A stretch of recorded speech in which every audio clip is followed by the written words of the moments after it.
actually be holding you back. You don't even know what he does. Stick with your father. I'm with Kurt. I thought it was funny when she said she didn't want unsolicited advice, even from the person that infant that isn't sick. Once in a while, I'm like, I forget he's here. I know. And all of a sudden it goes off, I feel like it's an alarm. Like, where's my snooze button? Right. That would be great.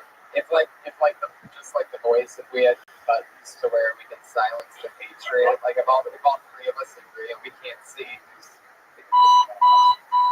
you go. For those of you that got confused when you said alarm clock, it was like, what is that again? Hold on, what have they taken the Patriot away from? He works on Hollywood Boulevard? Sometimes he does that. Most of the time. We keeping you from defending America right now? Because if that's the case, get the fuck out there. Right. I'm watching what's going on in this room. Show him your big move that you would do if you had to defend America. What would you do?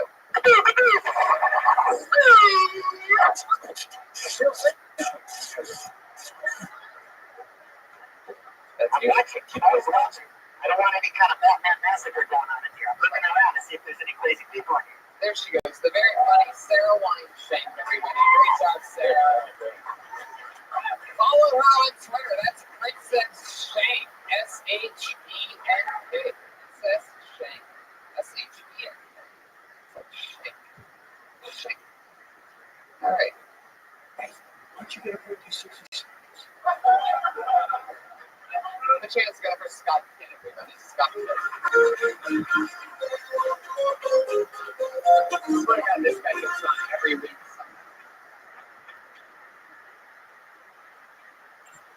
Is it on? Hey, everybody. How you doing? On November 2nd, an Avenger will return. But in the meantime, he's at Pebble Beach playing golf. It's Thor. Thor plays golf, apparently. But he only uses one glove, his hammer. And every time he hits the ball at the tee, he goes, Thor. That's all I wanted to do. Fuck it. All right. Scott.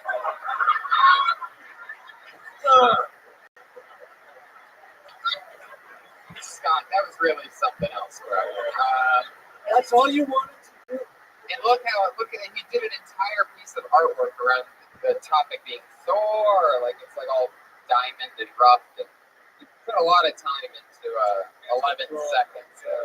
Yeah, I can do more, but it's all right. We don't want silly. to. I like it. No, yeah, he's goofy. He's fun. He gets on like every week. I'll tell you what, Scott. Go sit down. Go sit down. Thank you so much. Give it up for Scott Kidd, everybody. You did good.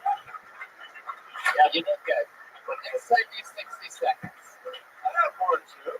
It's okay. Go sit down. Oh. Do I have to get the Patriot on you, bro? Scott Kidd, everybody. There you go. With Thor. You got to do Thor. You don't want anyone to ever do less than 60. Right. It's a newer thing. It's just insulting when somebody does. Is that his time? Yes.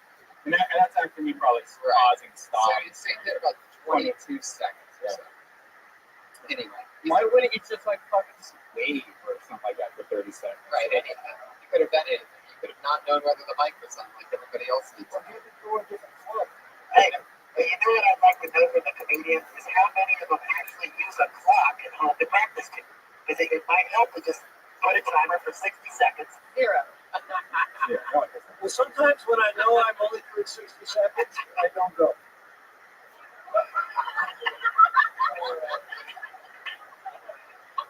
I remember one thing I did try out before I went on stage. I got a little amp and I got a microphone, and I was like testing out music from making sounds in the microphone and stuff. Because I had never even used the microphone up to that point before.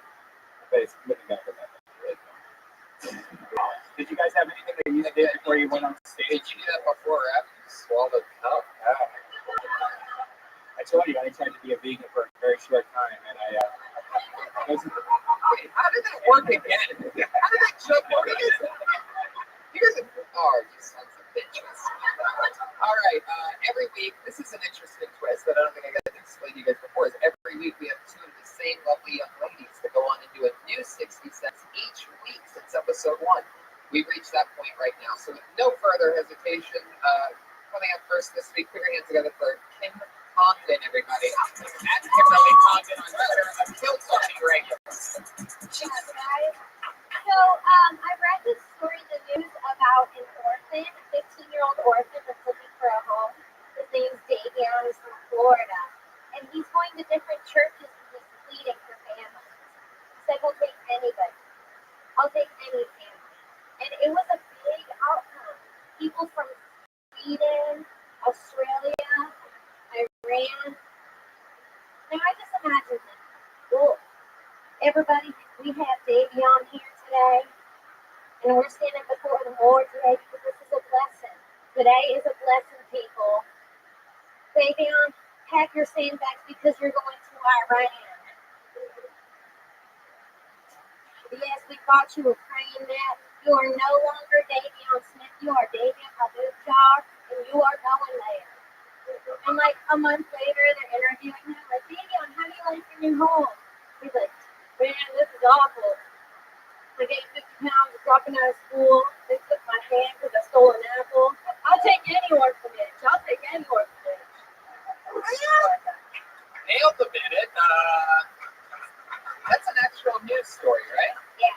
Somebody was in Texas, Florida. Florida, got adopted by an Iranian family and had to be. He didn't get adopted by them, but that was the story had said that there's like people writing in like from Australia, Sweden, and Iran, and I was like, that would suck if he was like, he got his family and he got sent there. But here, the way that joke it actually, the way it should be is like, he just wants a family. And then suddenly there's 500 families that want him. And now suddenly he's interviewing these families. So he went from just wanting anyone to like, I swear would I be living. You know? No, I'm not. Are you like the okay, what kind of car? Would I have a car? Am I gonna go to college? Do I have a brother and sister? So all of a sudden he becomes the biggest. Yeah. Right. Do you still want to take that 11:30 with Iran? Fuck no. Yeah, you're funny. You committed. Oh yeah, definitely. See what you guys like? Two different girls go on every week. Yeah. Why? And how Does is it organically happen? How is it? 23. Child. At the end of episode 1, we didn't know. We realized it was all guys. It was like a real sausage fest in here. And we're like, are there any? Right before we ended the show, we're like, are there any girls here? Your 20th condom. It's her 20th time. She was on episode 2. Sarah was on episode 1. That's the next weekend. cool. So she came in and saved the day. And then she started very shortly after that. She actually started on the show. So, And do you go up other places you like to? Yeah. She quit going to college, yes.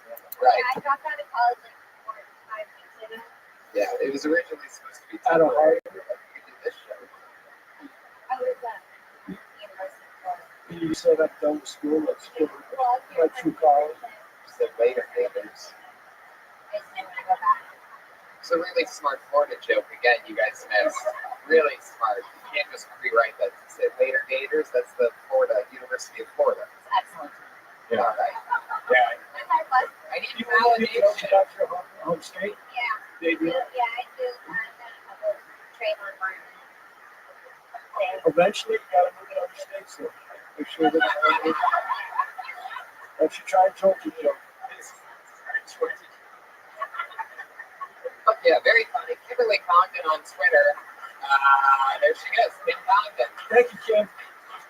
What's amazing is that it's a new ballpark 60 seconds every week that they're picking. So it's like a fun, it just keeps it in check. I mean, basically, we all sort of maybe pushed ourselves that hard, but Yeah, but she's doing it.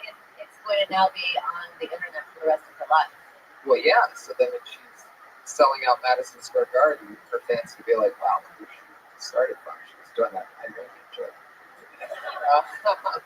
All right, and ever since episode 1, here's your other lovely young lady, the one and only Sarah Mostich.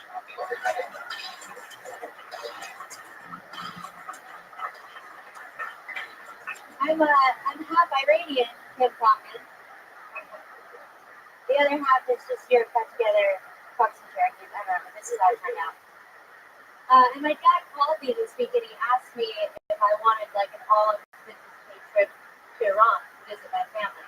I think he misinterpreted when I told him I wanted to stone. Not what I meant. Dad, I watch the Lifetime channel. I know how this shit goes down.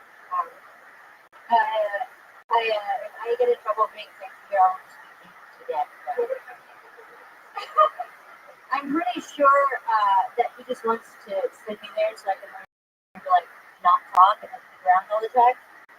I hate to break it to you, Dad, you're never gonna get 9-year-old me back. So yeah, it's not gonna happen. All right, thank you guys. But yeah, in 50 seconds. You know, you're doing really, really good lately. You definitely have taken over the narration that you used to do of like my life sucks. I'm just gonna narrate for the next minute of how shitty my life is and how I'm married.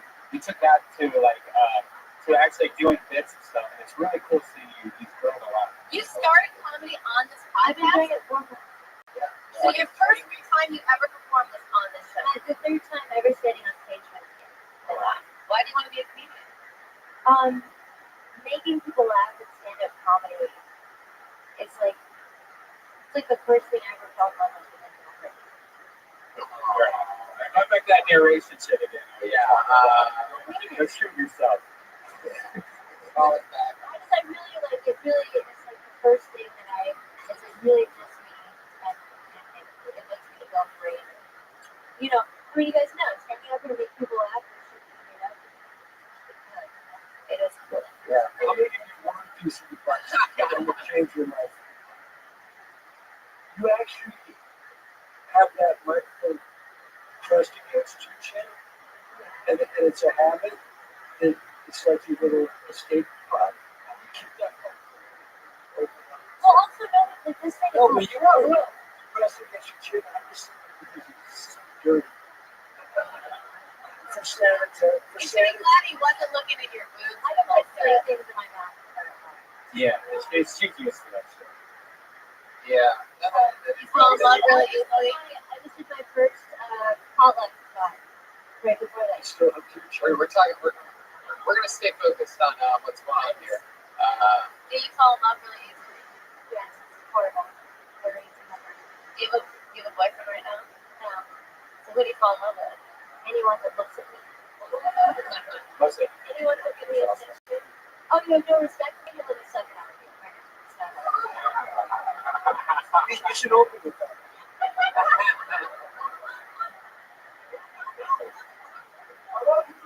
There you go. Okay. Instant fan. I loved her first fucker. I think that was Jan. I usually fuck older looking men. Jesus Christ. You think Kurt's a hipster? Leather jacket and leather glasses. No, that's just being cool. First of all, I have stigmatism, and I've worn this every day for 4 years. I don't know how I get that. Right. Hipsters look at guys like Kurt. That's what I want to do. But that doesn't make Kurt a hipster. I think I was old. We're gonna get a fresh pair of airwalks. There you go, everybody. Sarah Good job, Tommy. Dresses on Twitter. Sarah dresses. There we go. A fun episode of Kill Tony down the hatch. That's at Natasha Leggero on Twitter. Anything coming up that you want to promote? You know that we have tens of thousands of listeners. Oh, well, I'll be in Manhattan November 14th and 17th at Caroline's. And you can watch my hot tub show. I do a show in my hot tub. That is super cool. That is on my YouTube channel, YouTube/Natasha. Big Bottoms. Big Bottoms still on it. Big Bottom is my spa boy. Played by Motion. Big Bottom. It is for You men. know what a pig bottom does? Basically, I remember. Anything. Doesn't have goat hands? No. What's happening with you? Next week I'm going to be doing 60 seconds on the Watch I got test on the test is on television. CBS. KTLA 5 every day. Watch it, it'll change your life. Oh yeah. It'll make you wonder why you're not at work. Yeah. one of my funniest pals. We're going to be getting coffee with you sometime this week for sure. The Iron Patriot, thank you so much as always, everybody. We're going to Halloween. We're going to be in San Diego. I'm also going to be in Toronto, November 5th through the 10th for the Toronto Dark Comedy Festival with David Tell and Gilbert Gottfried. I get to be there for that red band. Yeah, and I'll be with Dean Del Rey in San Francisco in November. Go to JustSquad.tv for all this. Thank you so much, everybody. Thanks, Natasha. Thanks, Kurt. You're welcome.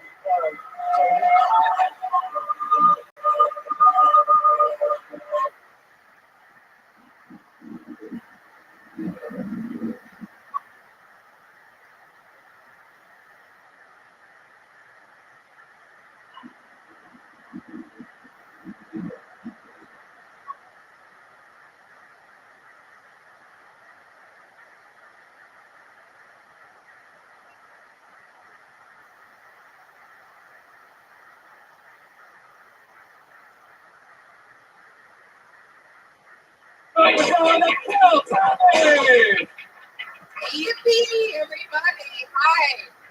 How are you guys doing? Good to be here, everyone. Hello. Another fun crowd. This is our special Halloween episode, our semi-Halloween episode, in which the great Jesus Christ is here, everybody. The Lord is the best. Working hard on a Monday. And the Iron Patriot, as always, is here with us with his special Halloween edition beer. Right, Brian? Look at that thing. I feel like one of the Oak Ridge boys, Tony. Oh, there you go. Elvira. Elvira. Super topical reference you got there. People love Oak Ridge Boys jokes, and you're just firing them out already, straight out of the gates. I mean, first impressions. First impressions of Comic Patriot would be a great part just to start out. I want to talk to you for something, Tony. I bet. I was looking on Twitter, and there have been some people making some art designs with Kill Tony. Yeah. It's been pretty neat. And there was one that caught my particular interest. It was an artist named Michael, and the cover of the Kill Bill movie, but he puts your face instead of Uma's. Yeah. And she was wearing that yellow jumpsuit, an iconic photo. Yeah, you got it. Yes, and I wanted to say, It was an amazing Photoshop yeah, job. I wanted to say to you, if things don't work out in comedy, you maybe could be an Uma Thurman impersonator. There you go. 0 for 2. Patriot is 0 for 2 for those of you keeping count during the World Series. But another thing I read about that is, do you know that Bruce Lee also wore that yellow jumpsuit in his last film in 1973, The Game of Death? There you go. Absolutely. That is a great fact.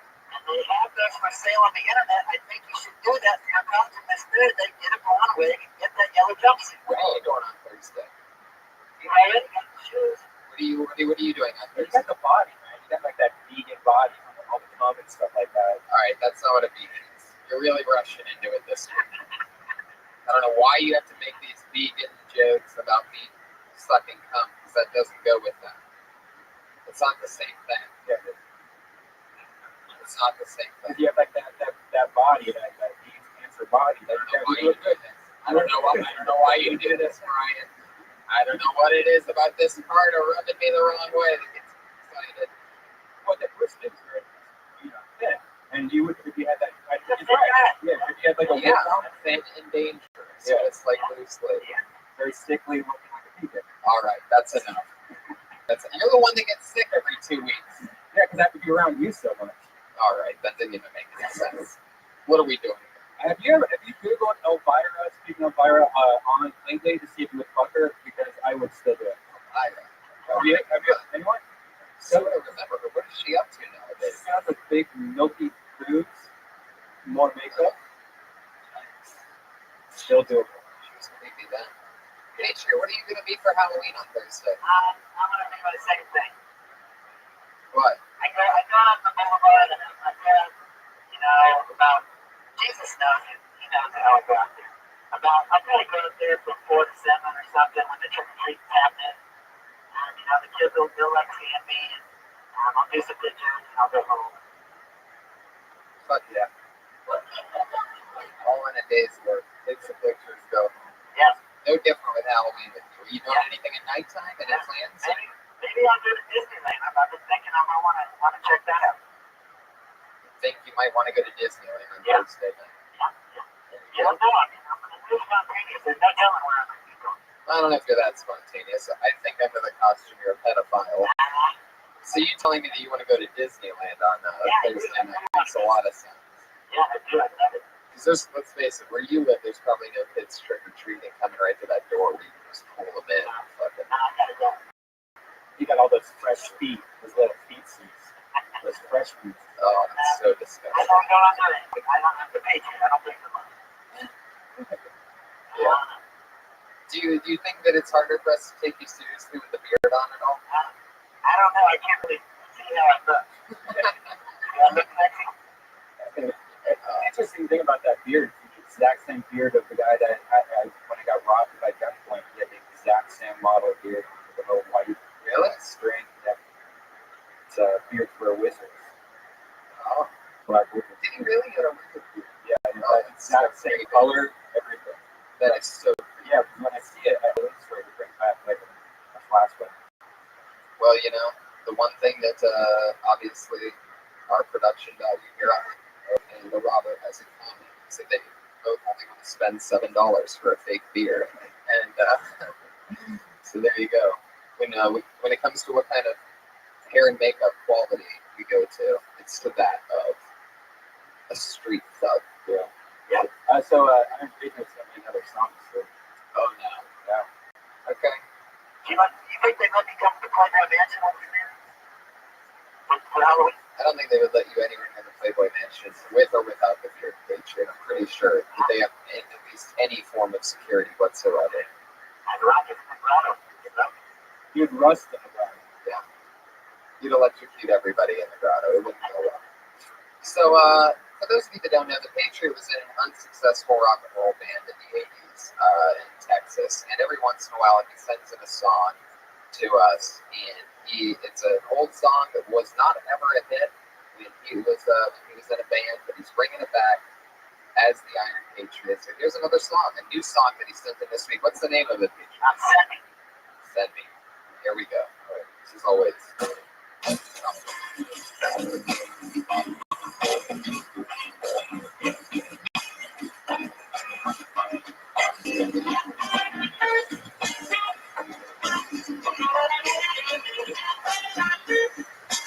Sounds fun.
Oh, yeah. There you go. Thank you, guys. Was there actually a law said in the shipyard, guys are real hard?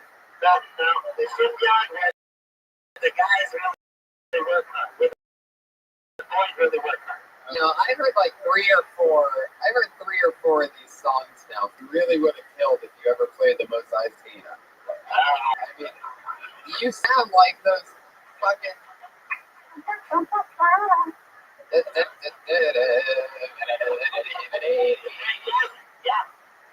Who played the Do you know any of the words? Yeah, Do you know any of the words from the Mos Eisley song? no, I don't know. Just make it up on spot right now. Improvise something for us. Well, I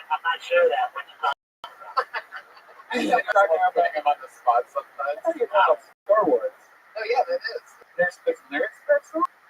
Just to one of them there is. There's it might even be one of those weird extended parts. It might actually it might not be the most I think I think I'm thinking of Jabba's palace. Yeah, the guy with the beard and the glasses, of course, immediately like, you got it, bro. Big point, saved it. Yeah, with that little shit, and then they torture that one blue chick that has horns coming out of her hair. This chick's just always like being whipped and being made to sing songs and stuff. Really sad story. You know anything more about the blue chick? Yeah, we did.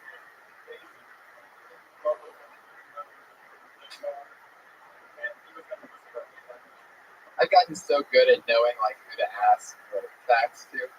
Right. See, I would have gone with the guy with the Star Wars shirt in the very back row. I think there's a guy that's focused.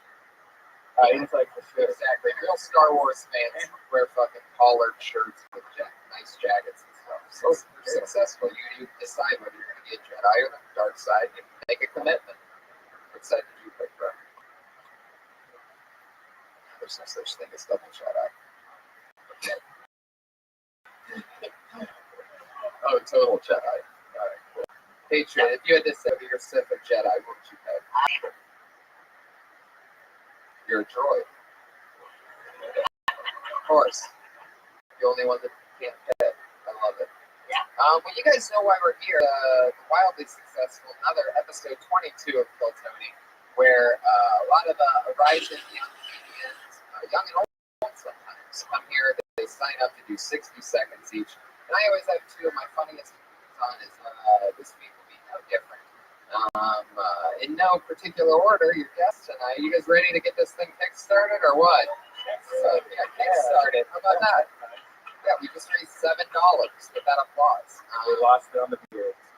Yeah, exactly. We broke even.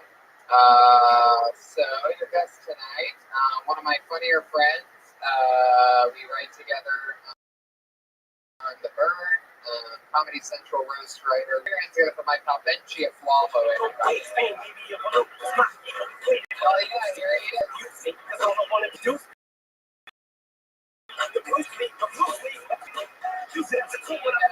opener for Russell Peter, the video. I mean, this guy's on the road. He just booked some huge college tour. One of my best friends. Experience over Jesus Trejo, everybody. But I'm also from Sullivan and CBS. Welcome. How are you guys? So happy to have you guys. Two of my funniest pals. The kind of guys that I hang out with almost every single night, laugh with, and Jesus and Benji, two cold-blooded fucking fellas. Yeah. And Benji, you've been on the show before, and Jesus, this is your first time. Yeah, first time. What episode are you on, Benji? I was on the show with Jeff Richards. What episode, Patriot? That was Kill Tony 6. Remember I did that? I love that interview. Right? I really like it. Thank you. I've seen you on the Ice House Chronicles the last couple of weeks. I've been enjoying it. You didn't have to compliment me because I complimented you. No, it's okay. Yeah, that's hilarious. We got Jesus here. What do you know about Jesus? Yeah, there was a like opener for Russell Peter. Crazy. Yeah.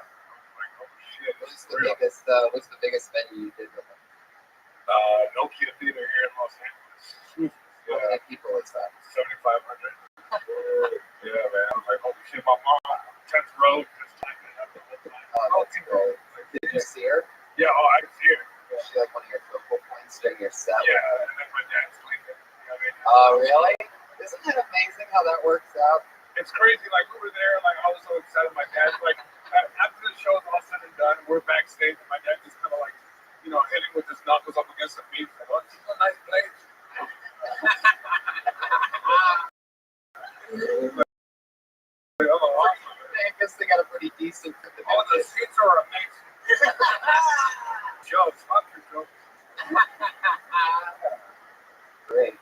Iron patron, man. Like, what's up with the lights, man? You like you look at those lights and you feel like he's gonna wipe somebody's teeth at the mall.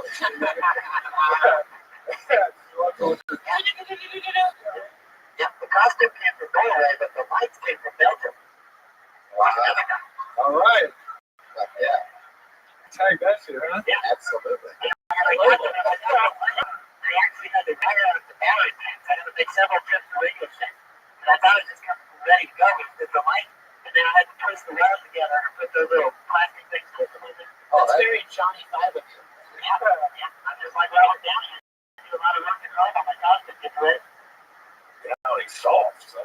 Yeah. Fuck yeah, man. Another thing that I love that's happening right now with this introduction of the beard and ventilation system here, the stories, this like powerful wizard body of the beard that you have going on. It's like floating in the wind. Pretty fucking hilarious. Do you have any wizardly thoughts for us? Like, have you smoked pot lately and gotten had any unique thoughts? Yes. Nothing is outside you. What is within is without. I don't get it. That's it? That's the end of it? Yeah. I don't like you were really getting stuff. You're in a battle against your own mind. And that's the good news and the bad news. I don't like these. All right. Yeah, all right. You're not smoking the right pot, Patriot. I don't know. I feel like he's just reading memes. Oh. We have a new soundboard, by the way. Yeah, we thanks to warblasters.com for updating us to an HD soundboard. Yeah. So we have a new project. Of course, you guys all sign up to do 60 seconds to be able to perform, maybe get some of that punched up, maybe just get some direction of any kind, or just be talked to and get their stuff out there. But we always have to do 60 seconds, and they know that they've hit that 60-second mark when they're doing stand-up at the meow of a kitty, but it used to just be this little innocent meow. But with our new upgrade, oh my god, that's unbearable. Was that Donald Duck in that one? So I sure would have loved to have had an audio rehearsal before this. Guess I just took your word for it, but the updated cat was great. Oh, I could go with this. That's much better. I don't mean an angry look. That sounded like a skinny, angry cat. All right, well, how about the after they go over the minute, they keep on going? Oh yeah, well normally we have the West Hilligan Bear. What's the big Well, it's just the big bear bear.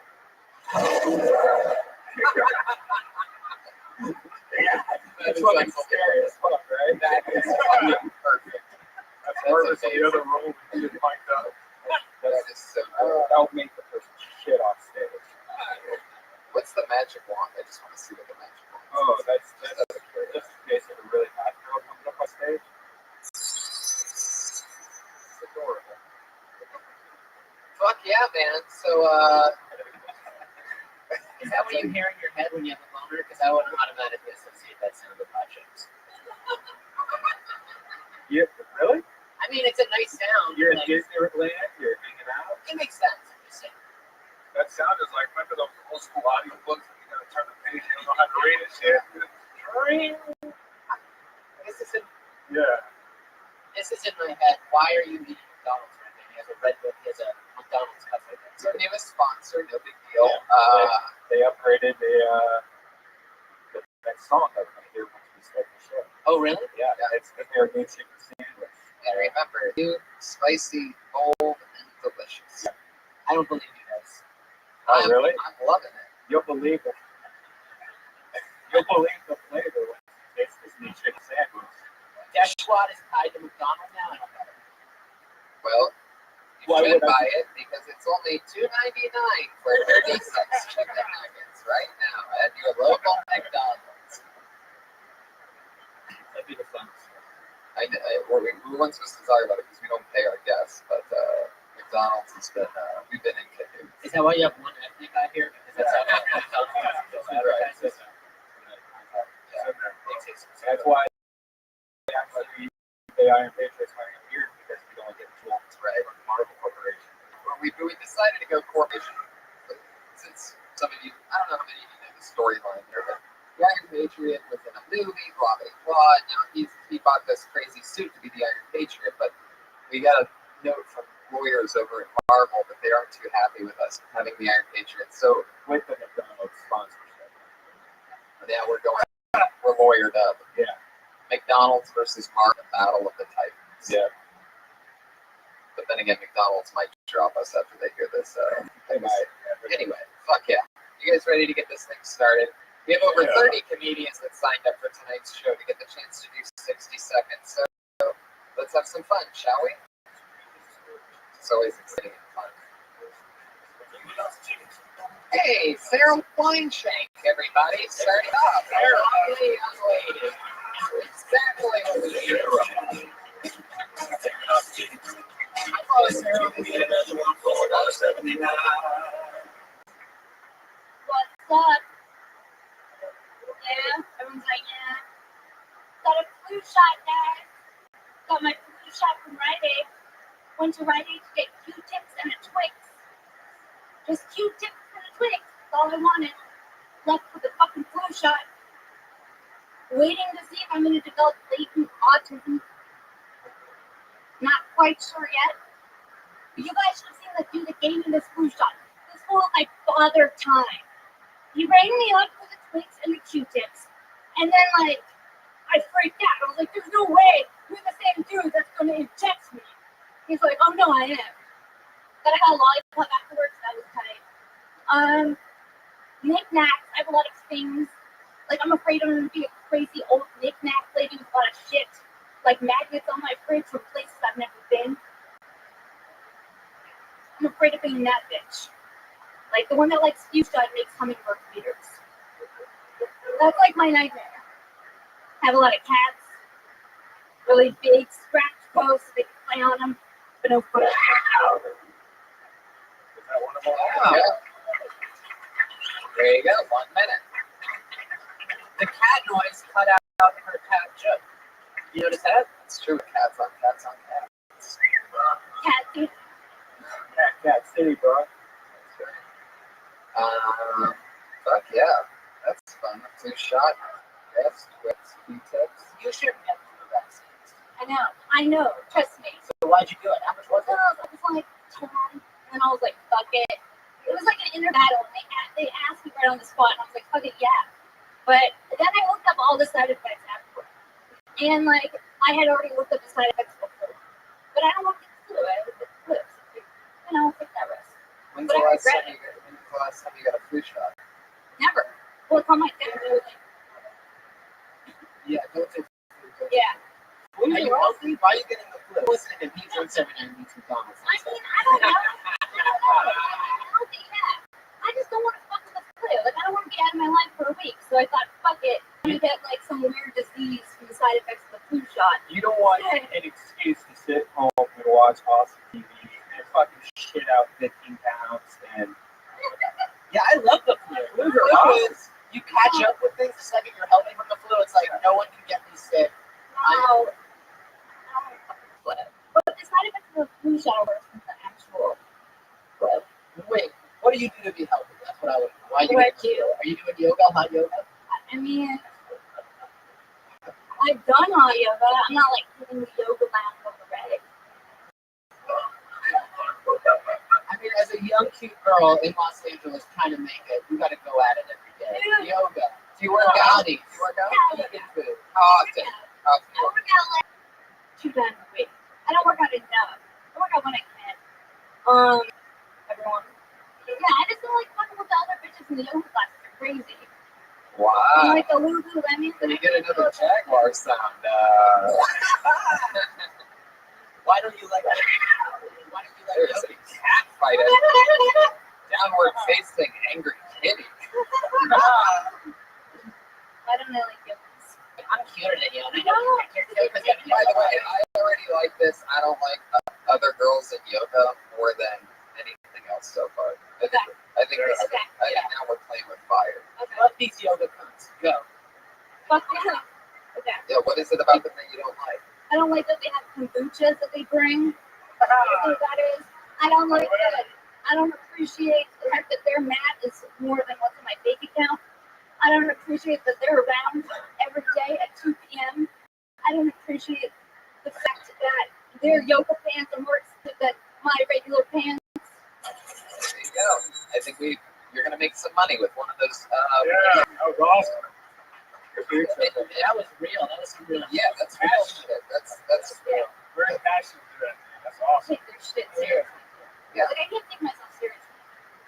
Get through on this classes. It's like the deep breathing. It's like, this is so embarrassing. Because there's like one class, okay, I won't even talk with it because it's like extra deep. It's like called Extra deep. Kundalini. Not even a little snap bubble deep, you know? Yeah. That name right there, where you snort when you laugh, right there. It's quiet, right? So what are you dressing in? What are you wearing to yoga that you're feeling, you don't have any Lululemon? I mean, I have nice pants, but they're not Lululemon. Like, I don't fuck with Lululemon because it's like played out, you know? Like, I'll look the part, but not fully. I won't go fully yoga. So you go into like dark alleys to buy your yoga pants. No. Yeah. If you have an extended labia, it'd be easier to go to yoga. Yeah. I mean, there's plenty of hot girls in yoga, but there's some beauty women too. Actually, I have a yoga nightmare story. It was at a goddess workshop that I got separated and signing up for, and ever since then I stopped going to yoga. What's a goddess workshop? Oh, trust me, you don't want to know. It sounds like that's a good, so you could make another interesting premise. What is that? What's a goddess It's like workshop? all these crazy, like, older women, I would say, late 40s, early 50s that are having, like, freakouts in their Lululemons, and it's like a Friday night at 10 o'clock, and I got guilt-tripped into going to this, and I can't say no, and it was $40, and I signed up, and I had to... What is it? What are they doing to you? Well, I thought that we were going to do yoga at the yoga class goddess workshop, but when I arrived there, no one was doing any type of stretching at all, and I had to stare into another woman's eyes who was anorexic for like 5 minutes, and then hug her, and then she cried. So ever since then, I'm like, fuck yoga. When do you become a goddess? I don't get the goddess. Oh, it's just like these women that are like hate their lives and their husbands, or like whatever. They're like bitter about life, so they're like going to like. I didn't realize it was like this, you know. I'll tell you this: if you work the I hate bitches angle, you'll get all the men on your side and some of the women. It's true. They'll stand by your passion and your honesty. Because it sounds like you really are coming from that place. So fucking rock it. It's the yoga things. How do they? How are they always there? You know that if you're, what are they doing?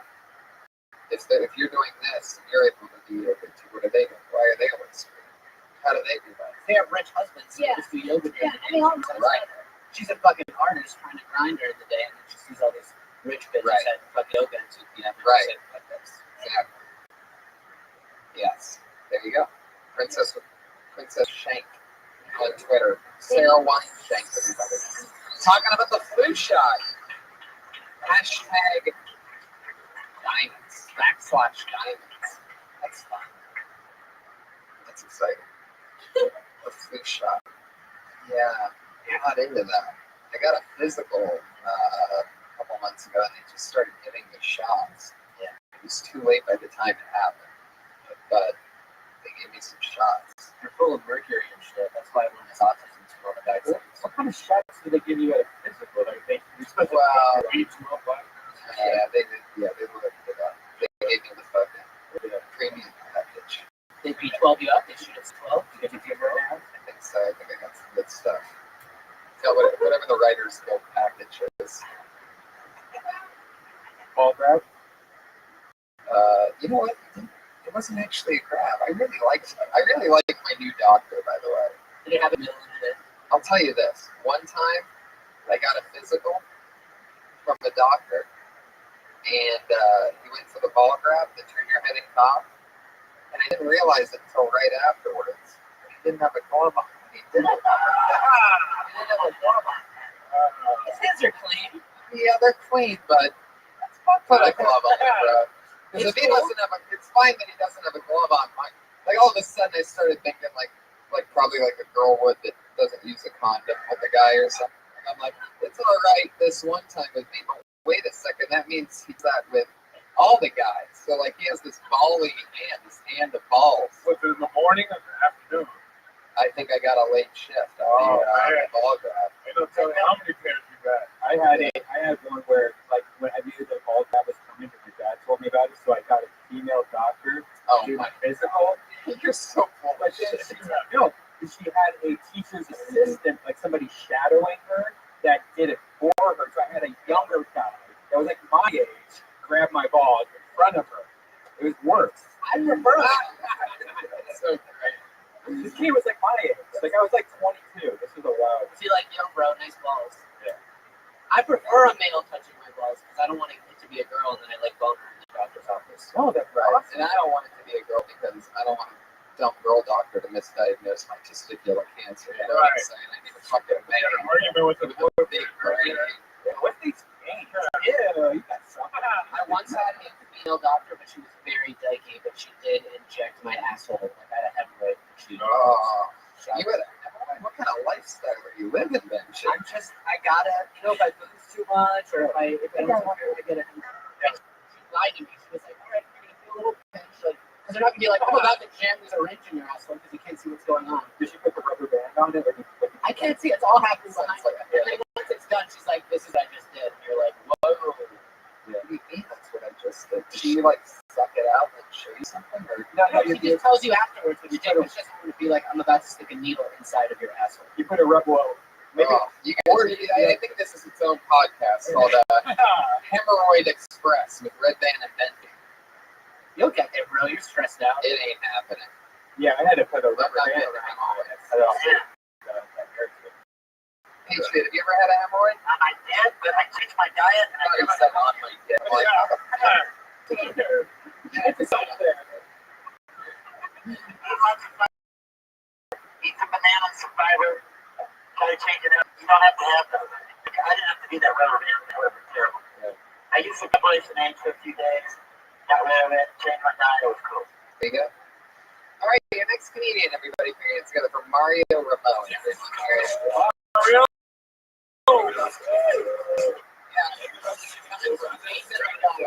Oh yeah, it's gonna take a while. Drop his jacket. Still coming. The music's out.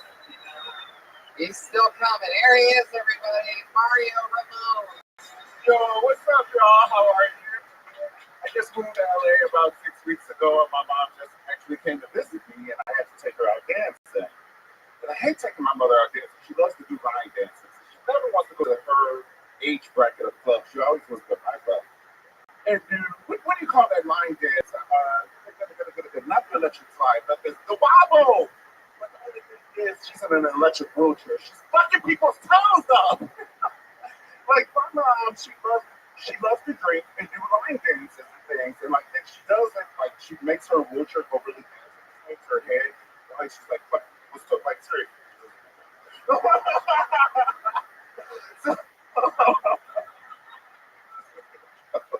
And then she likes to fight too. You ever seen the drunk who likes to fight? Like she'll pull up, she's like, what did you say? I'm like, Mom, they're gonna push your ass down.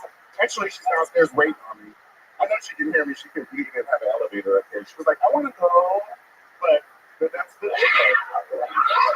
You nailed it in a minute. Holy moly. Is that true? Is your mom really here downstairs in an electric She's wheelchair? waiting on me. Really? Yeah, I wish we had an elevator so she could see the She's show. really downstairs? She's downstairs. Wow. That's amazing. That's hilarious. First, well, okay. Okay. You have so many things you want to talk about. Did she really want to go dancing with him? Was that a Oh yeah, she goes in In a wheelchair. In an electric wheelchair. Right. So, Call okay. Brazil. All right. All right. What did he say? You're a happy guy. Yeah. Where are you from? I'm from Atlanta. Atlanta. Good to you. Heck yeah. Wow, it's really cool that how like Papa. What happened? It's all happening. I know. Well, that's cool. Was it tough picking up your mom from the airport, seeing that she's in a wheelchair? No, I mean they have assistants at the airport. Right. Yeah. Just the guy who built. Of course, I always. Nice. What'd you think? A couple $1 bills. Well, yeah. We don't like. I'm sorry, I'm getting nervous. Like I'm not nervous. I'm just hot. You know, it's hilarious, man. I'm curious. Is that the first time your mom approached you about going dancing? No, she's always gone dancing. What was that first time like? I'm curious. Is it like that? Well, people were actually concerned because she was in a wheelchair and she had a cortisone shot that time in her knee, so she got up and started doing it like that. They were like, okay, so she could kind of move, but she's okay. Has Has anyone ever tried to inappropriately grind your mother on the dance floor? And then She's the grinder. Oh, So what up on your grind? She's like, hey, you should make the bounce. The wheelchair. Nice. Oh, yeah, that's awesome. she has hydraulics in her wheelchair? Yeah. And we decorated it for her. That's cute. It's all great. I think, I love what you're doing with this whole thing. It's absolutely right. That is shit. I would definitely, I would cross electric slide and electric wheel, make that connection instead of saying the whole wall. What was you talked about a dance earlier on? You guys, it's called the wall. Yeah, well, you're saying something there that really it doesn't matter. You know what I mean? Like we don't even know what that is. Does anybody know what the wobble is? It's the one guy, right? What nationality are you? Nationality. Green and black. Right? Instead of the electric slide, she has the electric wheel. Right. Maybe like That, and I also like you talking about how sometimes she'll get cortisone shots, and I would set that up by saying something like, she does one dance move we call the miracle, where that she gets her cortisone shots, and then all of a sudden the dance floor just stands up and everybody goes crazy. You know what I mean? Like, call it the miracle. This is an awesome weekend. Right? Yeah. Yeah. But That's great. Like I think it's cool that you're talking like something real. Like I talk a lot about my parents and my ex. I think that's cool. I mean, like, she's downstairs pushing me out. Oh, Every okay. time I get finished, she always says she fuck her. She does. I love your energy. You have so much fun, Mario. Yeah, life is fun. Why did you move to LA to pursue comedy? Coming here. How long have you been here? 6 weeks. Wow, from Georgia, 6 weeks. Was your mom out here before you guys came together? No, she just came to visit. Wow. She was like, I know there's some nice folks in LA. Wow, that's so funny. Did you do comedy at Punchline in Georgia? I did. Punchline, Uptown Comedy, Laugh Factory. That's a great book. Is the comic strip. What did you say? Punchline. Right. Just wanted to make sure that this one is even here. Like, It's part of like some innocent virgin animal, and they walk over to go. Like they let nobody in Punchline. No. Like you have to know something. You have to know him. Jesus. This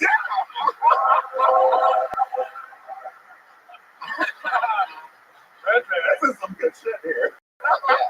You didn't have Jesus in Georgia, did you? Not in Georgia. What? It's really crazy. I know it's the Bible Belt and everything, but you will see anything goes in Georgia. I mean, Nene somewhere from the Housewives of Atlanta. Anybody knows that? No. I think you're the only one watching that. Well, I didn't say I was watching it. I know about it. Oh yeah. So have since you've been here 6 weeks, you checked out like the West Hollywood area. Yeah, I feel about like comedy clubs. I did. That was for me. And this one. I mean, who else gets to perform legally in front of Jesus and all you guys, right? Okay. Fantastic. Mario Ramone, everybody. There you go. Mario's brand new. Very happy. Don't lose that excitement. Don't let this place steal your soul. We're gonna see him in a few years, and he's gonna be so dark. Oh, I know. Don't let it. Remember who you are today. Remember that guy that was giggling at himself alive. Because this city will rip that from your court. And I remember telling me that, a few weeks in or whatever, and they're like, yeah, it's true. You were always kind of tough, though. When I first met you, you were like tough from the get-go. You were even tougher when you started. It's true. Yeah, Ohio. Yeah. But I was wide-eyed when I first started. But I had confidence, though. I knew I wasn't going to quit. I knew I was in it. I knew I was going to learn some shit. Tony was like a week into comedy, treating people like shit. It was pretty funny. Worked out. That's true. It did work out. It's true. Actually, it's the Golden County. And, a lot of people ask me that question, and here he is, Mitch Wallow, to tell you. I was one of the original people that called him the Golden County. Yep. See, years ago, maybe 5 years ago or so, we used to play Risk in the green room over here, being all my nerdy comedian friends. But I'm not a nerdy comedian. He's not a nerd. He'd be here sort of hanging out while we were playing, doing his own little thing, drinking coffee, Getting shit done. and if you play Risk, you'll know that there's a piece on the Risk table that's a golden horse. that you use as a marker that wasn't really relevant to one person. And then we'd say, Tony, do you want to play? And Tony would be like, no, I'm writing jokes. I'm not a nerd loser like you guys. No, thank you. I know what it is. And then so we would say, Tony's the golden pony, which is really nobody's piece on the wrist of the ball. And that's where it came from. And at first he hated the nickname golden pony. And then it eventually stuck. Yeah. That's how nicknames are. There it is. The official golden pony. Oh, wow. There's a little dirty pour there. Yeah. The t-shirts are selling like it. Oh, yeah, they sure are. And they selling like hotcakes. I mean, who's buying those things anymore, right? Who buys hotcakes? Why is that? How did that ever become a thing? Hotcakes. Selling like hot. I think a hotcake needs to be sold quickly, otherwise it's not hot anymore. That would be my guess. So very good. The fattest guy in the room just applauded that. Obese, Homie J-Man. yeah, J-Mac just applauded, giving the word hotcakes its own applause break. Okay, let's pick another name. You guys have pancake balls for babies? Oh, No, that sounds disgusting. one of the places I refuse Why do to you eat eat M&Ms. I just won't even. I won't even eat their oatmeal. Stop eating it, dude. You'll feel really good. Yeah, it's hyper elite. Rice some guys. It's not coming, balls. I don't know why you do that.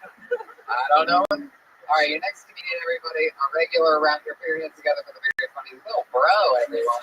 Powerful, little bro. Just a quick thought, since they have the weed dispensaries, you think they ever have a cocaine dispensary? Can't wait for that shit to come out. Got my card. Hey, I just moved out here to LA. I really didn't move out here. I just don't have enough money to get back home. So I'm staying. Like, I hate talking to people back home because they ask the same two questions, like, how you doing and why haven't you made it home? You ain't made it yet. And I'm like, send me a plane ticket so I can come home and tell you all about it. Like, I'm eventually go back home because I got to pay my child support. I hope they take it. Because I'd rather go to jail for writing a hot check and not paying my child support. I'm paying all at one time. Because know why? Because I'm like, bitch, you want it at a time? Because I am a cancer survivor. My ex-wife is a cancer, and that bitch was trying to kill me. She filed child support. That's it. Thank you.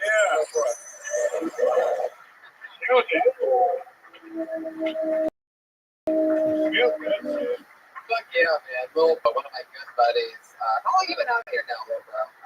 Since March. Since March. Where are we at? 6 months. There you go. Fuck yeah. I made friends with you. I really want to thank you for doing the holidays before. First of all, that's adorable. Adorable. This bro. After all Thanksgiving pants on. Yeah, oh my god, yeah. Anyway, did those come with a baster hanging out of the pocket?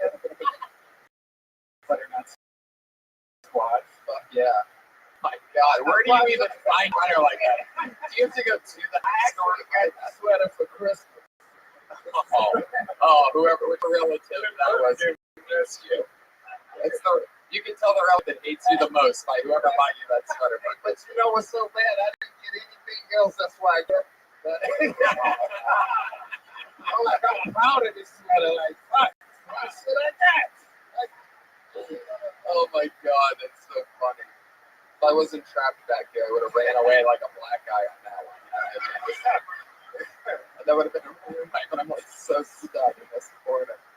God, I can really talk about that shirt for like 10 more minutes. I know there's more. I really want to thank you for ironing your pants with a wrinkle machine tonight. I've never seen cargo sweatpants before, but that's pretty impressive.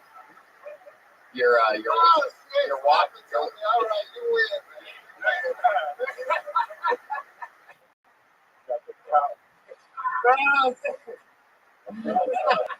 Lil Bro is also a participant in many of what we would call a bagging session that just takes place organically around this comedy club. And many hours of the night.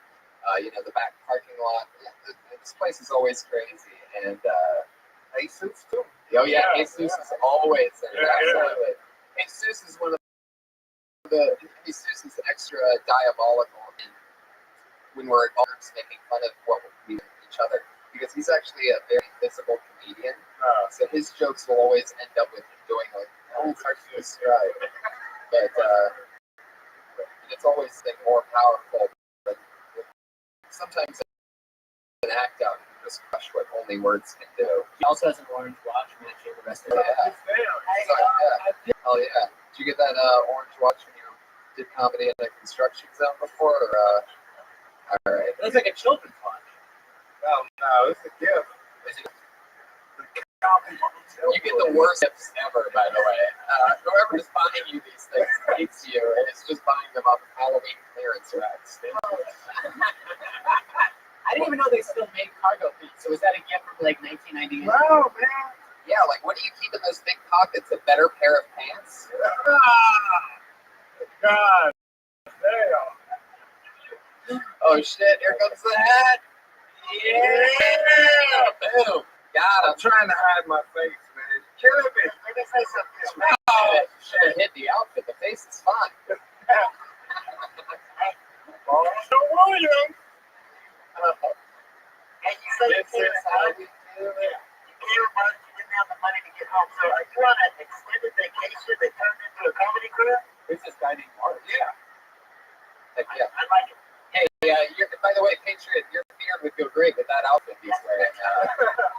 Little bro, you are hilarious. You always are. It's always so much fun to have you and chat with you. Thanks for dressing like that. You really let me shine and do what I do best by dressing like an I don't know what. He's at Lil Bro on Twitter. It's very hard to spell, but he's so funny. I'll spell it out for you. At LILBROUGH. He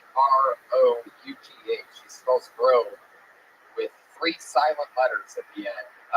Lil Bro. Because he loves his fans. And Lil Bro. I suggested to him a few weeks ago they changed his name to No Bro because there's already plenty of littles. Little Rain, Little John. Do you think there's too many littles? The Little Romeo, Little Lester, Little Troy, all the. The thing is this, he could be Big Bro because he clearly abandoned children. There you go. Whoa. There you go. No doubt about it.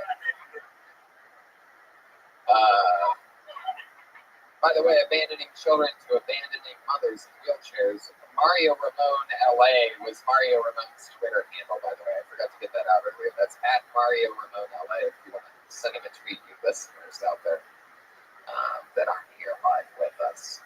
Right? There it was. Was that what that finger up was about? Is that thing? Original? Oh, okay. All right. That's weird. A friendly black guy that goes to church? Never heard of that. Sarcasm. Usually it's just for all friendly black guys go to church. Yeah.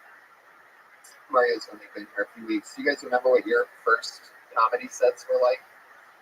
I ran the light. What were you talking about? Anything terrible? Yeah. Oh, man, I fucking bombed hard. You never make it funny, didn't I? Yeah, when I first saw that coming around, We're like best friends now, but I used to really. I left down here in tears one night because I had this Mexican belt, and you said it was like a WWE belt. Because they have the big Mexican belt, brother. I was like, I say it's like made of Adobe or something. yeah, Adobe or some shit. Like Rey Mysterio. Like, oh, man. And I went in the car and I took the fucking belt off before I drove home. Like, I don't even want to be. And we ended up being good friends. Yeah. Oh, that is so fucking awesome. I remember that. I will bring that belt around again. I just signed it, motherfucker. I just picture it like the belt sitting on your passenger home. I got a red light. The trunk. I popped the trunk and pushed it away and rolled it up. Put it in where like the spare tire is. Just like, Yeah, I remember that first set though, man. I fucking bombed hard, man. I was talking about how my dad sent me up on a blind date, and my dad was saying it was a good joke. So it was like my dad sent me up on a blind date, and he told me that her waist was like this, and when I got there, it was like her waist was elbow to elbow. Fucking same response. You know, right. yeah, man, it was just, and I'm thinking in my head like I'm gonna kill him with this shit. We gotta see the hands just right. I even leave them a little bit so they can see it. One of the first times I went up, I actually sang like Beatles covers, and then in between I would tell really awful one-liner jokes. Can you give us an example of one of the awful one-liner jokes? I love the bets. Oh, it was right when Sierra Mist was coming out. And I was like, Sierra Mist? That sounds like a lesbian porn. See, exactly. It just sounded It's awful. I love how bad. Does Sierra Mist sound like a dyke porn star? Sierra Mist? No. Well, that was the joke, and it didn't work. And I was trying to be cool and artsy and singing songs and telling one-liners. So I was wearing like a cool hat and sunglasses. And then I was so devastated afterwards that I did something similar. I actually threw the hat away, and I stopped singing. You put that in a trash can, like, and you put to rest that character one day. Yes, and imagine as bad as that joke is, in between, like, You've Gotta Hide Your Love Away by the Beatles. It was just like the worst thing you could put people through. That hat is what I was trying to do. That hat you threw away. Wait a second. What was the one little bro was wearing? Was that a beige? You found it. Anyway, let's keep this fun train moving along. This is so fun. The next comedian goes by the name of Eric Carter. Oh shit! Eric Carter. The Mississippi assassin. Giddy up. Sorry for the song. Now, what the hell happened to the Oakridge boys? I mean, I really have a hopes up coming out of the Vidalia, and they came up with shit. And speaking of queers, I got to Hollywood today from Orange County, and the first two things I see are two broads missing and some of those Jews with the hats and sideburns. And me being the entrepreneur that I am, I'm going to open me up a bar on Sunset and call it Dykes and Kites.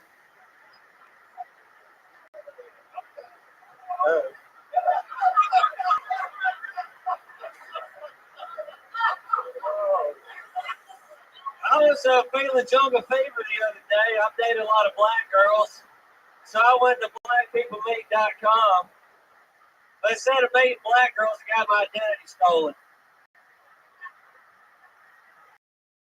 I gave a second shot with Jake, but I gave up on them because they didn't offer a free trial. Okay. Oh, give it up for the Ku Klux Eric Carter, everybody. Fuck yeah, being huge.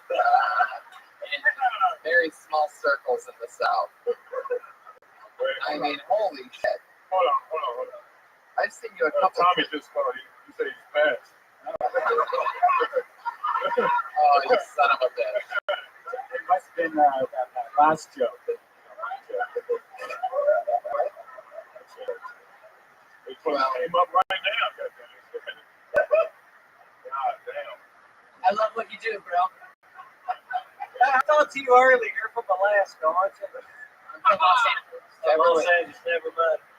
Beverly Hills and Alaska are close. Yeah, so far. That's great, dude. The whole southern accent, the racism, I think it works. That's what we want to see, right? I mean, ask them. I'm just picking. Like, I'm Jewish and I wasn't offended by that. Are there any dykes here? Any dykes? No. How about queers? What else was in that? You said black girls, but then you said identity stolen. That's not even a black girl. We break a slick. Well, that's like a totally incorrect stereotype, right?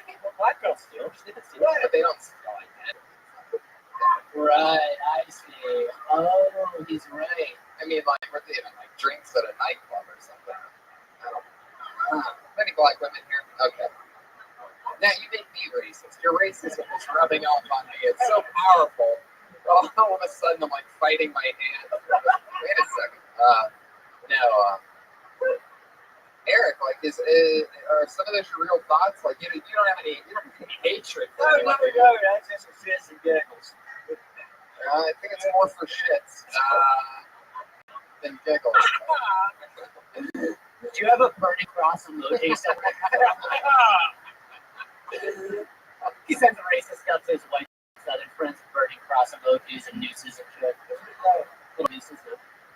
Have you ever known anybody that was in the Klan? No, actually, this is actually a true story. How long have you been here from Mississippi? So that I've everybody been else. for 2 months. Have you met Jews?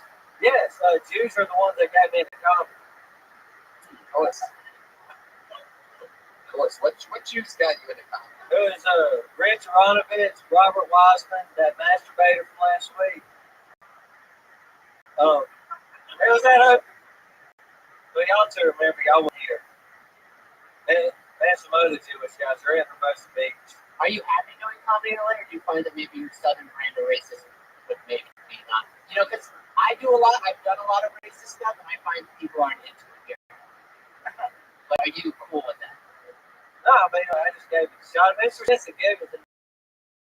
Be honest with you, true story, my family's bought the Klan for 2 generations. Oh, they fought the Klan. Yeah, my dad and my grandfather have. My grandfather was a supervisor first. I hired African Americans on the staff. They fight the Klan by offering them lemonade. Sure does. Yeah, how did they fight the Klan? Mississippi. Bought up all the white sheets in the town or something? No, my great grandfather was raising a black girl. Hey, she's still alive to this day. She lives back in Mississippi. And he was a man of public office. He was a supervisor. So, Of what? What was he the supervisor of? Supervisor of Forest County. I do. Yeah. County supervisor. Thank you. And 6 Klansmen, I heard this from a black lady herself, very sweet lady, showed up to my great grandfather's doorstep and told her, hand over the child. The reason they didn't kill him because he was a public office, came from a big family. And my great grandfather took the stand, got the gun out, said, if I catch you on my property, get you near this girl, you're dead. Why was your family raising a young black girl? I mean, I don't know the full story, but probably over time at the time. What? Okay, let's all be honest. She wasn't a slave, was she? No. He's trying to look like a philanthropist. He just comes to a long line of slave owners. We took black people, land people. Everybody I know nobody hates you. I love you. You know, like that. I praise you. Yeah. Oh, that's right. Tonight was an extra racist set, though. I mean, you came right out against the queers. I saw poor Mario Ramon almost curl into a ball up there. He said queers like that. So disappointed. Heard his mom cussing from the front patio. Anyway, you just gotta be careful when you throw around words. Like kites. It wasn't out of hatred. I'm sorry. It's a fine line, but I mean, hey, it depends on what you want to do. You could be the fucking Larry the hate guy. I think it's dope. I think it's funny, but you will get in trouble and you will have people who judge you and really think that you're. And also, I've done a lot of racist stuff, and I've got to tiptoe around every racist joke to make sure it doesn't come across hateful. Sometimes it does. Sometimes actual racist people like your jokes, and you're like, well, these jokes are not. But can I make one thing clear? Literally, there was nothing hatred behind that. That was all. Just trying to show there's something there, please. Thank you. I needed that from Georgia. Heck yeah. There you go. You guys you can have your own little Confederate Union. There you go, Eric Carter, everybody. I probably, it's like the second or third time he's been on the show. He's fresh off the Mississippi bed. That was fun. It's exciting. We're meeting some fun, interesting, everybody's so different. I mean, definitely some differences between Eric Carter and Keith Soul, everybody. Here he is. Oh, hey. I feel like this would be the audition for whether or not you think they're hell or not. Like, this is more like, he said. You know what I mean? Halloween time, a kid, and he had the scariest costume online bank account. I got scared. You don't like shaking them. That's the scariest moment. The sushi was okay. You're like, wow. Oh my God. That's funny. You guys are just, that's why it's not funny. Like, I love looking at it. It's my favorite part of the day. I realized, like, we need to get rid of nice people. Like, I don't mean nice people like, oh, someone runs podcast. I mean nice people like, oh, I'm not going to tell you to put on your nose nice because I don't embarrass you. Like, we need more assholes, right? Like, Jesus Christ was a real life asshole. It's like, yo, y'all are gonna believe in me. Then I'm gonna die and come back, right?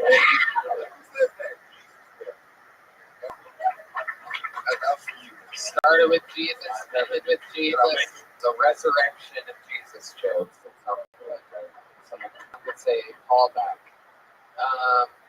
Fuck yeah. Alright. Hell yeah. It's so. I dig it. It's sort of like an audition for heaven or hell, right? Yeah. Jesus is in one corner in the iron period. Yeah. You either end up one way or the other. Fucked up. Alright. I really like the bait standard one, the original Charlie and stuff.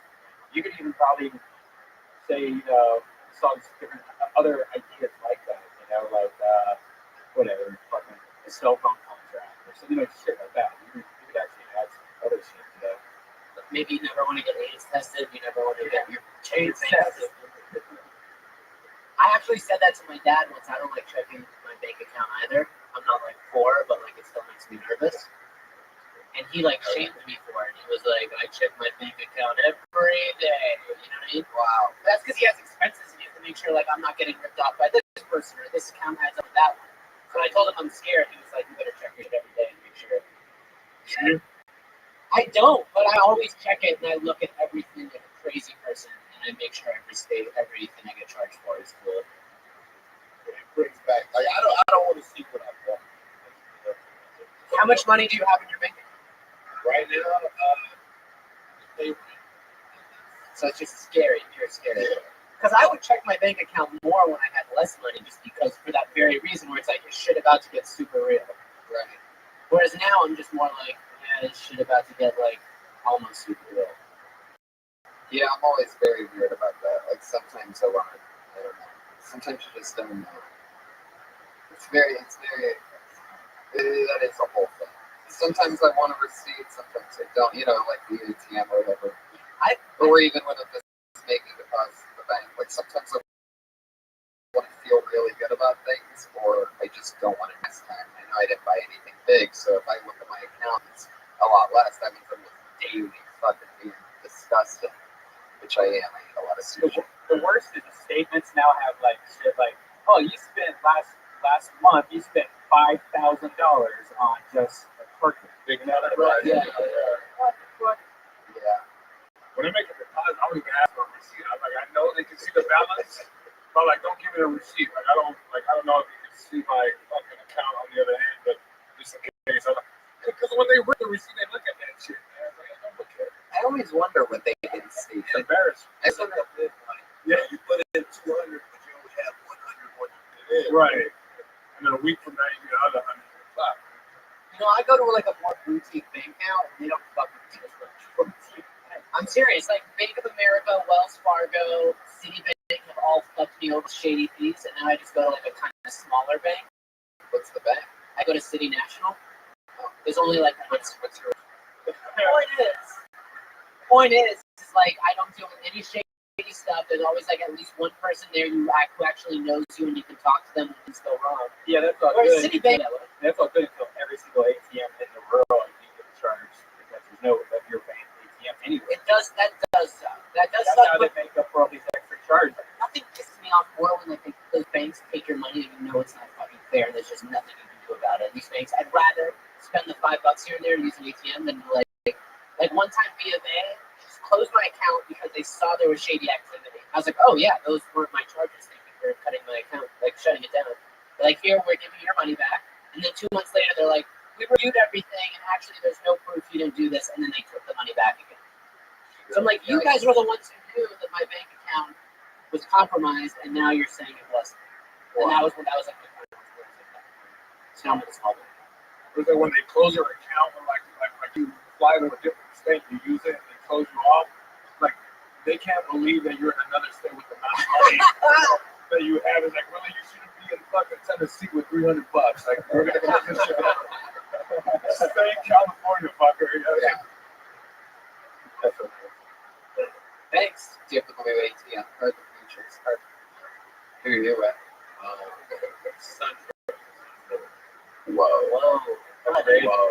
Get out of there. Son, I don't trust that at all. Boy. Son, no trust. Spend all your money on gas salts and crap about it. Yeah, dude, that credit card's what's holding you back. You gotta get a fucking California debit card. Go with Chase. It's run out of Chicago. They're powerful. Should we open the Chase account the same day? Remember when we got the cards in the mail? We were all excited at fucking Saddle Ranch buying quesadillas. That's right. We were. We really did. Yeah, we're We really excited, man. Jesus and I both went from completely broke as fuck to having a little bit of money at the exact same time. And we bought Few years quesadillas ago. the fucking first transaction on the steak, card, right? A steak, yeah. We bought a steak. I like I feel all guilty. It's like, Yeah, God, I don't no, know. I do. I remember feeling guilty, even though like I had it and everything. Right. God, dude, this comic shit's bullshit. Spend your money till you're broke. That's what I said. Just live. I'm life. with you on that one. Come or won't. You're not gonna end up poor because you spend more money on dinner. You're just Right. not. You're gonna end up poor. I'm totally a believer in eat, pay whatever it takes to eat whatever you want, and then you'll be able to make the money that you need to make because you enjoyed that meal so much. Right. I believe in that whole fucking. And some people are like, "You're a moron. Eat this peanut butter and jelly sandwich and go to your minimum wage." That's the backwards theory of it. Yeah, you need poor people food. You'll be poor. You're always like, oh, we're poor. Tell the brain we're poor, not just figure it out. There you go. Rich people food. You're about to be like, oh, we're rich. Cool. Let's try this. Let's try this out. I totally fucking. Does anybody else believe in that? Yeah. Let's all go out my steaks right now, man. Come on. Fuck yeah. All right. Oh shit. The joke you took about the finger in the nose. A couple weeks ago, I was around someone on a job that had severe halitosis. Now, what do you do in that situation? Because that's a hard thing to tell someone. But their future interactions with people are going to be very bad. You don't tell them. Well, what about you, Jesus? Would you tell that guy he had a problem?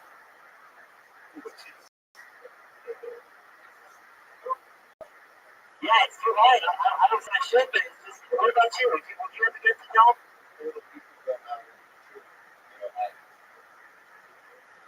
This is beyond God. There's no conflict. Don't divide us. Who were you hanging out with that had halitosis this bad? Well, it was on the set of parts of my face, and I don't want to say it now. You don't say that they have Oh halitosis. shit. They know their breath is bad. They're like, No, he didn't know. He didn't know. Like two separate times. He did not. he has a disease of bad breath. That's what halitosis. That's like handing someone with eczema. It's like, look, I got a problem. I know. It's like, doesn't. I know. He wasn't aware of it. I don't think he knew it. Well, maybe he just ate some good ass last night. Are you saying? It's just if you got gingivitis, you got to go to the dentist and they got to straighten out your gums and do surgery. It's not going to, no matter how much flossing or whatever you do, it's not going to get cured until you go to the dentist. Oh my god. Patriot, shut up. Hold on a second. This halitosis conversation, like, where is this even coming from? He said, put it on the nose. He said, I'm not going to go to your doctor. You're not going to, say something on something, That's a stress. I love it. Keith, thank you so much. You're not on Twitter? Too good for Twitter? You also worked at the La Jolla Comedy Store, is that right? Yeah. Oh, that's how we know you. Jesus. Of course. And you've been going back and forth to LA and San Diego doing comedy? You're staying here now? For how long? Nice. Shit. I totally forgot about you. That was fun, right? A lot of San Diego comedians. I've seen it in San Diego. Yeah. After LA, New York, Chicago, San Diego has the most comedy. Well, I'd probably go to Seattle or San Fran first. Oh, yeah, San Fran. But San Diego's up there surprisingly. I guess that's my point. Seattle is amazing. Love that I got to go to the Parlor Live. So much fun. Thank you. You've been there? Thanks, Keith. Keith, get on Twitter. Be a professional. Get into show business, Keith. Get on Twitter. You're not in San Diego anymore. Welcome to Hollywood, man. Kid. You're going to get signed. Put your hands together for Leah Jane. Wow, that's a hell of a last name. Hi, Jane.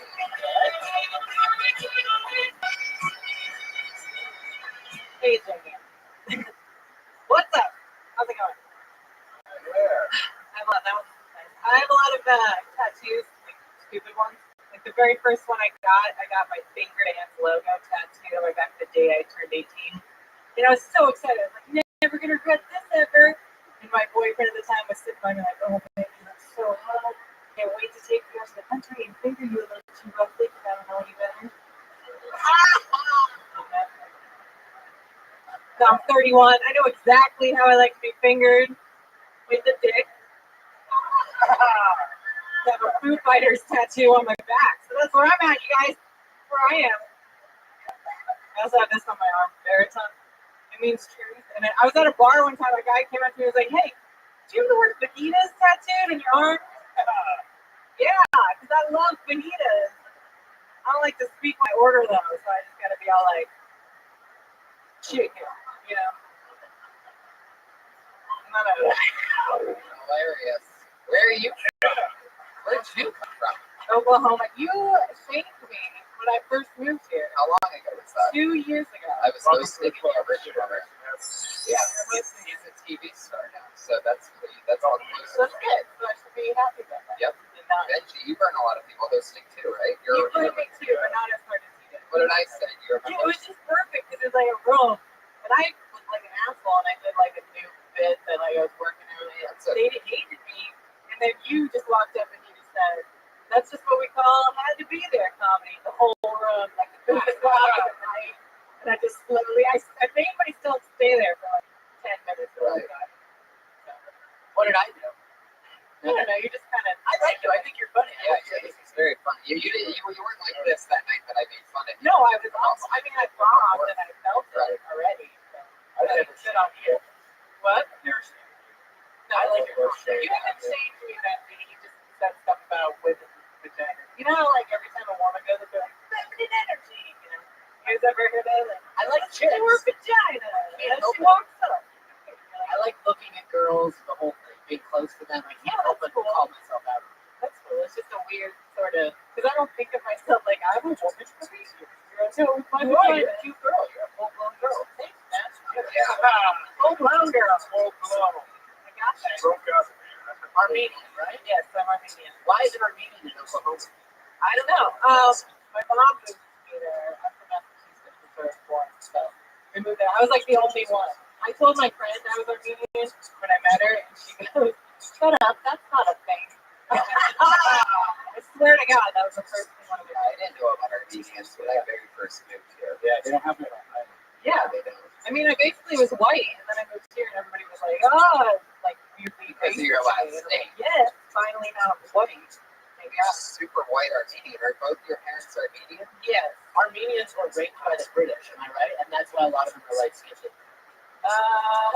Yes, They were calling out, weren't they like colonized by? There's like a lot of light-skinned Armenians, like blue eyes and shit. yeah, I mean, there's just The Brits got up in it, I'm pretty sure. Well, I'm sure they got up in everything. That's the story of the Brits. I love Armenian people. They're hardworking, they're smart. There's a lot of successful Armenians. Yeah. I'll take it. I'm a big fan. System of a Down, Andre Agassi, Senko, Share. There's other ones too. There's Oh, the Kardashians. good. Yeah, let's just stop this. Yeah, we Wait, what's next on the big since cab driver?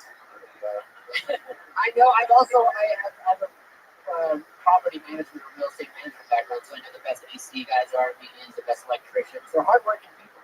We're The best best friends. lead singers of System of a Down Yes. are Armenian. All of them are down to Armenian. They all went to like an Armenian Chavo. like an Armenian high school. Is Chavo Armenian? Is a guy named Chavo Armenian? Love Armenians. Do you remember in Ohio when we first started getting Mexicans? Or was that like we had one Mexican where I lived, and then we had to start getting a couple, and everyone was like scared. Oh yeah, we had no idea what the fuck. People. It's like you would have thought an alien landed in Ohio. Well, that's Pablo. It's all right. Yeah, it's so weird. Mexicans, Jews, and Armenians kind of keep LA running in terms of our hard work. The rest of you don't do much. Well, Where you at, everybody? Yeah, it's true. We're the hardworking ones. The rest of you go ahead. You gotta catch up. slow it down, you filth ball. It's funny because I'm super white and he's super Jewish. And I was Anyway, you really have a Foo Fighters spectrum. I really do. I have a Foo Fighters. what is it? Like just a band or something? No, it's like 2 F's. Girls. That's right. 2 F's. I have 3 F's on this one. 5 F's. It's just Yeah. Wow. Cover of the color of the street. Except for color of the And it's right on. It's on your lower on back. my lower back. Wow. So Do most guys like when they're with you, are they like, fuck yeah, man, I didn't even know that. It's just getting hotter than I thought. I love the Foo Fighters. do they come right next to the FF and they're like, fuck yeah, hashtag that shit. No, they just come right inside me. Yeah. Yeah. Fuck yeah. Yeah. See, I would think. But I don't really let everybody come to me. Like everybody, who am I having sex? I would think punch factor. I wouldn't even think fear factor. I was trying Or to whatever. fear factor. Foo Fighters. Fear factor. But yeah. She should get around the plot. She just said she's on birth control and she's negotiating like she should get treatment on. Yeah, but that's the next thing is going to be I can't have a boyfriend, but it's going to kill everything. No, I mean, Do you have a boyfriend? no. Oh, is this a lesbian person? No, I'm not a lesbian. She was like very interesting. It's not your fault. Well, It's my fault. They hurt you. They hurt my nerves. Yeah. when they were hosting This the is open got mic. real. Now I feel hot up here. What? No, I don't. You're very, very funny, Leah. Thanks for being here. Yeah. At Leah KJ, that's Leah EAHKAYJAY. K and J are spelled out on Twitter at Leah KJ. Leah KJ. So, yeah, it seems that way. Have you been hurt by girls? I've been hurt by girls. Well, you know, I feel like that first big one, you're hurting each other, and you don't even know it, and they're just like, that first big one.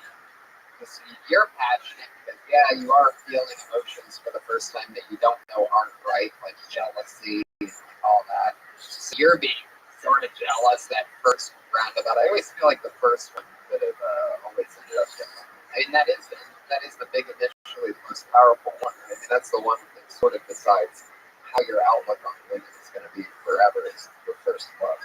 And I feel like both sides fuck up because chicks are sort of naturally like they want to. Yeah, a young man is just as scared as a young girl. Right. And then there's so much pressure on the young man to figure it out, but they're both just as scared, and then everything gets right. And then you go to college, and then you walk into a dorm room with your 6 black guys coming on your face, and nowhere over good. We have time for one more. Oh! Whoa, did I just get burned by my own head of security? It's hard when you lose your woman and you're thinking about it with another guy. It's tough. It's not easy to think about that. Yeah, the first time I had sex was in a church. Really? Yeah. Wow. With the priest? The first time without a lover. I did it with a lover the first time, and then without a lover the first time was in a church. In one of the Bible classes that they have Bible class before they go to sanctuary. Wow. How old were you? 18. How old was the priest? What was his name? Girl named Sarah. Like, did you finish in Bible study? Did you pull out or? You come on the Torah? I pulled out and I ran in the bathroom. You ran in the bathroom while you were coming? No, I did say too. I didn't do it in America. Where did you finish? What did you? I just went in the bathroom and cleaned up. Wow. Imagine being so scared of getting someone pregnant that you run into the other room to come. Wow. Was he old enough to be pregnant?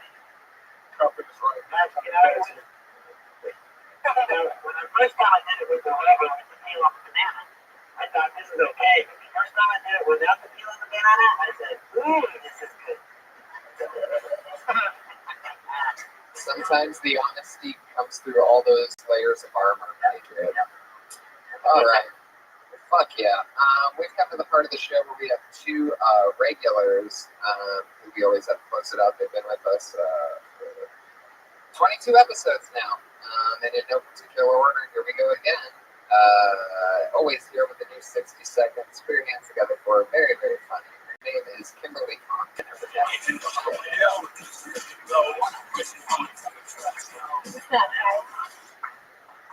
So, I'm still trying to learn, still trying to figure out the kind of guy I want to date, because I figured out that I can't date thugs anymore, you know?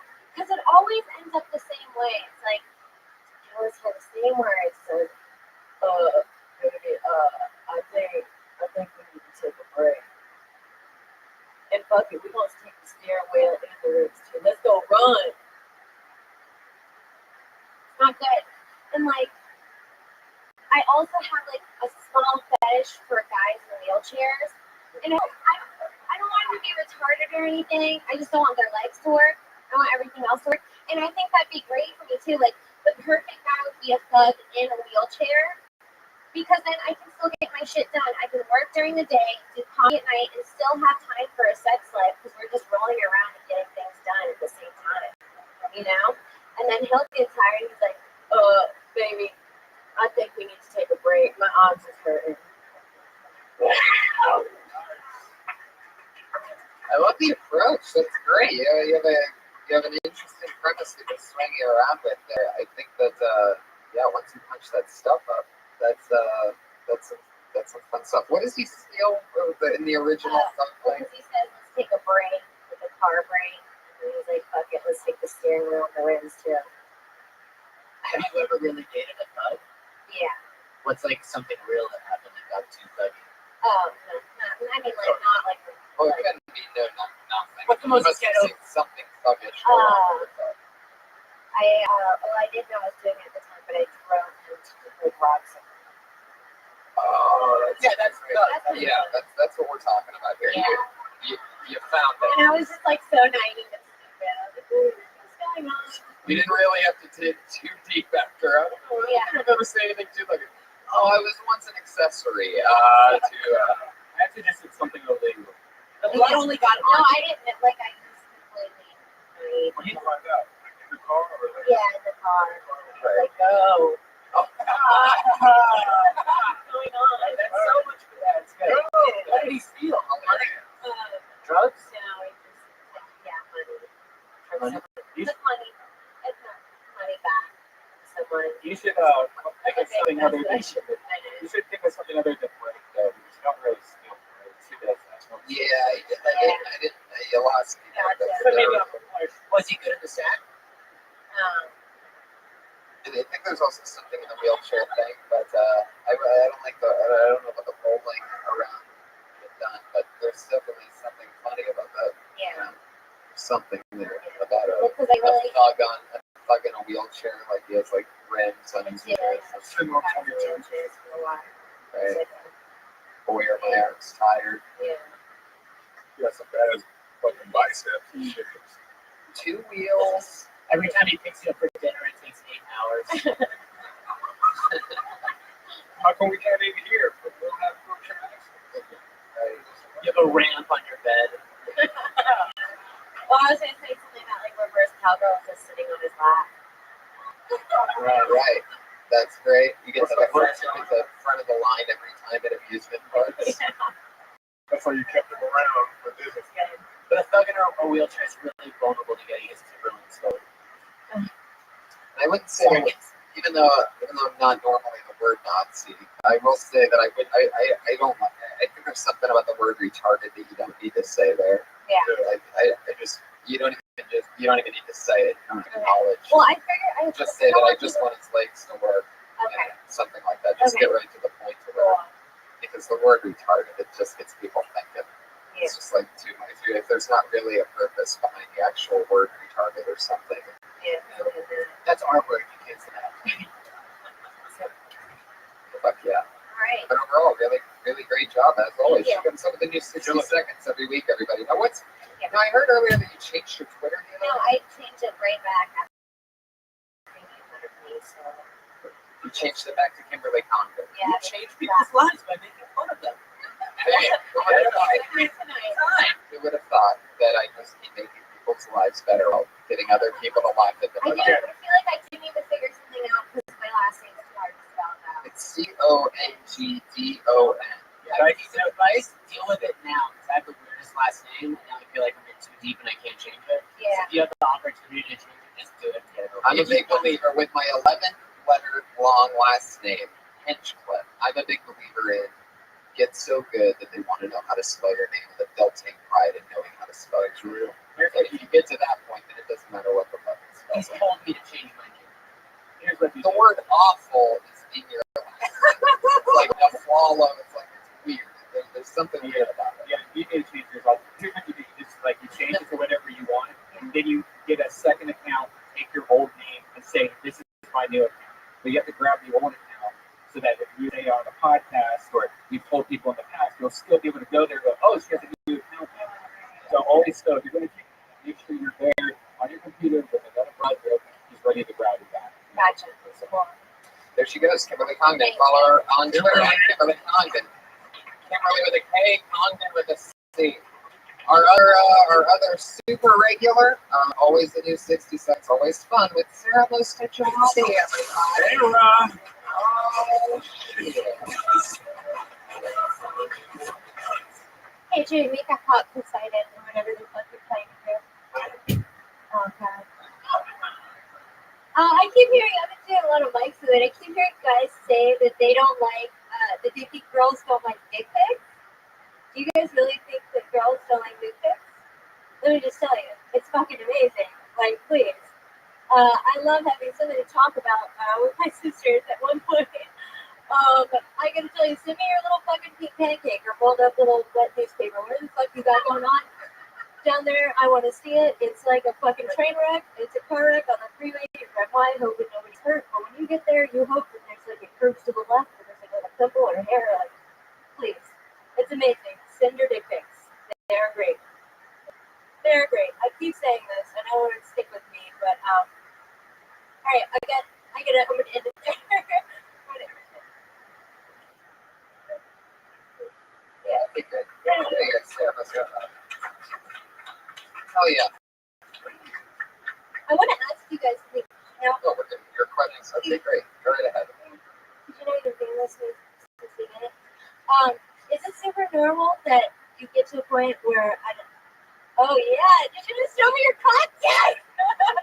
God, that shit is so weird looking. Oh man, you have to show girls that and hope that they put it near their body. That is what you have to live That's with. not my real content.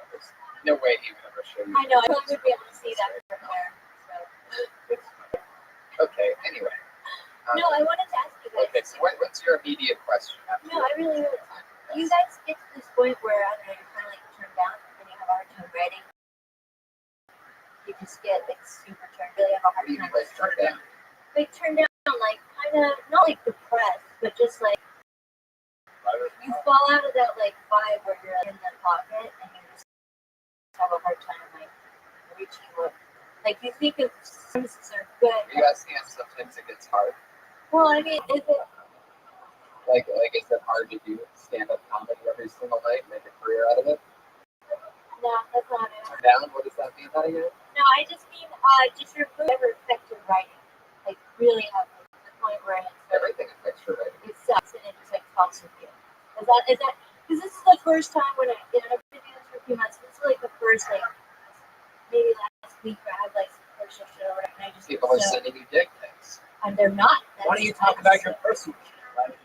Because it's, like, every time I talk about personal stuff, it's, like, too depressing. So make it funny. Right. Yeah. Yeah. Write jokes on me. Yeah.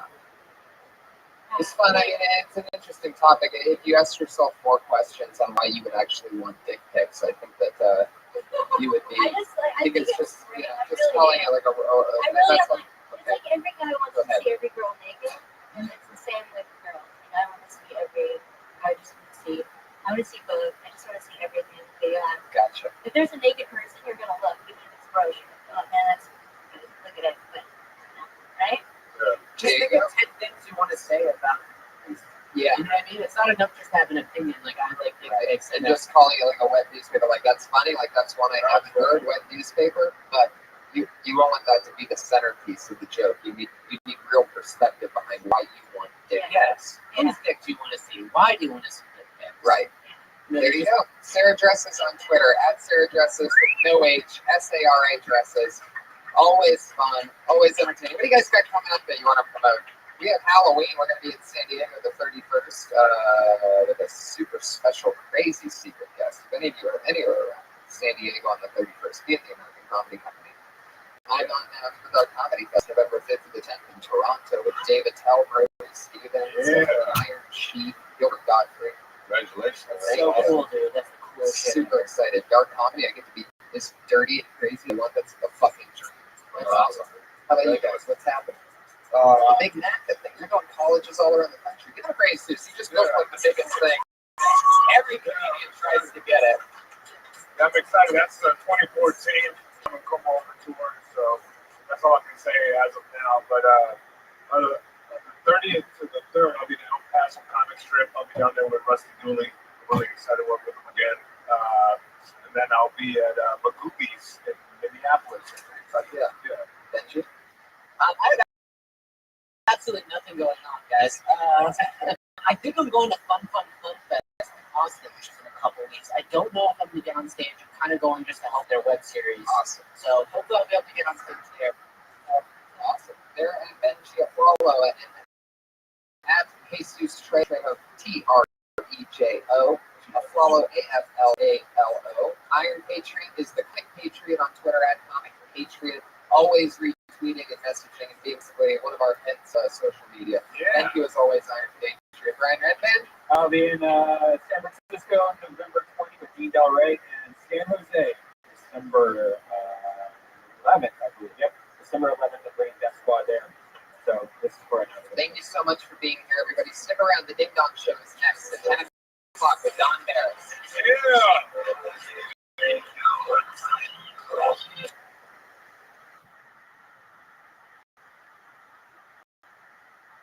Give it up for Tony Hinchcliffe! Yay! Everybody. Good to be here. Jesus Christ is in the house. We're together for that. Hi, everybody. So, yeah, 23. Here we are. There we are. Times are flying. 23. We're over the Halloween madness too that we both had. I barely have any words for liver or Christmas. Yeah, Halloween was fun. San Diego rocked it. Yeah. They bring a hell of a party on Halloween. Yeah, that's nuts. Like, I don't know if you guys ever been down to Comic-Con or something like that. That's pretty fucking crazy. But we have all at Comic-Con drunk and in costumes. That shit is fucking insane. That was an insane party.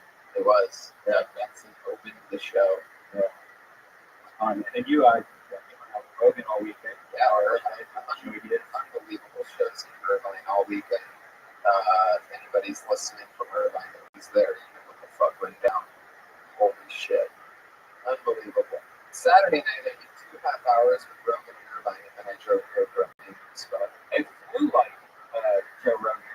And so we're going to really test out this vegan diet you have to see if you get this flu.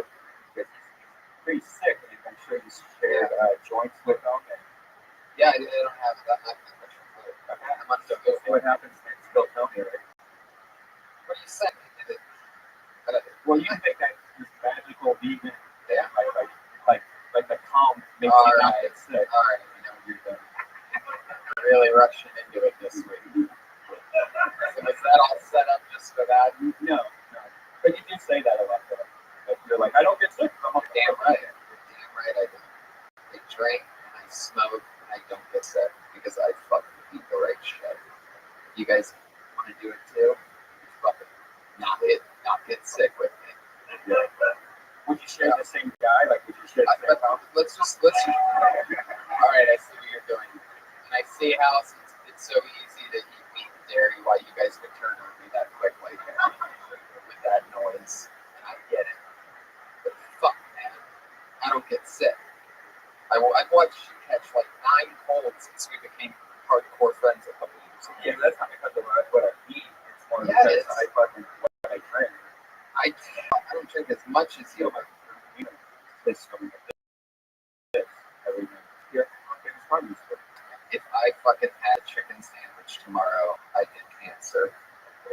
I drink coffee, I smoke cigarettes, and I drink at night almost every single day. It's just one thing I can't do. Yeah. So, fucking tofu for life. Yeah. Is that It turned everybody else against me. It's like a sperm bank. You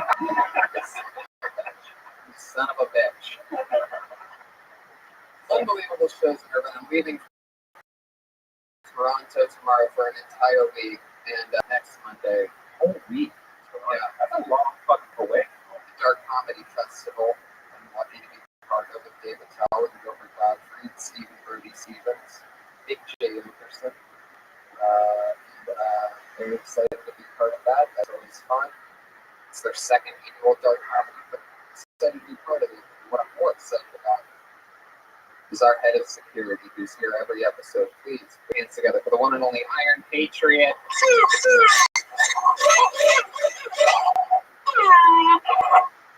Fuck yeah, Patriot. You're really bringing the energy today. Yeah. How's the week been? Well, I went out on Halloween on the boulevard at about 5, and I got home at 9 before it got too late. But right there, there's something to say. I was noticing that I had this dolphin out there that was pretty sexy. Dolphin with pubic hair. Now, yes, it was very interesting looking. Where did you get that? Who made that for you? From my mom. I just got it off Amazon, man. That's, like I said, when you don't have to leave your house anymore, we have everything you want on your phone. You just go, damn, I have fucking dolphin outfit coming tomorrow. I didn't know that was available on Amazon.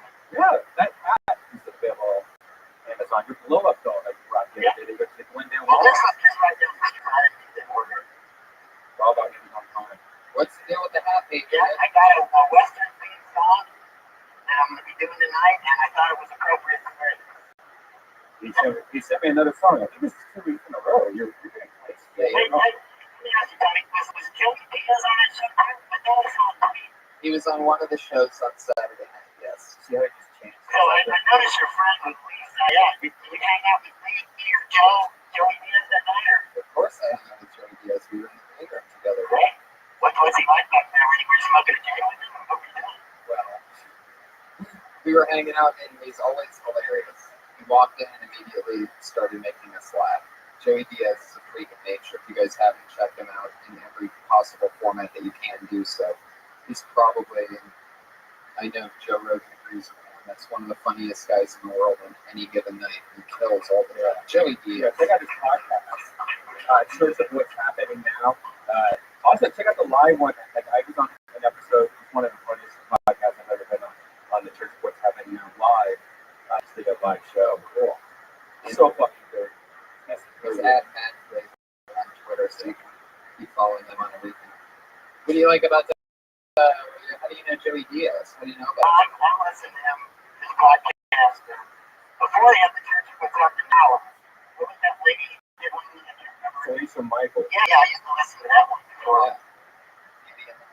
Yeah. Anyway, Patriot, what's up with the hat? Ready to do the song when you are. It'll make it one. So you keep sending in songs. Like I never know about this. And some of those shows already started. You're wearing something new. Too busy. Probably. I'm at the press, Tony. There it is. Well, they give you Guaranteed this is the last week of this show. If we are not playing this week and fucking dumping everybody. This shit sucks.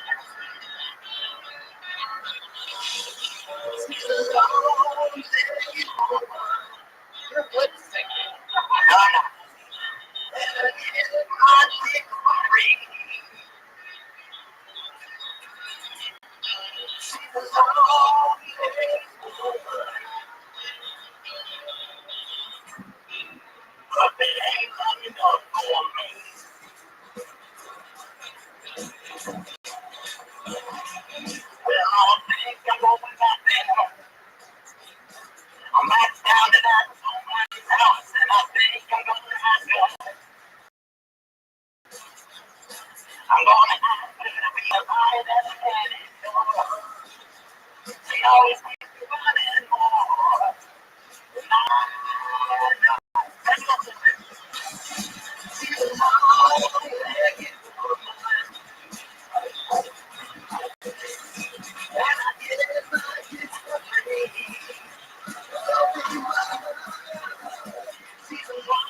one was going to be 2 minutes and 11 seconds longer, by the way.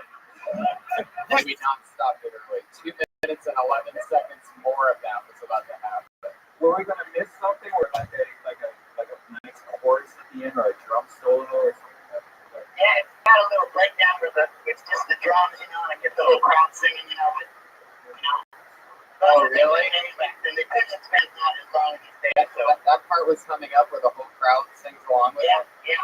But, you don't want to go on too long because you got to keep the show moving. Yeah, plus it makes no sense in the entire concept of the show that you'd be doing these songs in the dead center of it. No, I appreciate you guys let me do it. No, you get the whole sense of it.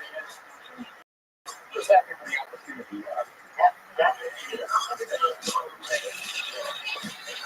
You look like such a sad patriot right now. I can feel you're like a little upset right now that we cut it short. No. I think the hat just makes him look like a bad boy. That's why. Like, I'm a bad boy. Yeah, there's a new sheriff in Chronicle. Oh my There's a female brother that almost denied me on the bus today. I've been writing for 4 months and I don't pay, and I usually bring money in case, but this time I had my hat, I didn't want to pay any money, and I thought, fuck it, they don't ever charge me. This female brother, she got up on me saying, can I get up? Was it the bus driver? Yeah. She said, see, you do this 3 times? She was a black woman. She said, where's your money? I said, I don't have it. I don't have bucks, I don't have it. I'm sorry. Are you sure she was the bus driver? Yeah, she said, next time, I'll let you know this time, but. Oh, that's nice of her. I mean, Well, how much does it cost? It was nice to let you go through it. How much does that cost? What do you call it? It's only 50. It's just, Can you just maybe next time just give her $20? All right, this is for like next year. But I don't see the same different driver. I see like 10 different drivers. Have you ever tried to sit down in that suit? Oh, I don't know. This plastic's more thin. It's on the butt and the abdomen. It's like an ABS cloth. And I've already got the bit thick. If I sat down, fuck it up. I'll be good. Okay. Yeah. Well, Patriot, thank you for that. Thank you for that song, Long-Legged Woman. Time for the Iron Patriot, everybody. You guys ready to get in the main frame of this show, or what? 2 very exciting guests with me, as always. So, here they are, everybody. This lovely young lady and I started comedy together damn near 7 years ago here at the Comedy Store. And since then, we've booked many commercials and TV things. And she is always on the hustle and the grind. She's the opener nationally for Bobby Lee and some other amazing comedians. Put your hands together for my very good friend, Jake Catafretta, everybody. And also, the guy that inspired us to start stand-up comedy, Kevin Christie is back. He was on episode 11, now he's on episode 23. All here to awkwardly have to say hello to him. Welcome back. Good to see you, sir. Always a pleasure to be here. You're Excited to be back.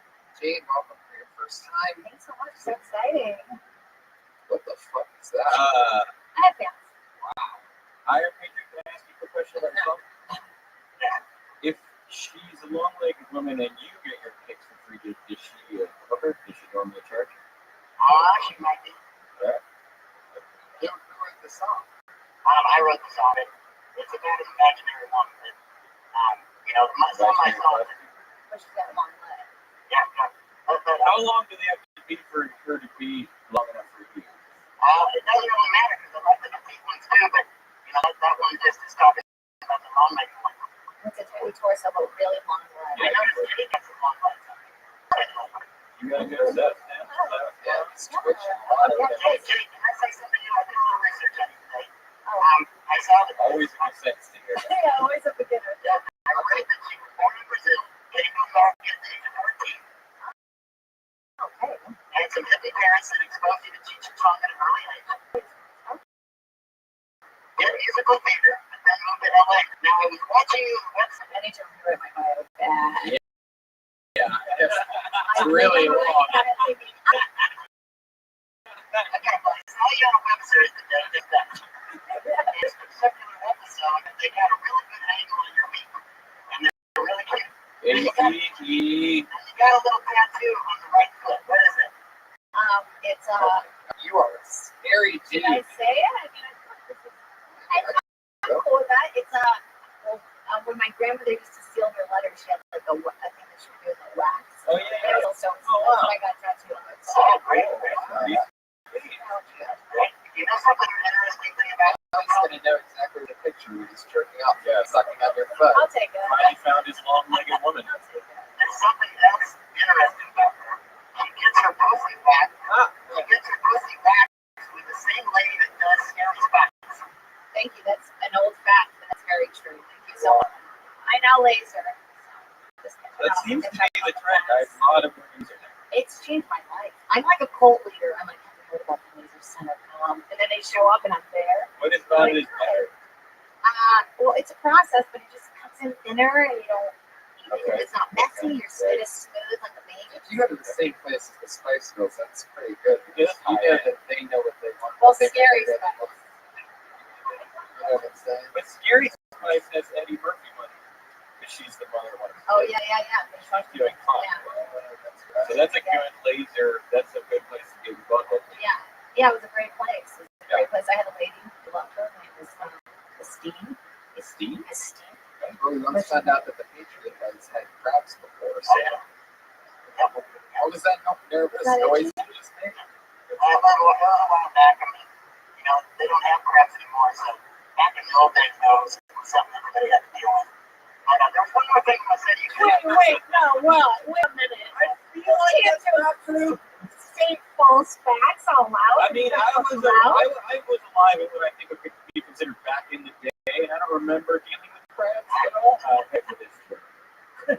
It's true because in Sex and the City, in an episode, Charlotte did have crabs. Right, and that show was a documentary. Yeah, So yeah, lots of real facts. Kevin, can I talk to you for a second? I'd be pissed if you didn't. Okay. Kevin, I'm very impressed with you. You're a triple threat. You can act, you can comedy. Whoa, you just twitched so hard. Are you alright? Are you You got me. I just had a stroke. I forgot it. The other one is art. He's an artist. He's got a whole website. And this one is what's saying. Hold on a second. Time to Yeah, look what? up. Are you okay right now? Or Yeah, are you I don't want to. You've been standing a long time, and sometimes I Is that what? Yeah. Is it? Are you uncomfortable? No, I'm okay. bend your knees next to the Bend your knees. you Yeah, bend those knees. If you keep your knees straight, you'll thank. Are you dizzy? No, I'm okay. Okay. You know, Okay, go on. Kevin, I was reading about the show you're on. You play Lester on the Masters of Sin. I do. It's true. Now, I read that last week you guys got renewed on it. They must believe in the show. Do you think this can fill the void that Breaking Bad is on? I mean, they're very different styles. This is really. Somebody got his short circuiting. Somebody spill a drink on the Iron Patriot. Something's going on. I've never seen you shake.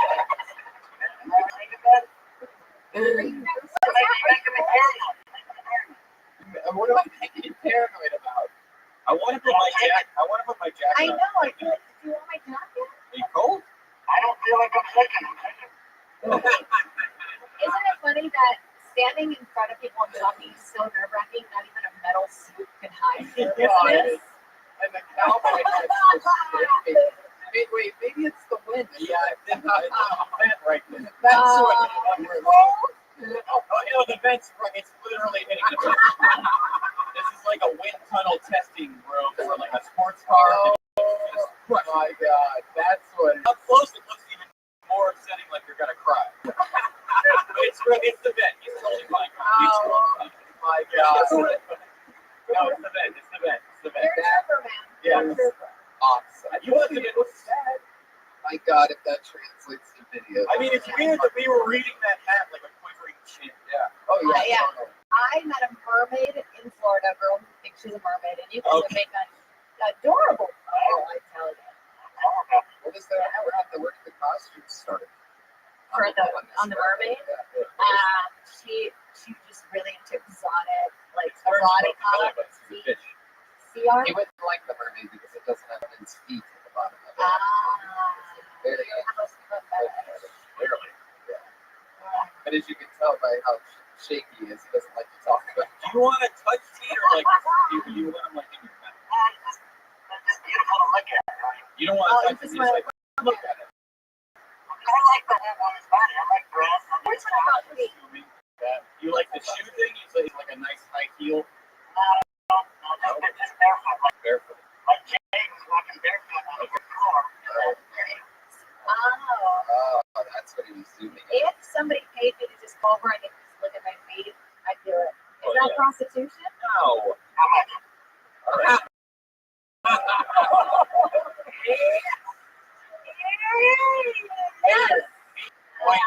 Yes.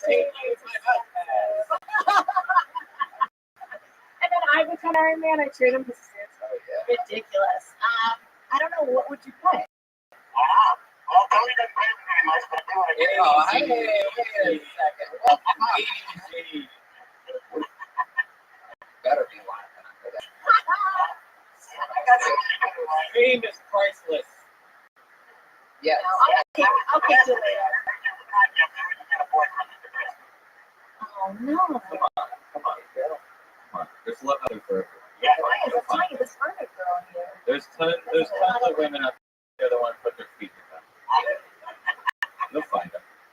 Speaking of Women putting with- feet in mouths, what do you say we get the ends up Well, here, everybody? well, Over 30 feet. Find out the opportunity to put 60 seconds in on the stage. Josh, you want to fix it? I guess they'll fix the mic stand. Everybody does 60 seconds. At the time in which 60 seconds hits the clock, you'll hear a sound effect, and that sound effect is this sound. That means they've done a minute. But if you run the light, you're going to hear a second sound. Don't want to bring out that angry bear. The bear? You know what? That cat does not sound. Is that the bear from Great Outdoors? No. Okay. Oh, yeah. I think this is good. Oh, that's a person. It's so much better. Angry cat than angry bear. So awesome. Yeah. And Same exact sound.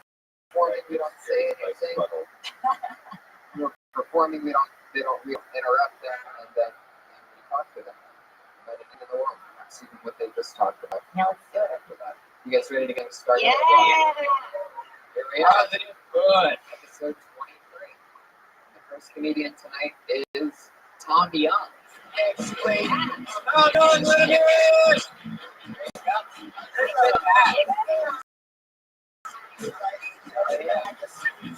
Tom Young, everybody.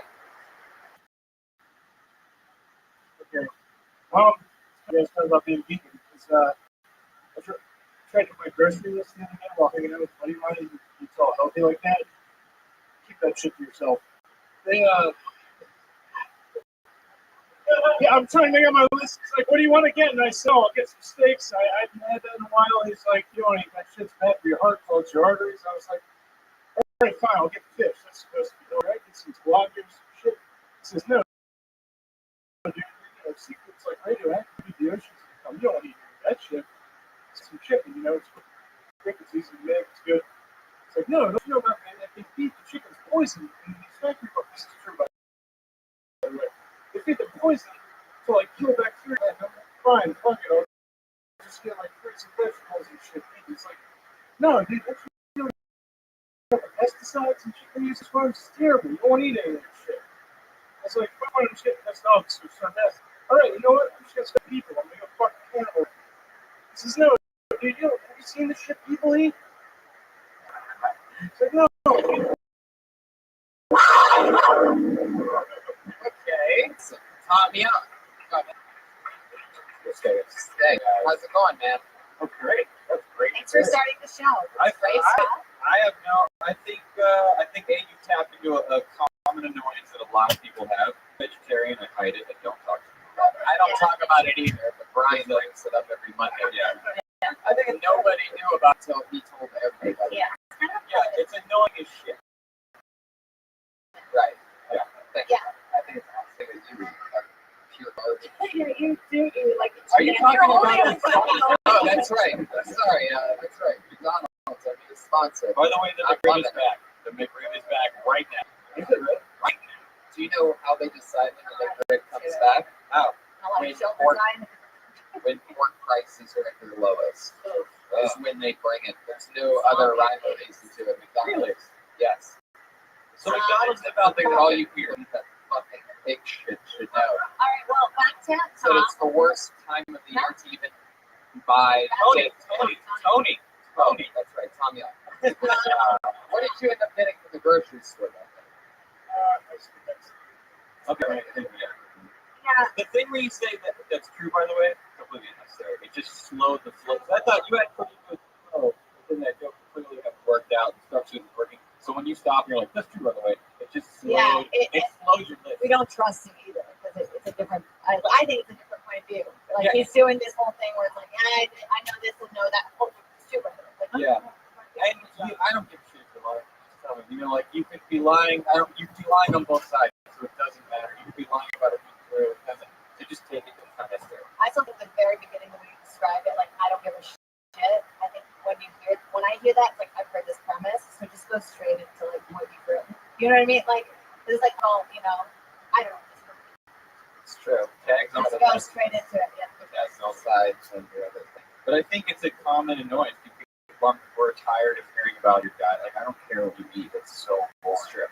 Such a great ending. I love it. I love it. Disgusting.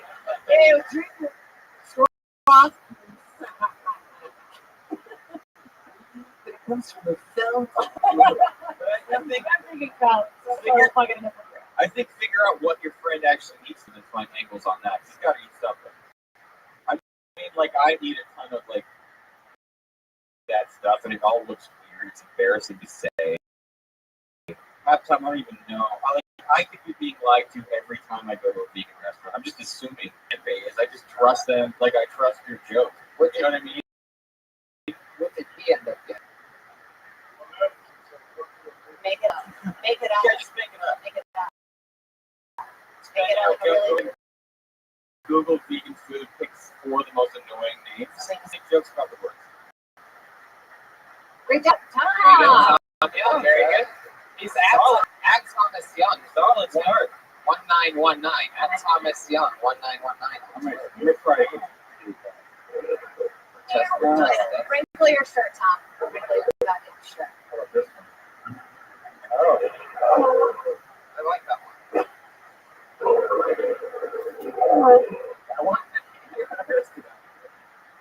Alright, that's funny. By the way, if I was vegan, I would just pretty much eat seeds, right? No. Everything they have a fake tasty group. It's delicious. It's not big. What's this delicious? Everybody, this guy is a wild one. He's been, okay, it's Mugzilla. Mugzilla. Let him hear it! An icon of the Hollywood open mic. Oh, he's got it. I am Mugzilla, the horrible monster. The monster business has been a little slow lately, so I've been doing some stand-up. I want to talk about monsters. I'll talk about Lady Gaga. Lady Gaga, Mother Monster. I love Lady Gaga. Some people don't do Lady Gaga right. Ozzy Osbourne. Ozzy Osbourne is confused by Lady Gaga. You can't see why she's over the top. I can see where Ozzy is confused. I mean, one day Lady Gaga is showing off her knee flaps on stage, and the next, she's accepting the award for Best Male Vocal.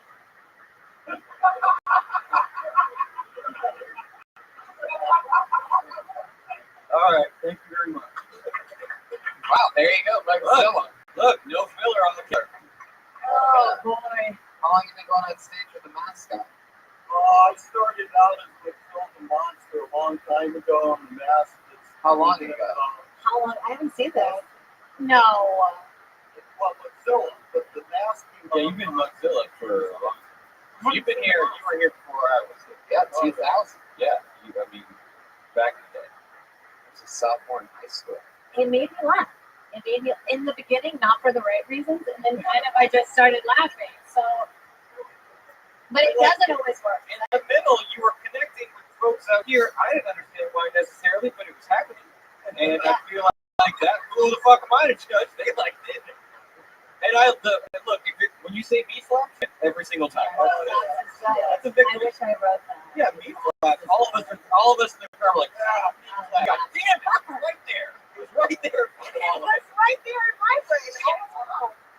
That's funny because I say what everybody's thinking. Nope, that's not why it's funny at all. No. That's You not have at to all. realize that weirdo. You have to realize and accept it. I will tell you this, is that you doing topical with while wearing like an angry warlock mask, it gives this vibe of this like chubby, middle-aged warlock that is like watching And you should know, wait, that's amazing. Your act should be like every week. It should be up to the minute. Like what happened today? Yeah. What's Like, Northwest What in the waiting? news? Monster's gonna fucking tell you. Yeah, Funny. That's funny. That could go somewhere.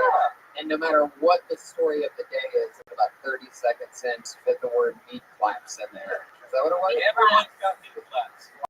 Like because meat flaps could mean feet, their legs, their hands, everything. And it's essentially all meat. So everyone's he's up there with his meat flaps, and they're like, which meat flaps do you need? Right. Like, we just burst the whole Really, if you really do this, it could really go somewhere serious. I just liked it. A lot of fun. Yeah. You I did this at a police state bar mitzvah. A New Year's masquerade party. Are you sure it was a masquerade party, or you were just there? You're the only guy with a mask at a dinner party. Was it at a Wendy's? Did you make that, or you bought it? Or? This mask is hollow root. Okay. It's a good looking mask. Hollow root is an Indonesian demon, and that's the demon was drinking. Alright, I really don't know this shit anymore. Alright, it's hollow root though. Indonesian. Oh, not out. Whoa. Okay. Well, then racist. No big deal. Nobody accused your mask of being African. And I'm just jealous. I love that. So it wasn't Indonesian? Indonesian mask. He's Indonesian. He's not African. Oh, shit. Okay, there you go, everybody. all right, Mixella. thank you very much. Mozilla. Mozilla Is in there America. an email? Did you leave your email on here? Is that what that is? Your email? Did you? What? Oh, At Mozilla 007. at Mozilla 007. You wrote your name in. Bond and Mozilla. You wrote your real. That's your real name. That name that's in front of it. Wow. What's your full name? Mike Sofra. Don't give up his I remember you more name. as Mike Sofer. You didn't always go up as Mozilla. You got introduced to Mike Sofer back today, right? Yeah. What made you go full Mozilla? What made you go with the name change? And what year did that happen? Jump back up real quick. Was it for the pussy? You don't need to put the. Because when I hear Mozilla, I actually started out as Mozilla. And one day I was up on stage with Will. Okay. Willie Hunter? Willie Hunter. Right. And Willie goes, why are you using the stupid Mozilla name? Why don't you buy your own? And I go, well, you go by Willie. And Willie goes, well, that's my name. And I go, bullshit. I go, show me your license. And if that's your name, I'll go up as Mike Sofer. And I actually got to see Willie Hunter's license. And Not a his big name is Willie. he's racist, is I think what I gather from this So whole that's thing. so now you have some valuable Willie Hunter trivia. Well, Valuable is a bit of a stretch, but trivia. All you Willie Hunter fans out there, that's I'm one of them. I'm one of them. Wow. So then you went to Mike Stouffer for how long until switching back? How bad did Mike Stouffer's career have to be in those few months or whatever that you You write the song for Tito's Tacos. I have a Tito's Taco cat. There you go. It is not African. Okay, let's I'm get so another confused. name. There he goes again. Yeah. Mozilla Mike Sofer 007. The man's so nice. I brought him up twice. I like Tito's Tacos. That's who that Meat is. flaps. Remember when we make songs for All of us up here with our meat flaps. Big gases. Patriot, what do you think of Mozilla? I didn't know if they meant like the meat when she wore the costume or the actual petulant. Okay. That's what's so fun about it. It's a real mixed bag. It's like a puzzle. The end.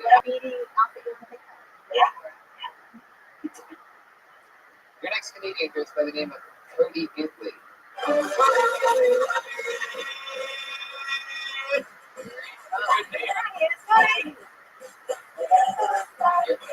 Take it. You guys know.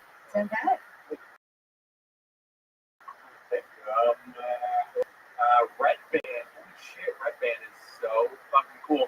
Another head on his head, no, it's Dolphin. Red Band is full bone gay. It's actually the sign of lesbians. Sign of lesbians. I'm lesbians. Oh shit. That's not most people open. I went to go get a taco the other day, right? There's a store right on the side of the fucking store before you walk up there, right? It was like no pictures, no place of tacos at the store. Like they had a bunch of their fucking tacos, right? I know. Fancy shit. Tension. Has anyone ever had weird tension before? Like you can't order a drink, right? Do it around and think of it. Damn it. Going too fast. Not way too fast.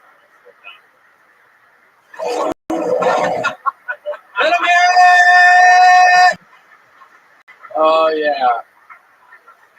It's gonna slow down, alright. Fuck yeah. Wow. This was your first time. Yes. Holy I've seen you at. Right at the vegan place, sucking his dick. Oh, Jesus Christ. Alright, how was it? Red Band. Look what you've created. Red Band. What? Look what you've done. Yeah, very good stage presence. Looking at Okay, it.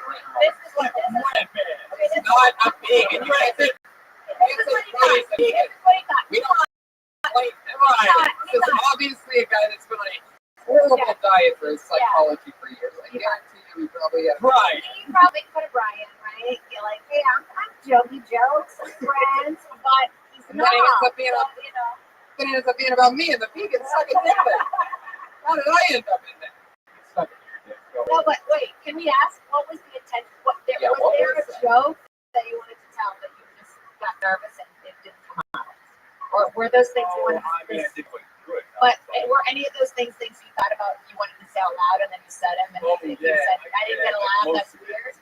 Yeah, like the taco. So thing, what were you saying? What were you saying about the Funky Bunch is that? Are they famous to you? Marky Mark's Funky Bunch? Well, they're less famous for. So is the joke that they're not famous? Very famous. Okay, I get that. It's just it happens so fast, and you kind of swallow it. Like I had to hear, I was like Funky Bunch, and then I sat there going, wait a minute, who had a Funky Bunch? And then it took me, and I was like, oh, Marky Mark and his Funky Bunch. Which if I'm doing that, the crowd is like, can I get a drink? Like this, if I'm, it's too far to go. It's too many steps, I think. But I get the premise. No photography in a taco place to me is weird. So I think it's fertile ground for a joke. But I didn't hear that part either. It literally just the thing like he went to a taco place, there's no flash photography, and you think it's like, who gives a shit? Like it's the fun. Right. Yeah. See, I guess that whole part also starts. Well, you were also living with Anchor, so I think you were planning it that. You were sitting there going, how am I going to fuck? I'm going to fucking make it a vegan restaurant? Like you were planning your attack. I was looking at it. What made you come out and It's meat flaps. what made you come out and try to insult Red Band? Because I banned him on YouTube. Oh, well, wait a minute. So, this is emotional. This is spite. Why did you ban him on YouTube? But you thought gay was an original funny thing? I don't understand. The only gay thing is seeing it. Actually, I don't know. Oh, You want to know you? that you're that guy that be quiet. So you think that the fact that I have a symbol of a dolphin on my head, and I just love to eat assholes, guys assholes. Yes, it's exactly. I I mean, the last time I was here, I think the gay thing is like that. To me, it's pretty bad. We just have a gay I agree. I feel like if you just got up here and you're confident, I mean, look how you're holding yourself. You're totally closed off. To be fair, it's silly. really. No, it's not. Like, you know, you're like this, so automatically makes people kind of uncomfortable, I think. So I feel like just as a rule of thumb, just try every time to be a little more confident in your stand, like in the way you stand. Yeah. And then just, slow it down and then don't remind yourself to slow it down a lot. How long have you been doing stand up? Oh, a lot of You got on stage. I've been slapping once a week. Okay. How many times do you look through at a comedy club at other people having fun? Only when Cool, I'm glad it came up in What are your other passions? What do you do most nights of most other nights of the week? You're only going up one night a week. What do you do? podcasts, shit like that. Well, there you go. So listen to podcasts. Yeah, follow your second dream. No, I'm You not. know, and he's kind of like, when he walked up, I was like, he's going to be like Brett Weinbach. Don't quick this. Yeah, you have a Brent Weinbach Yeah, vibe. it's like a vibe. I thought he's going to be like Brett Weinbach. Right. Have this weird Yeah. confidence. There's a lot of people that pretend to be as nervous as you to make it. Yeah. So, Oh, yeah, so maybe you he's should be fixed with excited. this stand. And I'm not saying that about Brent. I'm saying that about others. Yeah, a lot of people put on awkwardness. Yeah, that like weird like, comic. Yeah. But you just have it, so that's good. Write anything in the world. Because yeah, if you're gonna be a dude that just stands there, jokes have to be really word heavy and clever as shit. I feel like you can work with the taco, no flash talk. Yeah, there's something there. I think both. The first one's a little. Remove the funky bunch. yes, and don't kill anybody. Cody Gidley, everybody. There he goes. It's Cody Gidley. Trying to make 30 seconds making fun of Red Ken's act ineffectively. I mean, it's just so focused. Redman, I think you got a little too many. Oh yeah, I know. I'm honestly wearing this hat because it's gay, and there's dolphins. Yeah, it's ironic. It's not It's ironic. Yeah, it's a part of the dolphins. So it's not like I bought Nothing it. wrong about. But do we have you have a dolphin bit? What's a fucking I love dolphins. There's nothing wrong about loving dolphins. Dolphins are a great animal. Smart. Hey guys, dolphins are great. Yeah. I fuck a tiger. Really? Is that true? Or a dolphin. What? Yeah. All right. What if the dolphin had a If we were a comedian, having this conversation at the mic right now, you'd be shitting on us. Hey, you know what? I have a better question because I think we're gonna get an answer out of this. Patriot. No, I've seen that photo. I showed it to everybody. That's a dolphin. The dolphin. Anyway, Patriot. What animal would you fuck if you could fuck an animal today? We just fucking. So what animals speak? We My bestiality days are over. No, you gotta fuck an animal. Too real. Just say an animal and pretend. Yeah, exactly. The bestiality days are over. That's basically like fucking Exhibit A. That's just bringing What charges. did you use them for? I got a legendary story that I told Jane. Yeah, it's true. He fed a dog chocolate off of his dick. Worst thing you could possibly feed a There dog. was something you got wrong at the podcast. You could have killed the dog. Yeah. There was something you got wrong at the podcast. The dog died from depression 2 Oh months my later. god. No, first he sucked Ryan Burgess's dick, and then There's something wrong with it. You said that you thought that was the second time I came. I first jumped on the tree, age 14, climbed on the tree, did my first orgasm. Right. Then 2 years later is when I fed my dog with a banana split. As the banana, the chocolate, the nuts, the cream. Now the circumcision, Tony didn't understand. That's where you get the split, the banana split. It was when I was circumcised as a small baby. But that's where you get the banana split. I'm filled with But so there is a lot of masturbation between 14 and 16. That wasn't the second time I came with it. Okay. So I just want to clear that up. That was something at the podcast. Are you one of those guys? Thank God that's cleared up. Well, I got to change my contact info. I'm not gonna sleep well tonight. Are you one of those? You ever pull a David Carradine and have to like have a belt around? Okay, you gotta choke it No, out. no. You've never tried it? No, and you said that chocolate was bad for my dog. I didn't notice my dog had any problems. Yeah, chocolate is not good for dogs. Universal knowledge. But actually, the caffeine can kill me. So the caffeine that's in chocolate is not good. Really? Oh, I just stopped letting my dog drink coffee. Yeah. It's really. Aw. Put your hands together for Amir Halal.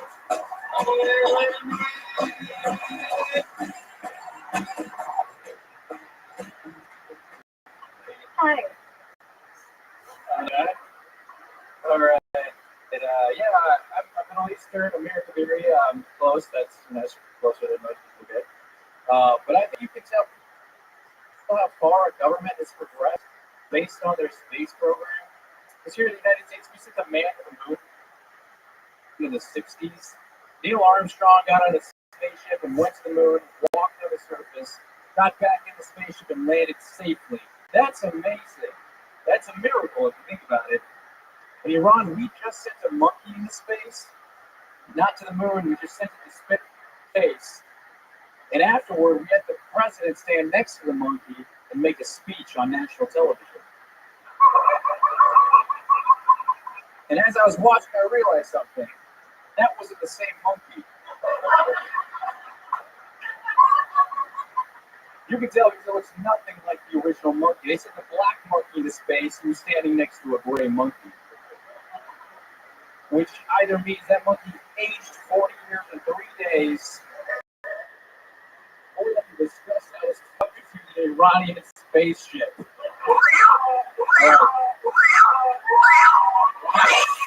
Wow. Right. There you go. Thunder and lightning. I feel like I saw it coming before you hit the stage. I was like, I feel confident about this. Charisma City. It's like Yeah. a baby Benji. You were smiling. You had a good vibe. I was like, I feel like there's a good joke in this guy's heart right now, and I was fucking right. I want to stop you. I gave you I an thought extra you could get to it faster too, though. Yeah. I think you can get to it faster. I think it's really funny. Yeah, man.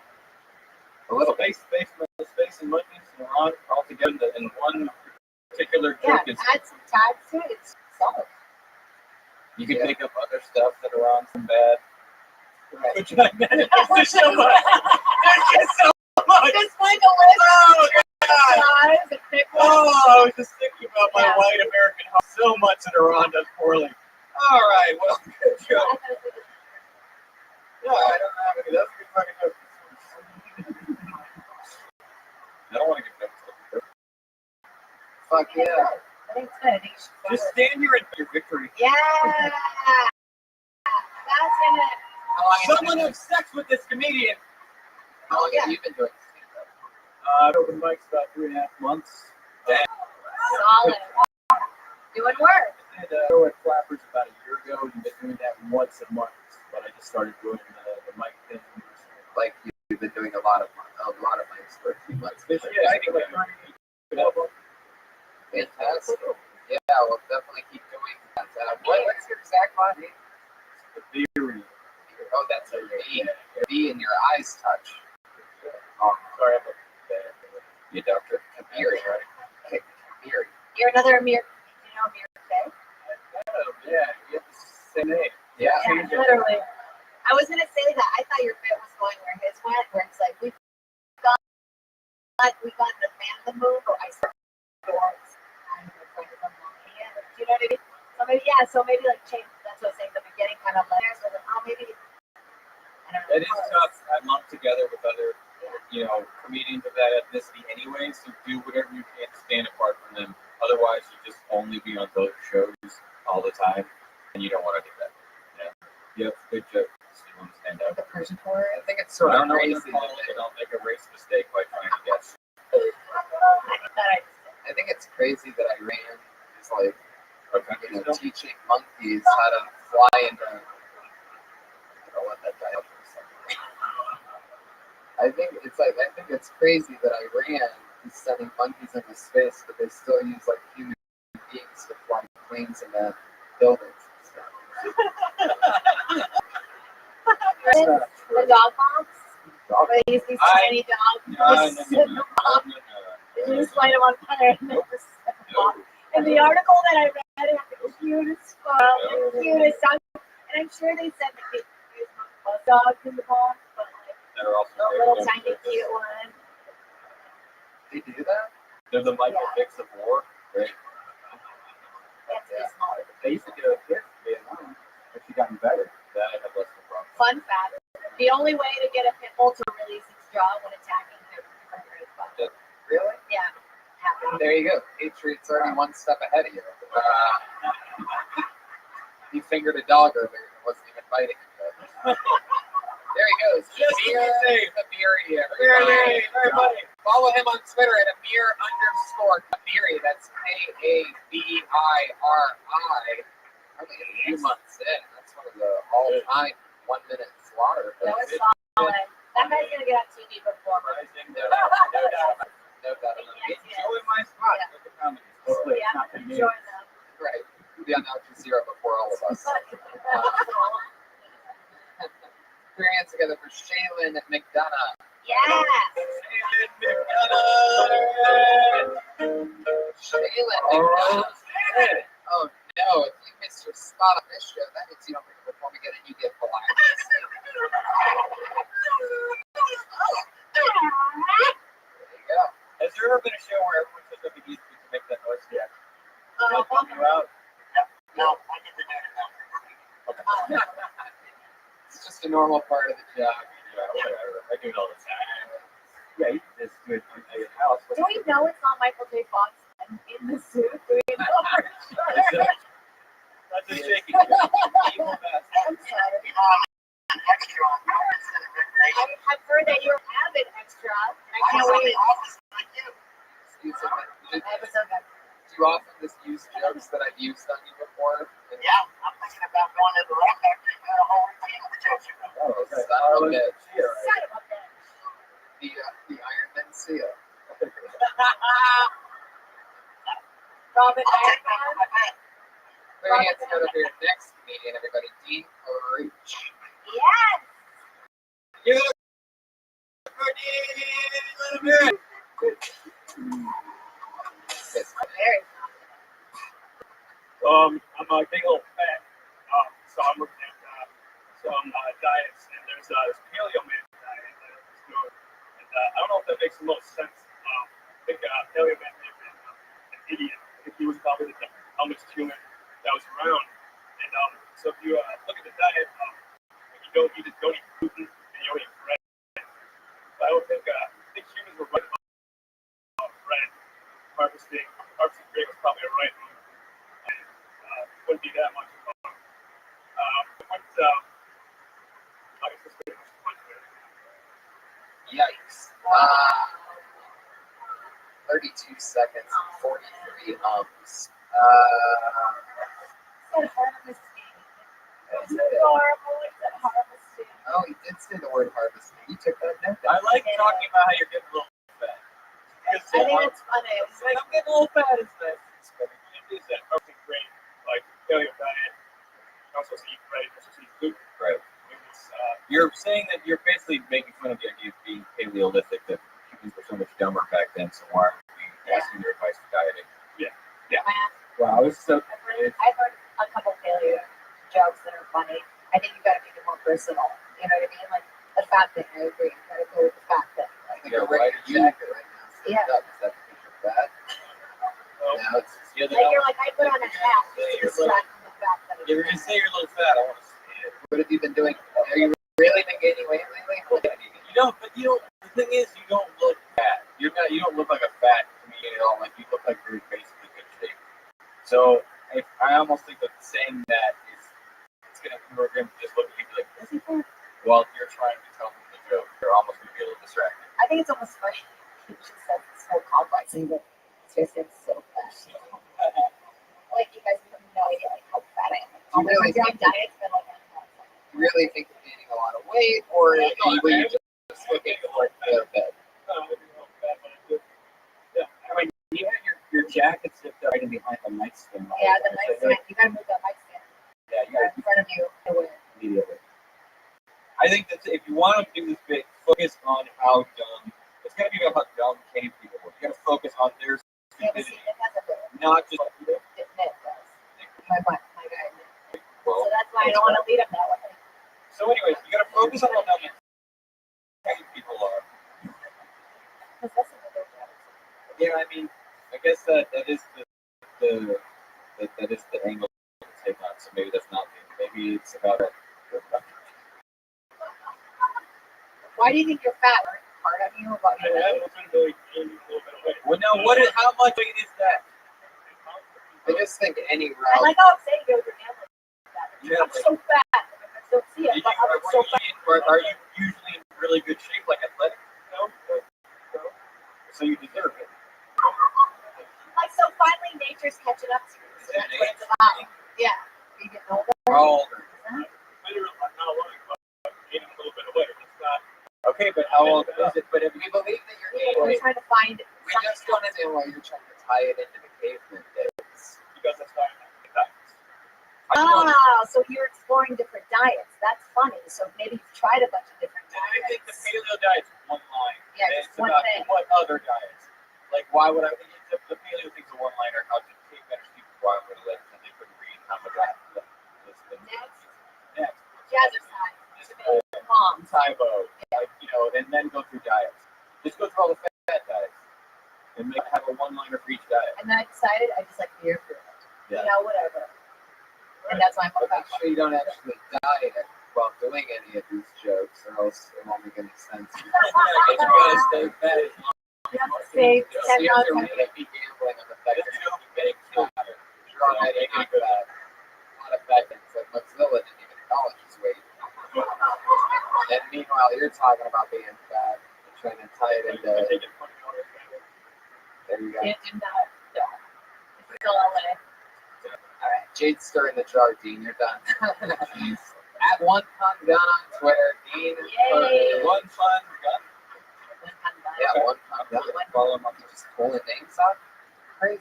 Oh, it's a girl. Good. Hell yeah. Danielle Arce, everybody.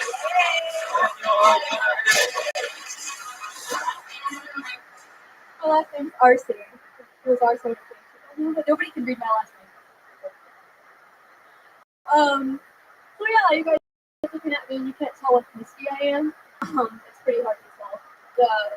Hispanic and Italian.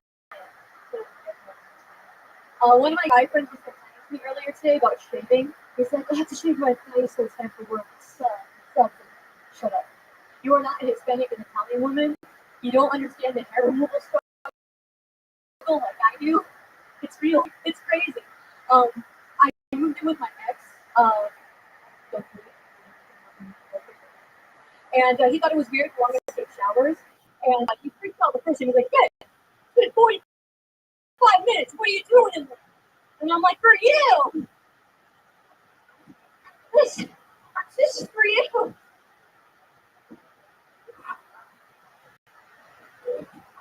It's my life. That's what I do.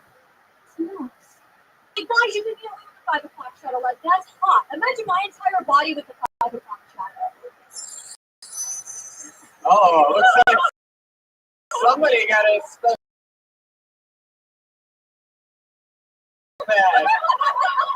Oh. How we can see how big female affects the comedy. That's Yes. it. From the master of that. She made your dolphin food. I think you can start at you understand the whole like isn't this in case you're wondering. Yeah. But if you like you go like I know this or wondering this like no we're not but nobody was I wanted to meet someone just like I'm hairy I'm Harry as a motherfucker. and didn't blame it on a region of New York. Got it. Yeah, and then maybe like after you do like the discussing like shaving, which I know it's tough. Yeah. You do something dainty and then you're like my toe on the ground. Then there's like some kind of Contrast. contrast. I was confused that you moved in with your ex. Does that mean you were together, you moved in with them, and now you're not? Yeah. Or that was confusing. So It's because I don't recommend. Yeah, keep it for later. yeah, he's your ex now. Then you can use it like I shaved out of it too aggressively and broke up, or something like that. Like Okay. you broke up. Like what do you mean it's not sexy? Yeah, well, as I'm screaming at him while I shorn my butt. But yeah, like it's you can use a breakup later, so don't like waste it as this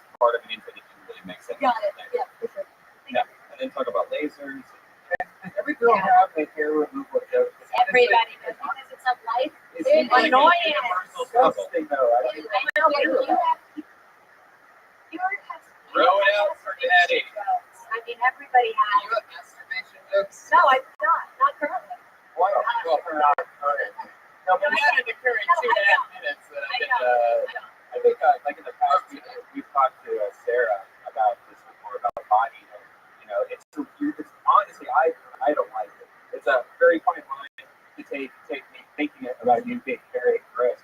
But I mean, the visual of you being very doesn't always have to I follow know, it. but the thing is, this is something we deal with every day. I'm not It's trying to such an attract annoying. anybody. I'm just talking about my real life. Yeah, I know, and that's the problem. Because the second we go like this, and we're like, we're shaming because that's not what I picture. Right. You know. Sorry. Yeah, no, believe me. You can relate to a comic more than me, believe me. But like, yeah, it's weird because watching it, I feel like, oh, she's so like brave and like talking about such Yeah, like. you ran up But I there talk and like about attacked the things like stage. that, and I feel like it's great. It was like You actually, did it fun. You made us Yeah, I happy thought it about was fun. talking about the hair, which is like you could have done it completely different. Gross us all out. Like you were so smiling and jumping but around that's the about thing. it. We all have a joke about Right. that, And I laughed. right? We all have a joke about Right. is your hair removal or whatever with hair removal. So how do we make it more? I don't know, original or like more. That is Sure. a funny way to go about it. I mean, if you're gonna do an act up, that's a great way to do it, especially if you're act. So if there's something that I think is a great piece of advice that I'll tell you, it's how long have you been doing stand up? 2 years. It's like such a weird barometer of because Zilla's been doing it 12 years. Yeah, but it's like you do it like once a week, once every 3 months, or Well, I did it consistently for about less than a year, and then I took some time off, so I was working and stuff, and then I've been nonstop for like last year. I worked like well, great. Well, here's what I was going to tell you: is that how do you say your last name? RC. RC. Yeah. I would either spell it that way if you want to spell it that way. Get it right, not like something. Because nobody's ever going to say C-A-R-C. Yeah, and they're like commenting on it, like when you get on stage, it just seems like he's complaining. Yeah. I forgot that. That's exactly how it sounds like it's spelling. So either you can ignore it, roll with it, and basically be called that, or you can throw a letter at the end of it, or you can write something better than what you already have about ours, and it'll kill. That's really funny. Ours. I do have some stuff about that, but I figured I had my minute and I knew what I Yeah, wanted to you're just talk about. And I should have not said anything to be like so. But it happens, right? Because it's so. Isn't it funny how that happens? You just You get up want there. to, I mean, it sounds like that's what we're trying to do. You want to be present and comment on the thing. It just depends. You can just. I knew you were that close. That's how everybody. And I told myself, like, If I say it that way, I'm a host of things. So I say a name, and that's how everybody else is going to. I say Catapretta. I say most of Jobby. I say Jesus Christ. I say it all perfectly. That's ours. Your last name is ours, so that's what it's going to be. Okay. I would, you put a Y in focus. There you go. Look at that. And it doesn't change how you spell your name, but that's like how you pronounce it. I write underneath my name like every time. Yeah, I usually write the letters. Yes. Has anybody ever said Jake Caterpillar? That's the closest it's ever been. Change you Caterpillar. Are you still in with your ex-boyfriend? No, I got picked up. That's cool. Brian, Okay, this is about comedy. Brian, wait till after That's your little bone. He didn't even push a button. That was his party. She's at Danielle ARCE. You can find her on Twitter. Red Band already has. Red Band's gonna find your finale.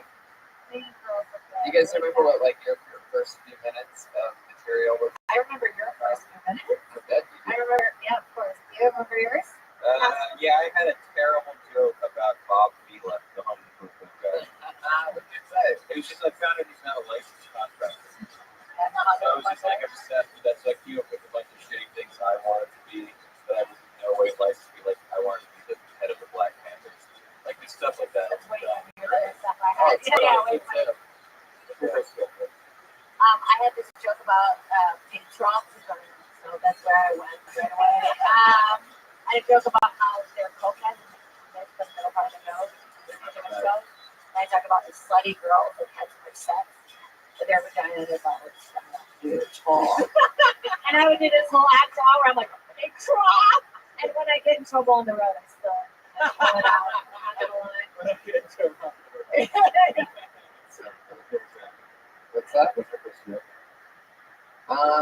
Well, the first time I did stand-up, it was supposed to be this rant about pedestrians, but then I got on So stage. many people I know started with the rant. It was always like, I mean, what the fuck's the bitch in the crowd's like, where is this going? I Nowhere. was all like, why do all the people on the crosswalk things have to be white? Why does it have to be white? Like, it was like the stupidest shit ever. Luckily for me, the first time I ever got on stage after semi-practicing that in my head for a few weeks or whatever, I got on stage downstairs in the original room, and I was so excited, like this adrenaline rush, that when I hit the stage, I completely blanked out and forgot. So I ended up just up there like, holy shit. I just totally forgot. Like, and I've been practicing for weeks about this one, and it turned into my very weird style that I still sort of keep very close to me. Really shown that night, and just sort of like just rolling with it, like acknowledging everything in the moment as it was happening. Like, man, I mean, I could have written about anything else. I remembered it. But it was just kept working, so it really just turned into like this game of timing. So it went well, even though, thank God, I got the material basically. Yeah. Well. Yeah. But I honestly think for the person, still for me, it's really not about like the written thing. People write very differently. Right. You know what I mean? Like I have friends who like write out jokes to the word. Like, should I say do not or don't? Do not or don't? Do not or don't? And You find that out. How I work. You find that out when you're on stage. Yeah, but not some people work in a different way. You know? That's creepy. I just think it's fun. Like Those that way people you are get having to do their thing. My first joke is remember the Tempur-Pedic commercial where it said like the kids jumping on one side of the bed, on the And other the wine. side, the wine. Yeah. Like that's why I bought it, because when I'm in bed with the so I don't want to so That's so really funny. I remember that. That's hilarious. Was it little children? I thought it was old. No, it's on one side with the guy going, haha, and on the other side with a glass of wine, and he's just sitting in bed, his kids just jumping up and down. That's funny. You like old people. Yeah. I like it both. Both sides. Your guys' first jokes are so much better. Remember how scary the improv open mics were? Cool. That was every day. We used to wait. Okay. Hey, Jonathan Tumplin, everybody.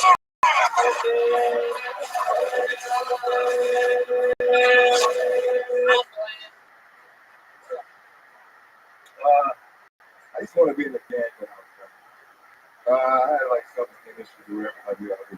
But I told my parents like I'm gonna go join a band, and I'm from the South, and my stepdad like trying to tell something black man you gotta be in the band is like not a good idea because they think they can beat anything. He's like, son, you wanna be in the band? Whoop my ass. So when my mom was trying to help me like figure out what's what, I took the car, you know what I'm saying? I'm like, I'm ready. So I go to my friend's house. And I'm like, hey man, I think we could get down with the set. And he's like, all right, man, that's what's up. And then everybody come outside. They're like, how did you get here? I was like, oh, I took my parents' car. And then they were like, oh, sorry, we don't deny your street cred application right now. And I was like, why, man? Why? He's like, well, we'll tell you the rest. That's it. Very funny. Street cred. I get it. I think there's a tighter way to say for the parent thing at the end. Like I almost think you took because I feel like the crowd got what you meant. You're like, oh, my parents. Like I think there's you could say that with almost one line, like, oh, I'm sorry. Oh, this game is a really cool. Like, we're supposed to be there. You already have it. You've seen it done. Yeah.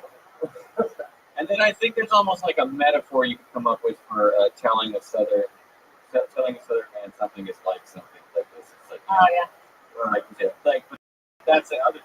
I love the premise of like I wanted to be, and the way you say it too is I have self-esteem issue. Yeah, you're like You're adorable. I feel bad about myself. I want to be okay. Oh, sure. Like, like it's a nice perspective. It's a really honest Because both are like, that was tough. I want to fuck you up. You're like, no, I fucked up bad. So I want that to me is nice. Like, I think that's a really nice, I think that's just a nice premise. And I would almost see you could go back to that, like, if you want to continue that as a premise, like, what else from having low self-esteem? Because also, you come on, you're a likable guy, you're not afraid to like a fan put up here. Like, I want to know what your low self-esteem is and why you have it and what it's made you do. That's what right. Like, it took me like an hour and a half to put this together. Yeah. But I mean, like, Like, whatever. you think I just threw on this Jamaican jacket? Yeah, there were different choices I laid out to take it. I mean, I change my clothes like 2-3 times a day. Same. Just weird.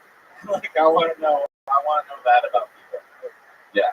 I thought it was really funny. I feel like when you could fill it out, like compare the dad thing, and then you say set. Yeah, what is that? Like, what is that? You know what I mean? Oh, I knew what that was. Exactly. You can go, which is just like a thing.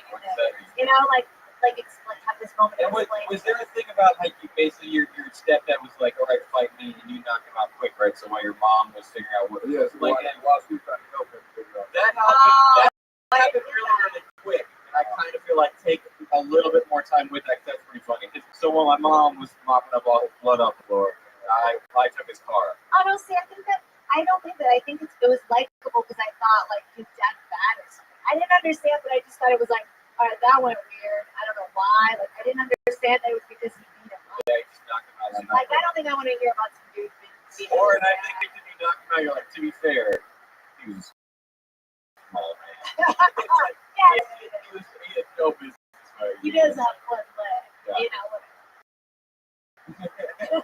God rest his soul. killed him. Oh man. Yeah, maybe you could just really hit the head and say, you know, he said that if I didn't, if I wanted to join the game, I'd have to beat him up first. So then I beat So the I shit did. out of him. Yeah. I've never tried so hard. I tried a bunch of different ways, right? You know, All those. right. If I can apply the same fervor, which I did in this life, to other things, I'd be a millionaire. It felt like everything I've ever trained for. Yeah, this is what we Pinnacle live at for. that exact moment. Oh, there was blood everywhere. Yeah. You know, my mom's trying to put back over his wheelchair. Yeah. Got so worked up I beat my mom here to death. Right. And they wouldn't let me in the fucking game.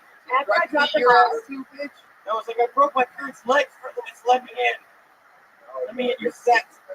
It's really funny, man.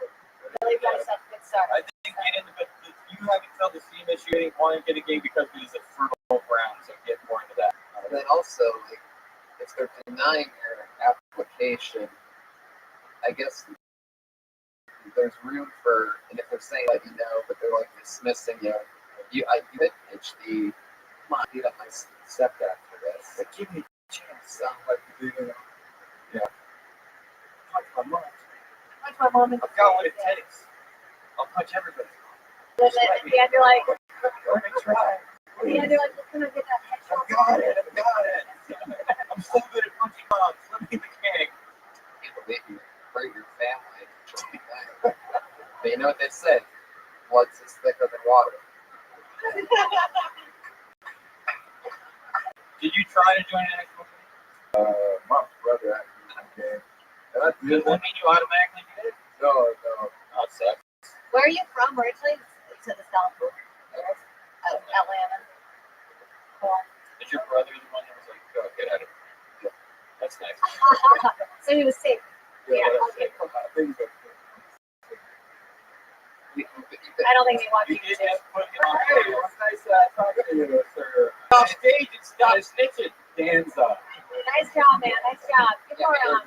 snitches get podcasts, homie. Snitches get stitches. Follow him on Twitter, J Sherlock T. Jonathan Cummings. Yeah. New episodes. I like those diamonds he's got on his ears. They look cool. Yeah, they do look cool. I'm It afraid just of where keeps this is shining, going. huh? This is good. Like twitchy over there. You think years and years back when we wear diamonds, remember the little studs guys used to wear books? I mean, well, I don't know. I don't think so. Right? I mean, Always. I don't know that it completely left. yeah, they never want to. Harrison Ford's been hanging in there for Yeah, he's going on 30 got years. bills. Harrison Ford had a Eddie Pepitone has an earring. He does. Oh, he still has a So piercing. weird. Should get some root beer. I had You should wear. everyone did it. Like, I just would be. Well, let's move on to our final part of the show where we put up our two regular. One more. Awesome. How's everybody doing? Everybody's doing I feel like this is It's fun. it. Sarah Wineshank, everybody.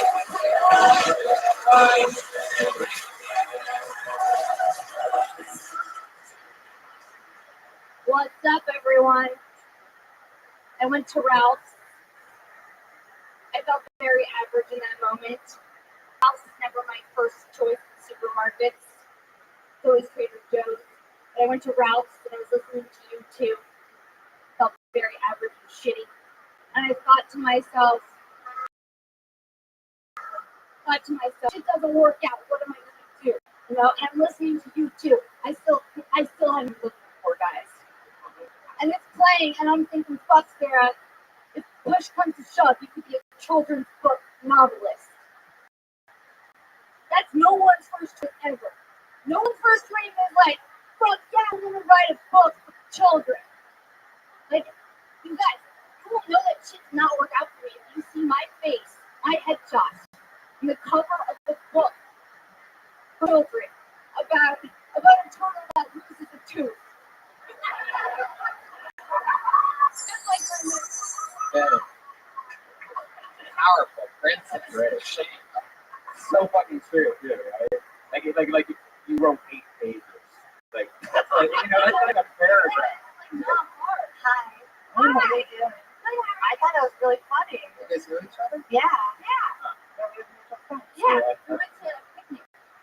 Cemetery. Yeah, but I didn't have bakes. Like, I think I'm incognito, not that thing. Yeah. That is such a girl. That is such a girl thing. I mean, you saw me, but like I didn't have bangs, so like, it was good. Yeah. We're like, I don't know what. I like your rhythm. Like Yeah. rhythm is what gets it because I like just you know what I mean. I feel like that's what. I mean, I that's what it's laughed. about. I went to Ralph's. I went to Ralph's. Like I went to Ralph's. Yeah. And I felt like the YouTube stuff. Even the YouTube stuff. I don't think it needs it. Like I love it. Like I think love that I YouTube felt. stuff. I'm gonna override that. I think it's so funny because you're like, where's you know what the YouTube thing is made? Also, you know YouTube. The people that know you too, I The can only tell way that. you is at Ralph. Like I don't It's at hear you see Ralph. any other place. Right, exactly. So it really paints the Which picture. Ralph did you go to? One on, like, I don't even know what fucking street. All right, relax. Sorry. Sorry, I see you on the bridge. I'm on the corner. Yeah, it's rock and roll. Also relax, Iron Patriot. Everybody's crazy. I find out because that's rock and roll Ralph's is open at all times. No, rock and roll Ralph is on Sunset now. Yeah, it is. It's the closest to the break. Everyone's yelling about Ralph for the Relax. last 5 minutes. The thing I thought was when you say children, you're sitting with them, but I think it's funnier if you're like, it's not cool to write a book for people who can barely fucking. Because that's what you're essentially saying, Right. and like, I think that's almost like a clear. Yeah, it's not. And then Right. your headshot would not be the cover of the book. No, I know. It's the backslap. Yeah, good call. Yeah. Or maybe it's a drawing Because of you as a turtle, cat. the You know what I turtle mean? thing is the turtle thing is so funny So that I was like, that's not gonna. You would never run for the turtle. If you're maybe you have a black and white version of the picture at home by a plant in the back of the book. You know what I mean? Like you see like those like you know by a windowsill. yeah, maybe you could dress because it's always like the picture of the author. They're always in a turtleneck. It's sort of like by a Like, plant. it's the same author picture you get with like a full-size novel, but it's a book about a turtle. Yeah.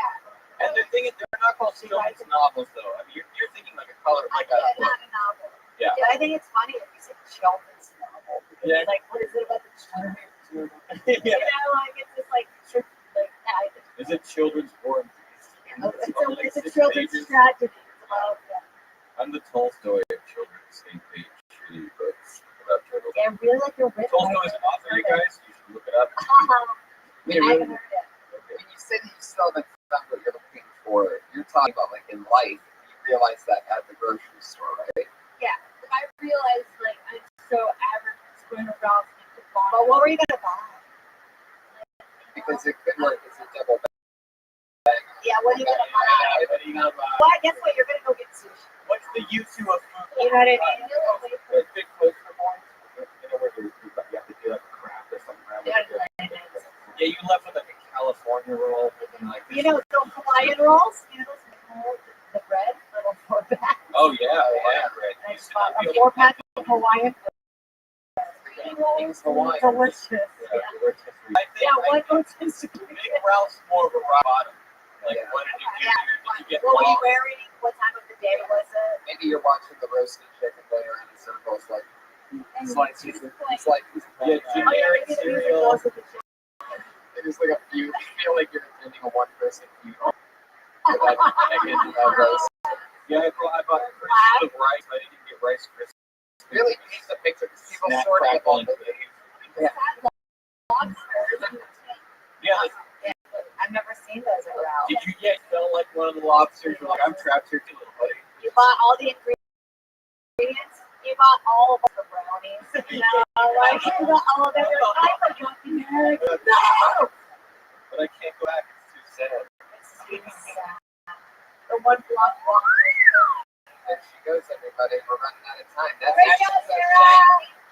very, very funny. Love you with bangs now. Okay. Bring your bangs out. Moving on to the final portion of the show, we have two lovely young ladies who've done 60 seconds for the last 23 weeks in a row. We're going to do that again for you here tonight. Put your hands together for Sarah Mostajabi, everybody.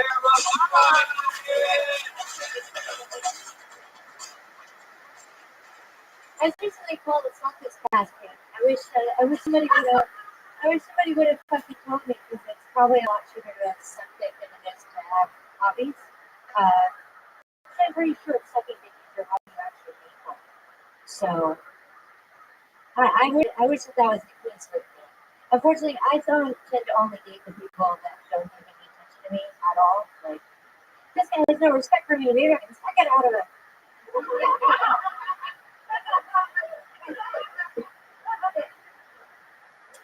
But you can think my dad been putting me in for getting come on my face and shit. Like that's anal is only an option because my parents never paid attention to me. So that's about it.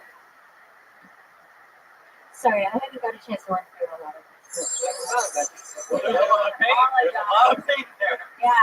Suck it out of him. Yeah, I wish I wrote it. Yeah, Suck it that's out of great. him. Yeah, The suck other- the respect out of Come on, him for face. banger. Too much Yeah. for me. Yeah. I try to figure a way to insinuate something like the only reason that I have issues or whatever related. You can say that. You don't have to say it. Like, I'd say. I like to just like I got called the slut this week. Yeah. It's not bad, but like It was the great. sucking It dick was for awesome. I months. wish I would have fucked a lot more people. The theme saying I wish I got paid for something like that. Yeah. Pretty common. Yeah. Like I've been like that you've been wasting all this time sucking dick. When you for could have made like, money. you know, it's I think I feel like I've heard it a lot. Oh. I feel like I made it for a few more meetings. Wasn't me. It was not you. But I just think it's because that's not the suck the respect out of it. It's so funny. I think so I got called a. I tend to overtake guys Yeah. that don't respect me. I called a slut today. I wish it was just from a car. It was from a guy in the club with. Yeah. And so they're into the respect thing. That's like, Yeah. super solid. That's and then, right. and then the thing, like, my parents didn't hold me enough, so I need like every stranger to. And you don't need to get as graphic with like the cum in the face. And even for me, it makes it like, ooh, and I say that stuff out loud. It makes me like, oh, Yeah, you can let a stranger hold you. You're like, do you want to do that? yeah, Do you want to be? got respect out of you. You know, yeah. I'll stop us like keep offering it. Like, do you need to suck the respect out of you? Yeah. Do you want me to suck the respect? Yeah. Yeah. Maybe there's something with that anal family thing too. Like maybe it's like like love hurts or like, Yeah, love hurts. Fucking maybe if they're if they would have Love hurts. Love hurts. Ow! Sorry, Daddy. Daddy, no, slower. Oh, I'm sorry. We're still on the air. Yeah, that's all really funny, sir. We're gonna keep bumping. We're running out of time. Great Great job. A brand new 60 seconds. Sarah Mostajabi. Follow her on Twitter. That's their aggressive. I do. Oh, there you go. So good. She's really strong run for like a 3 or 4 week run. I really want to do a record. Ryan. That's a Twitter call. She's still Is anybody interested in writing? still getting an This is where I opportunity am. every Is week. anybody interested in writing? Can you guys? Can we have next week's episode? Everybody breaks the jokes for days. Because I'm done. Yeah, I would love to be able to actually write these jokes. Yeah. When does that happen? Like When? watch me for a couple weeks, you know, and then just be like, this material. I'll pay anybody a lot of money to tell me who wants to do it. Yeah. That's I'll right. Hey, let's just put it out there. I'll pay for a good joke. I'll pay $50 a joke back. That's Wow, what you that's get. pretty I mean, good. Joe's pretty good. That's so bad. I'll That's pay so $100. low. Really, really terrible. I'm sure you're gonna get some great jokes. That's what you get for a one-liner. I think Godzilla. Yeah, you get $100 for like a late night All right, what one-liner. about $1,000? You want a Good, bit? solid. It's $500. What? Shut the fuck up, Parrot. All right. Tony, what do you charge per page? A lot of money. Like I'm out of control. We got 4 minutes. I'm like one of the hot writers in the city. Anyway, put your hands together for Kimberly Condon, everybody. Yeah. What's going on, guys? Things are getting shitty, y'all. Life's getting bad. Like, bad things are happening, and I'm ready to turn it around. Like, I think that we all need to work together and stop these tragedies. First of all, I think as long as Asian women exist, there's never an excuse to molest little girls. Never. Like, because they're hairless, you know? Like, maybe we could go to a Brenna Center where you put a little Asian woman at the front door and she's wearing a kitty outfit and she does the whole catch a predator, like, oh, I need puppies. And it'll be good. That's one of the things that bothers me. I'm like, I'm getting to that age when my friends are having second kids and they're not having 3D ultrasounds anymore. They're having 4D ultrasounds. And like, isn't that just childbirth? You know? Like, what is 4D? That's all I have. I'm working on that one. Hell yeah, you are. Kimberly Condon. Don't like the England thing. The voice, you cannot do that voice. Let's say hello. I mean, come on, Angela Johnson, everybody. That's what How many friends do you have? We don't There's stop. certain days that Not the end of goodness. right there. Become friends with him for a week. You won't be able to do This is the thing. He doesn't want to hang out with us. He just started doing the hard thing that he hates. Okay. Oh, okay. This is funny. Your voice, you have like this kind of high, yeah, I like that. Yeah. You're talking about things that matter, like all these tragedies, y'all. Like, you have to talk about all these people dying, you guys. Yeah, that's what's funny. That's like, hilarious. yeah. Keystone pipelines actually are really dangerous Yeah. environmental. Yeah, like diamonds are gross, you guys. I actually don't buy diamonds because I have so many black It's sugar. totally a Yeah, backbone of your entire yeah, that's like your character. It's really Do you fun. guys even realize the evolution that comes from your lithium battery? Yeah. Yeah, that's like so just start with that. Just start with something like There's that. like a Coleman price that you got. There can always be a new You article guys that think you you can read. recycle all your lotion bottles? You can. Yeah, I put a link to like articles. Have you ever heard of the North Pacific Garbage Patch? It's like There's like a size- carbon island, you guys. and like I thought regular Texas was but I think of a plastic. Yeah, it's really funny. I was talking to this Asian guy, and he was like, "Oh, like five." I'm like, "I'm not even saying what I want." Yeah, I think it's funnier to play dumb rather than make a racist voice. Like, Like, talk what do you- like that. Are Work we that out. saying that you were on? I think her voice. I think you should take that. I don't think. Yeah, I think you should take notice of what's funny about that fun and targeted and work. Maybe start off like, sometimes I listen to myself, my voice. I don't like, I feel like I'm just like that. So Yeah, that's the voice. Everyone hates their own voice. So like when you hear your voice, like this is what I sound like in my head. When I try to say something smart, what I sound like is this. We're out of time. Thank you so much. You're at Thank time. you. At Kimberly Condon. Yeah. At Kim Condon on Twitter. At Kimberly Condon. She changed it and she brought it back. What is it? Kimberly, as always, Condon, C-O-N-G-D-O-N. I'm going to Toronto all week. Jane, what's going on? What do you get from Toronto? Jane and I'm Kevin. gonna be in New Orleans next week for the Hell Yes Festival. I'm in Falcon with Bobby Lee. Yes. I'm going to be in Austin and San Antonio, 23-24 with Whitney Cummings. And also, Yeah. At Kevin Christie on Twitter. That's at the G. Christie. Oh.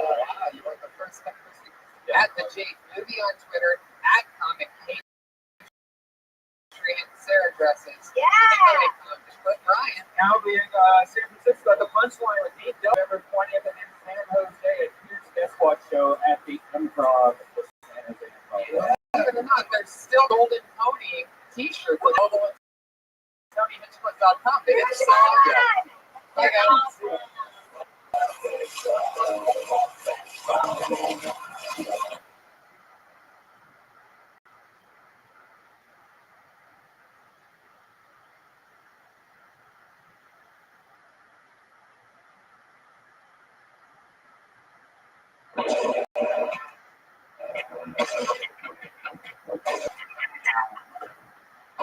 Still takes me 5 minutes. Let's see. Hi, everybody. Hi, everybody. Yeah, there you go. It's a real live audience, everyone. Kill Tony number 24. You guys, what? I was just in Toronto, Canada all week, at the Dark Comedy Fest, and I had hundreds of people come up to me talking about Kill Tony, and it's so exciting. So thank you, Toronto, for an amazing week. Special shout out to Tyler and Stacy, this super Kill Tony couple. Stacy. They know everything, and they get it. Wearing the Hinchcliffe shirt, sitting in the front row. They had me sign a Quentin Tarantino 8-disc fucking DVD set that was sweet. They get me. So special shout out, first ever shout out. Took 24 episodes for me to say a stranger's name on the show. But Tyler and Stacy, that one's for you. I'm so glad to be back in LA. Flew for 8 hours today, which is a devastating blow. But then I got to go home and eat some delicious vegan food. Here we go. And What was his name? oh, you son of a bitch, Brian. I'm sorry, I haven't been able to do this for a week. I've missed it. You're not allowed to leave me anymore. I know, and it's not the same without you, by the way. I'm like on this, I'm all trained to hang out with Red Band on the road now. We've been touring so much. So now I'm in Toronto by myself, which normally is fine, but now when like shows end and everybody leaves and I'm done talking to, audience members, I still feel weird saying I have fans. It's so creepy to me.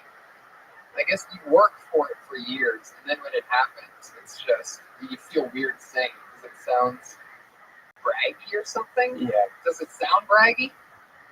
Yeah. How does it feel when I say it? Anybody say anything right now? Sounds like Does it? But you're saying no, so you said that and no. So you immediately shake your head no. So how does it really feel when I say it? Does it make sense? Anyway, who gives a shit? You guys, this microphone's fucking weird. Did you put something on this? No. It's like wet and weird. Well, Josh probably did a mic check. Oh yeah. I want Josh an announcer of some kind. I wish we could just like, maybe, I don't know. We'll talk about it, but I think it'd be so funny if like he brought us up because he has a speech impediment, right? That's pretty funny. Welcome to another episode 24 of Kill County. Josh, come up. Your parents are the associate producer of the show. Said us since episode 1. Josh, give an example of how you would announce us if you just stood there and we came in behind you. Just fucking do it. Check. 1, 2, check. Okay. I would do that for Announcement. Welcome everyone, Kill Tony, episode 24. That's when you clap. Okay, so then you would say our name. Do I have to say his name though? Yes, you have to say his name. Josh has a little trouble with ours. I want you to say my correct German name, not my fake stage back name. Yeah, he has trouble with L's. Michael? Michael sounds Jewish. I like it. Michael. Michael. Jesus Christ is here in the back of the room. How dare you not announce the resurrection? Give up to the resurrection of the one and only Jesus Christ. Fuck yeah. All right, Josh. Go make sure everything works out. Josh keeps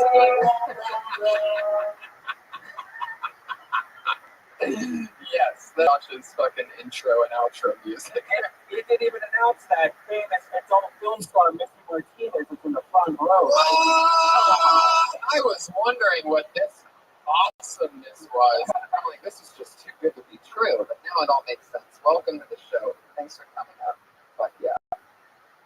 Looking great. And as always, how dare we not mention our head of security, ladies and gentlemen, put your hands together for the one and only Iron Patriot. Sure. Wow. Stronger than ever. Oh, yes. It was on the 11th hour, on the 11th day, of the 11th month. The Rothschild won. And that's why we do it on November 11th for Veterans Day. And this holiday is celebrated as honesty is good. And in Canada, it's Remembrance Day. Also, another common holiday is Jewish Remembrance Day. But this is a really important day. I can tell because your hand's shaking. Yeah. Twitching like crazy. Oh, Josh! Oh, Josh, you gotta fix his hat. His hat fell off. Translator for Josh Martin again. For some reason, the Patriots are wearing a plot. Well, it looks like a plastic fedora to me. Yeah, it's not a small one. I wish I had a bigger one, but it's not good. What is it? Saturday night, I noticed there was a tweet from my good friend, Rothschild, and he said that he was opening up that you went voting. Yes. And that is the guy I was telling you about 5 years ago with the military guy attacked me. My old man knocked me down. The guy that chased down the guy that got the cops involved and ended up getting $1,000. But I know him a lot. I don't know if he talked to him. I don't remember that story. I did not talk to him about you. Yes, he was unbearable. Yeah, he likes to say. I mean, this guy was unbearable. I was looking forward to this Saturday show that I had with Bruce Stevens. I did a comedy festival, so you have different shows every night. And one night was a podcast, me and Mike Lawrence from New York. Very funny comedian. And following him at Mike Lawrence on Twitter. Got to make friends with him this week, but he doesn't smoke, you know what I mean? So I was missing my fucking ear. But Mike Lawrence and I had a great time. We interviewed the Iron Patriot, between the three of us, for a podcast that ended up not getting recorded because there was nobody there to record it. And so I did the podcast on Tuesday, then we did a Chic Roast Wednesday with Gilbert and everybody, and then another Chic Roast on Thursday just outside of Toronto. Friday, or whatever it was, I finally got to do stand-up again. Having 3 nights off of doing stand-up for me is like crazy, even though I was roasting, doing podcasts, whatever. I mean, every Monday, even after this show, I go right downstairs and do a spot and get it out of my system. But anyway, I was there to do stand-up, and then I go to the green room. Brody went to get a Red Bull, so I'm excited to be back at this awesome club, the Comedy Underground, also known as Clandestiny in Toronto. And I get in the green room, so excited, and that guy starts annoying the dog shit out of me. I mean, Toronto Batman, so he comes here and he dresses like Batman sometimes. He sometimes stays in character and he can kind of confuse you. He was unbearable. This is what happens. See, I met him 5 years ago. He was just on the boulevard like me. Yeah. But a year and a half ago, he made this video called Batman's Night Out, and it had like 2 million views. Yeah, he told me about it. When I asked him what his name was, his response was, I have viral videos on YouTube. So when I say this guy was unbearable, just know that that's what I'm talking about. Like, I'm unfucking bearable. He did a decent job on stage, but then Brody met him, bridge with Brody immediately. Like, this is the kind, I mean, when I say unbearable, I mean unfucking bearable. The first thing he did with Brody's like, hey, hello, nice to meet you. Yes. Oh, you're opening? Okay, nice to meet you. He's like, yeah, let's do a Vine. He already had his Vine out while he was meeting Brody. Brody's like, stop it. Not happening. That's not how you introduce yourself. You don't just start Vining me. Who are you? How dare you? So it was like I was just outside the green room door, and I heard Cody furious. So I'm like, what the fuck? Tony, get this guy away from me. After I had all your friend in Toronto, the one unbearable fucking human being. He is a good guy. He really is. Well, hopefully we'll kill Tony to Toronto. I mean, so many fucking people were talking to me about it, and I told them all, that's always part of what I say is I refuse to take Kill Tony on the road without you, big Patriot. So That's I'm looking forward to the new trip. fuck yeah. All right, so what's the song that you sent us? This is Mailman, and they've already did the video on this. I know you guys have heard this song, but No, we haven't. What are you talking about? I think this is one of his first.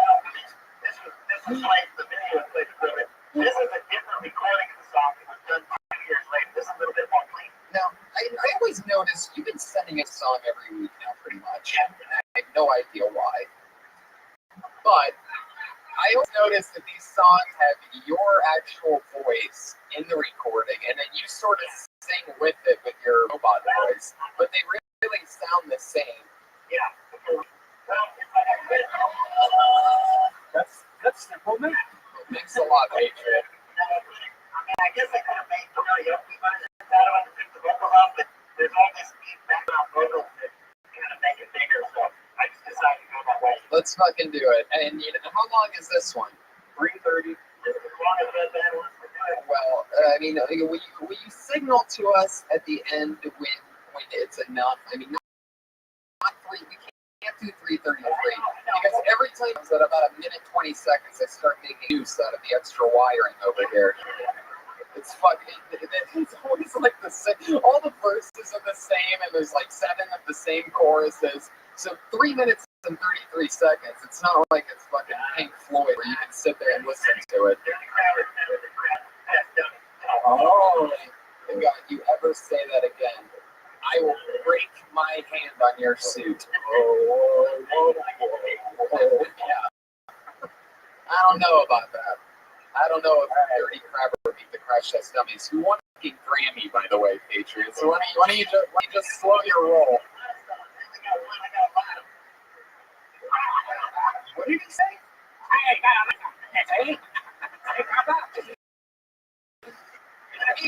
have you seen my plastic? All right, so let's hear this. Yeah, this is better than the price tag.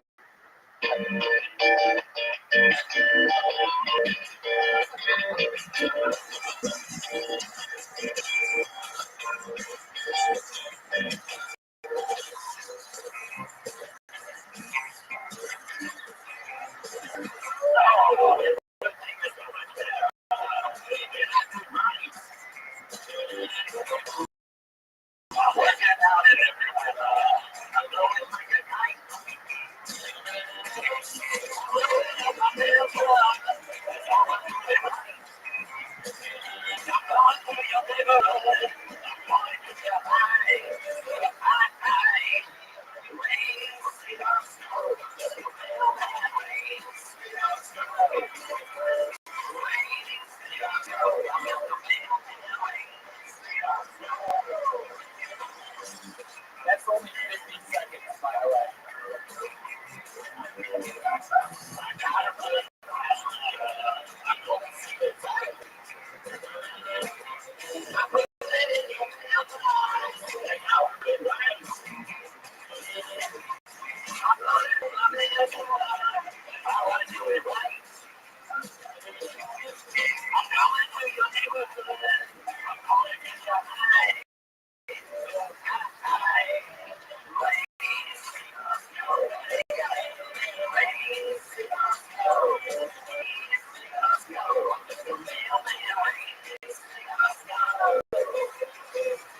There we go.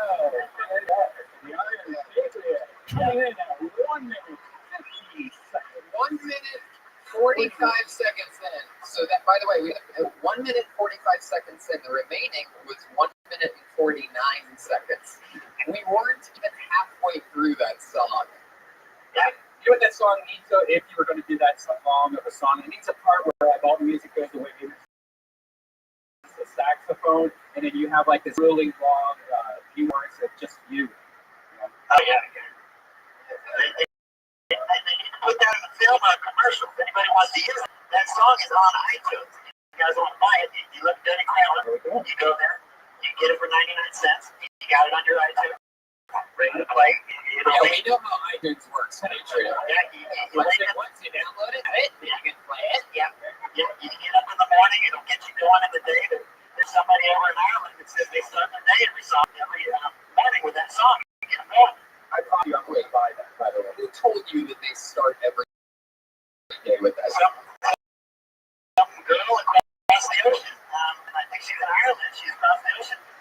below that song, I even so she haven't. She says it puts her in a good mood, and that good mood continues through the.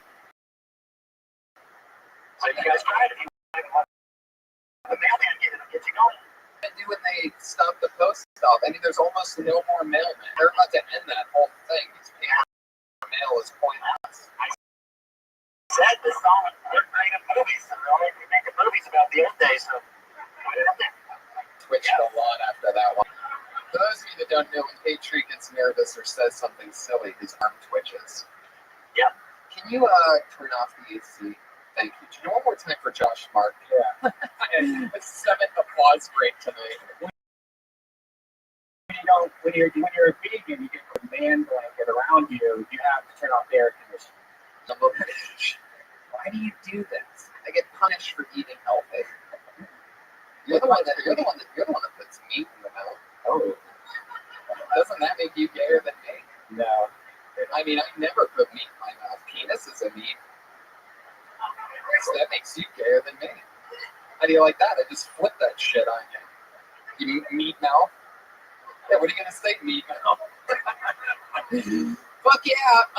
Keltoni 24, everybody, and we have 2 guests as always. You guys ready to meet them or what? You ready to put the meat in meet our guests? Fuck yes. Well, the first guy that I'm going to bring up is a writer on Comedy Central's The Burn. He is a Comedy Central roast writer. Him and I started stand-up comedy together. He's the first ever guest in Keltoni history to be on for a 3rd time. One of my best pals. Put your hands together for Ben Chaplow. His 3rd appearance. Also, television writer, extraordinaire, social media guru, another regular tours of Bobby Lee, super funny friend of mine for years. Nick Youssef is here for his first time. Finally, he's available. He's got amazing hair. He's a great looking guy. He does an impression of me. I am Tony Hinchcliffe. I'm also sick, so it sounds good. Yeah, he's a little bit under the weather. Ben Jager, he might be a little bit sick too. Also, a lot of the weather, had some showbiz stuff to do outside, doing a shoot, the assistant came out. Super Jewish. Yes, I only get sick on set. But, yeah. So you guys do anything crazy this week? You were in Austin? I was in Austin, Texas at Fun Fest. I had the best time ever. I slept with a girl from Tinder, and I really, really liked her. That was my first hookup on Tinder. She was really great. I really got along with her great. That is so cool. How long did the courting process take? The courting process? Like you like each other, and then how long did you talk before? It's like, hey, come meet me somewhere. She actually invited me to her house that night. So I was like, whoa, am I getting catfished? What kind of girls just inviting a stranger to her house? I thought there were going to be hookers there ready to take me to an ATM at gunpoint and ask for my PIN number. So I became her Facebook friend. I asked for some photographic evidence of what she told me. She was like, I'm cooking with like, send me a picture of you and the brownies. Right. That's today's newspaper. So everything matched up. And then I was like, all right, fine, I'll come to your house. And then she was like, you missed your window. Oh, right. So then the next morning, I was like, we got to hang out tonight. Otherwise, you're going to break my heart here. Right. And so we hung out. We got on great. Did you eat the brownies? I never got the brownies. She said if I was willing to come over, I could have the brownies. But I was like, no, you're just going to Did you eat her pussy? I mean, First night. But were you not sure? I'd like her around that area. There's some ladies here. Ladies, is that too much disclosure for a guy you're dating? You already said that you went up with her in one night off of Tinder. I'll let you guys make your assumptions. Obviously, Let's just say it's the only thing I'm good at. So, Yeah. say that. Fuck yeah. Who needs brownies when you can go to Townies? do you know there's this app, and this is horrible, it's called Linda. It's the devil, and I've spent the last my Facebook, make fake Facebook's accounts, and it won't let me through. You can only start it if you're a woman. Yeah. And it reviews sex of guys. So like you look up your name, and there's like 3 reviews of 3 different girls that I fucked you, and like goes through like, oh yeah, this person is really has depression problems, or this person's dick is small. And there's that with like 10 reviews, they're on the front page like, coming in at number 2, don't want to say their name. And then, It's like Yelp review for dick. yeah. Wow. That's insane. LU. It's really taking off. Oh yeah, it's about to. This lady sounds like she's had a lot of. Is there a guy? She's ready to review. If you're looking for a guy version, it's just that having this has caught on. Because guys aren't that fucking cool. Yeah, That's true. Like we have more respect for women than women have for us. So we wouldn't be like, let's do sex online. That's so rude. We just tell everyone. I'd be like, He says, Well, the guy version will literally like she fucked me or she didn't fuck me. Then that's it. Yeah. yeah, She just fucked, two she boxes didn't to fuck. check. yeah. The rude thing probably is like money. Like, well, what the hell? He ended up taking. He told me to take me to dinner, but then he took me to Applebee's. So it's like, fuck this guy. I can just picture it, right? A lot of them are like emotionally unavailable. It's really like. I looked at the Iron Patriot to see if there was anything on there. If there was one right blue, it was in black and one. Rain, sleet, or snow. Hey, Nick, I want to say something to you. Okay. Today, I discovered something about you. I didn't know that you do a podcast with Kevin Christie I do. called Occasionally Awesome. That is correct. And I was checking out episode 8, and you guys, it was a trip to the art museum. Yeah. Seamless Club. Keep going. Very interesting. Very interesting. And Benji, today I was talking about, Wait, that was it? That they went to an art museum? If you just acknowledge that it exists. no, go on, Nick. What do you want to say? Oh no, I was just going and then you're like, and then that's it. No, I saw a lot of things about you, but I just came to mind was Benji. You went to school in New York. What was it like living up there? I love New York. It was great. I think everyone should go to college there. It's just a great place to go to school. Where do you keep the 4-year-old that writes your questions? Is that under your staircase? That's good. A lot of people probably don't know about that podcast, and I thought it was interesting. Kevin really goes back with art. I think he went to a prestigious art school too. I didn't realize that about him. And I know absolutely nothing about it. Yeah, that's what was interesting. The country. But yeah, very good Patriot. You know, awkward pauses are amazing. Yeah. It just stares at me with just in light bulb. It's arm twitching. Hey, Patriots. One time I went online and I saw that you have tweets. Oh yeah. He's like, all right, this Benji, he's a professional. Yeah. Really. Have you been seeing him? I've been. Yes. You know what? I want to talk about that. Patriot tweets from the @Comic Patriot account. Those of you that don't know, when he's on Monday night being the Iron Patriot account, Tony, one of his day jobs is and he gets a ton of work. So one of the funniest things, if you ever check his Twitter account @Comic Patriot, is that you'll see him in the background of like 2.5 Men, The Office, Parks and Rec. I mean, every major show. Yeah. Just moving on a Big Bang Theory, then Shameless, and one of Glee. Yeah. It's been pretty fun, and people seem to be enjoying it. They like to try to see if they can find me. And Red Band got me off on this thing, saying they're like Easter eggs. Hey Josh, can you pick up all the credits that the Patriot just dropped? Jesus, Patriot. What are you, you're like a robot of IMDb, Well, I'll right? tell you, all these bitches in LA want to get famous. That's all they care about. I'm one of those bitches too. I want to get famous. Then you shouldn't take extra work. I'll tell you what. I'm making a big sacrifice for the show because I've been missing out on a lot of work because I can't work on Mondays anymore. And sometimes there's 2-day calls and 3-day calls. But I know Tony appreciates this. I'm having a good time here. I haven't been doing as many jobs this year as I used to. Patriot, I love you, but you know that extra work is like looked down upon. They had a whole show on HBO about extras and how they're losing. I know, but that's why Red Band got me looking at it, that it's like a funny thing. You gotta take lemonade and put it in your lemon. I know. I'd much rather have speaking lines, believe me, but I'm trying to make the best of it. It's going to be funny, and I think I've seen a lot of behind the scenes. You really gotta check out these tweets of him talking about being an extra. It is so fucking funny because you see his head in the background of all these amazing television You see shows. the Dexter one's the best. Dexter's on about to put some meat on the grill, and he's just standing next to Dexter with a plate of meat. Well, that wasn't actually Dexter. I wish I could have got it. That was just, he was in that scene, but that was another actor. No. But that was right there on the set. Actually, that guy, Michael Anthony, got mad at me because I grabbed it. Yeah, he was right there in that scene. You grabbed the drink off the train. Yeah, the wrong line or something. He's got. Tell me about it. How do you feel that? Whoa. What happened? It's just I was like looking, and I'm like, I was grabbed the drink off something when I put wet sketch to. He was standing there next to a tray or something, and I saw his dark side. Because you're all excited to be on the set with these stars, but they're there to get things done. They don't give a shit. So It's called working. yeah. Did you force your way into the camera shot? Or is it extra? Well, I'll try to look for the camera. There's a lot of things I can't even find, that I've been on and trying to search for and stuff. But it's How do you feel that your theatrical reel is a silent film? something. Yeah, it is. But some of you guys, I don't know if you guys know about this. Have you heard of the famous extra named Jesse Hyman? Of course we have. No.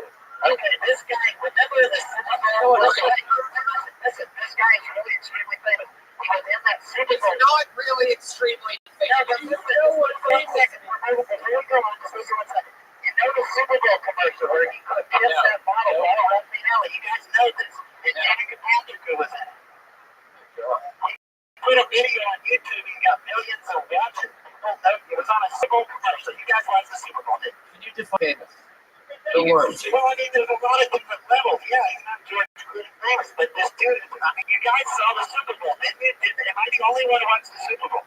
No, we saw the Super Bowl. No, we did not. And unless you But everybody else watched the Super Bowl. Like that commercial where he kissed the guy in the uniform. You're a boy left the alley. And it's not Danica Patrick. He's a famous That's actor. enough, Patriot. You're out of control. You know it. You trying to make it stupid.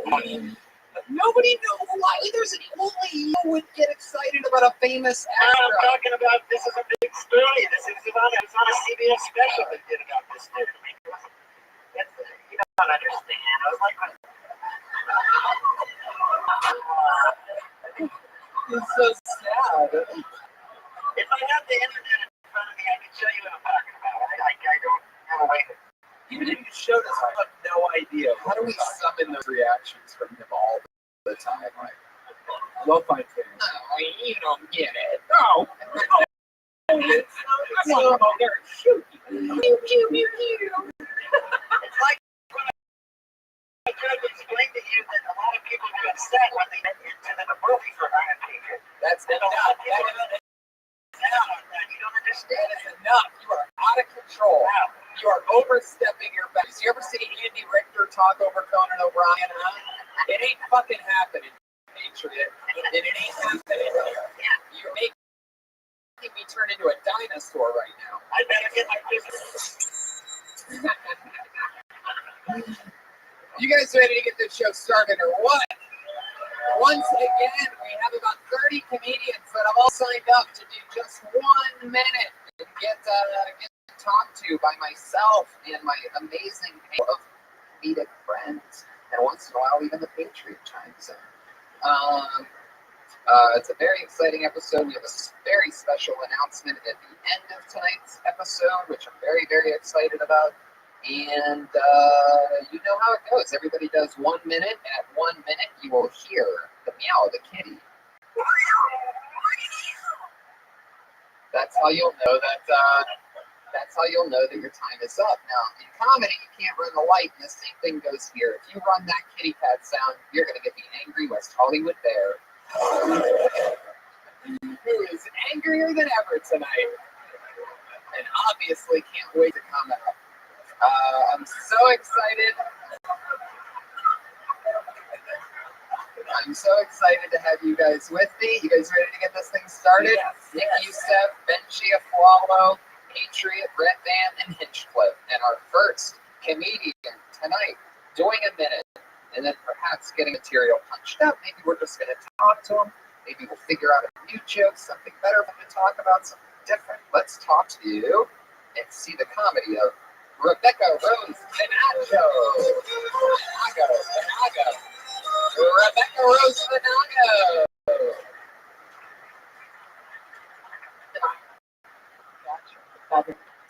Hello. So I am such a fucking guy. I mean, I'm really feminine, but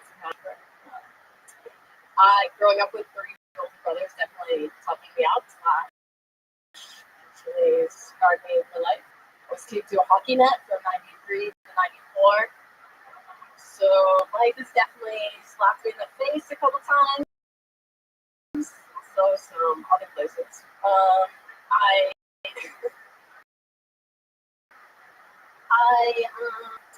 So those brothers, they one of them actually. Anyways, what is that going on?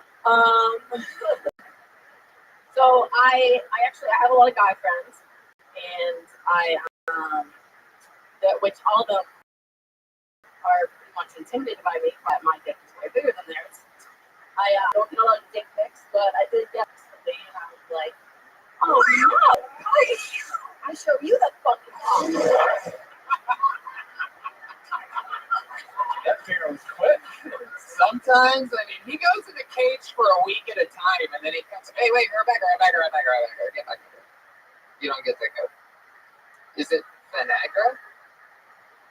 Vinagra.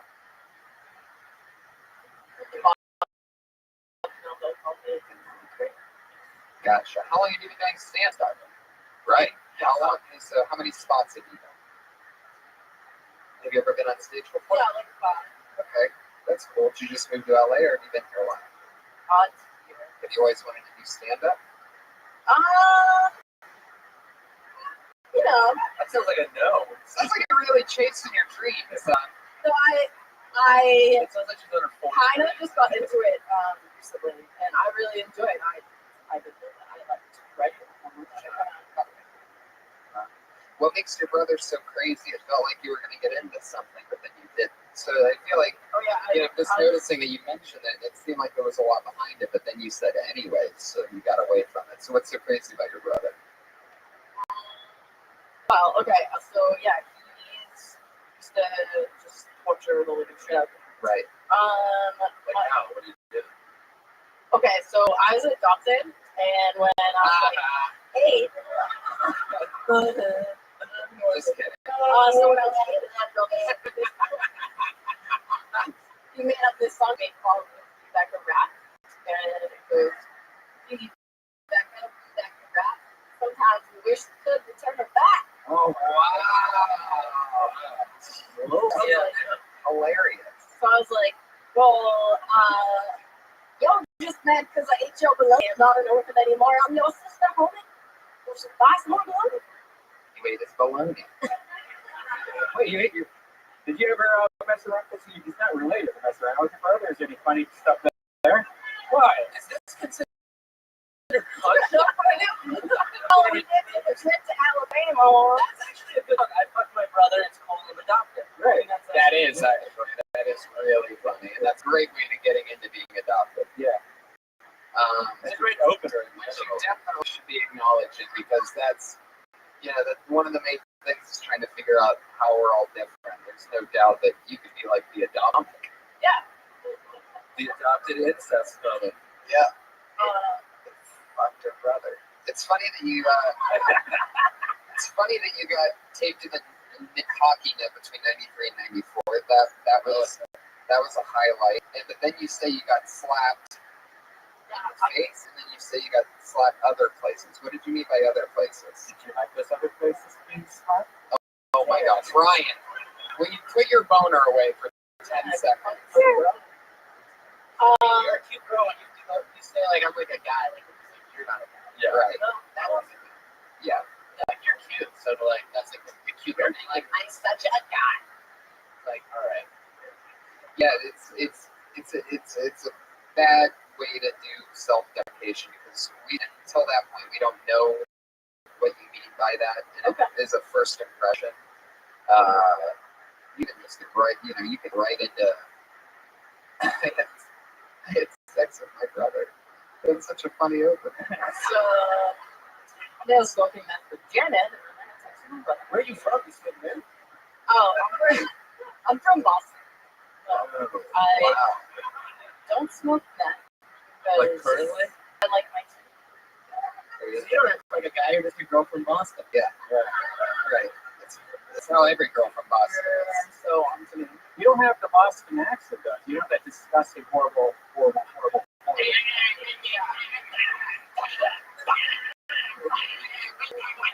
Stick with me. Beat and smack me. I want the biz, the witch. What do you know about your biological parents? Marino. Oh, it's another Bostonian, Andrew Thumbelis. I don't I can really tell there's a Boston cackle in the back. I'm like, who the fuck is it? That's how they laugh, the guys. That's a different thing. I can hear it. Oh, I thought you were Marino. Yes. Well, congratulations, Rebecca. I think you've just been hit with a magic spell. For 5 times on stage, that's really good, and you have some promising premises. Nick, anything else for Do you Rebecca? have like stage experience? The 5 times you Theater, stripping. Yeah, I used to do a little theater. I'm an actor too, but I just started like this. you seem comfortable. I project more. Yeah. Okay. You're a little quiet. Oh, sorry. And you smack your lips. And move the mic. Not now. No. Not now. But when you take the mic out, that's like Move it to the left. Hard behind you. behind you's the best. Not really to this side. It'll Inside always you be is the the best. best. There you go. And you want that to disappear until you're done, and then you pull it back up, and you put the mic in the mic stand. Did you practice that part now? Yeah. Practice that part.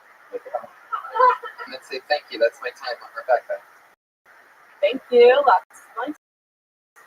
I'll get back. There she goes, everybody. At Rebecca Rose Reed. Follow me. Rebecca Niagara. And I would definitely, whatever, first thing tomorrow I would write a joke off of your last name because people will always say that wrong. They will never say that good. Vinagra? How do you say it? Vinagra. Yeah. Yeah. Just change it to Rebecca Viagra. I would say don't. Yeah, definitely that. Vinagra. Vinagra. Sounds like an old world racial slur. Yeah. Hey, Vinagra. Or just the Boston. All these Vinagros run around the neighborhood. One of them stole my bicycle the other day. You almost got a laugh full of. Oh, that's the part where you go, oh, by the way, you laugh at the first part when the stereo. All right. Patriot. What do you think about Rebecca? Pretty well. You said about everything that needed to be said. Hey, do you think it's bad if you're adopted and you sleep with your brother? That could be questionable. Yeah, this is the guy who got his dick sucked by his car spaniel, so. I told you I left my bestiality days behind me. That's comforting. Because he has his asshole eaten out. So, no relation whatsoever. Let me ask you guys a question. When you started out, do you remember what you were Sure. talking about? Stand back and so Let's talk about you ready to get your ass kicked, son? Wow.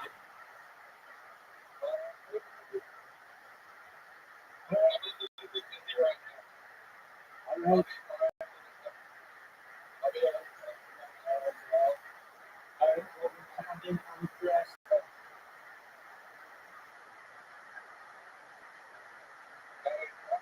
What up, Dad?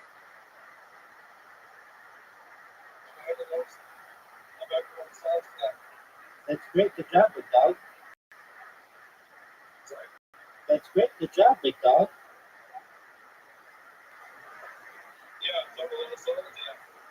That's great. Good job. Do you like your job?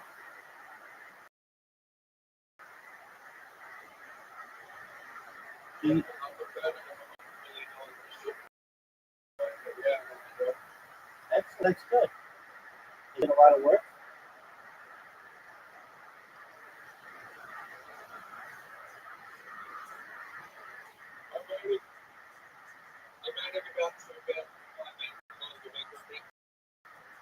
All right. Well, there you go, man. Can't beat that.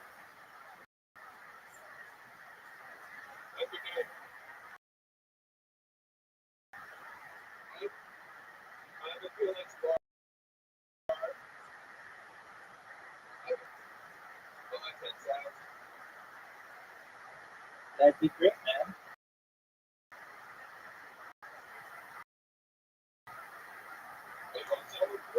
No, that's not a deal. I do anything, baby. If you're at live streaming, I would not be selling soda. I would be a project manager.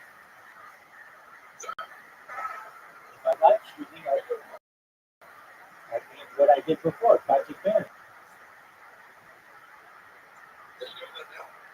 No, I don't need to work right now. When I do, then I'll be a project manager right now.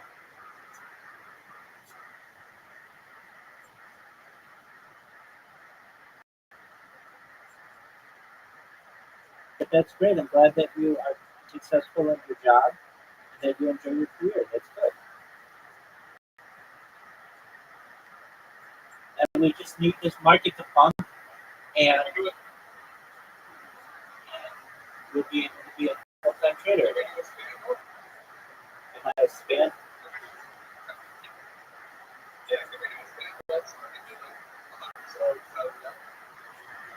I can teach you how to do it, yeah.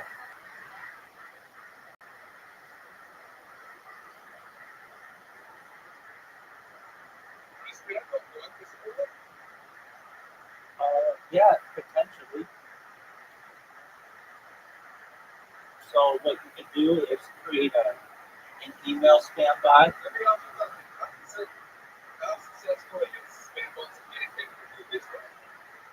You got 1,600 people in here. I can tell you this. In the last 24 hours, I've done one, and I've gotten, at least on Twitter, I've gotten, just one moment, I'll tell you. 1, 2, 3, 4, potentially 5. I've gotten 5 people who asked me if they want me to put that.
literally all I had to offer.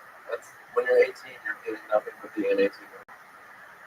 Wow, that's great that you had the knowledge to give that perspective, though. I mean, that's fucking great. Because I had literally no other knowledge. Right. It's like, what else am I besides an 18-year-old? And that was it. Just out of high school, I would do a joke about like how great my knees were, that I didn't like make any creaking sounds, and point at like older people. And older back then was like 25. That's hilarious. Yeah. I remember when I did my first set here at the open mic, I went on, and literally 3 minutes was just about being a teenager, being 18. Ari Shafir comes up to me and he goes, "Dude, are you really 18 years old?" I'm like, "Yeah." I'm thinking like, here's my shot. I'm gonna get brought right in the club. He goes, "Wow, because it's 21 and over here. You're gonna have to go." Walks me right out the door. God, that is so fucking Ari Shafir. And for 3 fucking years, I would have to wait outside before I went on, and then I would, if it was cold or rainy, I would walk into the airway at the OR, and he's like, "You can see that threshold? You can't. That's for 21 and over. You're gonna have to go on the other side." Wow, that is so hard. And then he helped me get a job here, so I don't hate him. Yeah, he'll flip on you. It's almost good to have him. Have him against you for a bit because he's a solid friend. How about Benji? What were you talking about at the beginning? Still doing the same stuff, pretty much. Just like silly one-liners. Stuff like that. You're one that you can never do again that you did back then that you're embarrassed about, maybe? I used to have a joke where I would say, "I'm a metro conservative," which means I trim my pubes and I have no compassion. That's hilarious. Why don't you do that's the one you're embarrassed about? Because Metro Joe, like, 2 years after I started, became hacks. Right. Because, like, every hack would be like, "What's up with metrosexuals? Real guys are like this, and girls are like this." Like, so it's funny to say that. Or at least I don't want to do Is your next comedian or what? Yeah. Let's do it. Rebecca Rose and Agatha. Next one is Skylar. Oh shit, Skylar. The song is Unknown Brother. It's a packed crowd. Thank you guys for all being here, by the way. I'm excited. Skylar. All right. So I wrote this next segment because I need more gay jokes. So I was driving my car and then it went to the side of the road and I decided to fill my tranny. But then I decided to wear a gun.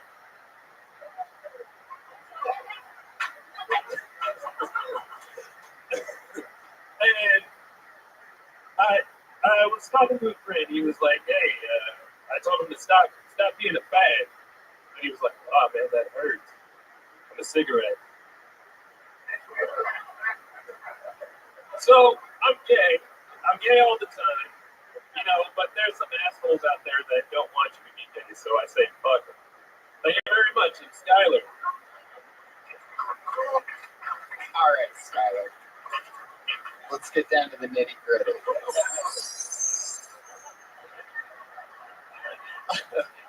You can't do any of those jokes ever again. All 3 of those are unacceptable. We've all almost at one point wrote those jokes, but we're like, "Oh no, this has been done." The tranny, it's a good thought. Your heart's in the right place. Gotta dig a little deeper though. The tranny. Oh wait, are you really gay? No, but you wanted you said you were gay. Yeah, you open with "I need more gay." I knew it. Look how he's dressed. He dressed terribly. It gave that one person. Yeah. It's like, what the hell are you wearing? Yeah. Yeah, I know. Oh, come on. Obviously not gay. That's the whole joke. Then you can't say that, bro. You can't do that. that was. That's you can't do that. I mean, you can say whatever you want, but You can't say Yeah. you can't say fag. You especially can't say fag if you're just gonna make a cigarette it's joke. gotta be like. Let's figure something out. Let's not just bash you here. Let's figure out. Do you have any gay friends? Yes, a lot. Have you been Basic. I don't need a number of friends. I need to know like your closest gay friend. Tell me something about them. Are you used to having gay friends? How long have you lived in LA? About 2 weeks. About 2 weeks. Okay, perfect. And we're getting somewhere. Where'd you move here from? The Bay Area, Oakland. There you go. Okay. So what made you want to like write a joke or a stat about like gay jokes? I just didn't have any, so I was like, I needed some. That is the most honest, beautiful thing. I love it. I love it. So was it like I want to write some controversial, like shocking kind of gay jokes, or you wanted to tackle that angle? I wanted to tackle that angle. I have a set called Chicken Dick, and that's kind of gay. Give us Why is it gay stuff? Well, Chicken Dick, it's not really gay, but you know, it just rolled into that whole deal with the Catholic churches. And, A chicken dick is every time your guys' conversation about having meat dick in your mouth. Yeah. So all your gay friends are in Oakland, is that correct? yes. All right. So you don't have any gay friends in LA yet. No, not yet. Do you think that the gay people will be different here than Oakland? Probably not. Probably the same. Okay, then you'll never have a gay joke. I don't think you understand what I'm trying to do here, Skylar. I'm trying to help you write a joke right now. What's going on in your life? What actually going on in your life? Like, what's the first thing coming to your mind? Well, tonight I was gonna do something about. I was gonna do a joke where I have a lot of baggage, and I date crazy chicks, and then they have baggage, and together both of our baggage creates luggage. And that's a lot to carry around with. I just asked you what's going on in your life, and you told me the fourth worst joke. But that's at least more about what's going on in his heart. I love your spirit, Skylar. Okay. That makes more sense. That joke, needs work, but like it makes more sense than like Right. talking to a cigarette or something like that. I mean, I knew you were definitely gonna make obviously a baggage joke because of your sales, which is I'm gonna hint to you what's coming so that it's an ineffective punchline. So let's talk about something else. 2 weeks you've been in LA. Okay. All right. Do you have an apartment yet? No, not yet. Where are you living? With my grandmother. Why the fuck are you talking about that? Here you go. It's 2 questions away from gold. How's that? What's living like your grandmother, like golden premise? Go ahead. in her on her pooping head. Does she powder your balls with baby powder? No. My grandma used to do that to me when I was a little boy. I used to take a bath at my grandma's house, and I remember I was a very, very little boy, but I would take a bath there, and then I would lay down on a towel on her bathroom floor, and she would put baby powder all over me. And like, This is gonna end in us hugging Tony and he's crying. oh yeah, totally. Crazy part is I did it last week, and it was awesome. Son of a bitch. How dare you? Yeah, but there's a lot My of cool, grandma might be listening to this. there's a lot of cool things you can't talk about being at your grandma's, like looking at her like cash in her browser on her computer. You can just look around the house and look at all the funny shit that's on there. That's all shit that we don't see every day, so you can take advantage of looking at all that. That's what it's about. I just moved to LA. I've been here 2 weeks. Don't have my own place yet. I'm actually living with my grandma. Boom, boom, boom, boom, boom, boom. Should be 5, 6, 7 jokes that you don't hanging read out with into it. Yeah, which is very strange. We went to a farmer's market, movies. Oh shit, here today. I mean, there's stuff in there. Yeah, like there's stuff in there. What movie did you see with her? Thor. Are you serious? I took my grandma to see Thor at the beginning of the video. Yeah, totally. All right, there you go. Skylar, everybody. Write jokes about living with your grandma. Don't write gay jokes just for the sake of it. At Skylar Committee on Twitter, if you want to shout out to Skylar. He doesn't even have a last name, the poor guy. It's just Skylar. He's like Madonna, just one name. It's Skylar. It's like Lord. Skylar, why don't you ever use your last name? Just yell. Oh, that's the worst. What's your last name? Craig? I love this episode so far. I mean, this is just like a slaughter fest the whole way through so far. It's just unbelievable. Patriot's still wearing that hat. Rain, Slater, snow coming. People have been commenting lately that how weird it is the way that you say my name sometimes at the end of things. You just get to know me. I'm a very sassy character. That's an attitude. You're gonna get to know me in these next few months. I love it. Okay, here's what now, because I'm going to pee my pants. I'm going to pick the next comedian's name. They're going to do time. I'm going to be listening the entire time. I'm going to be in that urinal at the top corner of the bathroom. So I'm going to still be listening, and I'll be right back. And you guys are going to stay here and listen. And your next comedian's name is Lil Bro. There you go.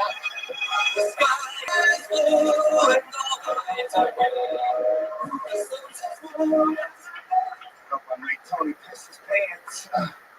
We all been raped before, right?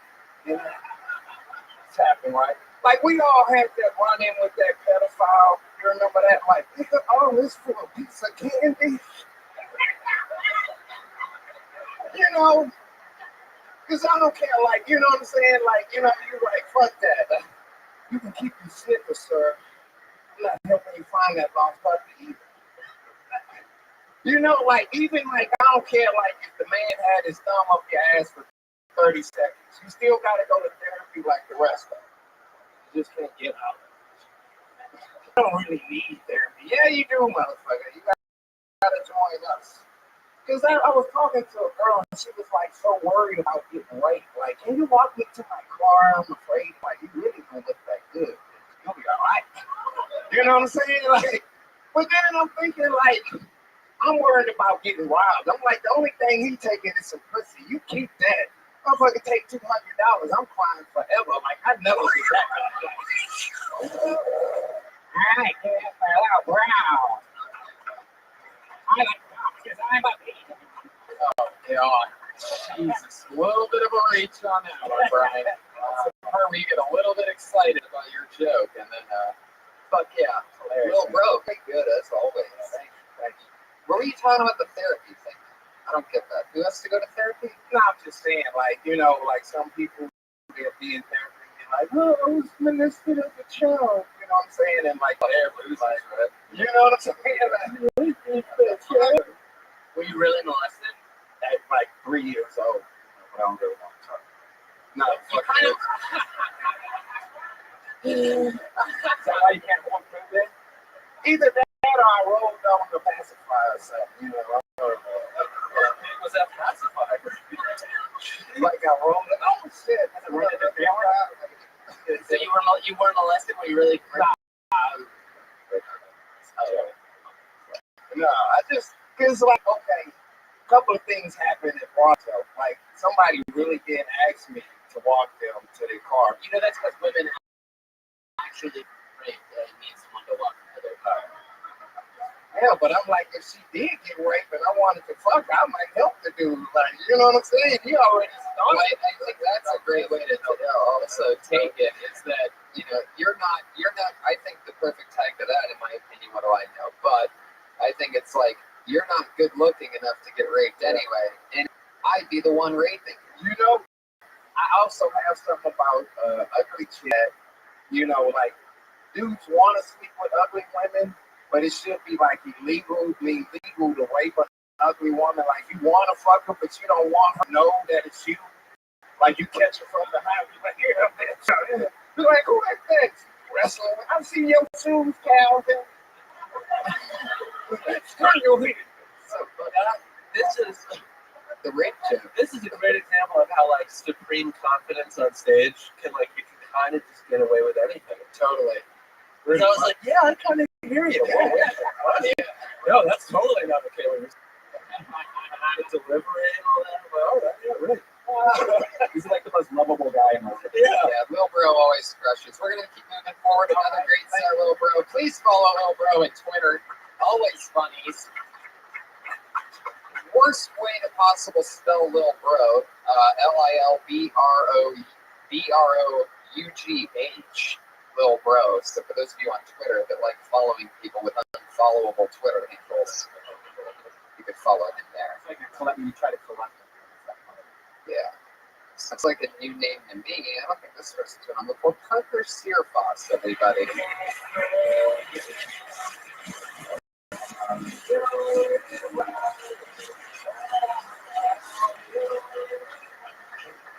Hey guys, I just moved here from Texas. People say, no, wrong. No, I moved here from Texas, and people say that people from the South are extra nice, which is true. And then people say that people from the South are extra racist, which is true. But I have a theory. I think that people from the South are extra nice because they're nice to as many people. Like, I'm not saying it's right. I'm just saying mathematically we got like a well of niceness, and they're like, oh, let's pour it in all people bucket. Whereas us non-racists, we give everybody just like a Dixie cup of nice. But it's not. It's like it's not just about race. You know when a serial killer comes out, the news always knocks on their doors and they oh my god, I have no clue. He's so nice. That proves that serial killers are extra nice to their neighbors and super mean to 30 Boy Scouts. Like, they'll feed your dog while you're on vacation. But you're not being those Boy Scouts. Parker Searfoss. Killing. How long have you been doing comedy? Yeah, 4. No, Texas. Oh, well, you know what that is. That's where another man from Texas, the Iron Patriot. No way. I lived there for like 25 years. That's crazy. 1979 to 2007. Have you ever heard of a little band, Dirty Forever? The first time I was going to look up his videos afterward, we had to Oh, you've been on the show? yeah, just once before. You looked him up. He was in Dallas at the time. You said it played a lot on Dallas radio, right? Yeah. Well, just a little bit. Not. I told you that was not the grunge era with the cam and stuff. We weren't getting a lot of airplay or something. Right. Once they get it, Yeah. But, I'm surprised that during the grunge era, your B-52s meets fucking spin doctors. Yeah, didn't make it. Yeah, so wouldn't you say in Dallas that the black people thrive there, wouldn't you say? Because the cost of living's cheap and they do a lot of good jobs. I mean, Is it 5? That's way worse. so I'm just saying, you say racism, but I don't think people understand that in Dallas that the cost of living there is lower. The city's a lot cleaner than this city, I'll tell you that much. Well, that's true. Would they thrive because it's cheap to live there? They do good. Because they don't make Everybody loves the brothers. It's a perfect example of another week with the Iron Patriot and accidental racism. This has been an ongoing thing on this show. He doesn't know when he's being racist and when he's not, but you just said that black people thrive there because it's a cheap city to live in. You probably go and talk to them. They say they love it there. Everybody's nice. They do great. They make good money. Except for the blacks. I'm watching this poor black lady shake her head slowly right now, like, what the fuck did I walk into? I like this fucking robot until right now. Something happened tonight. I've been on this show for 5 months. Tonight, for the first time, I had to pay for my bus because the female brother.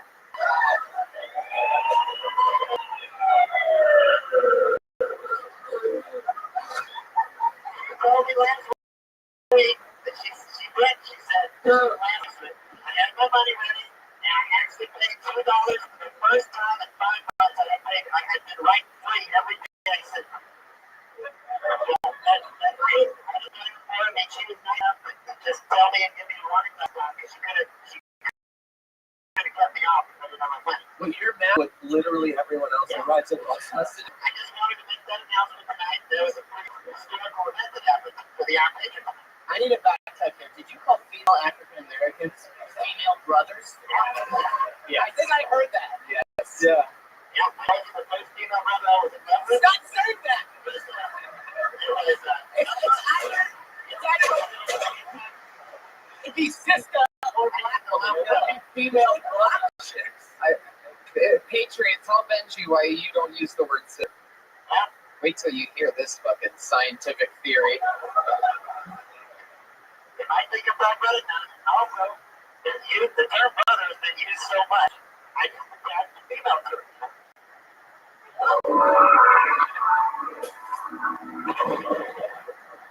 Like Beyonce,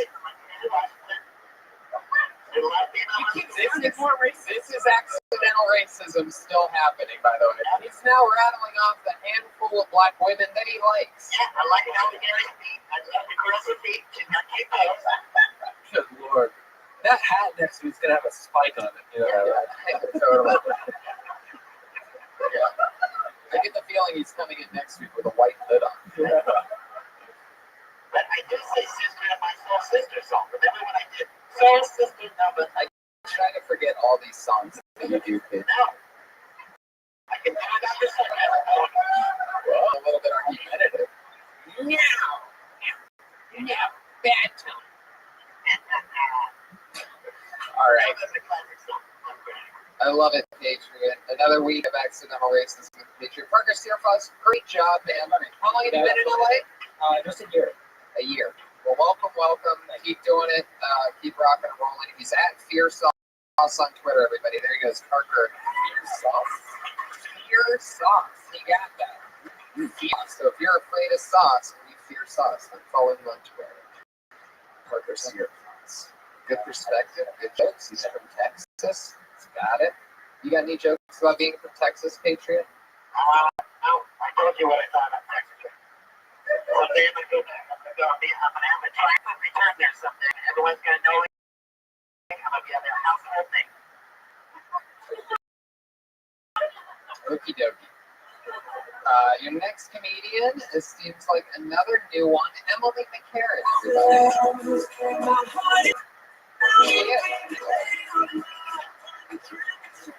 Hi, so I was reading. Let me clarify. I was raised by a lesbian, so it's basically I didn't like all my boobs. But really though, my mom is the she says together. I don't like your name. No offense. I know that I made you. It's a mistake of my youth. I think we should legally change your name to him. Yeah, so my mom's a single parent. Only noticed her to my name and she chose Emily, a name she hates. So as an actress, I get to go all these like really fun places. Like the other day I was in the theater, and this homeless man comes up to me immediately and he's like, "Oh my god, are you people out here? I can help you if you need help. Do you need money? I'm really scared because so I don't know what that says about me about him, but I'm just glad that good men out there. It's sad that he lives in a trash can, but you know what? At least there's still good men out there, you know, besides Jesus over here. Oh yeah, and by the way, my mom was also raised naked. My grandma, as you're talking to her, she'll strip down. Wow. A lot of words came out there. Oh yeah. Was I talking fast? You have the best cocaine and flavors. Yeah, like they're all.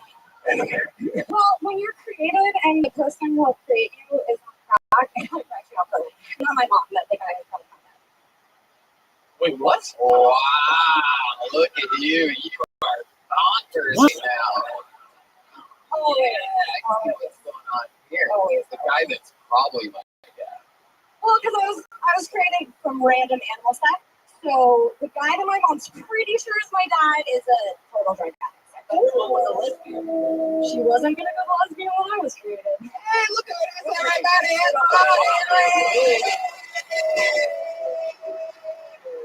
But yeah, you've been on Kill Tony. Thank you. I'm a big fan of yours. Fuck yeah.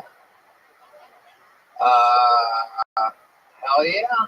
So, what did you say during all that? Did you say you were raised naked? Is that what I was raised naked. Yes. What does that mean? Literally? Do you live in a nudist colony, or you went to it, or you have You know it's bad when Patriot's asking the most questions. I'm from Santa Cruz, and my mom and all of her friends, besides being lesbians, were hippies. So I was naked until I got my breasts, because all the women in my life were like, "Oh my God, look!" And I was like, "Screw you! I'll wear clothes." Were you homeschooled? No, But you didn't go to school, maybe. no, I would wear clothes. And then you just come home and get naked. Sometimes on the bus. There's trails of clothes to the park. To the park. We live across the street from our work. What? What are you saying? I love when she laughs because I get to Well, I am made up giggles at cross. Did you get a lot of yeast infections growing up just being naked all the time? Never. You'd think in Santa Cruz, they're That's good because the plea when there's no clothes.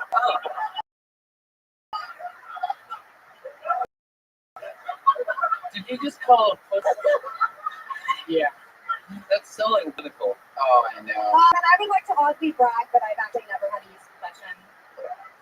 Since you brought it up. Wow. That is very hard to believe. Is that because you're so psycho that you pour Purell on every guy's you have sex with? Yes. I'm just kidding. Emily, how long have you stand up comedy? I actually started doing stand-up in my living room when I was 4. But They're August. of this year, yeah. But it's something I've been meaning to do forever, and I was like, you know what? I have really big balls. I'm just gonna pick them up and go do it, because the worst that could happen is I work, and that's funny still. Are you really comfortable naked now? Like you can get naked right now and go ahead? No, actually, now that I'm an actress, I like to. I mean, I would strip down in my bra and underwear, but that's a little different. We don't believe it. We don't believe it. Strip down now. Sort of like the guy recently who challenged me to have sex with him by saying, "I can tell you're not good at sex. Hot girls are not good at sex." I've seen this guy in his underwear on the stage. Yeah, that's true. Getting spanked. That happened. Why were you getting spanked? I think Martindale spanked you. Oh, maybe. You wouldn't remember. if I don't remember that part. I've got photos. It's probably in your drinking days. Yeah. You know, I remember doing that when someone was saying about like my dick or whatever. Like, take that shit out right now. We don't believe it. We don't believe it. Wait, but why were you getting spanked? You spanked me? That maybe it wasn't getting spanked. I don't Something going remember. on. You were Martindale on stage. Maybe it's hard to fit back. I think it was Martindale. Yeah, I don't remember any spanking. Maybe it was a wet dream of binges. It's probably more likely. Probably. There you go. It's a good question. Walter Matthau. I'm sorry. It's not crooked, but it does go off. It's not like that. It's straight, but it's pointing not perfectly straight. Oh, it's like the So we have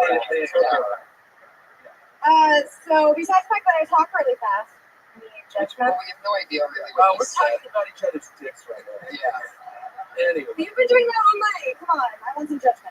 50%. If you slowed it down by 50%, you have twice as much material, and we would understand what Yeah, I would know what you're talking about. I have no idea. Bobby Lee, There he everybody. goes. There is Bobby Lee. Everybody. did he just come up here to satisfy a Benji's dick curiosity and then just Yeah. take off? Oh, okay. Oh, okay. See, buddy. Bobby Lee. Well, but they laughed, so someone understood my really, really fast talking. I actually mind the fast talking. I would just pick a topic and then you're kind of just going like, you're all over the place. Talk about having lesbian dinners. Talk about being naked. Instead, you just kind of mention a bunch of things straight through it. Because you're very. Well, a lot of my humor is visual, so it's really hard to choose what I could say without, dancing. I feel like if you're gonna pick The problem is that most of your jokes end in you dance. Want to do that tonight? Well, because if a lot of people are listening, then I'm doing like weird facial and body gestures. Do that a I'm lot? missing out. I do a lot of. just be yourself. I would write 10 things on each thing you mentioned. Write 10 things to your parents, 10 things on growing up naked, and try them. Even if you didn't think that talking fast was distracting, I personally did. Like, almost trying to get the guys, everybody, like, hey, give them my road, blah, blah, blah. But when you're, like, getting kind of almost barked at, like, I'm just like, stop. I agree with you. It's definitely. I didn't mind that. The talking fast and I couldn't. with the topics, it was way too, because they're really unusual. Yeah, well, she knows the details till later. If she would have told us those details in the beginning, you would have understood what she's saying. Patriot, sometimes you get it just right, and this is not one of those times. Emily, maybe come on, you slow it down a little bit. I will. I'll take a look at before I come up. And stick with one topic at a time. And Next time I'll tell you the jokes my mom's writing. there you go. It's all about how she's a really crappy parent. I love that crazy laugh that you have after everything you say. Uh-huh. You just did it again. You don't even know that you're doing it. Emily McCarran, everybody.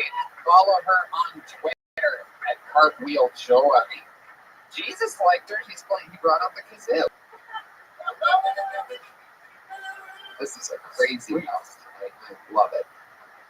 Okay, going back to the bucket. We're flying through. You guys having fun? Having a great time. Have we cured your cold yet, Nick? It's getting better. I love it. This is another new name. I'm very excited about this. We're going to together for Jordan Chaisowski.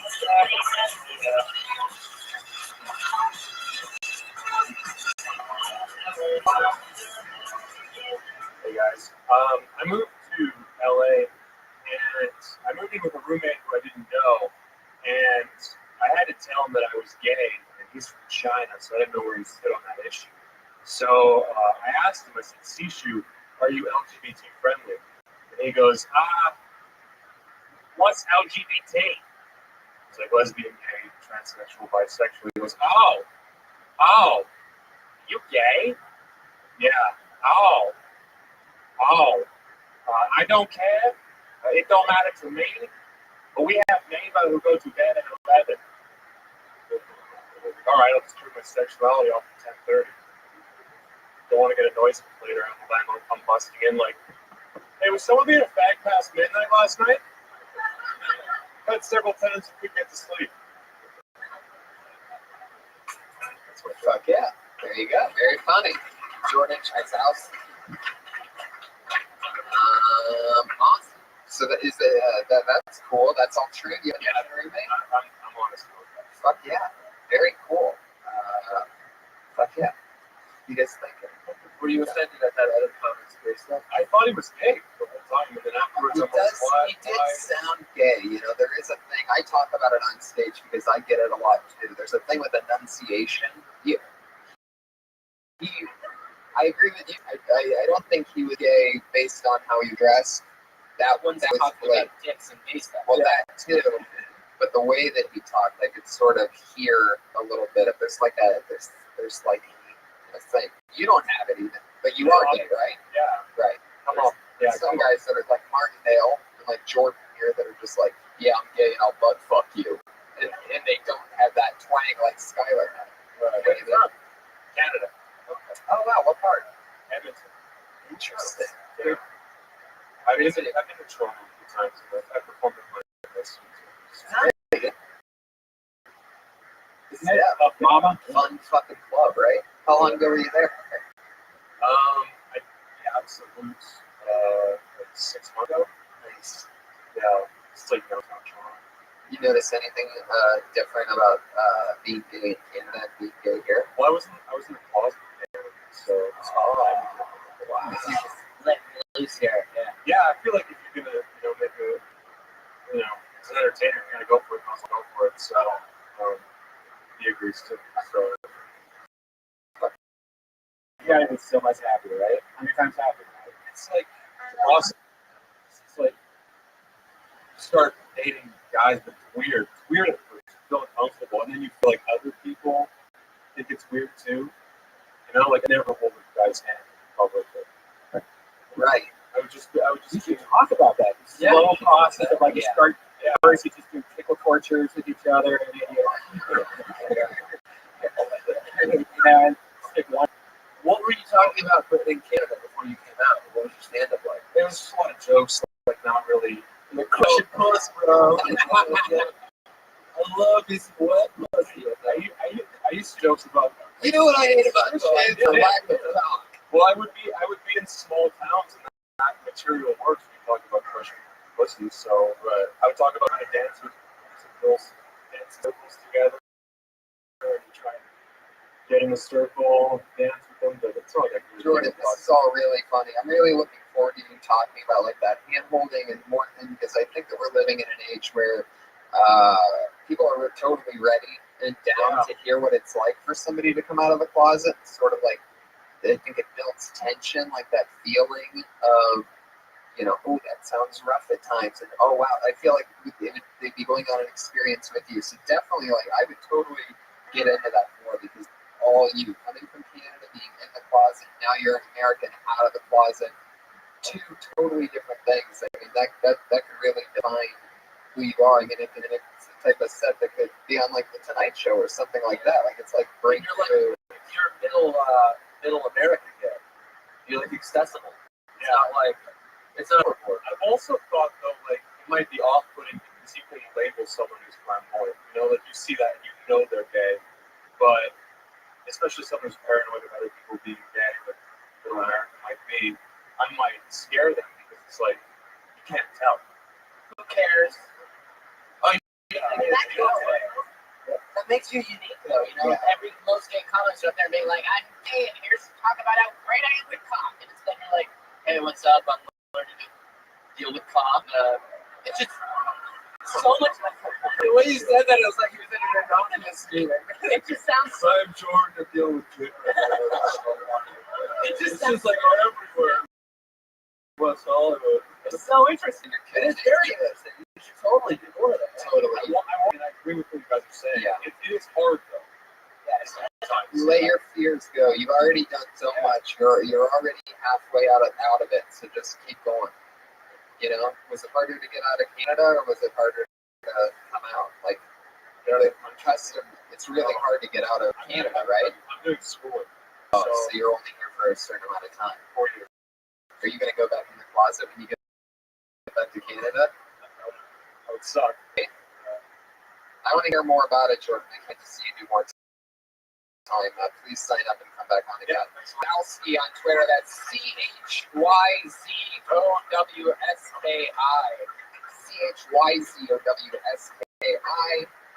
going to fly through it. Your next comedian goes by the name of Kate Quigley, everybody. It's little Kate Quigley. I'm excited.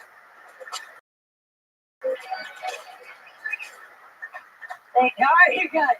You guys, I recently super depressing. I don't think I'm an alcoholic, but I did find out that shaking is my body's way of saying I missed you. Tequila. Like I had to do it because I was having surgery actually for my boob, just one, because I got my boobs done a while back, and it turns out that my right boob is like this overachieving superstar. Thank you. But my left is like the fucking lazy eye of tits. Seriously, it was like Forrest Whitaker's face under here. Okay. Like, I don't know what happened. I go to my plastic surgeon. I'm like, dude, what is going on? So I have raised them both exactly the same. I spent quality time with both of them. Why is the left one rebelling? And this Beverly Hills plastic surgeon, he looks at me with a straight face. He goes, this isn't medical, but my professional opinion is that this is usually caused from too much nipple sucking. Yeah. Like, okay, then my boob, doc. You know, I'm getting the attention. You know. How did that end? The cat came over you. What was that last I say he's Asian. He would just attack it with chopsticks. Oh, I could use that part, but It's a callback to another. oh, I see. A callback. All right. Great.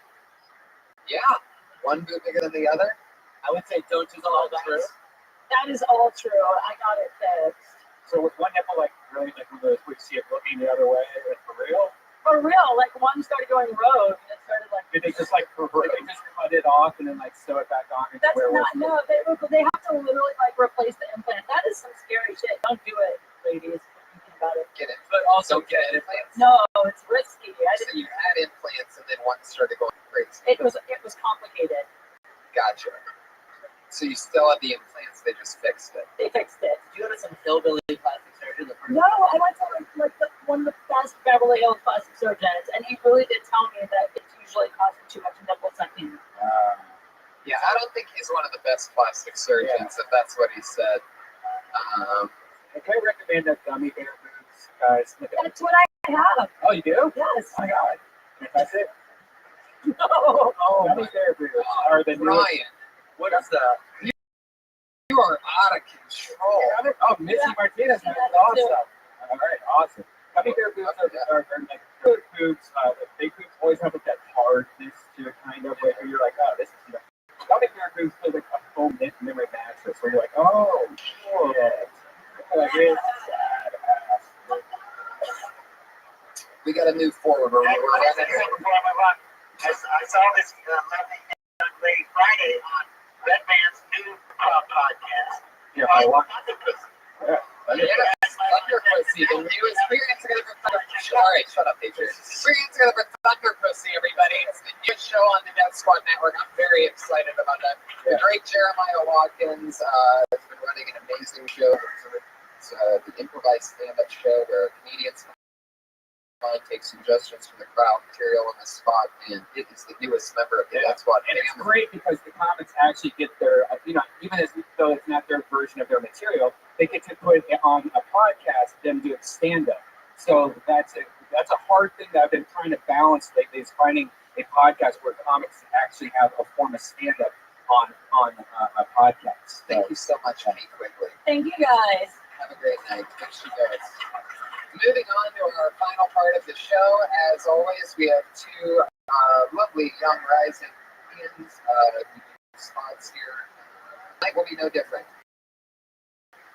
And then our special announcement. But first, let's get it started with Sarah Mostajabi, everybody.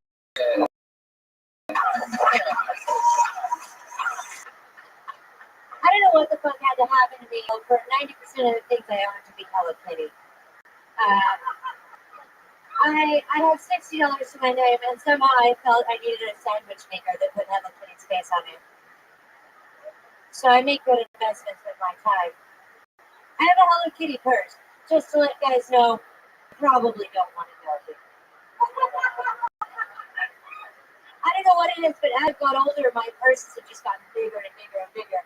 Because now that I'm 29, I need a full bottle of Xanax, and for some reason a tube of Whiteout. I don't even know what Whiteout is for anymore. You use it to like mark out the markings from black magic paper talking sticks. I don't know what I don't even have that. It doesn't make any sense at all. But Hello Kitty is the key to friendship with girls. Oh, your parents didn't hug you or talk to you either. Good. Here's a fucking eraser. Now we're best friends. Seems to be how it is. All right, thank you guys. Exactly a minute. You know she's been with us since episode 1. A new minute every week. The cat meows when she says goodnight. So I would say that something to add to like the Hello Kitty on the purse, like when you say it lets guys know that you probably don't want to do this. So when they see Hello Kitty, goodbye Sarah, like something like that. Right. You know, maybe something to throw in there. Benji, you just done? You checked out for the night? No. I liked it. I thought it was good. Hello Kitty is a good thing to talk about. A lot of people are obsessed with their Hello Kitty. So I don't necessarily think Hello Kitty is a red flag. It is for sure. Well, you should get into, because I felt kind of the same way. Yeah, you should get into why. Why do you think it's that way? Why do? Well, you just did it as if everybody already knows. I mean, I have a Hello Kitty writer that I talk to. Well, you're a boy. That's a whole other fucking story. Right. And that means you don't like Asian girls. You think that they all like Hello Well, Kitty. like I do love Asian. Well, they love Hello Kitty, so yeah, you gotta explain what's up. Why do you think it's, well, tell us, why do you think it's crazy? I mean, there's something to be said about you having an attachment to something you've had since you're 6 years old and you're completely an adult.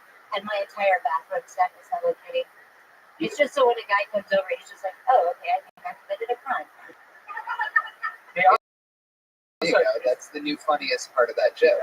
Is it the real bathroom set and then they feel dirty like a pedophile when they're using The fact that I have to scoop like 30 Hello Kitty plushies off before I get down to that issue. There's something with that. That I is think that's scary. cute. I think that's cute. Well, yeah, well, Do you have balloon? Hold on, let me go fitting. I mean, it's funny how much licensing they do with Hello Kitty nowadays. Also, like There's they Hello have Kitty vibrators. There's eyelashes. vibrators that have Hello Kitty on Amazon. I have it. But I really? You have a Hello Kitty vibrator? Hello Kitty. Yeah. Wow. Dude, this kid stinks. He's a Hello. Yeah.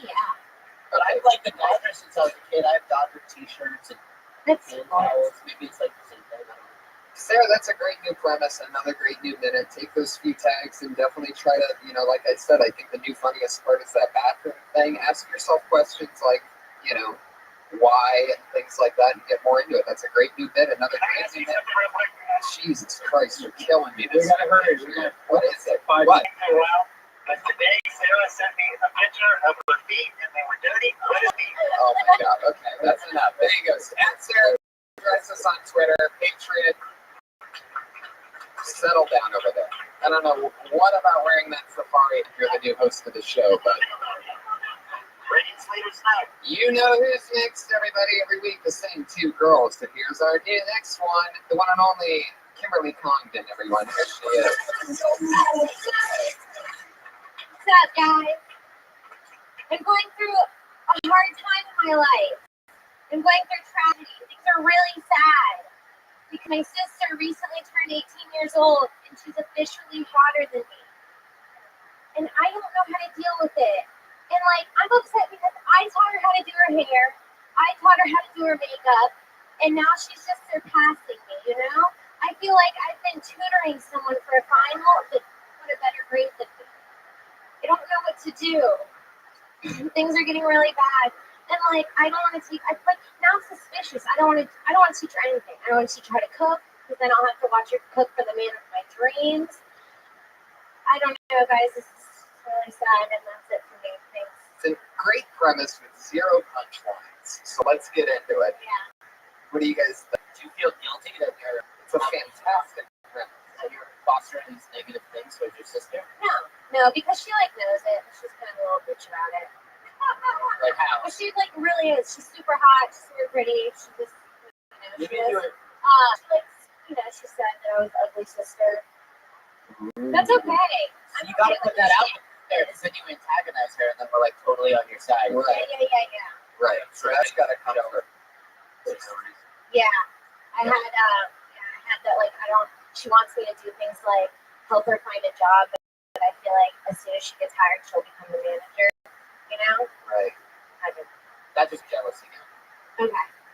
But it's I just think, okay. What maybe now that she's calling you ugly and she's 18, maybe you wish that you would have coached her differently. Right? Okay. Sabotage. Maybe you should have wanted to get that perm that, Yeah, that's true. Sabotaged her. Right. shit what's in her head. All the girls Because are I did. Yeah. I'm living in LA. Yeah. I know what's up over here. Everyone wants to Right. Exactly. Exactly. Yeah, that's funny. The whole new thing is getting a permanent. Yeah. Or another goofy things, other ways that you would lead for the wrong direction on purpose seems to be the way that The new thing is no ass, not the squats. Right. Yeah. She's one eyebrow. Yeah. Yeah, exactly. And it should be, it should be crazy twisted like that. It's the whole new thing, just shave one eyebrow. Want me to ruin this girl? No. Yeah. Thank you, Brian, but That's not. a fucking Her own sister. You're get married, get pregnant. You're ready. Yeah, exactly. That's exactly the way to go. Right? You look really great pregnant. Yeah. The new thing. Yeah. Turning in. Right. So you gotta mention you so that you just don't sound jealous, and then talk she's prettier than you about how you wish you would have given her different advice, and then start rattling off those things. Then it'll be a joke. Cool. Put your hands together for Kimberly Congdon, everybody. Follow her on Twitter. She's at Kimberly, at Kim Congdon, at Kim Congdon, right? They're both at Kimberly Congdon, at CONGDON. Hell yeah. They're both funny, both those young girls. They're always getting funnier. Yeah, isn't it amazing? Which brings us to our special announcement, everybody. Our first ever special announcement here on Kilto is that we are adding a third regular to the show. Whoa. Put your hands together for her. You've seen her here before. She was with us with Aaron and Benson at the LA Pops. It's at Sarah Wineshake, everybody. Sarah Wineshake.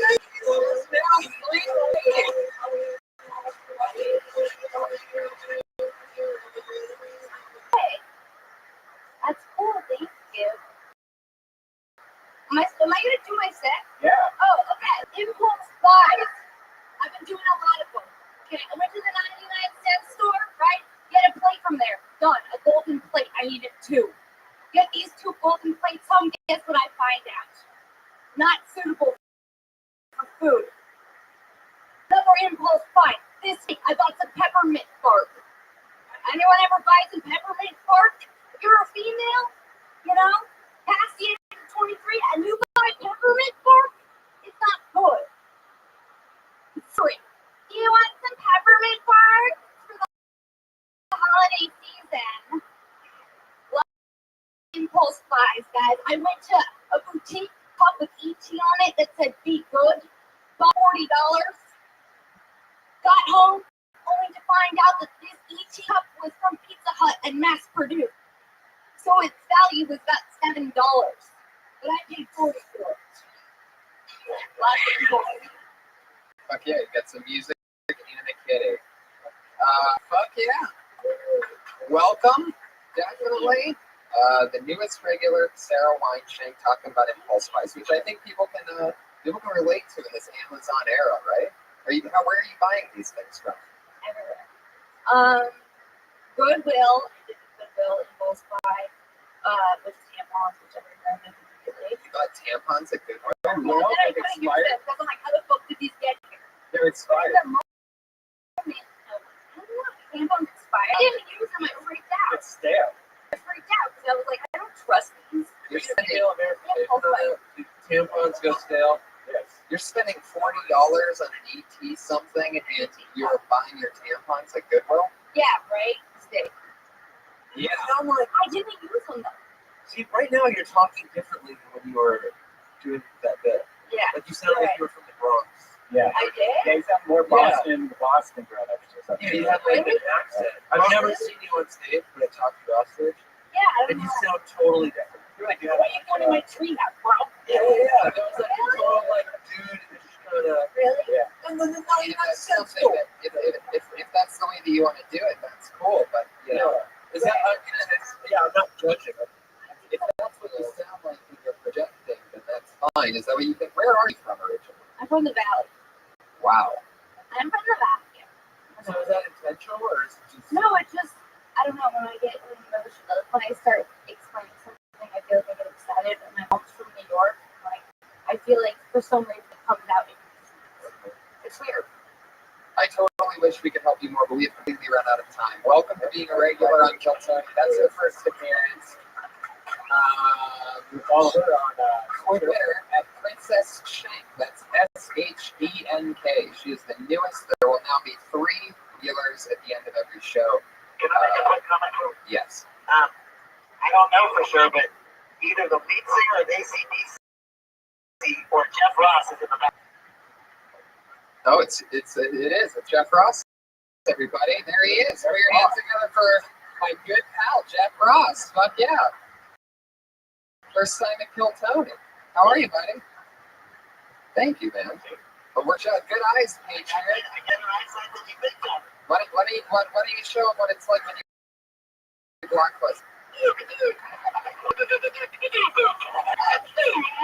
He's a robot, Jeff. All right, thank you so much for listening. You guys have anything you want to promote? At Nick Youssef on Twitter. Anything else happen? Anything crazy? No, I've been Listen to the podcast. listening to Occasionally Awesome, please. That's on iTunes. It's on iTunes, it's on Stitcher, it's on SoundCloud, it's on all the Company Network. You got the time with the second. How dare you son of a It's private promotion though. You know I love the best. And at Benji Aflalo, one of my great friends. What else is happening, Benj? I love it. That's at Benji Aflalo on Twitter. At Josh Martin Comic, our producer who made many cameos tonight. At Comic Patriot, as always. Great episode. Thank you guys so much for being here. At Red Band, at Tony Hinchcliffe. Please tell friends to listen to this as well. I have so many people telling me that they're huge fans. And I'm like, do you ever tell anybody about it? And they're like, no, it's my own little secret.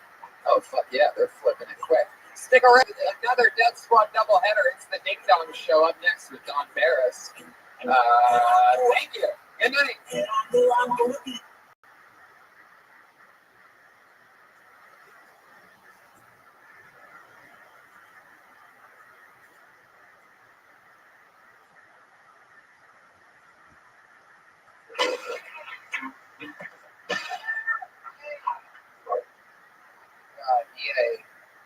Yay! How are you guys doing tonight? I just spilled my coffee first thing. That's a sign of the fun to come, everyone. That's gonna be wet all night. How about that?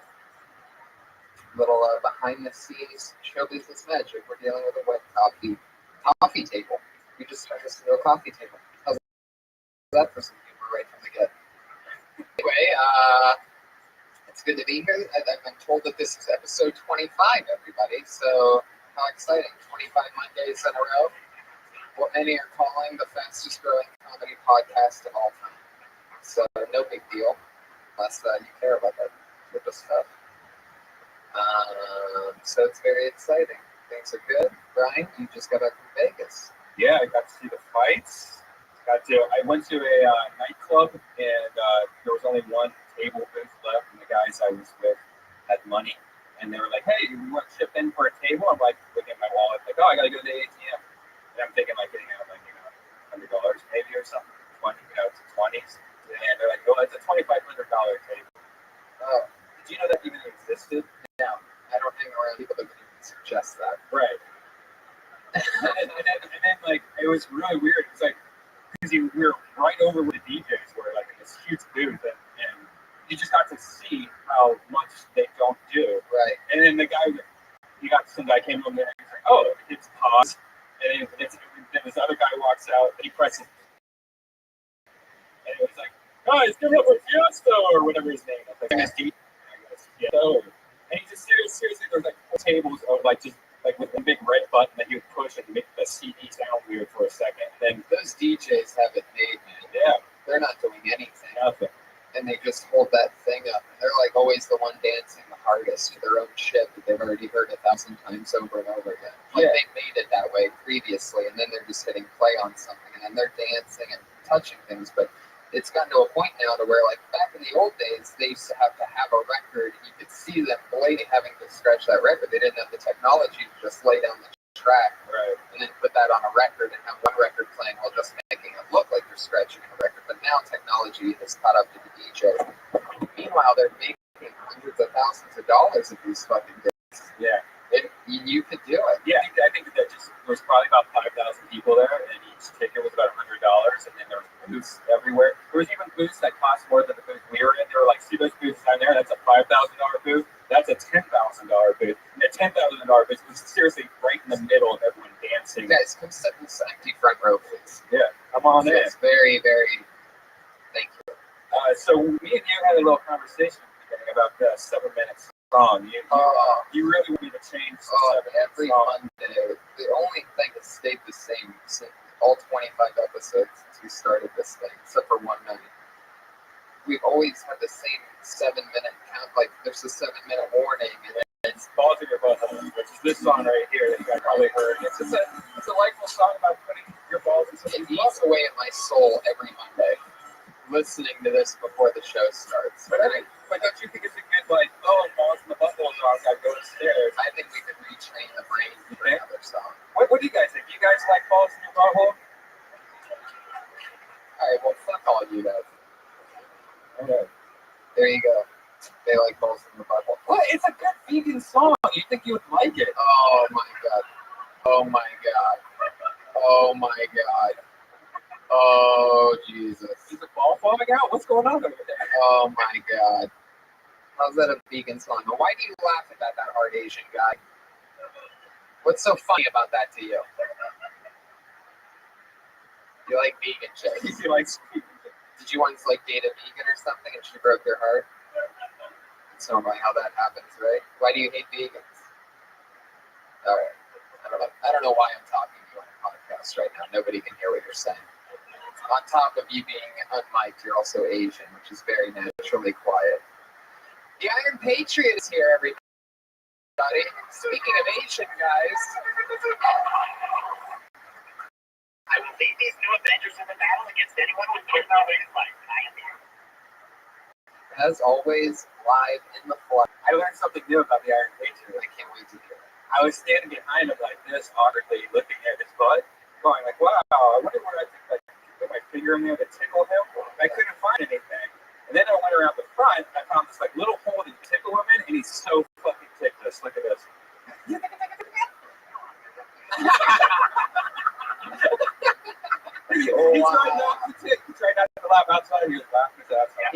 did not expect you to try to tickle him on the air like that. That's awesome. I've never heard him get like that real. Oh, come on, Red Band, please. That's great. That's small thing. Red Band, this is what a Patriot pick. Gotta be less Red Band. You have to. I need like 80% Red Band right now.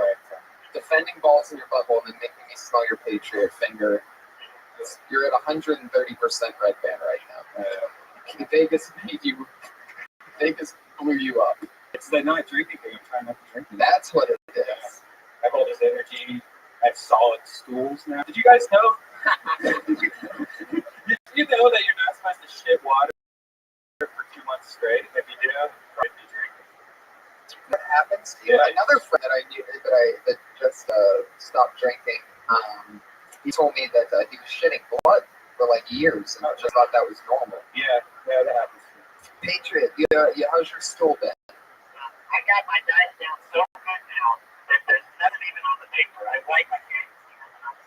Wow. My stomach's feeling good. I'm eating those veggie burgers every day. I eat the rice. I put the chips up in it. I eat the green beans.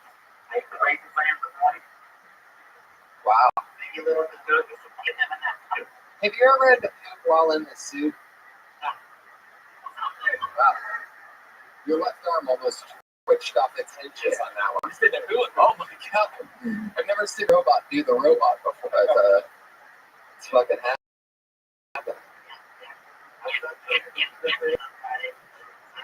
Last day. Uh-huh. And, he's been on that show for like 3 years. He's moving on to do everything. They say the show is going to be Okay. I was thinking about my plan for this week. I'm thinking about it for a few weeks. I see you guys do all these comedy shows, besides this. And I tried to go down to Laugh Factory on Tuesday night. Oh my god. Why would you do that? I don't know why. I was denied for the first. I got into Hollywood Improv. I got into House of Blues. My best club would not let me in. Female brother. She didn't like me.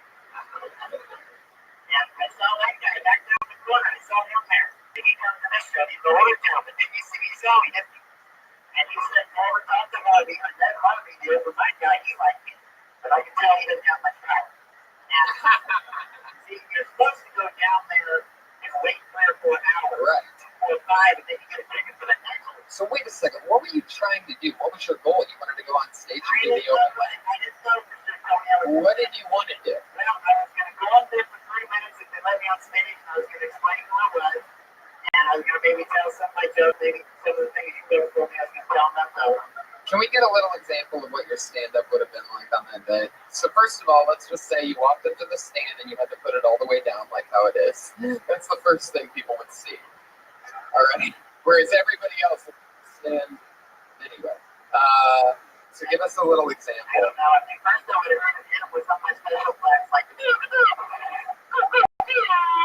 just to start, a stranger walks on stage, and that's what you just start making noises. I'm going to say, for every line you say, there's a million new ways to die. Okay. That's enough. You only get one day. Tomorrow belongs to me. Now I'm going to tell them about that I ordered my costume in November of 2011. It took me a year and a half. It's never come away. What's funny about that? Well, I don't think I'm like Jody Diaz. I think I just tell stories. I don't think I have. But at a comedy club, you have to have those stories be funny. And if you're just talking about ordering a I product, was going to get to the female brothers and the buckets and recreation. I was going to do some of that too. But I don't know. Maybe I should just do this show and do conversational comedy. I'm confused about my career. I'm happy with this show. I think. Maybe I should do this show. No, I mean just this thing. I'm happy with this. I get to do all serious stuff. This fucking guy has been trying to jump shit week 3. I think I'm guilty because you guys do so many other things, and then I just do this. But I'm kind of more limited than you guys. I can't go at things. So the lady that let me in, she said I need to come and find out next week. I'm not going back and all that. I told you about that place. I didn't believe it. I've never been to night before. They let me on the bus free. Every club lets me on free, but this place, that's people brothers. You don't like me. Putting on a fucking light show? It just let it be how it is. what's wrong with life? I keep seeing these glaring in the mirrors. It's like, Jesus, Josh, just relax. Or put your hands together for our nervous, neurotic producer, Josh Martin. always fumbling and fumbling, knocked over. He just 15 minutes ago, he knocked over all of the waitress's drinks. There you go.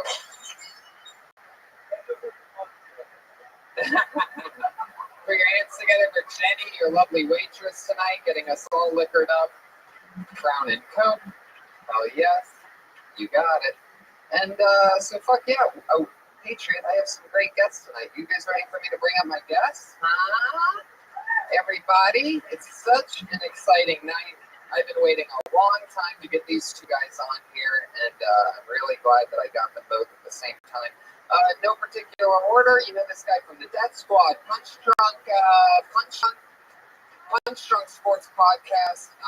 You know him from his great comedy on the Ice House Chronicles and at the Ice House and many other places. One of my funniest pals. I hang out with him every night. It's Jason, the T. TiVo, everybody! And also, another one of my favorite friends. You know him, you love him from Workaholics. His half-hour special, one of the funniest people I know. Eric Griffin is here in the fucking house. What's up, buddy? How you guys doing? Good, how are you? Fuck yeah, great. Good to have you here. Teeth. I don't think you can sit. Oh yeah, we got you. Welcome, guys. So far, it's been great. I feel like we got spilled drinks from an idiot. We got grown man and a robot super good, I think. Now, this is your first time really getting to see the Patriot, right, guys? Yeah, I'm jealous. Really jealous. They used to have to wear underoos and like that was my Halloween costumes. Yeah. You were in underoos when you had them? Yeah, just well, that's between me and that's incredible. I don't even know what to fucking say to that. I met him a few times here, like after your show, like waiting to go up downstairs and things like that. And I'm like, am I having an acid flashback right now? Did I do too much drugs in the 90s? But no. Jason, I want to talk to you. Okay, I only go back. Go ahead. I was watching your Drug Specs show today. Oh, thank you. That's the episode. It was Yeah, he's on tomorrow. Actually, it's going to be on he tomorrow. said something that really surprised me. That he wants to get back with a female predator. He said she was better. She was a robber. But he said he also might have thought it was because she had a fever. Now, is that fever telling? So great. Oh, You did say that you hooked up with a black yeah. woman once, and you said that Yes. your inner temperature was Yes. warmer than normal. It felt that way. That is Unbelievable. No, either black women have a special vagina, or the one I was with had a flu, something like that. It felt like it was about 99 to 100 degrees. It was fucking unbelievable. Well, what is this supposed to be? Room temperature? No, dude, it's supposed to be normal. 73 degrees vagina? I'm telling you, this was, if I could up just the vagina temp a degree or two, I would. 1 degree? I'm telling you, it's fucking crazy. But I felt it. I felt it. I don't know whether it was, maybe she had a flu? yeast infections do that. No. Everything was lovely about her. Everything was, I mean, this is also one of the most beautiful women I've ever been with. One of the most beautiful women you've ever fucked once and never talked to again. No, actually, I got to hang out with her for an entire summer. I was house sitting for Benji. He has a mansion in the Hollywood Hills, or had a mansion in the Hollywood Hills. That's where he was living at the time, and I was house sitting for him for an entire month. And she was sort of an employee that he had. No, I mean, you can, and this was, I was still working the door here. Like, everything in the thing. Like, it's me, not that. You're gonna get it. I had no career, I had nothing, but all I had was the leverage of, hey, house sitting for my buddy as a mansion right up the Hollywood Hills. And That's all it takes. one of the best summers of my life. Did you ever play it like it was your mansion? Like, hey, come to my place in the hills. No, it was not believable. You'd walk in, just be, there's like it's not Tony-ish. There's like little Jewish things everywhere. Quick question: what's with the sword, broken sword here?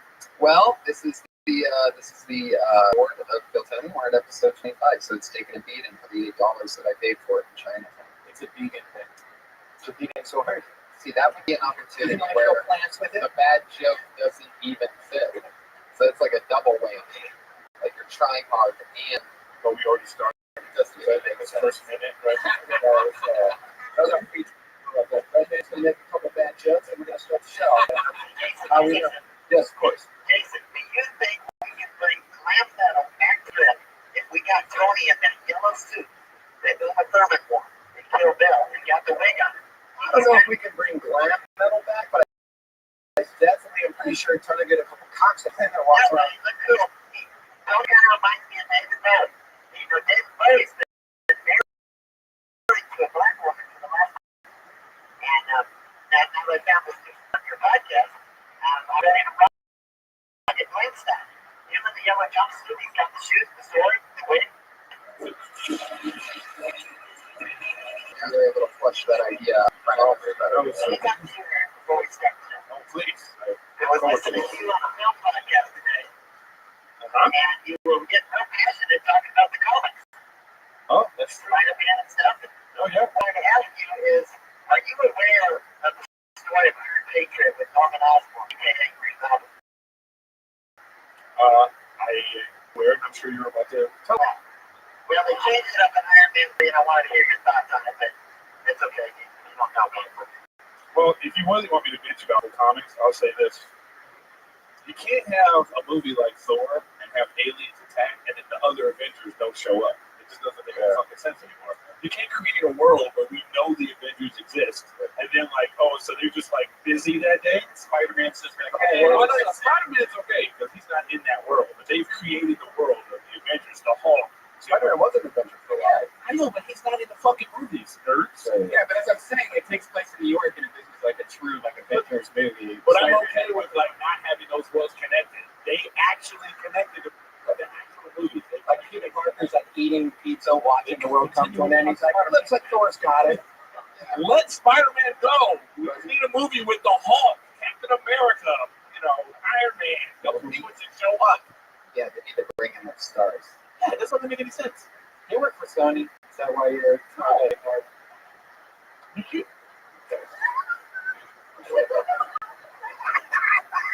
Patriot. Was he with John Iron Patriot? Yeah, Cable's already fighting. This is very weird, like, nothing from this group right Yeah, now. it's Like, really, really tight. these guys are like, just go ahead and start America Doesn't Have Talent, please. Here's the party going. do you need like a hostage negotiator or something like that?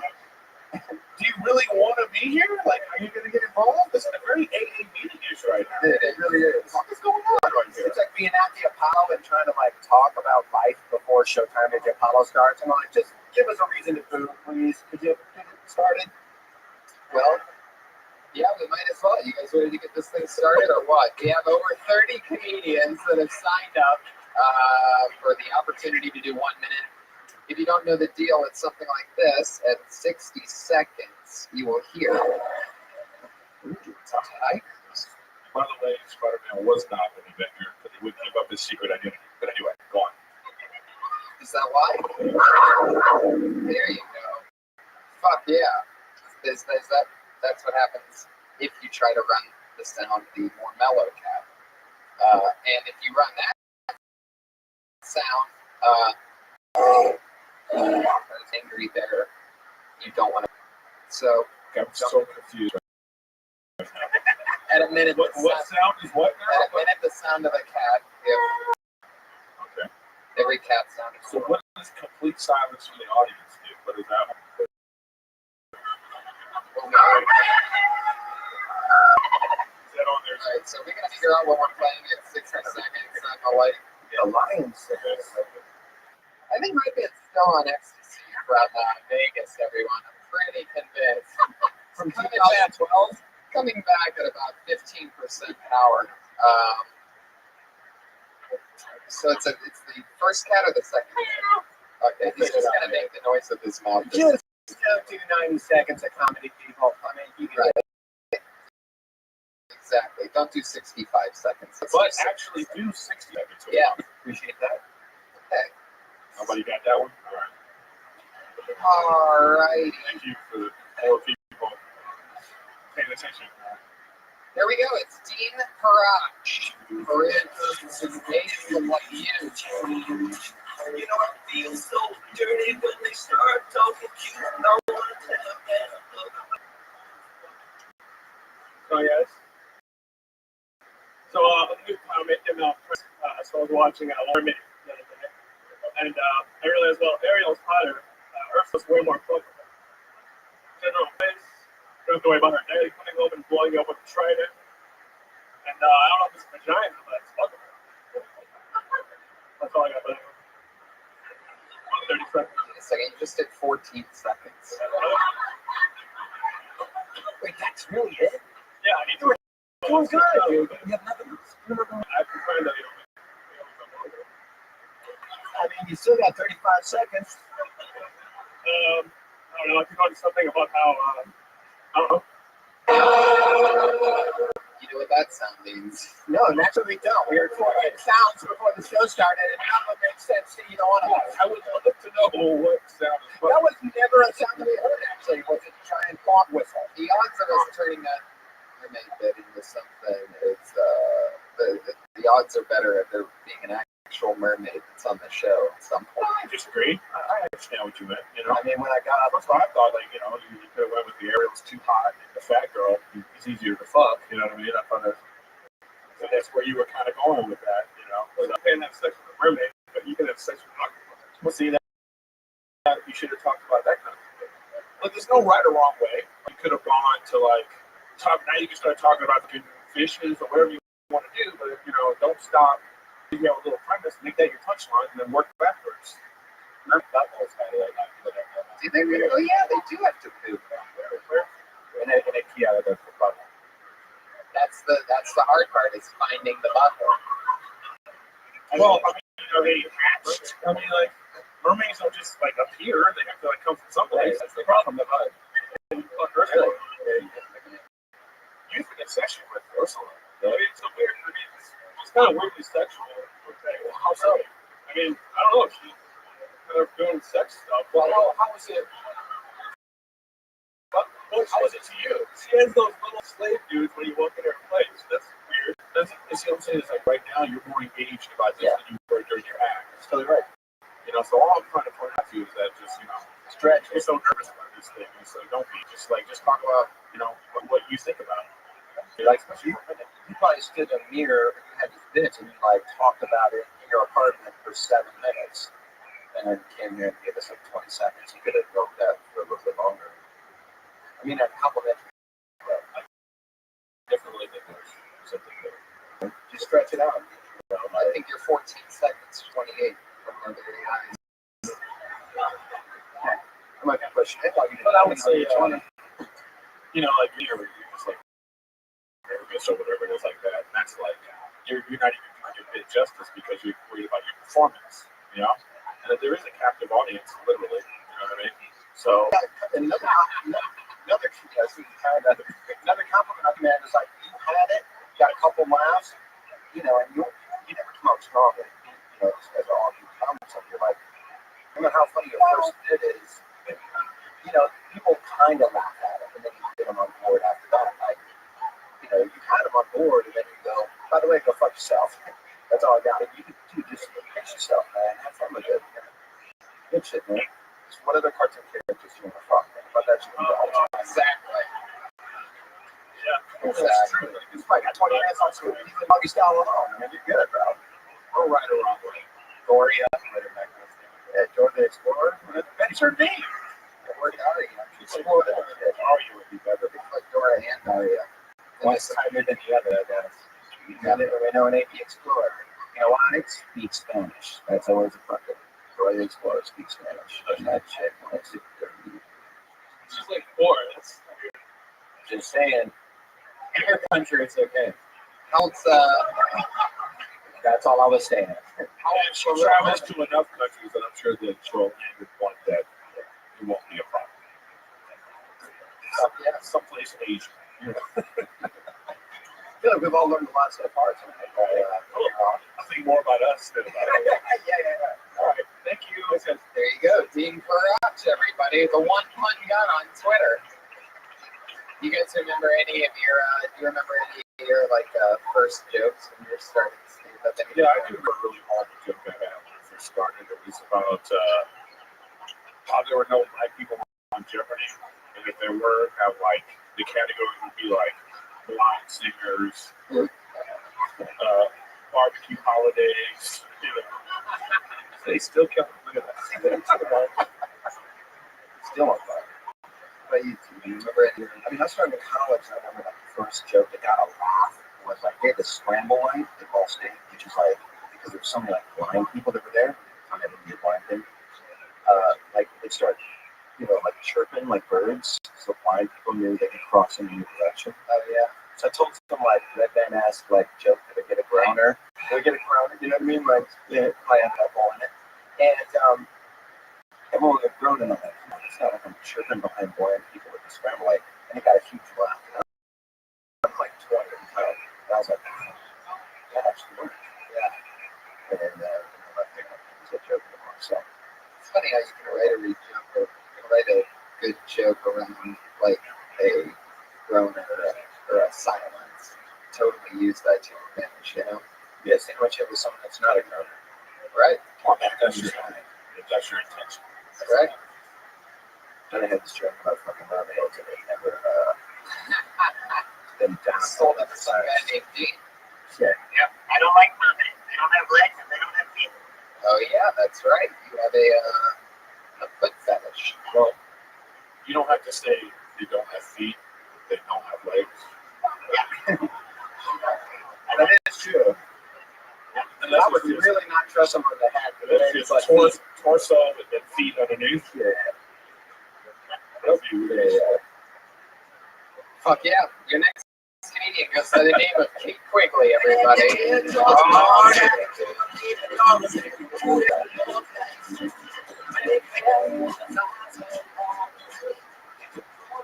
Hey guys, so I'm a really shitty dater for this type of picking guys because I want to believe every guy is the right one, so I just make excuses for him, you know? Like I had a guy show up at my house recently wearing a hat for a first date, wearing a hat that says cock on it. Literally. And I'm like, cock, that's not good, but I don't know, like maybe he's not a homophobic guy. Like that's not so bad, right? No, it means he's a dick and he's advertising it on his forehead. I dated that guy for a year. True story. I mean, I feel like it could be anything. Like Hitler could show up wearing a shirt that says, I killed the Jews. I'd be like, I killed the Jews. That doesn't seem good. But maybe he's a stand-up comic and he really kills it in rooms filled with Hollywood executives. I don't know. No, it's fucking Hitler. Like, I'd probably marry him. And that's all the time I pick guys. You know, we got little Hitler babies running around. But you have to admit, they have amazing stage presence. Because Hitler had that. He had that. That's amazing. Fuck yeah, 58 seconds.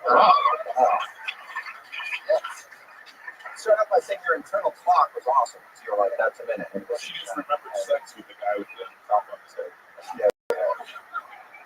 That's about right. So guy really had a cock tattooed on his forehead? No, he had a hat that said cock on it.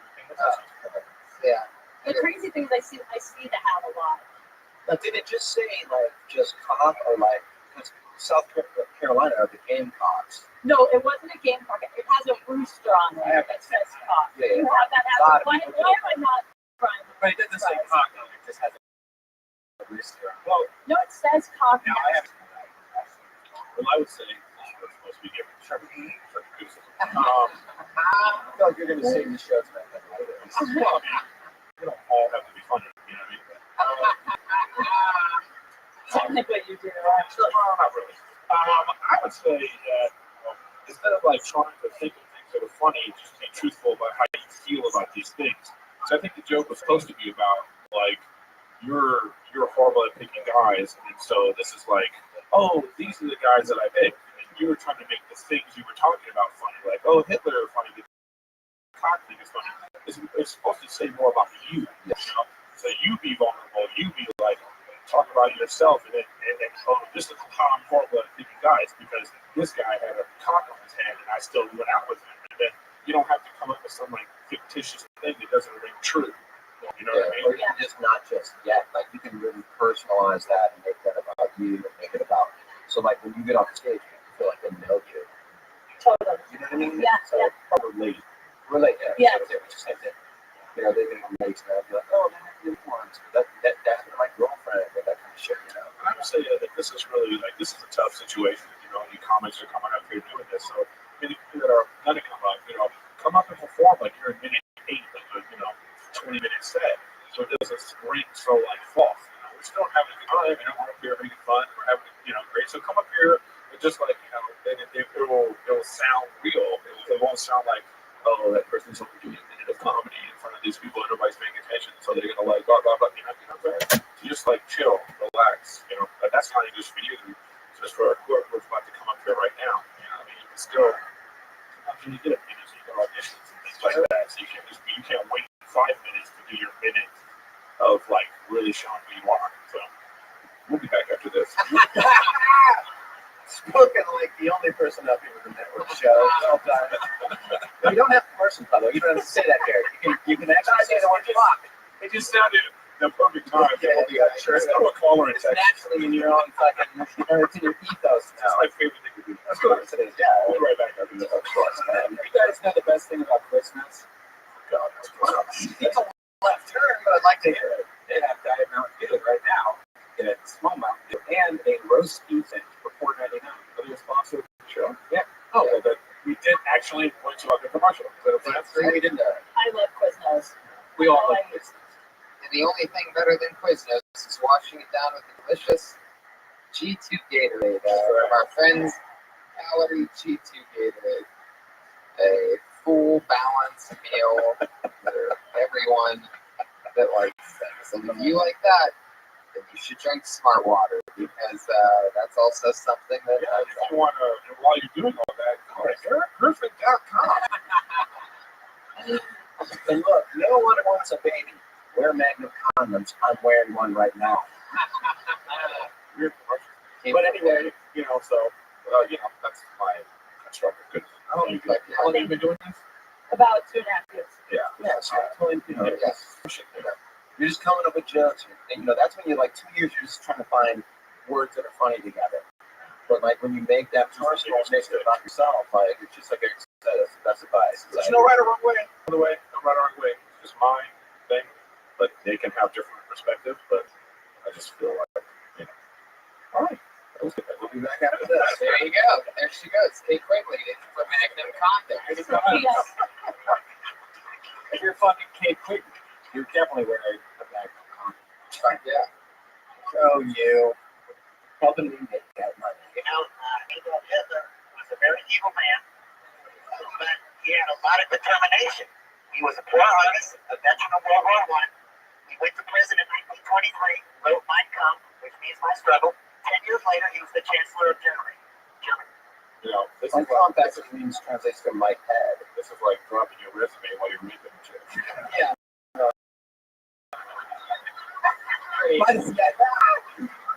By the way, if I ever told you about Jeffrey Dahmer and his I know he's evil, I know he's a bad guy, but that's See, he's not doing it. I know I'm forcing my cock in you, but funny story about where I went to college.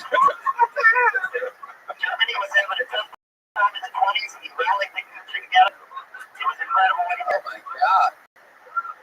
What is wrong with you, Patriot? I love the Jewish people. I love the Jewish girls, especially. Jewish girls, especially when you just fucked that one up, Patriot. You know what Jewish girl I really liked is Little Esther. I've been posting some screenshots of Little Esther. Here, I'll tell you what. If you want to have sex with Little Esther, here's what you do. Wake up and ask Little Esther to have sex. That's all it takes, buddy. Hey, Redman, what's her feet look like? Ouch.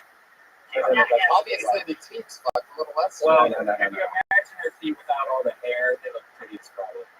Does she have hairy feet? Oh, yeah. Don't tell that to this guy. This guy's about to go nuts. Like, does she have legs attached to her feet? I think that hair right up. And next comic, So, let's talk more about this this rant you just went on about Hitler for a second. I can't pull another game out of the bucket that quick. Where is that coming from? How do you have that take on he finds Hitler? the good in everyone. Well, I'm just saying it's amazing.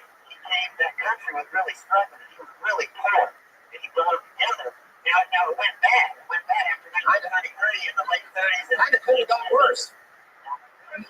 Went bad is a light understatement. you're right, bro. The Holocaust? Are we talking about the same Adolf Hitler?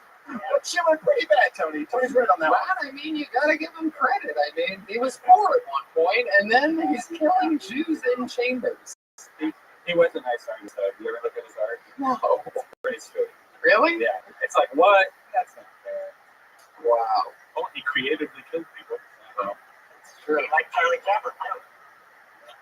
Yeah, in my book, especially his mustache. the views expressed by, I mean, picture here, not the views. Once again, it's so too. This guy's always on it. Always knows. Smart. Gatorade does not endorse thoughts of Coming in next, Adolf Hitler. Here he is. It's Frank Castillo, everybody. Here he comes.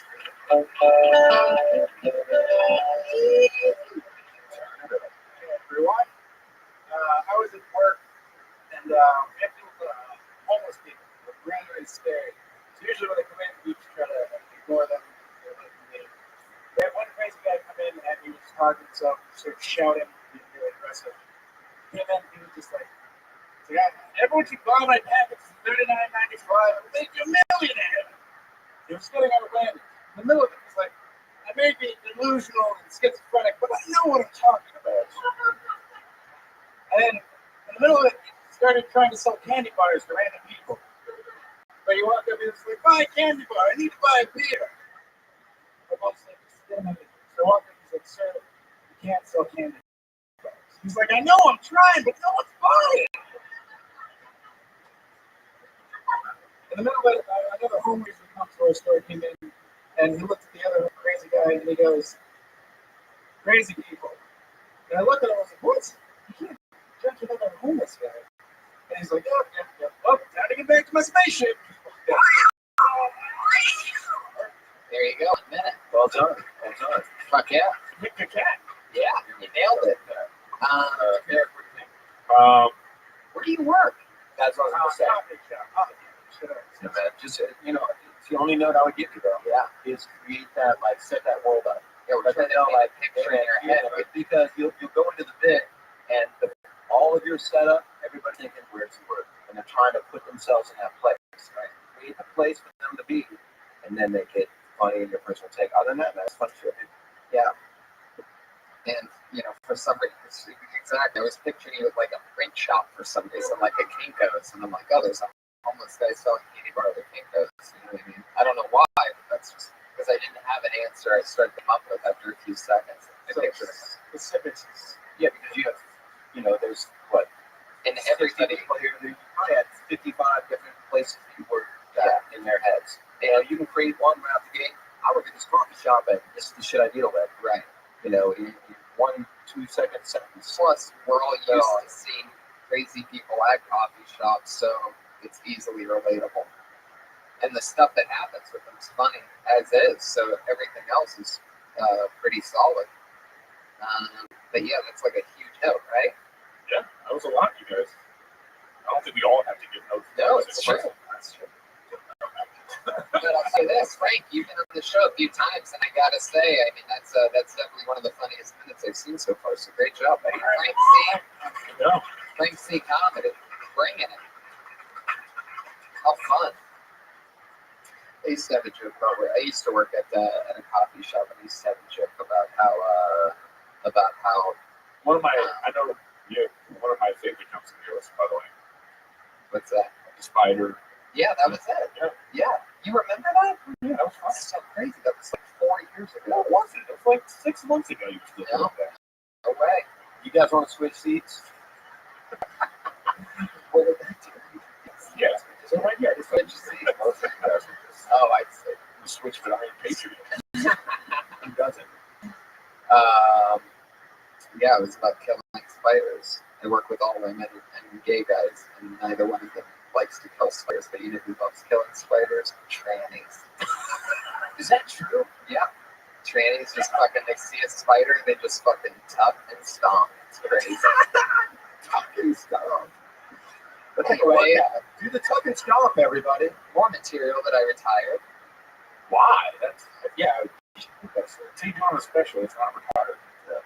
There you go. Give me a special and I'll do it on there. Talk to your peeps. all right. We'll be back. I actually think we have the same agent. So, I talked to him today. Anyway, no, yours is better than mine, but we are with the same agency. I think so. I don't know.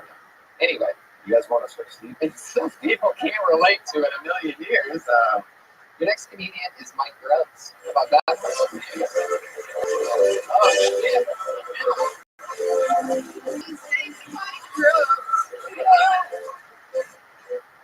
Hello, guys. All right, so I have a kid, little brother, and when he first came out to me, I was really confused because I thought he was just a straight guy that likes to wear mascara, wear pretty big haircuts. But it turned out he likes to like big too. So what are you gonna do? But anyway, someone to kind of put me at ease said, Mike, being gay is just like being left-handed. And I was like, yeah, both fucking weird.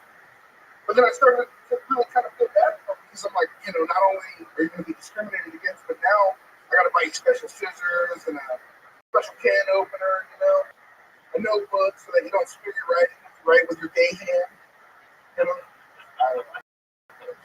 Pretty much. So you hate your brother. I don't mean the gay bad. I've been doing it. I'm like, clock stuck in brother. You really hate vegans.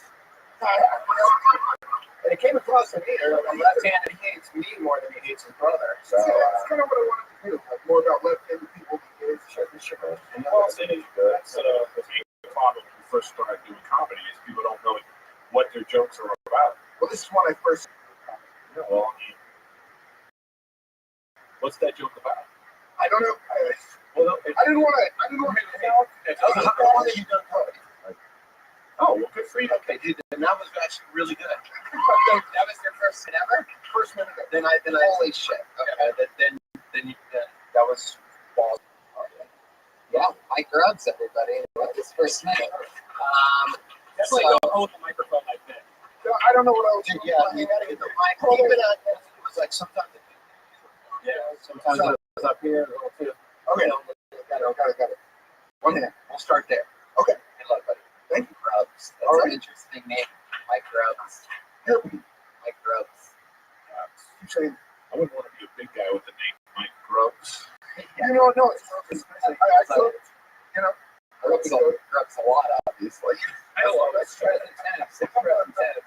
We be rubbing. Robin.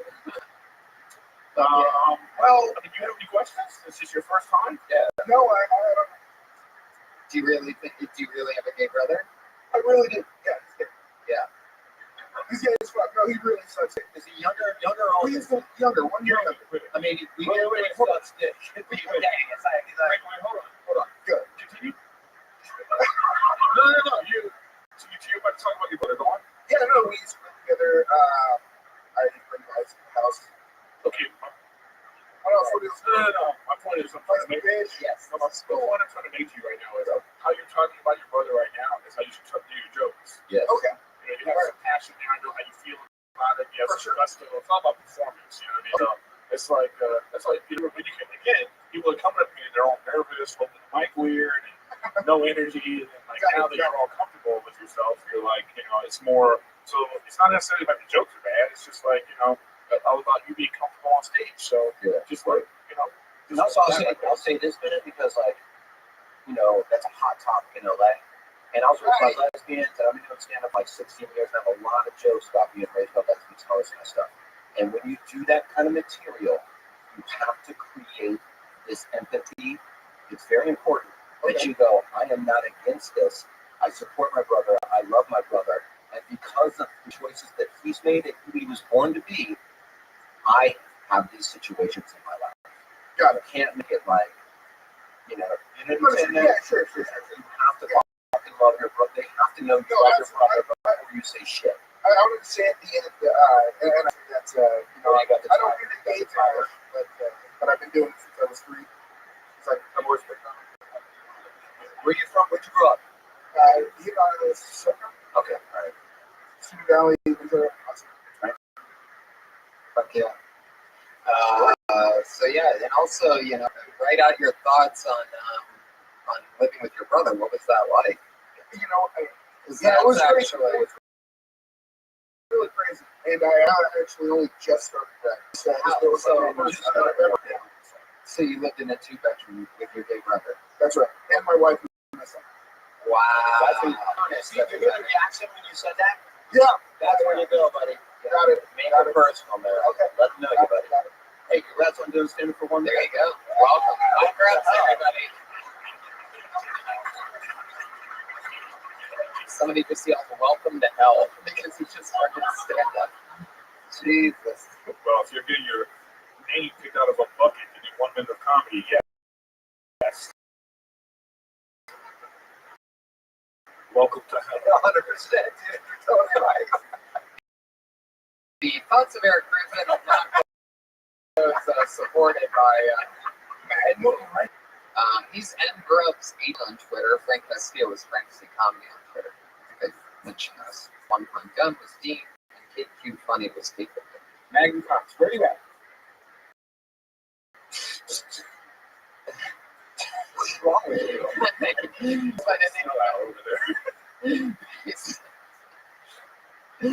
Mark Murray, everybody. Here he is. Hey guys, so I've been dealing with dry skin lately, and it sucks. Every year, around this time of year, my skin dries out, and it's on my hands, my face, and I get dandruff on my eyebrows. It's crazy. So the only way to get back to normal is if I brought a bottle of lotion with me around for like a week straight, and just put on lotion all day. But then it would look weird. People are going to think I'm just carrying it around so I can masturbate all day. Which I probably also do. I mean, what? I'm a jerkaholic. My dick's so red it looks like a jerk-o'-lantern. Candles and all. We turn off the lights, it glows in the dark. You know what I don't understand? Is women, when they give birth out of nowhere and they say they didn't know they were pregnant. How did you not know? You didn't know your period for 9 months. I told you guys I masturbate a lot. If I don't pee for 9 months down there, I think something's wrong. There you go, 58 seconds. All right. Yeah, you ended with a punchline there. Let's talk about the flakes, man. So I feel like there's something there. Well, personally, I feel like, when you first start doing comedy, you have like a I just started doing comedy piece, Yeah. where it's just like blah blah blah blah blah blah blah blah blah blah blah blah blah. So it's like not really like I don't know how you that's not what I mean. I don't know how you feel about like these things you're talking about. Like, are you upset that you have flakes? Are you like excited you have flakes? I don't know. You could go anywhere. I mean, you were going. I know where you wanted to go. Where you wanted to end up with, masturbating. But you didn't have to like tip your hand so much. You know what I mean? It's just all about it's a performance thing. It's all. It's true. I agree with this. So I think go ahead. I think your reactions that you got could have been different based on a change in cadence. Maybe not even the words of the. I don't know if there actually was enough defined punchlines anywhere in there. I think that with a different, your cadence just seems unlikable. But it's like pseudo-confident. Yeah, because what's happening is you're going from high to low and low to high, and all of a sudden everything gets lost. There's no passion behind what you're saying because it's already like this. Words. You got a guy like Seinfeld. It's all about the written word. As a kid, so how he does it. But definitely learned to work the jokes together a certain way. I can tell you thought all this out. But you're presenting it as opposed to like talking to You talk to audience like if you're talking to me, you're explaining the joke. Yeah. But again, I gotta say this over and over again. There is no right or wrong way. The whole thing. You could have been doing like a character that is that guy and still be getting laughs that way too. I mean, you're conversational. But not everyone's conversation. Stephen Wright was a conversation. Totally right. It's just no right or wrong way, but I'm saying you're not being genuine. It's not really you. Like I don't believe that I don't believe any of what you just said. But it was funny. You put it together but I don't believe it. And if you just put a little bit of because this is acting, these people are your scene partner. So you have to listen to them too. They're not really, Yeah, it's hard. Conversation. Yeah, I need that to sound more just like conversational. I guess I just feel about that. And I think, if I remember correctly, your first time was at the LA Podfest. West, right? On your show. How long ago?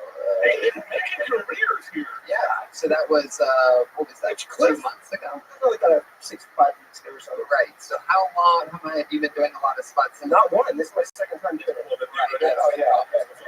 That is Hours on the clock, dude. Clock in, clock out. And that's where cadence comes from. You really don't learn how to write from open mics. You'll learn how to sound like yourself. And if you're not going to respect it, it's like, don't do it. You know? Like, I got no patience for people that just talk about it. Yeah, they go, oh, you did it. What's the last thing you did open mic? Well, it's 6 months ago. Go fuck yourself. Yeah, I'm like, all of your. No, I'm serious. I did That's the best thing. I did this shit for a living, you know, and I can't stand people that have no respect for this thing because I wrote a joke and I got a microphone, so now I'm a comic. You're not a fucking comic. Go do this shit every single day, and come to me in 5 years when you finally start thinking you have a voice. You don't have some respect for it. If you really want to do it, go out and do it. That's Also, Eric Griffin, everybody. Very true. That's the best shit right there. I That's true. second all that for sure. This shit is clock in, clock out. You know, I have dry skin. Yeah, it's that dandruff and eyebrows is totally true. It's something that just started recently or later in your life. Maybe the last couple of years. I don't know. Were you in the military? No. Wow. Can I actually get the weirdest line of questioning ever. Where was that going to go? I thought you were going to product for dry skin. I feel like that was going directly into Hitler somehow. A lot of guys that went overseas have developed like skin issues that exactly what you're talking about. Just really dry, all kind of flakes off, and it's I don't know, maybe it's true. I've heard that. Are you from an area where the temperature changes a lot of regions? Yeah, Sea Valley, and they have like weird nuclear. That's a nuclear plant right there. That's what I'm talking about. Yeah, you might want to get out of there, dude. It's I just bought a house there, so that was not a good idea, I guess. I'd say you flake that house, bro. Yeah. Seriously. I mean, you're going to be happy. You're going to Detroit on that. Yeah, man. Get your dog and He dies of cancer. Yeah, you don't want no 4 nipple babies. Mark, if you want to do this, you got to do more spots, man. You got to fucking make it a lifestyle. You know, I know people that were managing a McDonald's when they started, and you know, but like it's like you got to fucking make sacrifices and do whatever it takes. If you want to. If you don't want to, then that's cool. But it's not gonna fix it. This involves Hitler. We're turning your mic off. Yeah. Hitler wanted to do it. He went out. Hitler had a plan. He executed it, and that deserves some respect. We might have to put him on probation talking about because at the podcast stuff, when you talked about dick molds, and it really confused Mark Mayer. Remember that? I do sort of remember that. But I feel like dick molds went better than this. Isn't it? You said Is that a real seat with like a computer display in front of you? You go, remembering everything? he is. He's a fucking. I definitely want to put that helmet on and just like see the POV, but well, I'll be right back after this commercial break. Fuck out. And there you go. Mark, rock and roll. Figure out what you want to do with yourself, man, because you can be whatever you want to be. Mark Murray, everybody. Thanks, guys. His second time back. You said here I am starting careers. Turns out it's the second time on stage. It's the first time in 2 minutes.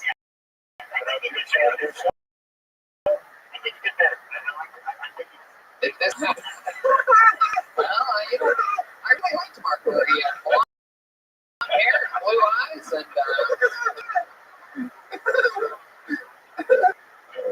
fuck yeah, out of control. Oh, you know what?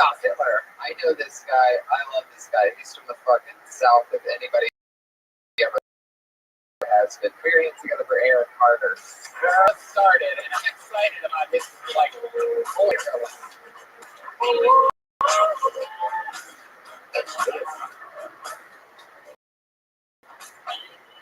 What's up, everybody? Hell yeah. It's good to be in Hollywood. I just drove all the way from the Confederate States of Orange County.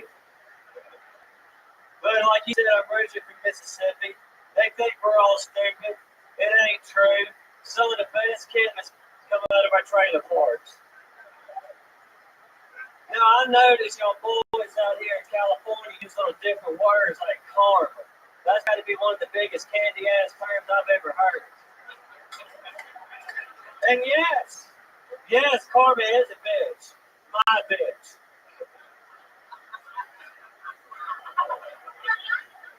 And there's a few other things pissing me off. And then y'all like to use this phrase, first world problems. Let's think of first world problems. If you ever use first world problems around me, I'll be sure to give you third world problems. What's the time? I nailed it. You literally said, what's the time at 1 minute? Thank you. Dude, I love it. I really do, bro. I knew who you were from the moment you came out. There's a few times, like, first world problems, I thought you were saying disco roll, and I'm like, do I not know that word? You know, slow down a little bit. So I know it's only a minute, dude, so not, you know, I know it's a minute you're trying to get shit in. Just slow down a little bit when you talk, bro, but, I know who you are. I get it. I like it. Funny. You got funny bits, bro. Like, I don't know how I can do a comedy. Just, like, keep plugging away. No, that's me 2 years in March, and I lied to him and Brody Stevens because I was very intimidated. Everyone lies to Brody Stevens. Yeah, well, I did too. Inbred jokes, and they were kind of, they were my jokes, but I mean, Southerners already done that before me. And I was just so scared of criticism at the time I lied to them. I told them, but I told the truth later, and I don't like lying. That ain't how I was raised. Raised you right, man. You are so fucking funny. You know, honestly, like, I enjoy your personality. So, like, you just said that to us. You just deliver your jokes like that. But I also think that it's like you should be dressed like that guy right there. You know what I mean? Yeah. You're dressed like an accountant. Well, I like that. I mean, just it's like a weird, It's not like men in my family dress. A lot of our attorneys and politicians, and it just kept me stuck. How would you normally dress? You're going to like dress like that? Yes. Right? I mean, I'm sorry to overdress, but that'd be homeless. No, I hear what you're saying, but if you dress for a big thing, just be you, bro. You don't have to be a stereotypical, like, I'm from the South. See, I don't wear shirts. I don't watch NASCAR. I don't dip. I mean, I'm okay hunter. I'm a hell of a fisherman. Talk about that shit. Everything you're saying right now, is okay to that out the gate. Yeah. You say that out the gate, people do what Eric does, which is like, why this guy in camouflage with a hat that says Cox on it? Right. You know what I mean? And if you come out the gate and go, I'm from the South, but I'm a bitch, I don't blah, blah, blah, blah. Dude, and now we're all on page. I never thought of that. Thank you. No, thank you, bro. You made me believe it. Sort of the whole point of this thing. And that's what you got any other joke? Not this I way. do kind of wish you did dress in like NASCAR shirts because it really looks uncomfortable to me.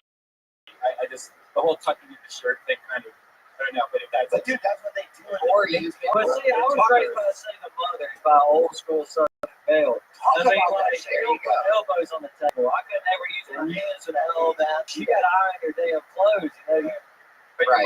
You go to church every day on Sunday. I mean, it's like, hey, you got to look smooth. I mean, just stuck with it. Right. And I never thought about Everything you're saying are all setups or punchlines. Tony's so right. on that shit. I'll be right back. Everything you're responding with. So even if you don't change the way that you're dressing, in some way, I mean, not obviously when you have a minute, blah, blah, blah, but you definitely have to acknowledge that this is how you would.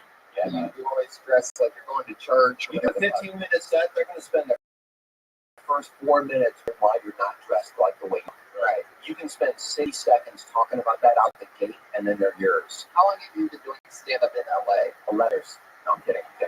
No, I got my start almost in March, but after 3 months, I went broke and tan, and then I went back to Mississippi, and I did shows for like the troops at the National Guard base, and shows in Mobile, Alabama. Went down to Pensacola, Florida, some open mics in small town Louisiana. Okay. How long have you been doing stand-up comedy in LA? Oh, well, I'm trying to tally it up. About 4 Tell me everywhere else. 5 months, not counting the year in Mississippi. You're unbelievable, Eric. I totally believe in you. Last week, in fact, after the show, I believe you were on last week, right? No, it's like 3 weeks. Yeah, and after that show, I saw a tweet immediately after the show that said this Eric Carter needs to be a weekly regular. And I looked at the Twitter handle, and it was yours. And that Twitter handle called me. He's Eric Carter, everybody. Look the fuck out. This guy's the future. He's like Larry the Netflix guy. Sweaty palms in Hollywood. Wait, Larry the Netflix guy. I gotta go upstairs on that. That's funny joke. Well, I would say one thing about that dude is that he's got you genuinely like him. You know? Yeah. And it doesn't matter what he's saying. So I think they that's a lot of it. That's part of it. It doesn't come off as a dick, but that's part of their thing. That's their charm. So like I said, it's no right or wrong. He was just likable. So I just hope that he's self-aware of what's going on around. He knows he's an asshole. Yeah. You know what I mean? No. So he comes off. He's right. You're totally right. No, I'm not trying to be. I mean, for real. Like some people have a thing, and they do that. Right. And even more than ever before, I find even writing my stand out of that voice. Yeah. And it's clicking because the other jokes are hinting at me being an asshole. So now when I'm doing, I'm confirming your thoughts. 100%. Right. Because a lot of times, man, what people need to know is like people look for your early in your stand up, looking for your voice. Your voice isn't how are my punchlines funny. Your voice really is how am I perceived. Yes. And once you realize how people perceive you, you write your jokes in that way, and that's how you become. That's my voice. That'll be the hardest thing ever. Sure is. 100% is. I think the proper word for Tony is good. Okay, Patriot. And the first time they're going to go ahead and agree with the Patriot. Wow. Yeah. Son of a bitch. The guy can fly. The guy can fly. Yeah. The documentary on Hitler to watch. Hilarious. Many reasons. That's called timing. It's called Trying for the Will by Many Reasons Now. It came out in 33. The damn big one. We came out in 33. Toss is good at 3. The modern ones were. That's a good documentary from 33. You can watch it on Netflix. All right. But Many did regret that. Many Reasons Now regretted that she did that later on when everything was measured. Patriot, this is fucking bad. This is bad. Don't be surprised if you get a call from Parks and Rec this week and they're like, it ain't happening. Hey, put your hands together for Sean Conn.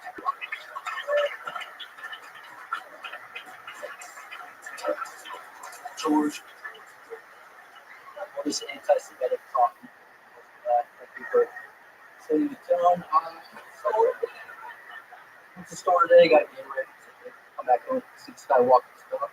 Dog takes a shit in the grass right in front of me. The guy just walks away. I go to this guy, I'm like, come on, have a little bit of pride in your community. Why don't you pick up the dog? Shit. Guy takes his cell phone and his pocket, looks up, man. Fuck you, man.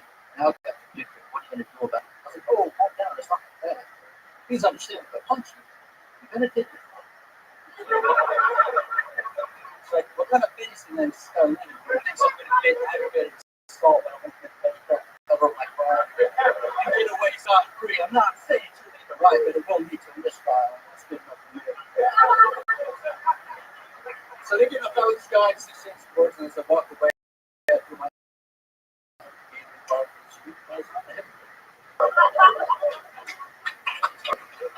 55 cents of Sean Conn. I'd say one thing I had to do that. Your voice, I don't know if you're very quiet or yeah, because it was like I tried to turn it up and it was like, whoa, that's way too loud. I mean, I could understand what you're saying if I really paid attention, but it's just like I was like, whoa, I almost not able to understand. Well, I hate certain bits because that's a blood right. Right. That's funny that you say that because I felt that you were a little arrogant when you came on stage. I did too. No. Are you being serious? No, So am I. Yeah, I agree. So that's okay, but the problem in Hollywood is still an image business. It's still where you have to perform, project. Problem in this business right now, especially in Hollywood, is that the pretty comics don't think they need to be funny, and the ugly comics don't think they need to be pretty. And it's like there's like a middle T-shirt. That's a T-shirt. There's a middle ground. There's a middle ground that has to be done. Or you can't be. Dude, what I'm saying is like it's still your job to like project and like do all the performance things that are important in a thing. And then all this swagger they have, it will come across even better, and people will laugh at you. Or they're going to hate you because of it, and they're still going to be. That's what you want. necessarily don't give a fuck if these people laugh at you or not. Okay, but what I'm saying is then you still have to have a little bit of like, you know, a conversation with them. You're still performing. You know what I'm saying? You're still performing. So it's like, even when you came on, the one thing I liked immediately is you came on and you addressed the Hitler lover right away. Because that's what's going on in the room right now. And then you went into your thing. But, you know, it's like, project. Instead of to hear you, they have to hear the great jokes. It's true. They're not going to be able to hear, like, these jokes are so great. I'm trying to hear them. Agree. Like, you came across, like, with that opening bit, kind of like talked about what was relevant in the room, took that control. And then I was like, okay, this is the most confident comic we've had. And then after like the next 10, 15 seconds, I'm like, oh, he doesn't understand the confidence. You know what I mean? Like, unless he's used it, I just say, like, you didn't understand it. And you also don't want to get lost into a world where, like, you think you deserve shit. Because it doesn't work like that. I'll just fucking around. I know, but I'm just saying, like, this for everybody. Like, for instance, this building is just a building. Okay? And it's run by a person. And if you want to get into this building, that person has to think you're funny. It doesn't mean that you're funny or not. Just that person has to think you're funny. And if you want to do all the things to make that person think you're funny, then you do it. If not, you move on to the next thing. Yeah. You know what I mean? Because there's a lot of rooms in this world. So how to get into the comedy store. Well, when you don't have any jokes. That doesn't help. That doesn't help. That doesn't help. Jokes would help getting more. You get fucking We're not knocking your confidence. That's such an important thing to have. But don't misuse confidence when you're a comic, because to the audience it comes across as arrogance, and you have to create that. Eric said before, you'll get that later. I got a guy that was Josh Harlow come over here. The twist on the arrogant thing is, since you already progressed the way, if you project just a little bit, like 10-15%, it's almost like this guy's arrogant, but he's doing this for makes sense. So it's like we can tell he probably doesn't even want to be that much better, but he's doing. I don't know, you know what I'm saying? Like when you're that confident, just a little bit more volume, because it definitely, that was going to be my note. Absolutely, was just a little bit of volume control, which is what it's really anyway. You can still talk however you want to talk, but you have to wherever you want to hold the mic. But if you get just a little bit, you get a lot more. In fact, I got heckled during something was going terribly wrong. It was some kind of speech. It was like a Christmas speech or something. Yeah, it wasn't even stand up, but I was saying this thing and it wasn't even going well. And then I remember somebody going, project. And I remember just being this person who I didn't think was that funny, but it had a theater background. And, you know, just know the performance side of everything. And I just know how to sort of think of funny ass shit right up the top of my head all the time. You know, it's like sometimes like I'll give this advice, and it really can go a long way. It's like, confidence is cool. It's really great. It's an asset. But just be like, I'm not better than the audience. I'm an audience member that has a microphone in my hand. You know what I mean? When you're having a conversation with 65 people, they just don't have a mic in their hand. What do you think? I think if it was one of them, I get into it. Like, it's just make it so. And like having warmed up. You do have a very quiet voice. That's the thing. That's my I mean, like I'll get worked up. Like I'll get back and I just talk like it's very like honest. I'm very kind of soft. I'll get into it though. Do your dance. Just like hold the mic like this. I mean, I'll get worked up. Like if it's something that like, because that's pretty much just a sport. So I mean, there's no point to it where like I need to like project. So I mean, well, that's insulting to Tony and his show and his format, and all the people that won't get kicked out of this bucket that came here today to do this. So I'm saying specifically. Wait, what? Yeah, what I'm saying is like he said, let's admit it. Oh, it's like I think That's what they signed up for. Yeah, it always bothered me. you signed up to do a minute. That's relative to the spit. If this, there's nothing in like that I feel that I really need to put energy. I mean, whenever you're like, I'm gonna wait till I get a 20-minute spot on HBO. What happens is that 20 minutes spot that needs the energy. I put the energy out, but You feel like you're being attacked. You don't have to be defensive. You're being offensive. I mean, there are tens of thousands of listeners and 80 Yeah. people in this room right now. But whenever you're ready to project, that's Iron Patriot, throw him a Hitler metaphor. coordinator at the Comedy Store listening from the end of that green hallway. But why would you project? You're right, Sean. No, that's fun. We'll see you next time. You're always funny. Very great material. That's Sean Kahn.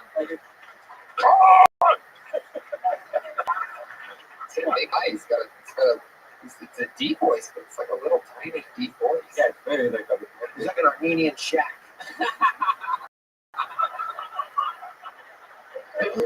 That's hilarious. perfect example from the next week. We'll end the show on that. Well, we are moving into our final. We're moving into our final part of the show where, as always, and Is this my lightning round? nope, it's 3 lovely females who do a new minute every single week. Nice. And tonight will be No more booking. nope, we're done with the bucket. Bucket with the bucket, everybody. Sorry. How about one more hand for Eric Carter? Who brought the thunder?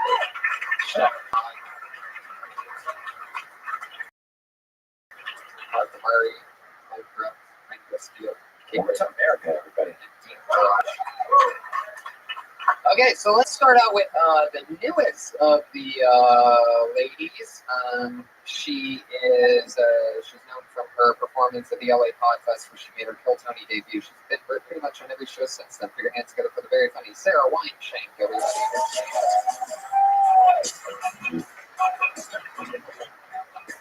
What's up, everyone? Thank you. I hate pretentious artists, right? Like, starting with the Renaissance painters. All those people, they paint a bunch of pictures of Jesus and Mary. All of them look exactly the fucking same. And people go look at them and they're like, wow, Madonna and Child. But it's just like the one right before it, right? The worst. Aside from that, moving on to another type of artist that I don't like is street artists. Street artists, they think they're so fucking cool because they have to go incognito around, you know. They have to conceal their identity. Okay. I watched an interview with a street artist and he said, if it wasn't illegal, I wouldn't be doing it. Okay, douchebag, right? Street artists, they paint something with a stencil and they think they're sending out a profound message into the world. They think they're renegades. You spread question mark. Someone goes, to me, this question mark to question everything. Whoa. Sarah went to the bear on that one.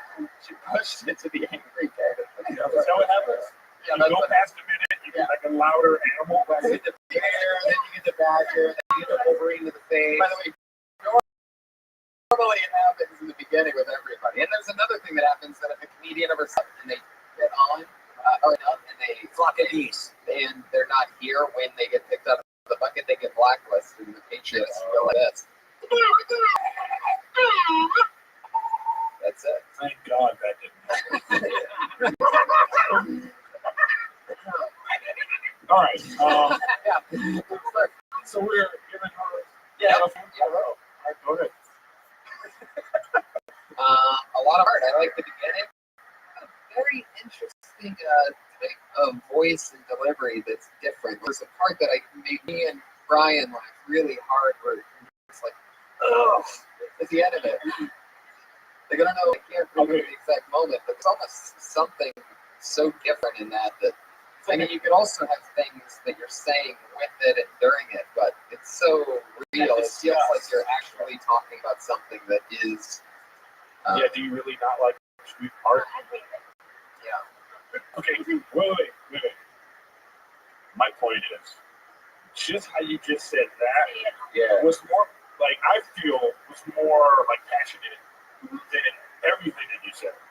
Because it was, like, real. That's why I asked you questions. That you really, it's just a performance thing. Right. So, like, I wasn't sure if you were going to be, like, a ball-team type comic or if you were, but it's like, you're going to find your voice, I can tell, you know, so, you know what I mean? Yeah. Like, I didn't know if you were, like, really, I was like, does she really hate street art? And anytime people ask that question in their head, then you know that you're not necessarily conveying how you really feel about something properly, you know what I mean? Like, if you really don't like it, then it's okay to just sit there and go, just how you talk about it. You don't even have to, matter of fact, you don't even have to say, I hate street art. You can just be like, it's fucking pretentious, whatever. Okay. That's how you feel about it, right? Exactly. Yeah. That's what I was going to say. Where did you meet the street artist that you talked to? Well, I didn't meet him. I didn't talk to him. I watched an interview with him. I should have said, which is like, and I was just watching it. And I was like, I hate him like so much. It's a lot. And again, I'm sorry. So I'm going to say that, like, here we go. Does it have to do with that part? Because I had something too. I have to something to Wait, was that something? I was talking about. That's not what this part was. You can't just make fun of other people. No, because All right. it was a callback from the. All right, no, it's all good. You go ahead. No. No, I won't go about the cake. What is Let's start the podcast, everybody. No, I'm out of here. We're gonna okay, that's me. No, I agree with you. Like, you seem like the kind of, like, you're adorable, and everything about you from the moment you come up is likable. And so the fact that you have so much contention is very attractive to an audience member. If I had coffee with you, you seem like the kind of person in an hour, I would say maybe 11 words, which is not bad. But when you only have a minute set, like, you tried to set up 3 things, and you couldn't beat out any of them. Right. So just, like, pick your fight. You know what I mean? Like, I imagine talking is not your weak point in your life. And I mean that complimentary. I think there's something in the fact that you didn't meet a street artist, that you did see the interview, because you want to be able to tell street artists how much you don't like what they're doing.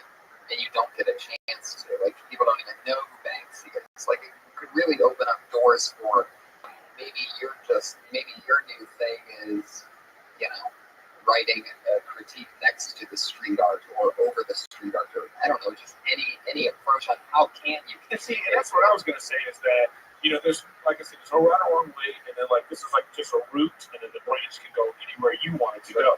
So that's just where he's going with that. And I say that the thing is, like, we don't know what your joke is about. I think that's a common mistake that everyone has. We don't know where we're going to go yet. So it's like, is that joke about, like, watching things on TV and people are pretentious dicks and you want to talk about that? Because it could be about artists, it could be about politicians, it could be about a whole host of things. That's just how or it could be strictly about art and you don't like any artist because of whatever reason, and that could go a whole different direction too. So it's just like, pick a direction. It's like make your umbrella smaller, because you tried to go art, and you should just go like street art or old school art or impressionism or whatever. You just, like, in a minute, I'm a wordy chick and I can talk about anything for 4 hours, and in 1 minute I'm going to art. There's so much that you can do. It's so specific for someone like you. Like, you brought up the stencils and the idea of how ridiculous that is. You could make 1 million of the same piece. 100%. There's so much more layers of just that one topic. Right. And just anything you could have done in a minute, you could probably an hour just. Right. Can I say something real quick, sir? Absolutely not. There we go. Let me I'll answer your question. Yes, she's Jewish. Listen, it was a great development this week because I saw Sarah on the Ice House Chronicles. Russ, Redman, and Tony, they'll take you over with Death Squad to the Ice House. And I'm looking forward to Sarah being over there, and I'm looking forward to Kimberly going on that show too, Ice House. There you go. It was great. Very true. Oh, yeah. There you The Ice go. House Chronicles. Sarah Weinshank, everybody. Follow her on Twitter. Princess Weinshank. Is that like Shawshank Redemption? Yeah, I know. Your next comedian, everybody. Always entertaining, always educational. Put your hands together for Sarah Stajabi, everybody.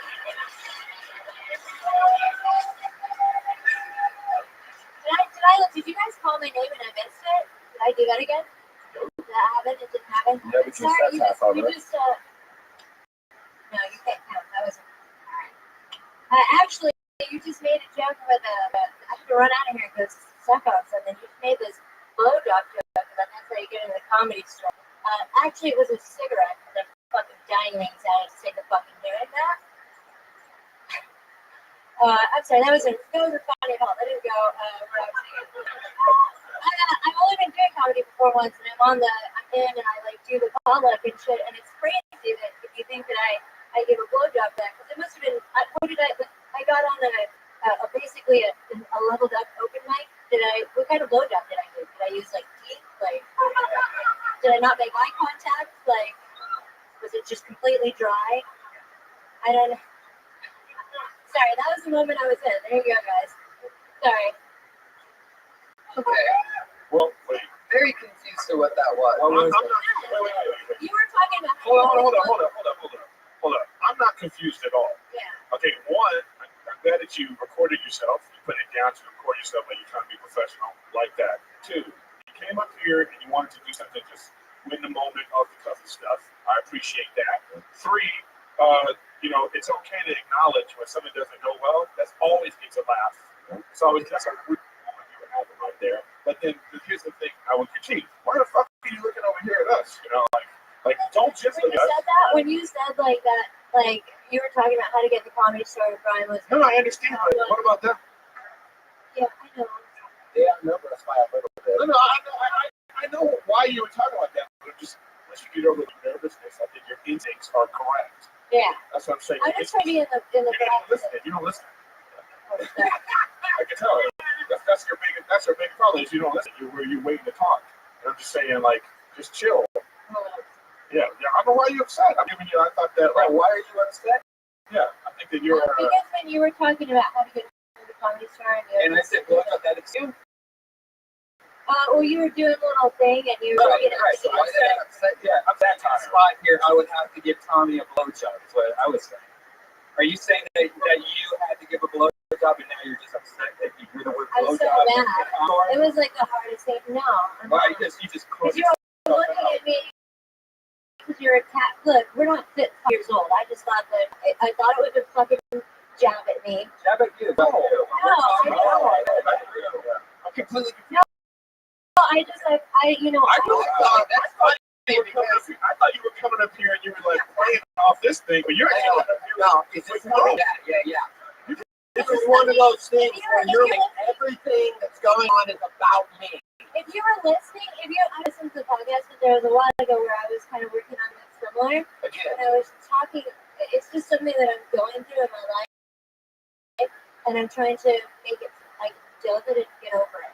Because it's something that I hear that people say about me, and like I've been doing that for 4 months, and I'm doing like this fucking, I don't know. Who says this about you that you think people are talking about this? I've never heard anybody say that you give blowjobs. That's why you're here. Can I say something real right now for a second? I'm sorry, I'm just hurt. I'm like confused. I'm sorry. This is an issue that a lot of, like, this is like a female comic thing right now, where you feel like this is like the world's against you, and it probably is against you. It's hard. Listen, most male comics aren't funny.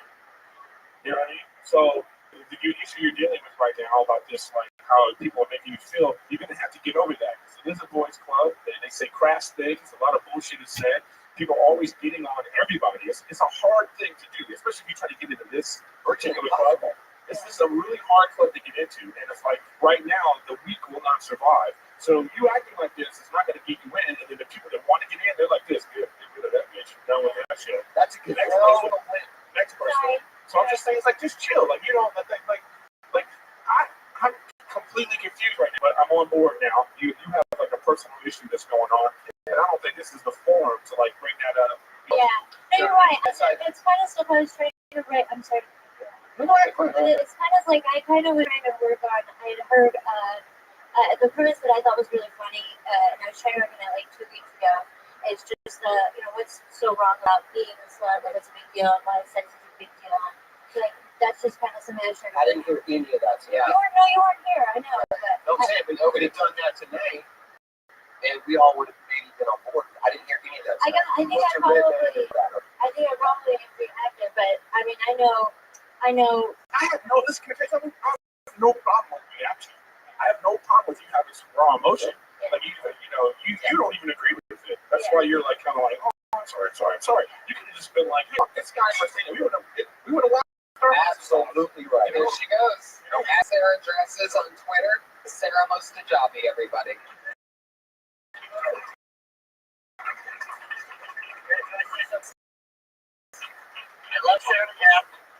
job with Sarah that she has a meltdown every 3 days. All women too, but 3 rounds and comes back.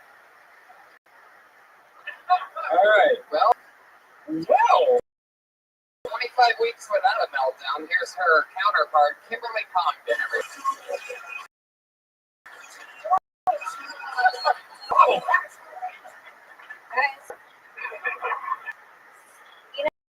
You know what else is hard? But, because we all go to work. I went to work this morning. When I work, I mean like hard work, I fucking get up, walk the scanner, scan shit in, print, staple, look cute, hard work, big girl shit. And I'm online and I come across this story of this girl who started her own business, right?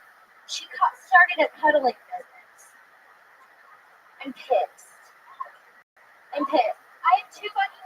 had two little blood spots on my finger from a stapler, and this bitch is canoodling her way to retirement.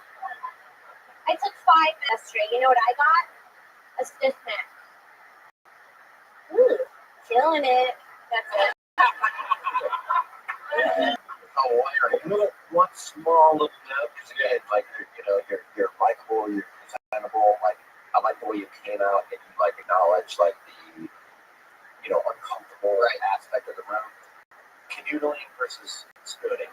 She's spooning her way to start out. Yeah. Spooning, canoodling. I'm like, what is canoodling? Yeah. Spooning, everyone knows what that is.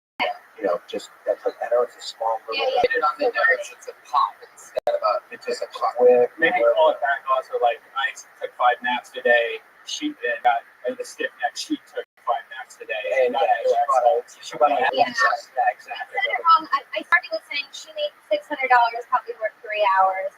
I made minimum wage, took 3 naps, and got a stiff neck. Yeah, make it a little bit less math. Okay.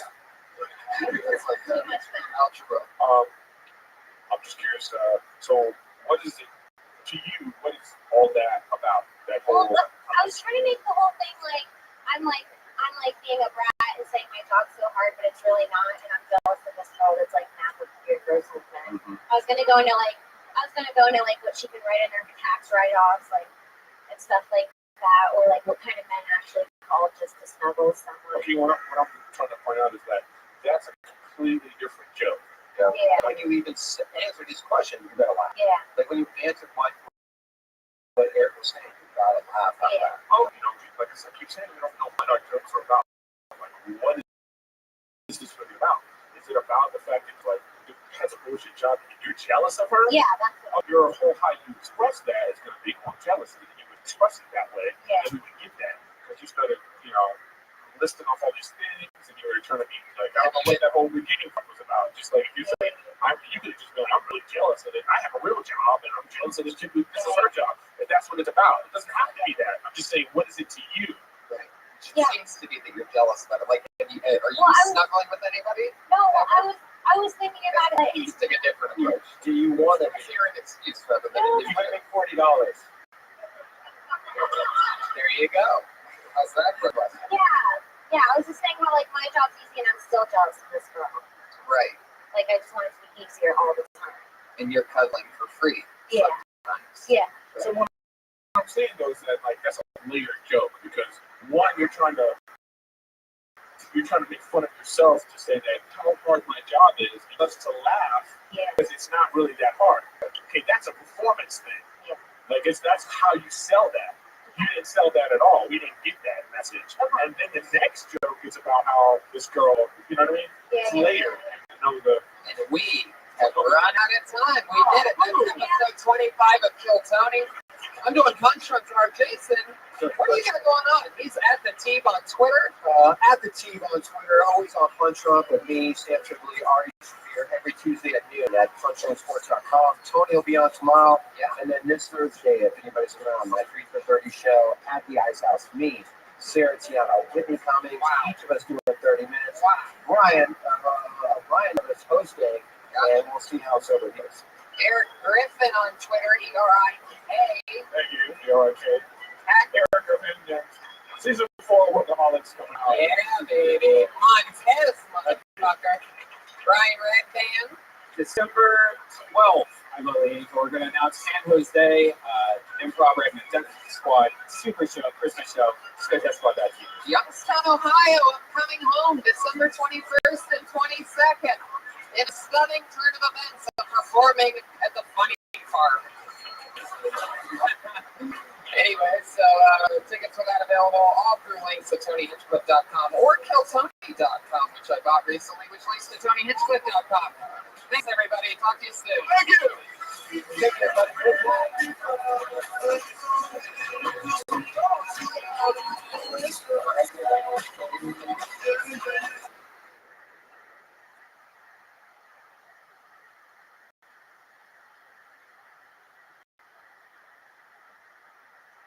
Tony Hinchcliffe.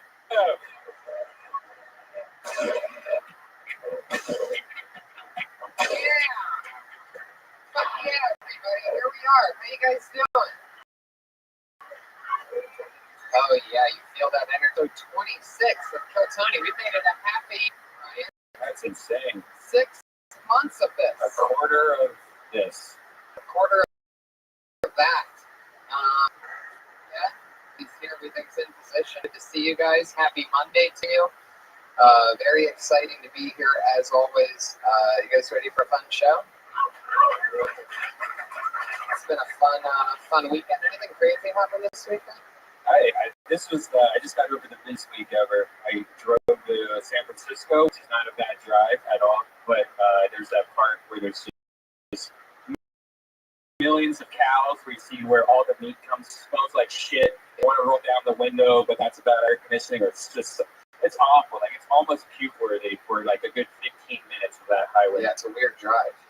And then, but there's one of the best steak places. Like, I had to get out of the car. I was like, I got to get out of here. So there was this really weird restaurant on the side of the road. And it was really nice. It was this awesome steak place where they just like pretty much take the cows and kill them and they just feed them to you. It's like awesome.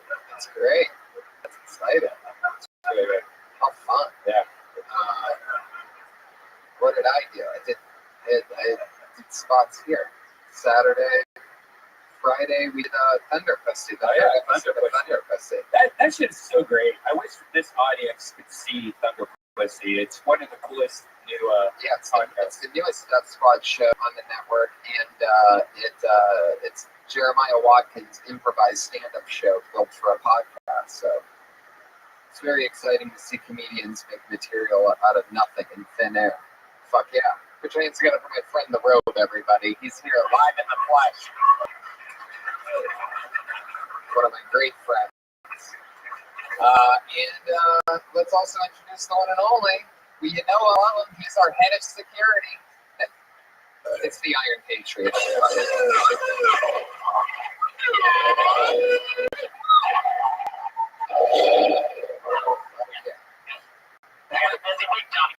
Oh, tell us about it. Yep, I was one day on Movie Town, 2 days on Parks and Recreation. Right, you did extra work on these shows, is what you're saying. Yes, I was also spending time putting together my screenshots of all my background appearances. And I found a very significant one. I found the first show that I was on. This was Boston Legal. The episode was called Juiced and came out this Sunday. Now, Tony, I want you to guess who the actress was in this. I'm going to give you a clue.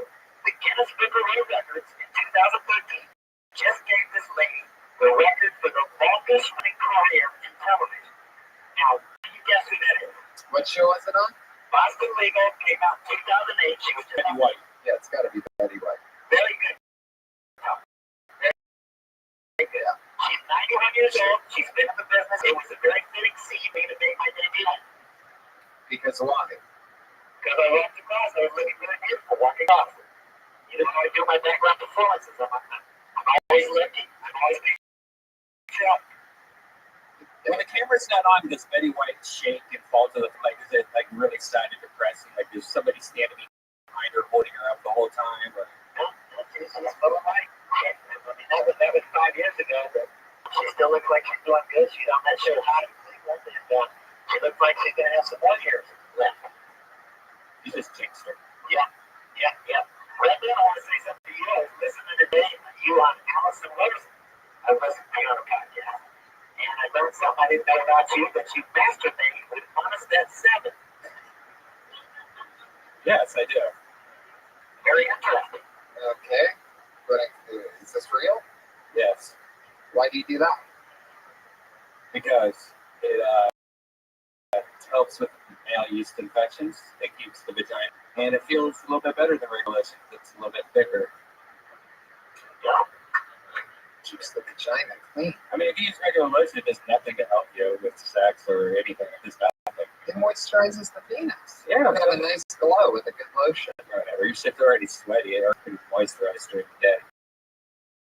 That's how like fungus and stuff grows on there, so you should get months that stuff. Patriot, I heard that you sent a song this week.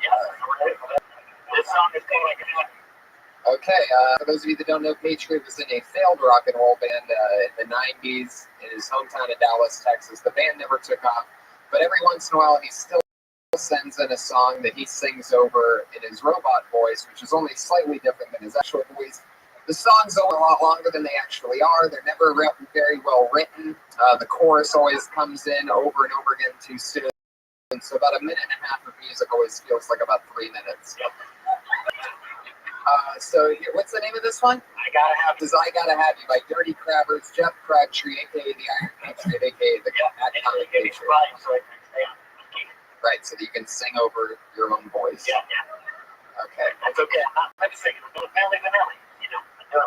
Hold on, I'm having a little technical difficulty.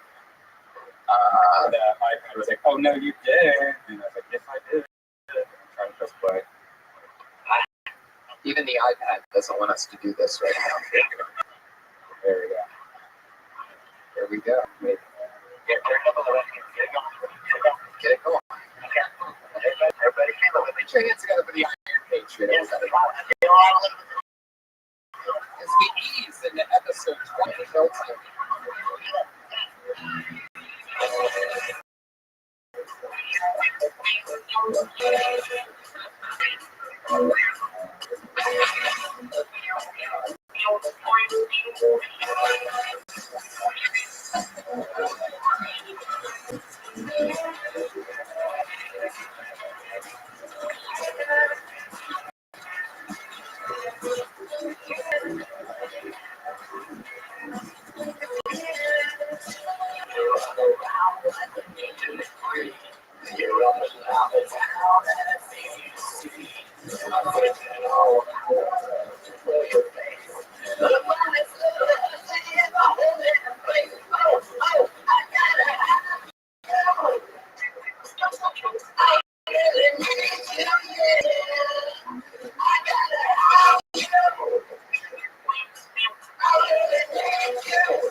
Stop that.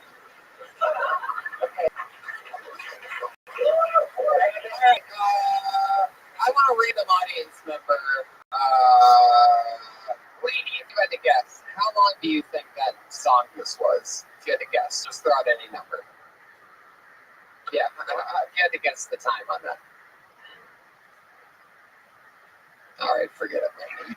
Do the whole thing. It's a very easy setup, lady. Actually, I like that one. That was like an angrier version of your band. Now, let me tell you real quick about that song. That song got more airplay than any Dirty Crabber song because it came out in 1991, and a famous DJ in Dallas named George Gabard put it on a compilation CD with 19 other things. So it got a little airplay. That was the only way you could get on the radio back then. So that was pretty exciting. That song is very significant to the Dirty Crabber history. Well, I liked it. I thought it was darker. It sounded a little bit like you were going through your pretty hate machine days of Talking about cheers. Yeah, it's talking about the finest little hussy in the whole damn place. I want her. I gotta have her. Yeah. Very violent. Stuff like rapey. That's what I do when I get out of the room. I look for the finest hussy and I say, she's mine. What the fuck are you talking about?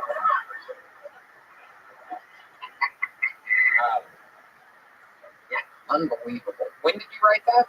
That was back in What was your life like back then? Like, what was happening? Like what? So tell us about your glory years. What was the typical day like for Jeff Crabtree back in Dallas, Texas? Sleeping on the couch sometimes. Sleeping on the couch sometimes? Sleeping on the couch. Wait. What was the one down, man? Just take your time. Or can you breathe in that thing? Okay. Zooming on. Oh shit! Still, hold on. Still, just breathe. Okay. Relax. When you say zoom in on the pouch, soothing. What does that mean? Put the banana in the pouch. Playing with the soothing on it. Stomping it a little bit. I was working hard back then too. I was practicing. It took a lot of time to write that song. We were on the studio. We were doing gigs. Meeting people at the shows and stuff. I was a rock star in Dallas. It was exciting. All the things rock stars do. A little bit of drug experimentation, sitting on the couch, like I said. Hey, masturbating or with a girl? No, I think with a girl. So you're starting first. You're soothing on a pouch, is what you're saying. Yeah, I said yeah. That's your way of saying you were getting laid back then. Yeah. Do you ever think that a lot of the reason why you haven't been laid since 9/11 or whatever it was is that you say things like that on the couch? No, my relation status is complicated. I'm coming back now. I'm getting my career back on track. I'm going to find the soulmate. I'm going to find the perfect lady. The perfect lady might be in this crowd right now. Got really quiet after that. A lot of ladies just ducked underneath their tables. Yeah. I see a bright future coming. Yeah. The only thing. All right. Fuck yeah. Well, you know what's exciting is that we have over 30 comedians that signed up tonight. And as always, I always have two very funny guests, very funny friends of mine that come on this show and sit with us while we listen to comedians do 1 minute each. And tonight is no different. I have two very, very funny guests. And in no particular order, just go for it. We could go for it. Maybe one won't show up right now. One might be just delayed a few minutes because show business is crazy. All right, so with no further ado, put your hands together for the first person I'll bring up. One of my favorite comedians, a true Comedy Store favorite, handpicked by Mitzi Shore, super paid regular at the Comedy Store. He travels the country. He's a chef. He's a comedian. One of my funniest pals. Put your hands together for the one and only Mike Favorman. It's in the house. No one from Chelsea lately. You love her from She's Not Ready. Wow, that's great. Thank you. Fuck yeah. Mike Favorman is here, everybody. Check. Hey, yeah, Mike. Hey, guys. Is there a mute button on this thing, by the way? On the Patriot? Come on. You love No, I know I don't. Okay. I was doing some reading on you today. Oh, Jesus. Yeah, I see that you do many things. You direct, you produce, you got an outdoor cooking show that's interesting. I watched a little bit of that. Now, what I wanted to ask you, you heard that Tony's a vegan. What would you cook for something like him? Because, you think outdoor, you think barbecue. What would you make for him? I also would eat meat. That's why Oh, come on. What would you do? I'd make you a grilled veggie platter with a big fat puss in the middle. You would hate that. He's vegan. I don't know if that's part of the vegan lifestyle. I'm never mad.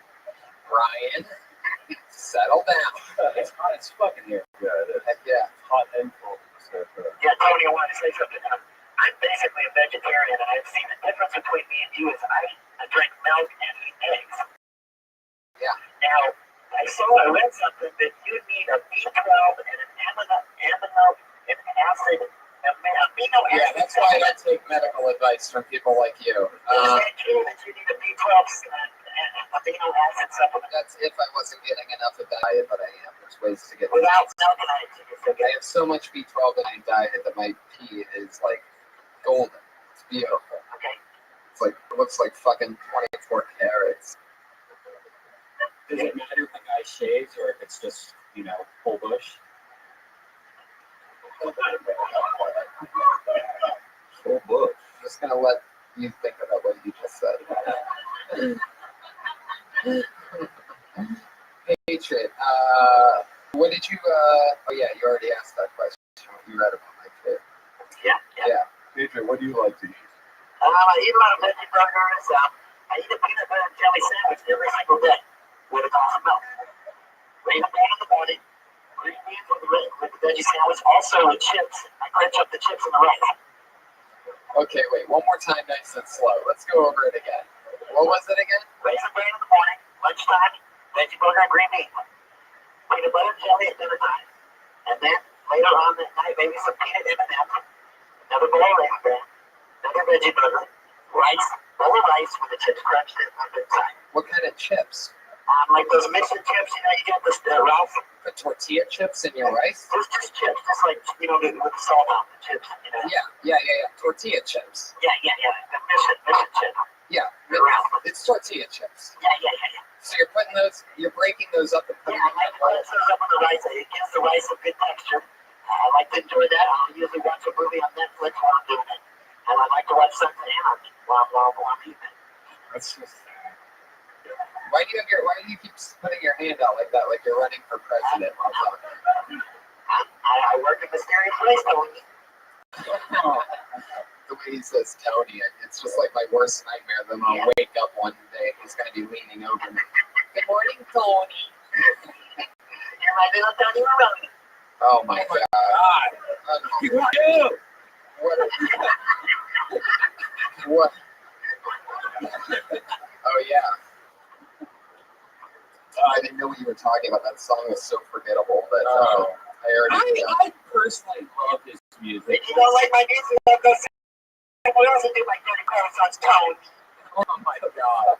It's that Tony. Nobody else wants you to do the Dirty Crabber. I don't even want you to do Dirty Crabber songs. You just keep sending them in every week. Yeah, I got more. Me and Tony were both one of the coolest things that I've done in my favorite had a really cool event where he got comics to fight each other in the ring, boxing, actual boxing, and that was one of the greatest. And I guess you're cutting it up. You might be selling it at the show. I don't know what's going on with that, but I want more. Like, you don't understand that. That was like UFC for comedians. It was fucking badass. It was so much fun. Yeah, Patriot, if you were gonna fight somebody in the ring, who would it be? If you were gonna box somebody, who do you think would be in your weight class? Maybe the Iron Sheik. Really? That's who you picked? It doesn't really matter. I take any of them. I take anybody, and it's all over when I get to work. Wow. Yeah. Would you wrestle in that uniform? Or? You know what I really want to fight is Joe Rogan. That's cute. You know why I don't trust him? Because he's never done cocaine. I want to kick his ass. What? He's actually done coca leaves before, which is where cocaine comes from. It was like a tea, and he said he couldn't stop talking. And if you know Joe, he loves to talk. So imagine that times 1,000. That must be insane. So that's probably why he doesn't want to do it, because they'd probably blow up his face. Yeah. I think it'd be fun to have a conversation with him, though, high on cocaine. Oh, wait, you'd have fun with. He was high on cocaine? Yeah, because he said he'd never done it, but I know he likes to talk a lot. Have you done it? What? You've done it? Yeah, I've done it probably about 10 times. I never did. I never got addicted, but I did do it about 10 times. A very euphoric feeling. Get the banana open heart. Oh my God. Yeah. This was back in Dallas, or have you been doing it since your Well, holiday? I did it one time. I did it since in the last 5 years when I was in LA. I was up in a Rothschild pad, hanging out with that girl Jennifer Corbett that I told you about that was on lingerie that used to dance for Dirty Cover. And I went ahead and went for it because I was up in a Rothschild pad. I said I got to do what rockstars do, so I did a line of cocaine. And made me chain smoke a whole pack of cigarettes.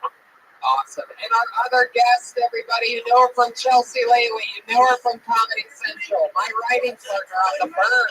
Comedy Central's The Burn. Writer, comedian, extraordinaire. Sarah Dillon, everybody.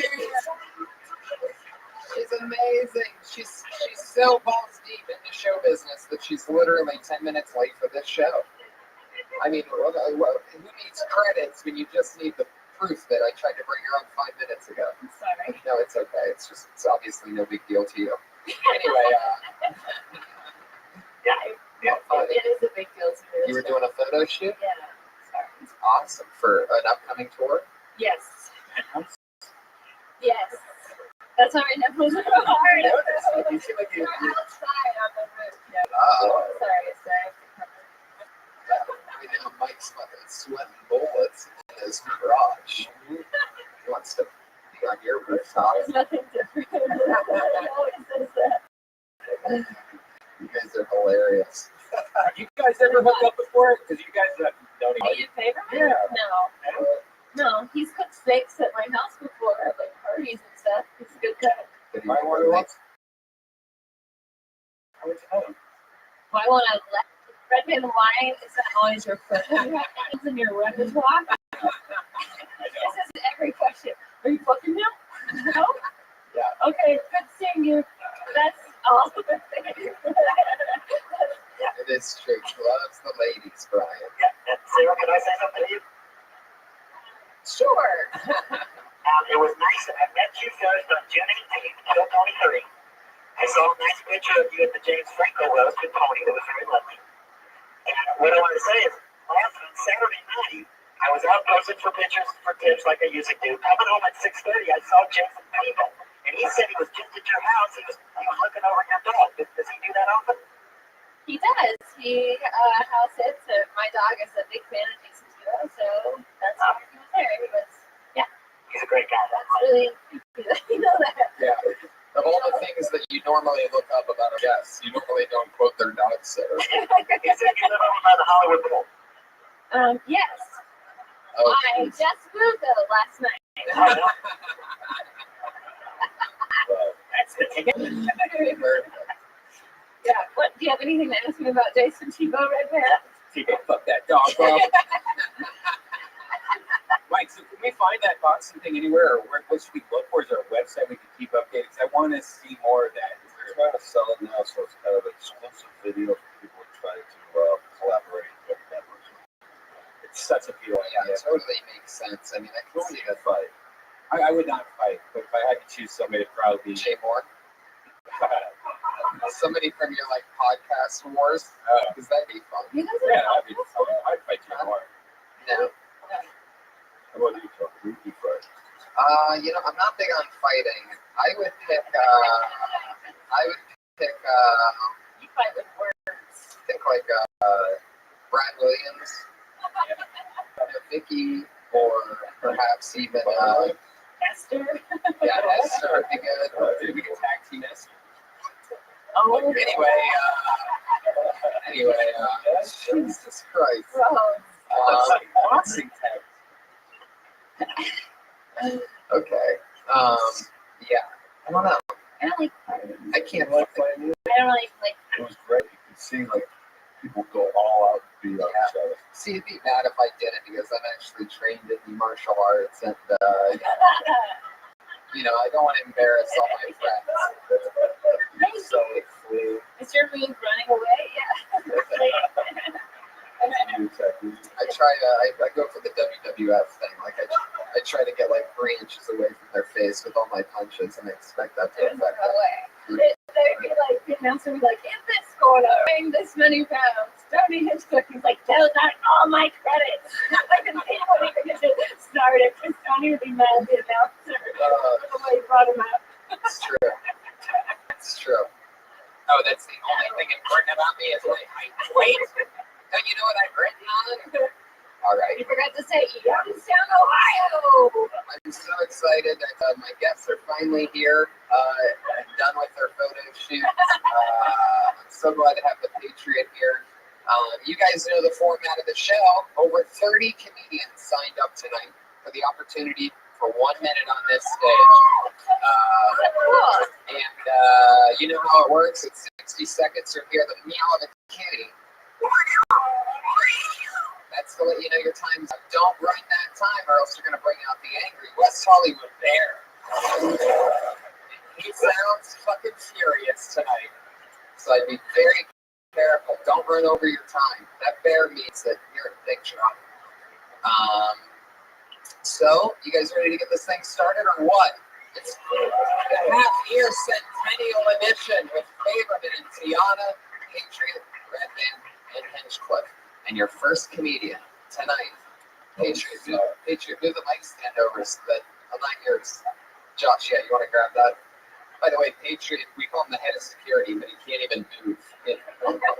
Only his arms move at 90 degrees. We got on the bigger stage downstairs. I can do more movement. I can do dance moves and everything. We need to be in that bigger Why do you always talk shit like I'm not doing a good job? Like, Tony, if you push the podcast, I'm already in the main room. Yeah. Talk to Tony Morris. Let's do a Christmas episode down in the big room. Says the guy who his big night is here. Monday night. Yeah, it's funny that you think Tommy Morris is the one that's booking the main room. Tommy. We should get on show in the main room. Talk to Tom Morris. You know, you told me you wanted to show. Oh, how dare you talk about things that I brought up to you before off camera? Confidence. Just as I told you I wanted to maybe do a show in the it'd be fun when we can fill it up. Yeah. I mean, I guess we have been filling up the belly room every week for 6 weeks. No big deal. After only 6 months, but anyway. I pulled the first name, and your first comedian tonight, doing a minute. Okay, put your hands together for Lindsay Wegler.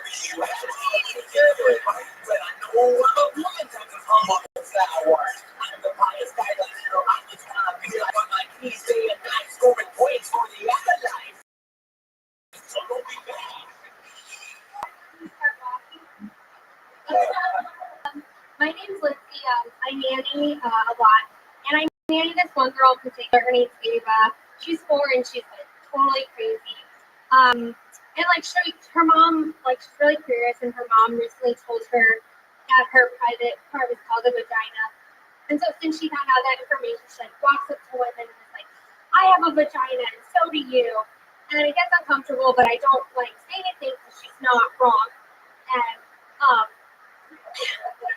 anyway, she's really weird about bathroom time. She won't go to the bathroom by herself, and she follows me in every time, which I don't want her doing because I just don't think that's a good habit. But it's only hard when I have my period, and she'll stay out behind the door, and anytime I open my tampon wrapper, every time she hears it crank on, it's like, "Hey, Miss Liz, you got some candy in there?" Thank you.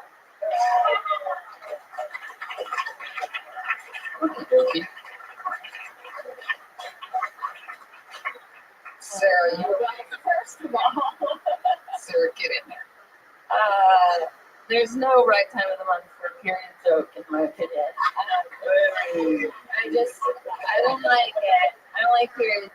I also don't like poop jokes, so you can just say whatever you will. But you can just get to that joke. You can cut that joke in half. Because I babysit this girl just having what a vagina is. That should be the first thing you say. I don't know the backstory about her. We don't give a shit about her name.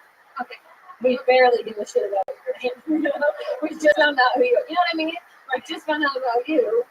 Now I gotta memorize 2 names. That's a lot. If you can come out, you can just hide behind me. Patriot. You can bring the microphone and come. It's Yeah, bring the whole mic stand. It's a mobile mic. It's not that heavy either. Let me bring that. How long have you been doing stand-up?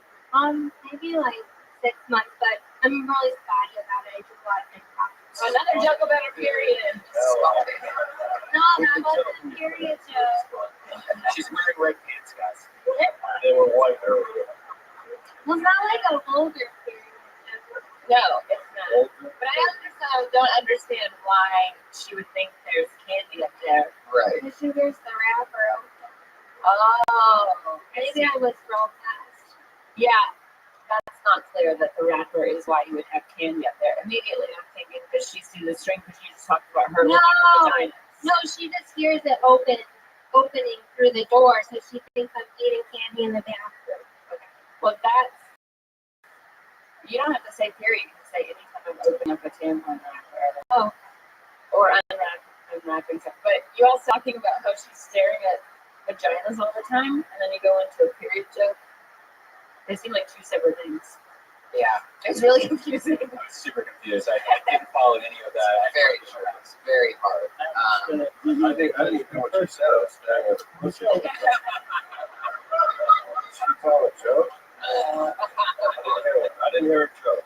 By the way, Did you hear one? That is Mike Favorman is here, everybody. I love it. Hold on.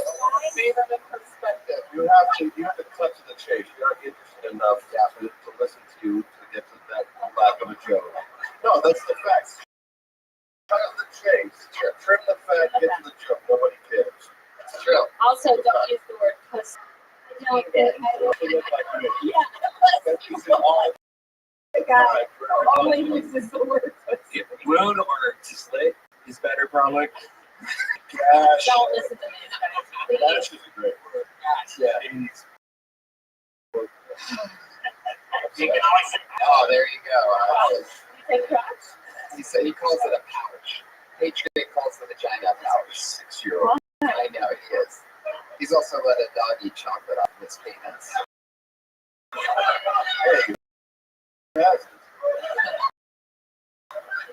The worst thing you can let a dog eat off your If penis. it doesn't take too long, peanut butter takes longer. Like what you said, the worst thing that you It's chocolate Oh, poisonous it's for that dogs. for dogs. Yeah. Oh, that's what he used. Meanwhile, the guy eats a peanut butter and jelly sandwich every day, so you know he's got peanut butter. I love that I'm the dog owner and I can remember that. You should really look at it, by the way. There's so many things you have no idea that poison. Dogs like grapes. Have you ever think that grapes are I know grapes are poisonous. Yeah, The other day, my dog threw up 2 ketchup packets in a receipt. No, he shit them out, actually. He shit them out. He didn't even throw them out. He threw up the 3 things I had no idea what they were. Lindsay, I know it was a minute, and I know you've only been doing it for 6 months, but it really shows that you're doing a lot more improv than you are stand-up, because there was only really one punchline in the whole 60 seconds. It was sort of a punchline. Well, like, how many punchlines should you average per 60 seconds? More than Just one. need one. Many as possible. Yeah, Yeah. a lot. Just It's think awesome. outside the box. Like when you think of what the easy is, go. There's a lot of No. Write it down. yeah. Write it down and then trim it down to about a third of what you have. Yeah. Maybe it'll be fun. And then think, is this the smartest way to end that joke? Could anybody end that joke this way? What's a better way than ending that joke? How can I one up? So basically, don't do the No, there's nothing wrong with That's the not joke. what we're saying. No. We're saying quick stand-up. That's not Just kidding. Now, let's see. Yeah, whoever made that noise, don't do that again. That's The rest never a of the night. solution. We're just starting the show. You can We always don't know and kill Tony. Just watch it happen. There you No, go. we're not saying quit. We're saying watch it. The people who do it well and learn from what you hear is the right way to I do mean, it. you can always say the joke. You can always punch it up and change it, make it different. It's definitely cut out the period part. right. All the information that doesn't have to do with these, if you're gonna stick with the candy thing, which I still don't really like. I don't know. If you normally give her candy and you bring it out of a wrapper on the front end of that, then maybe that would make sense. Like, It sounds like the whole joke's just a tag for another joke. Yeah. The joke is just the last part about the rapper. All the other stuff means nothing. That one thing is a joke. So take that joke, put it in another joke or something. come back next time, do a different minute. Lindsay Wagler's everybody. She's on Twitter at Lindsay_Wagler. So if any of you listeners out there want to give her a punch that up or something. Punch that up. Punch that pussy, right? Did you guys say jokes that you feel like when you started out that you feel like now like you would never even go near that doesn't make any sense? Do you want me to do favorite movies? No, Do you remember? no. He was funny. I don't know. I mean, like when you first started, 6 months, and you're doing stand-up, was there ever a joke in which you're like, did that on stage? I used to do a joke about how you could get money for sperm now. And then I said I have this towel at home. But it's kind of now it's broken like 20 years ago. Now it's kind of happy. How long have you been in state rep? 15 now. Wow. You know, 15 years. Long, wonderful years of misery. Do you Oh, enjoy it? yeah, I love it, but I hate having to do it, you know? You know what I'm saying? Like, I love it, I feel like I'm, you know, good at it, and I just don't love facing this, you know, to get work. It's bullshit. You know, I'm finding right out of fucking work. What's the problem? Right. No one asks in the seats, and it's all business. That's all. It has nothing to do with how You get a lot of respect here, which is sort of like goes a long way. $15 in the OR. Sarah, do you have a joke that you can't believe you ever did on stage from your first few months or whatever? No, I mean, I can't really remember because they didn't last very long if they weren't working. Right. You know, 2 times was the limit. If they weren't working after 3 to 5 times. Or, you know, when I look back, I mean, I used to say some pretty, like, crazy stuff. Like, guns don't kill people, black people kill people. Fact. True. But, yo, It's funny. it's only funny because it's a fact. I used to have this one stupid thing in the first couple months that I'd say, I'd go, I was born with 2 ball sacks, but I had to have one removed when the 2 ball sacks went together. There's something about it that was just really gay. That's all I said. That was the whole joke. And then I would change to it. Anyway, supermarkets are crazy. Because I had no idea what I was doing. But now I'm a fucking genius. I had tons of shitty jokes. I just don't remember them. Just hard enough to remember. Yeah, the good ones. I try to push those ones back. There we go. List. Oh, I know this name. This is a fun African fellow. It's Tim Greer, everybody. What is this for?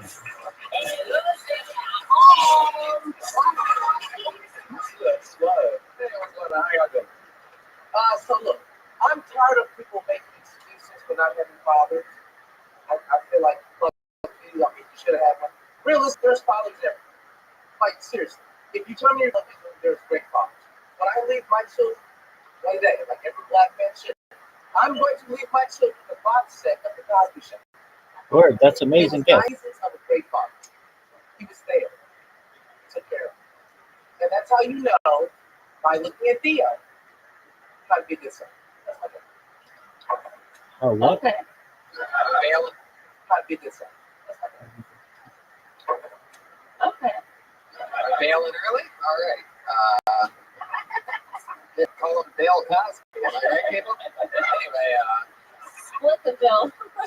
Split the bill, Cosby. some people are like, hey, do you think the comedians should ever do like 3 minutes? Or something like that. It's like, dude, some people do fucking 14 minutes. What's your name? Tim, right? Don't ever ask the audience. You tell them how they're doing. Okay. Yeah. Tell them I was a Don't suck. take this right away. Don't do that. You don't have to. Be like, hey, this is who I am. Right. Do you ever feel like right away, cut to the chase? The black father, black don't have fathers and stuff. Talk about yourself. Do you have a father? Oh, yeah. Yeah? Do you touch him? Do you wish you would leave? Boy, trust fund, yeah. You know what's funny? Yeah. See what I'm saying? No, but be more rich. I don't like. But So you've always had a father. So Yeah. do you ever talk about how you break that stereotype? How you weren't part of that? No. You don't have any jokes about that? your father and you get along? No. No. What would you say? Because you're the same? Same age? Mexican, so they- He's your father, brother. Your father. Your father, brother. Yeah, wait, so you guys are the same? What do you mean you're the I like the same? same personality. Like strong-minded. Strong-minded? Okay. So you don't, where does he live? In Texas? That's where you're from? Is he a southern black father? No, he's from Chicago. Okay, but he lives in Texas. Yeah. And did you grow up in Texas? And do you ever talk about that? Yeah. What do you say? Texas. No. That's hilarious. French in 3 words. Interesting man in the world. We should talk about how you and Dad are the same person. That's one thing. Yeah. Anything, whenever you're talking about something that's real, Well, because he'll watch my comments, so I don't want to know that I actually hate him. No, dude. How often is he watching your videos? Anything I put on YouTube. Well, don't put it. shouldn't be putting that on. Yeah. You shouldn't have anything on YouTube. No. I'm serious. I hate putting my stand up on YouTube. He's saying Rothschild hip hop. Well, I just feel like And what I'm saying is talk about when you're, real. when you talk about you, no one can steal jokes from you. Right. You know, no one can beat anybody else. Like no one can take anything that's already your personal. Right. And it takes a while. Like how long have you been comedy? For 3.5 years. You should be past that right now. You should already be talking about yourself. And definitely don't say how you can do it. And hold the mic a little closer. And it's not gonna be easy, but that's what makes it good. You know what I'm saying? It's not gonna be Yeah, easy it to talk sucks. about yourself. But if you make it funny for everyone else, that means it's really funny. Vulnerability makes everything funny. It's true. It gives you perspective. Tim Greer, everybody. Tim There you Greer!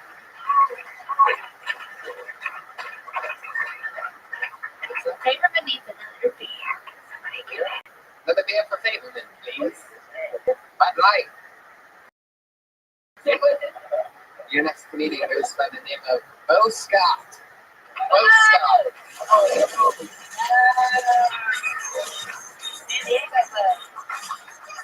Hey guys, getting so high, you turned it like down, going on a curve. I got so stoned yesterday. I went to Riot's trying to figure out which one I wanted for like 30 minutes. Okay. They have A eggs and they have double A eggs. I was like, come on, man, one of these is B eggs. It's right next to milk. I was like, how the fuck do you make? I was all stoned, so I was like, don't with this, no. They do, I guess. They had Christmas shit out in the grocery store, which I guess I'm okay with. Because I like Christmas. The only thing I don't like about Christmas is that they have ugly sweater parties and I can't go. Because all my Christmas sweaters are dope as fuck.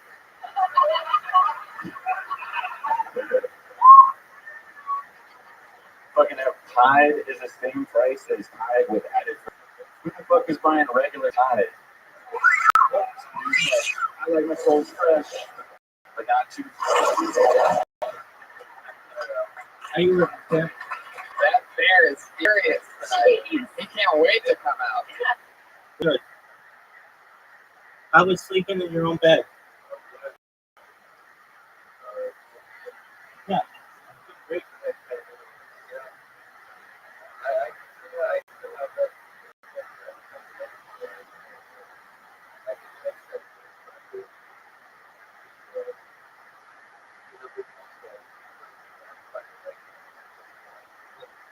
I got you.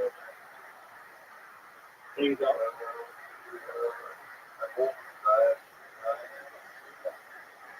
Very nice. Did you get cigarettes?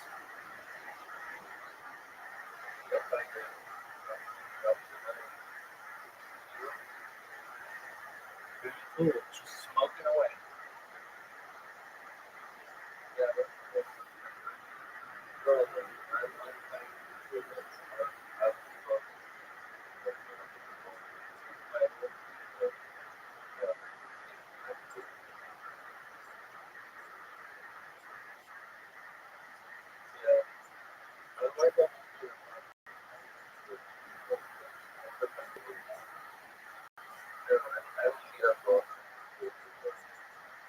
Well, that's good.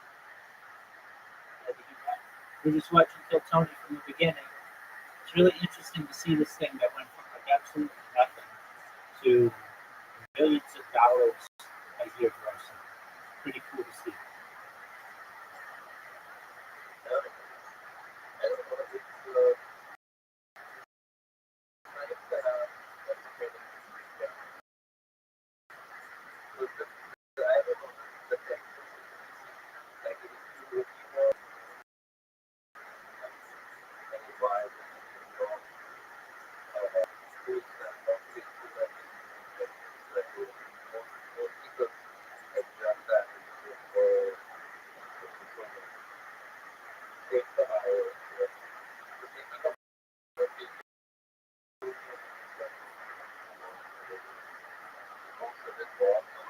That's true. Yeah, that's true. But that happens in New York, in LA. But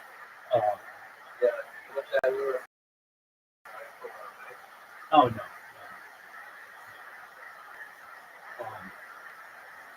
It's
there's more things that you look at.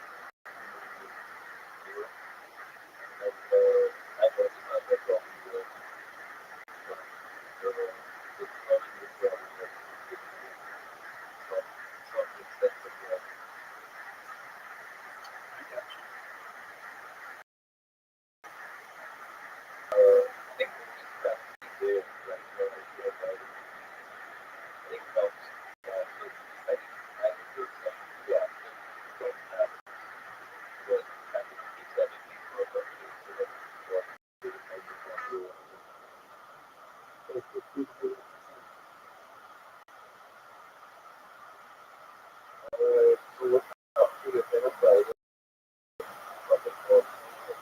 Now that I'm listening to you, but actually, yeah, we wrote for a program that I'm messaging people on Twitter and just making sure they're working very nicely. It's really hard to message people on Twitter because Twitter has all kinds of like blocks against people from sending messages. Like there are different levels. Some people only make it so that verified accounts can send to them. Some people make it so that only um, not just verified, but like they have to like turn on their messaging. That's a different one. Like on Discord, you can send messages to people automatically, but on Twitter, you have to turn on your settings to be able to send messages to people to receive messages. So over the course of an hour, it'll send out like 10 messages, and I'll get 3 of them going, so it's like 30 messages.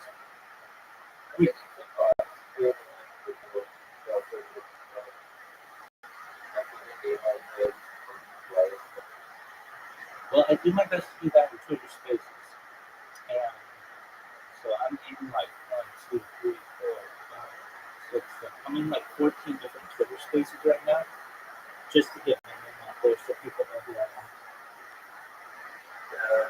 So I would just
Oh, that would freak you out.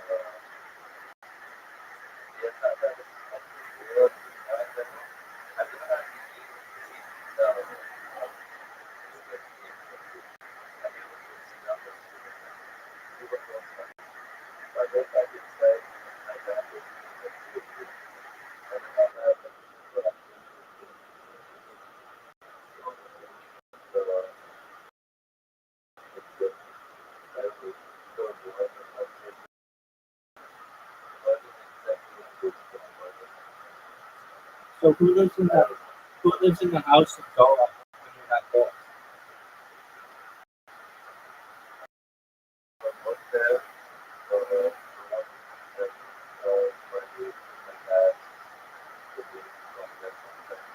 I got you.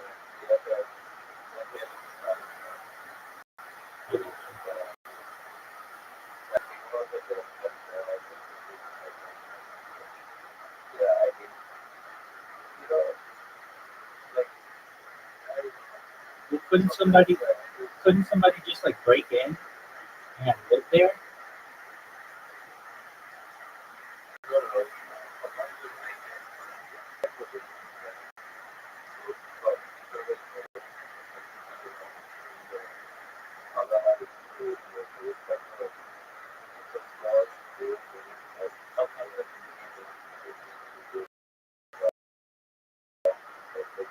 How far are you from How far are you from the ocean?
Well, that's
Are there monsoons?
whatever.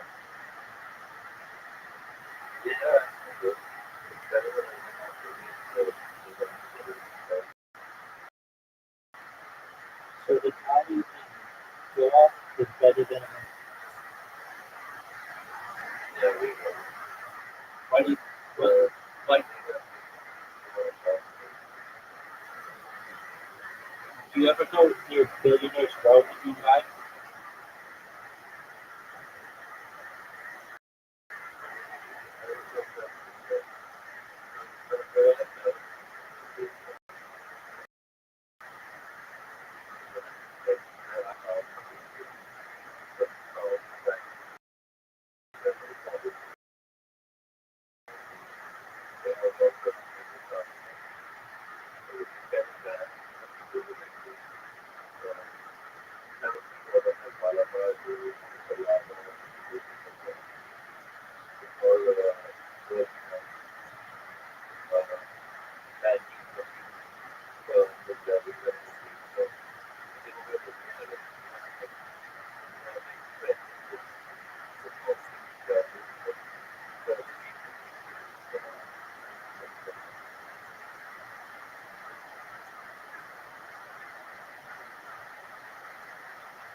Absolutely.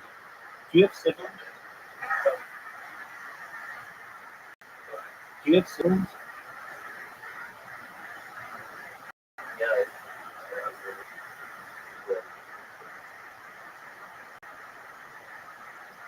Are they married?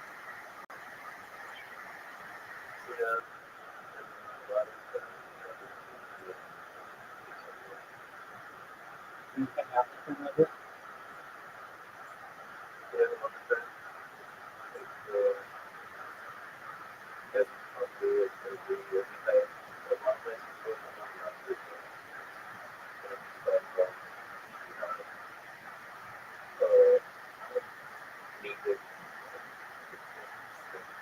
Very cool.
Yeah.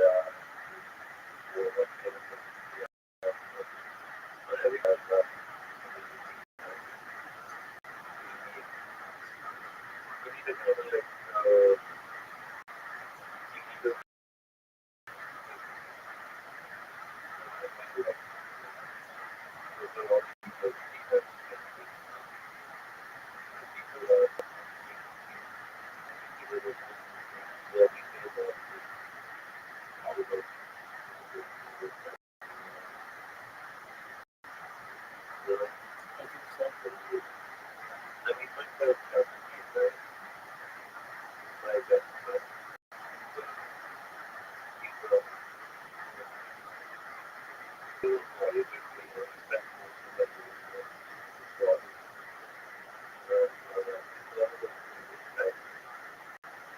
he doesn't know. He doesn't work anymore. Then he likes playing golf. Yeah, sometimes he do. What kind of trucks does he like? Sorry. What kind of trucks does he like? That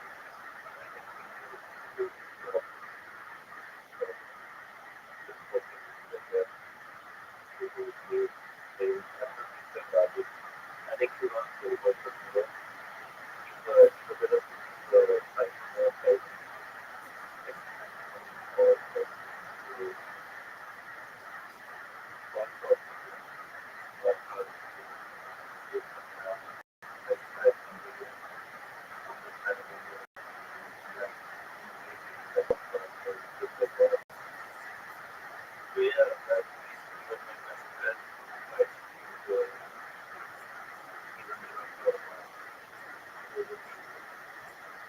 Very cool.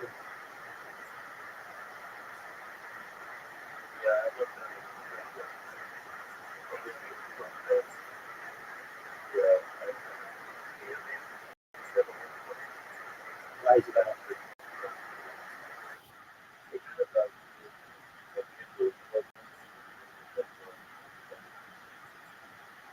That's cool.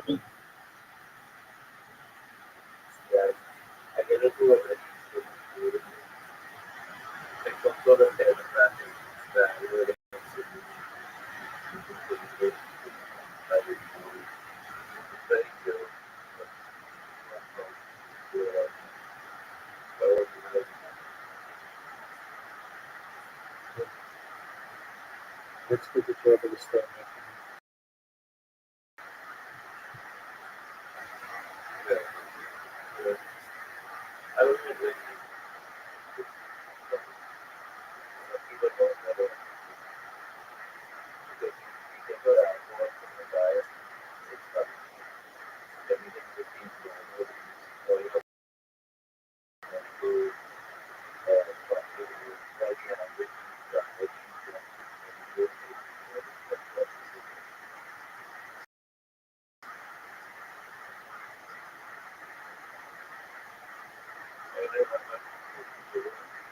Enjoy, my friend. Good talking to you. Yeah, the bear That's all ate right. that cat. Take care, Yeah. big guy. Oh, that was so. Yeah, I bought that Christmas sweater. I knew you would like it. Yeah. So funny. Yeah, that's my Tony's like, I can't believe I did I will be doing it at 10:30. So thank you, I appreciate it. Fuck yeah. Knows how to write a joke. Yeah. Yeah, you know what to do. It's from San Diego. So the girl who got fit by us helping her, that's how you write a joke, quick and to the point. The first one when you were like, you get so turn your blinker on going around the curve. I don't like that was like you started really slow until you got to the sweater part. It was really loud. But like the bright A eggs and the AA eggs, I don't think to go to B from there. Do you guys think to go to B from there? It's sort of like that. I'd rather have that in there than the curve. I would lose the curve completely. What I was saying, You know why that's funny. You know what curve you were on when that blinker was on. Like I can sort of picture it, but people don't really. Especially, I have a thing where because I like smoking pot, and I also obviously write a lot of material, but I find it hard to write good pot jokes. You know what I mean? Like so many of them are. that's hard. Yeah, right. Because sometimes it's about forgetting or this or that. So it's totally something that you do that nobody else does. Offside, didn't turn green, that type of shit. Right. Yeah. Exactly. like milking an almond, like I've heard that. Right, but the Allman Brothers are fun. That was really good. I would jump into that quicker. I wouldn't say milk and almond. I would say, what is that? Cow milk that was milked by the Allman Brothers. Like more into it, so that you don't say the I don't know. I get nothing. That part brings the back part down, and the back part's funny because I love my brother's thing. How long you been doing comedy? I haven't been very consistent, but I did my first set 6 years ago. Okay, yeah, I can tell around 5 or 6 years. You kind of yourself on stage too. Yeah, I also love the idea of you staring at the eggs. But and you said to pick out which one you want. Just I was eggs. basically saying that in the grocery store they have A eggs, and they also have AA eggs. And I'm like, one of those is B eggs. Yeah, was B eggs. But when you say Everybody wants to be special eggs. Why don't you just be eggs? but you need to say grade A because when you say they have it sounds like AA. Like it doesn't sound like a A. I've never got a grade AA before. Yeah, what are the eggs like? Just like always, like I'm an egg and I've been sober for 3 weeks. What makes you grade A? Yeah. Extra religious, carry around a book with them. Yeah, What do AA people do? I never got an A. I certainly didn't get an AA. Cry themselves to sleep at night. Sorry for you sober folks out there that don't have any drinking, but it's to be you. I don't want the AA. Right. Oh, that's funny. Pigs have that crack problem. Maybe I should spend more time at the grocery store on this subject. Yeah, also there's the 12 step. Oh, that's true. It doesn't. And nobody wants to jump Oh, these yeah, steps. when it gets there. There you go. It doesn't. It doesn't. Sorry, Choco. We need to write together more There's often. also like page where you eat, like something about page free, Right. like what are these eggs? Like is your fed better? I am. This is what good yoke writing we're doing right They're only eggs that are white. Good, that was a good one, Tony. now. Oh, Jesus. Okay, Trey, you're out of control. Bo Scott, great job. Yeah, great job, buddy. He's on Twitter at Bo_Scott Vito. He's open for a couple times at the American Comedy Tour in the store domain. I've starved close with that guy. Really? Were you there for the ring fight night? Oh, yeah, he was. Yeah, you were there. But Tony got mad at the bouncer off the roof. Oh, yeah, that's true. You were there for that. He's like, you're gonna have to throw me off this roof if you don't want me to this bar. If you do, I hope I land on Hollywood Boulevard because that's where I belong. Hollywood! These fucking San Diego rooftop bouncers fucked with the wrong people that night.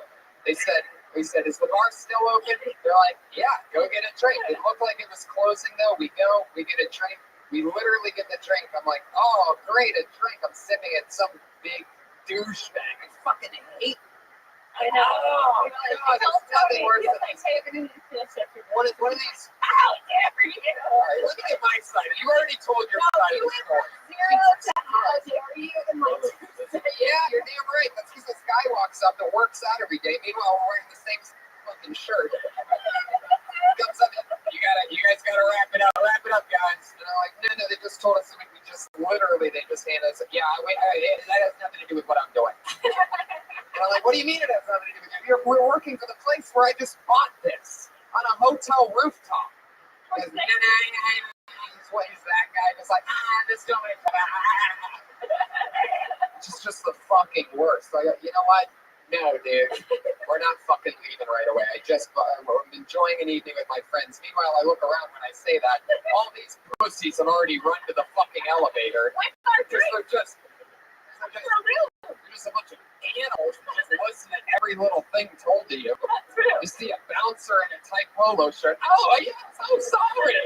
Sorry to be keeping you at work in San Diego on a rooftop. It's 72 degrees. the best part is Life that is perfect. throughout the evening, we're making fun of Tony for this, and the bouncer kept getting nicer and nicer every time we retold the story, and Tony kept getting ruder. Sir, we just like to, I know we're rushing you through like the upbeat of complimentary bottles. How dare you? It's my roof. Hollywood. You know who I am. I would never say that. I would never say you knew. I tell them who I am in front of them. I go, I write shit fucking living. I wake up at 2 in the afternoon and I live my dreams. You dumb fuck. And he goes, all you And do. it fucks with them. All of a sudden, those guys are like, hey, is he staying in this hotel? Because they're like, they won't fucking touch me, but they can't if you're a guest at the hotel. If you're a guy drinking at their rooftop, so they're like so excited, like, oh, please tell me this guy's not at the hotel. I'm like, here's my fucking room key, bro. And yeah, I'm going to my suite. I don't really. I get you. Two stars. I'm going back to my sweet twin size bed. The best part was that you said, listen, I'm on a Hollywood rooftop. So Oh, I did not say that part. I didn't say that part. Cutting you off. I did not say that part. I listened to that part. You weren't there. You weren't even there. I don't believe I didn't know. What I told them was, because it was weird because, you know, I actually write a lot of insult jokes for a living, but what ended up coming out of I had been drinking and I was having a lot of fun was like the worst insult I've ever told anybody. I go, yeah, you fucked up. I'm a badass motherfucker. And you're just some San Diego roof guy. And I walked away on that. And then started calling him a roof fucker. And I immediately when I turned and walked away, even though none of my friends were there to defend me anymore, as soon as I turned away, I'm like, oh, my friends are going to find out about that part, and that's going to be embarrassing. Instead, here I am bragging about it. Yeah, you fucked with the wrong guy, you rough guy, rip father. The joke turned into a name. We called it Remote fire. Yeah, you. What a great joke. That's true, man. I'm really anti-bouncer. I fucking hate him. Ugh. Who are we doing? Rebecca Rose Vinegra.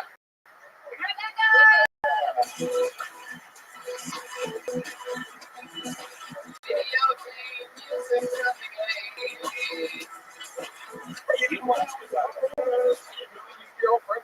Is that the Dirty Crowd? So, yeah, I was probably funnier at 8 years old in my kitchen. My mom was always like, it's just like you're one of us, but really, I was adopted. And then they thought I was a really good actor. And my brother would always have me doing these impressions of the picture. One of them, he put a cigarette in my mouth, light it, and we'd have Aunt Mammy. Aunt Mammy from Alabama, she would be something like this. Aunt Mammy from Alabama, I can make the world fly with that. And by the end of it, you know, I just sit in my kitchen, smoke a cigarette. My dad would come in and give me a beer. He's like, I don't know where we got you from. So where'd you pick me up? So not much really has changed. I didn't go I barely got active.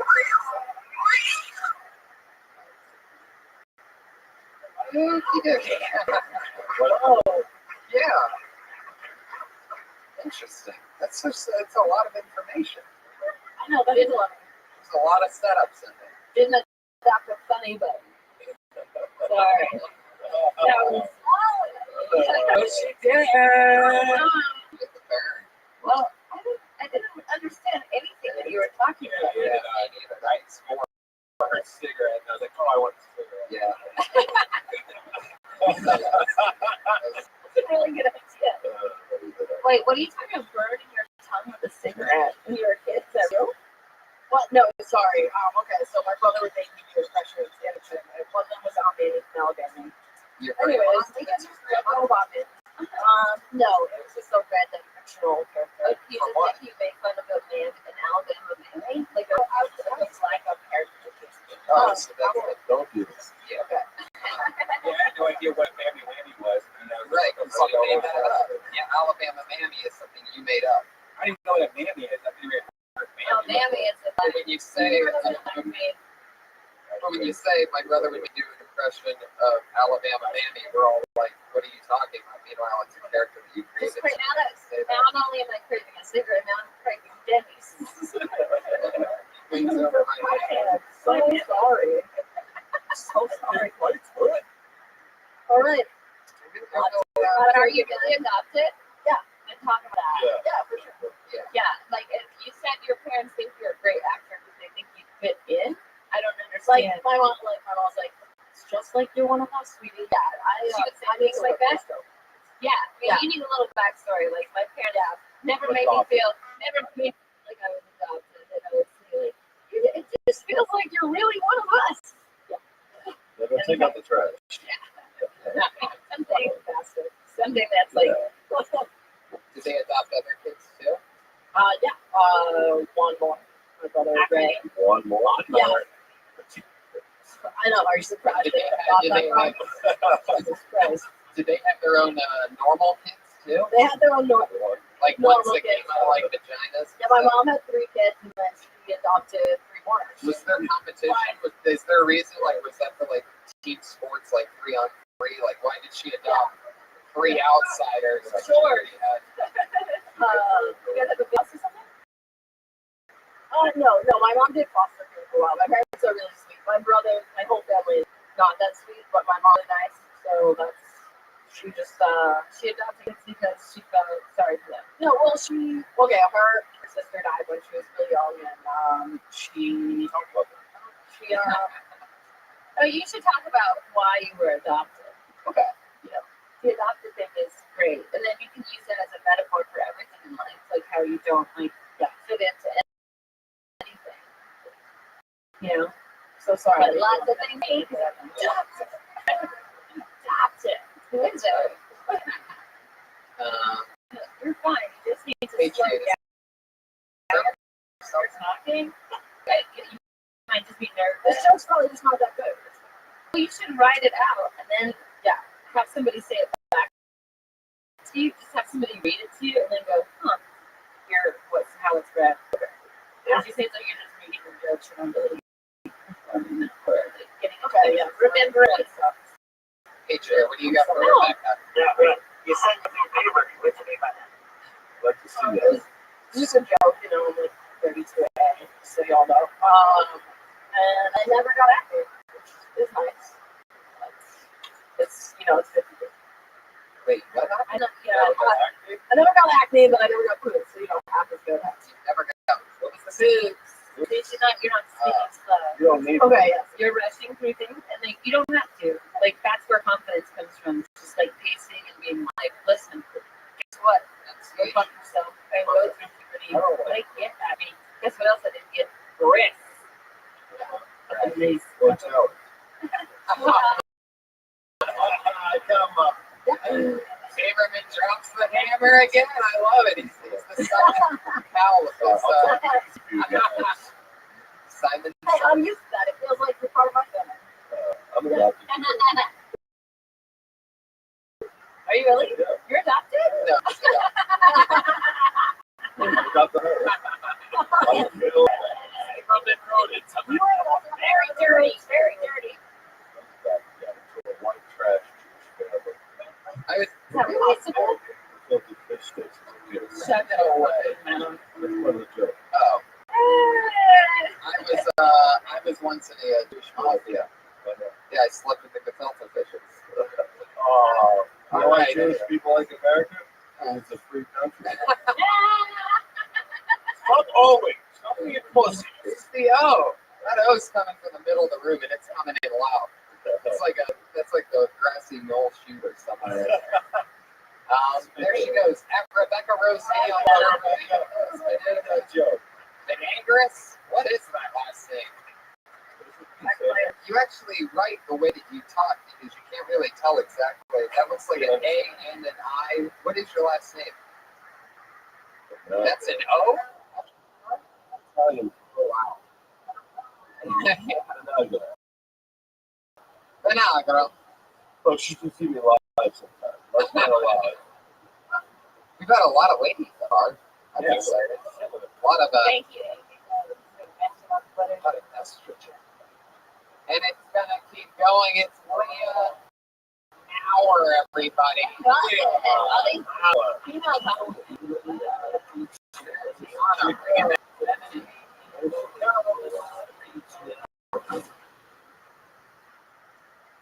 Whenever I go to the gym, I always see these girls who are wearing like tight booty shorts and like full hair and makeup, and it's fucking ridiculous. So I wrote a poem about it.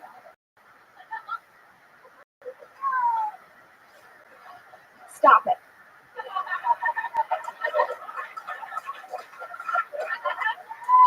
Thank you. I actually prefer snacks. It's more like a coffee shop. So, thank you. Thanks. I can't be the only idiot that thought the D in Disney was a G, right? Thank you. Which spells Disney, which is a completely different production company. Like, I like to think if Disney was a real thing, it'd be like slutty Disney porn with like cute pop princesses. I don't know. My favorite though is Beauty and the Beast because it teaches children to judge others by their appearance, and also that bestiality is okay. I think the Beast had like the roughest sex, and most people would think that. Wow. Very aggressive kitty. Sorry about that. Leah, you're great. Yeah, that's funny. Oh, well. The poem was great, and then they kind of like went a little down for me. Me too. There's potential in the Disney characters that ladies love with. Also, there's a lot of sex, like just because every Disney movie has like a penis in it somewhere. So the fact that you're not mentioning that, I'm like waiting for you to mention that. There's more to it. But Yeah. Okay. Leah, how long have you been doing this? almost 2 years. Where are you from? I'm from Philadelphia. How long have you been in LA? A little over 2 years. What's your address? We're asking for the Patriot. We're asking for the Patriot. So that's another neighborhood. I remember seeing it before. You were on this show for us. Okay. Patriot remembers How many times a week you go on stage? I try to do at least 3 nights or shows a week. You should start doing 5. You know, 5 5 a week. Oh, at least. okay. Because you have a lot of potential. It'll make you write more. Thank you. And but you should also like. She's I like how sets. sarcastic. Yeah. Longer sets would be helpful. Yeah. Longer sets would be helpful. But so definitely sets longer than a minute. I wouldn't only do minute-long sets every week. Yeah. what else do you talk about? Well, last time I was on here, I talked about how Virgin was funny. That's Waiting for Love. So I have like a big chunk about that. What happened? Well, You don't like that one? I have No, but did they like that one or no? Oh yeah. Okay. So. Yeah. When did you start having that sex? Why? Oh, when I was 20. I'm 21. Oh my goodness. Yeah. That would be crushed. What does that mean? I'll show it. Okay. Don't worry about it. Come over here for a second. No, don't go over there. And only come here once a week. If there's any advice for me as another female comic that's lived at the comedy store for 10 years. You ever thought about having a podcast before? Right now, we found out she has a boyfriend last time, though. Oh, that's right. So what? Yeah. Oh yeah, did you and your boyfriend perform that night? Now I remember. Is he here? How's he doing? No, he's not. So Is he here? No, he's not. But don't date a comic. You guys I have can give you any more advice. Go out once a week. Don't date a Why comic. not an unsuccessful one? It's certainly not an open mic. Hey, well, why'd you invite this cock block? It always amazes me, like, I'll be dating a guy and he'll be like, no, I really thought about doing stand-up. I'm like, I won't date famous comics. I'm certainly not dating a open micer. Like, just sit there and listen. That's right. Whenever somebody says something like that to me, I just get really honest with them. When they're like, hey, I've been thinking about, you're sort of an inspiration. I've been thinking about doing stand-up. I'm like, you're not funny. Don't do it. Yeah, you should. you have such an innocent, beautiful face, I think you're going to make it. If you stay up, you're going to rock it, crush it. Yeah. It's going to work for you. You need to make it Yeah. smart. The easy way. Don't listen to Sarah. Even It's the the biggest thing. Disney joke is a little, outside of your element. To me, like I like the idea of you being this you're like more natural character, being like this pure kind of person that's seeing like girls who try too hard at the gym. I didn't have sex till I was 20, like in this day and age, that is a long time. Sure felt like it. How was your first Did it feel like a long time? The sex or the waiting? How was your first time? Was it good? It was great. Yeah. It was Was it good? romantic. Romantic? Yeah. Oh, that's Wow, that's what also, yeah. Did it hurt? You should talk about everybody. I don't know the answer to that, bro. Leah, I'm gonna save you. It's also crazy Did it because last you're long? from Philadelphia, which seems like such a rough city. I've been to Philly, it's like crazy there. So the fact that, and like, we were on the burn, they were like having a big problem with pregnancy in schools there. Yeah.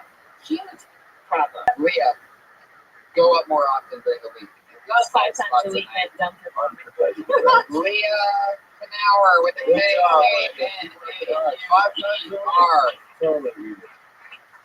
All right, your next comedian goes by the name of Ken Gar.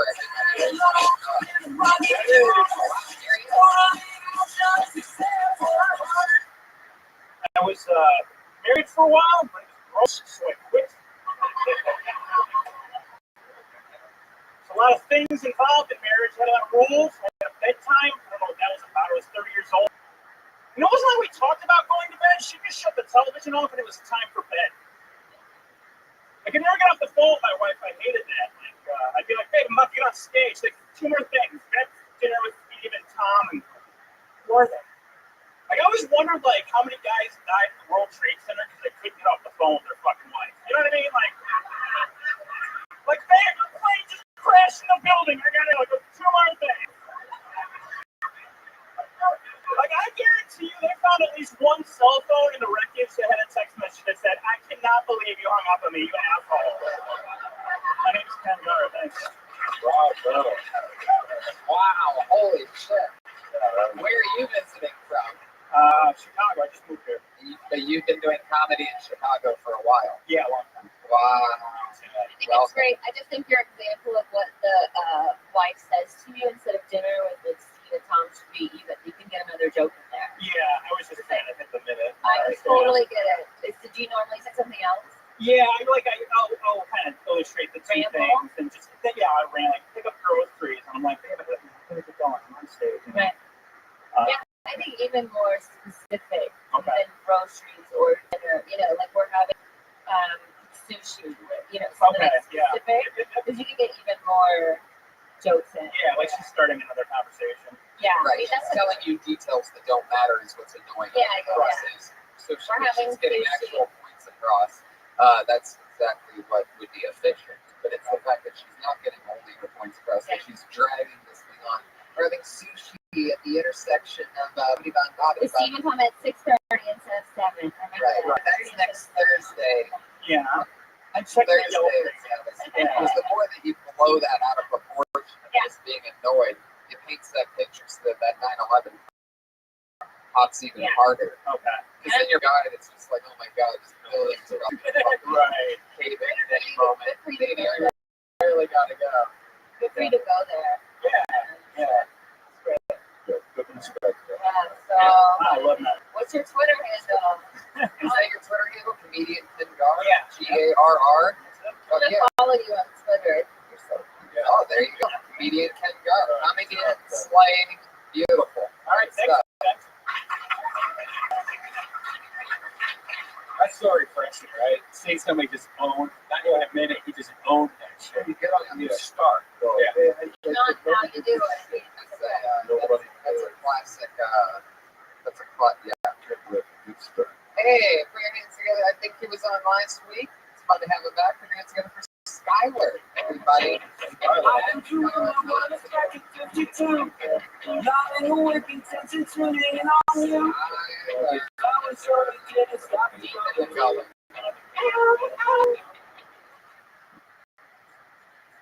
So, My grandmother has popcorn ceilings, and I was laying in bed staring at them.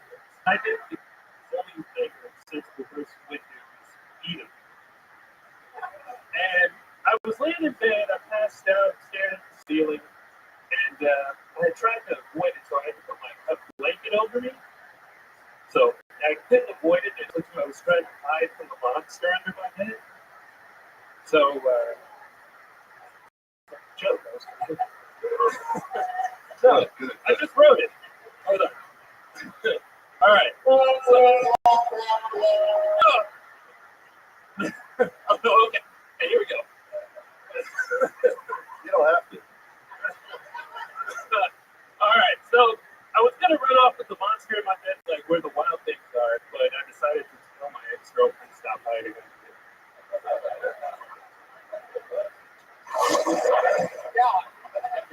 Wow. He was done, and the bear still wanted to chime in on that. I think the funniest part about that whole thing was his first sentence out of bed in my grandmother's Sleeping in my house. It's yet popcorn ceilings. The fun part is that you know what popcorn ceilings are. Yeah, I don't know what they are.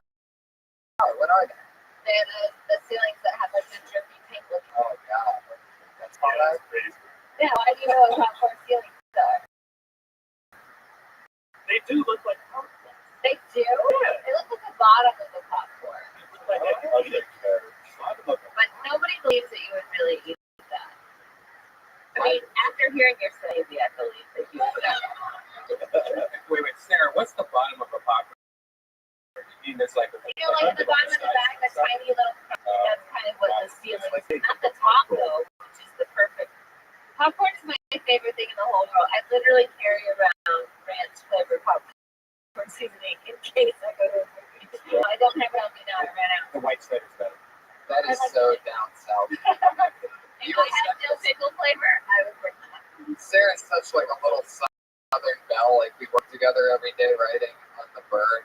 Like Okay. 12-hour shifts every day from this to dinner. Anyway, she has a thing. She's such like a Southern chick that she has this thing where she pickles stuff. I don't know if you guys know, like you can like pretty much pickle anything by putting it in some kind of pickle jar with vinegar or some shit, and it just turns it into a pickled whatever. She pickles everything. So Tony, I brought some pickled artichokes and pickled some peppers. Got pickled pickles. I pickled a shoe with delicious. That's why I think these two should start hooking up. Because they both. Me and Tony? No, you might. Oh, because of the cooking? Yeah. I would like to cook. Couple of No, there's only one chef in the kitchen. There's something that's going on over here. There is, in all honesty, normally I always disagree with whatever Red Band says. But on this one, I sort of see security. I see you're like super clean and pure and yes, exactly. And go. Yes. Pickle things together. So she likes it. Poor Skylar. I'm just standing here. Yeah. Skylar, what do you think of the Iron Patriot? You a fan of his? Like I've seen you at a few of these shows before. Yeah, the Dirty Crabber is pretty good. What? Dirty Crabber, his band, sitting with his band. You missed it because you were too busy with the photo shoot on the roof. Now, was this joke that you were doing, were you supposed to be a kid in it, or are you supposed to be an adult in it, or? No.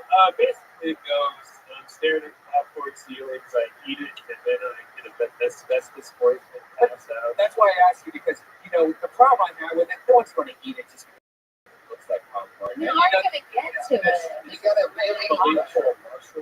What I remember last week, the breakthrough that we found out, not from your stand-up, but asking you questions, is that you live with your grandma.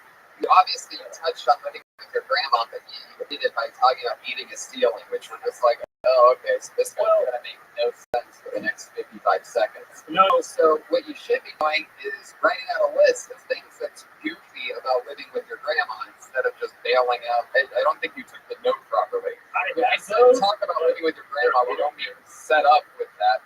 It should be a whole thing. It has to be believable. None of us look at a popcorn ceiling and go, okay, go eat that. No one ever does that. There's jokes that have really things in them, but that's kind of believable or so silly. But eating a ceiling just because it's called popcorn, that's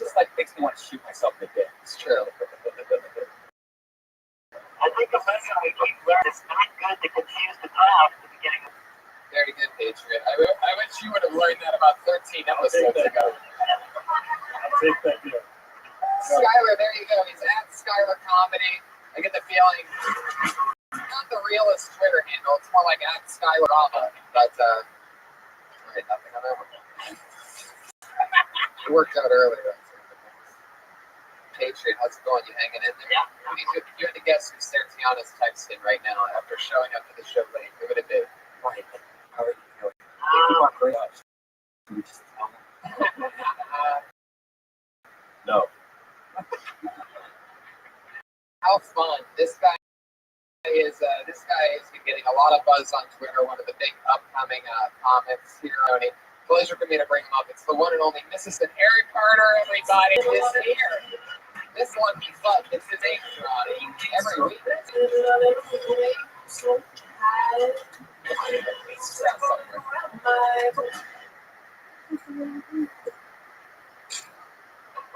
Yes, that is true. I am from Mississippi. It is great to be in Hollywood tonight. It's nice to get a break from the man's lab. But now we're off the subject of that. I have a few grievances here I've had the past few weeks. I'm sick and tired on Facebook of living people using dead people to get likes.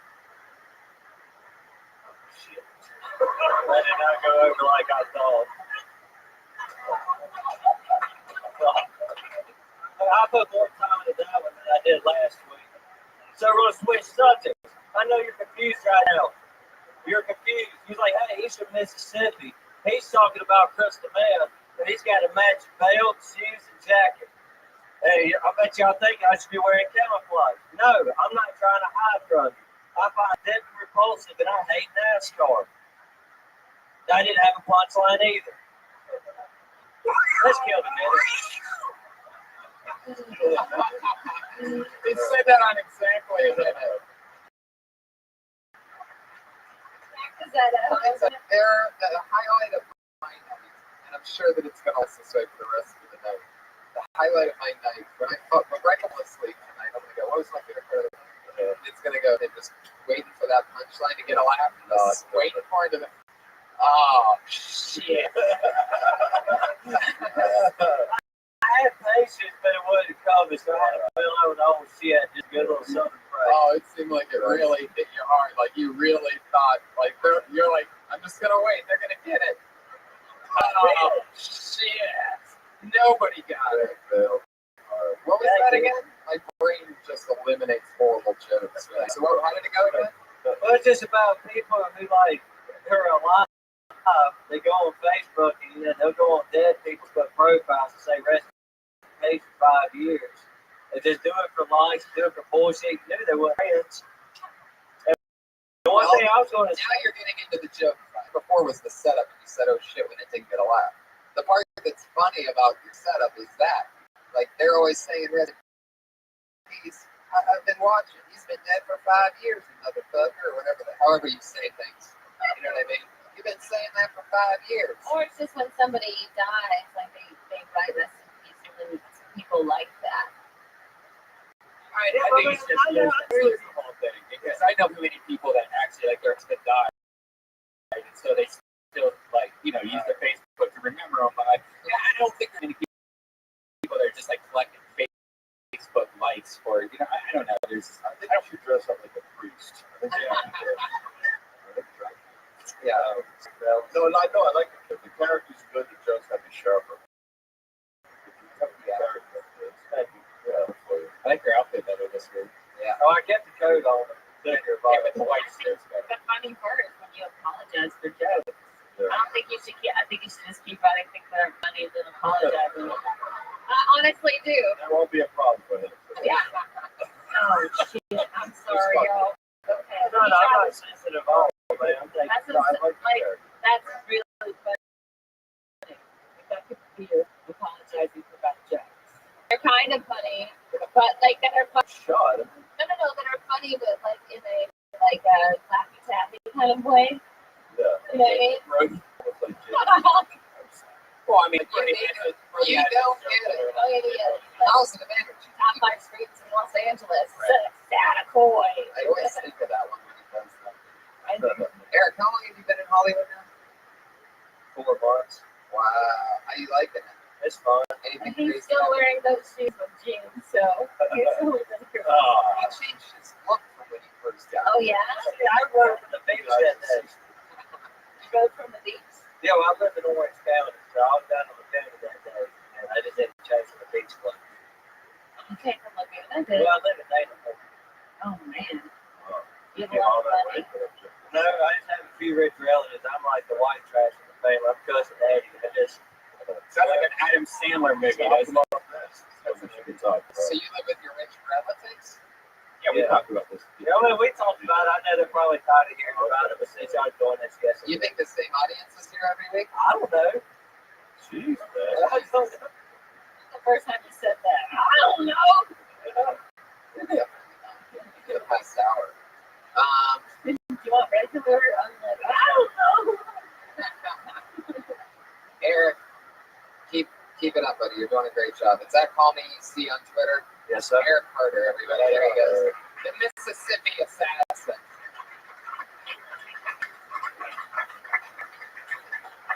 Fuck yeah.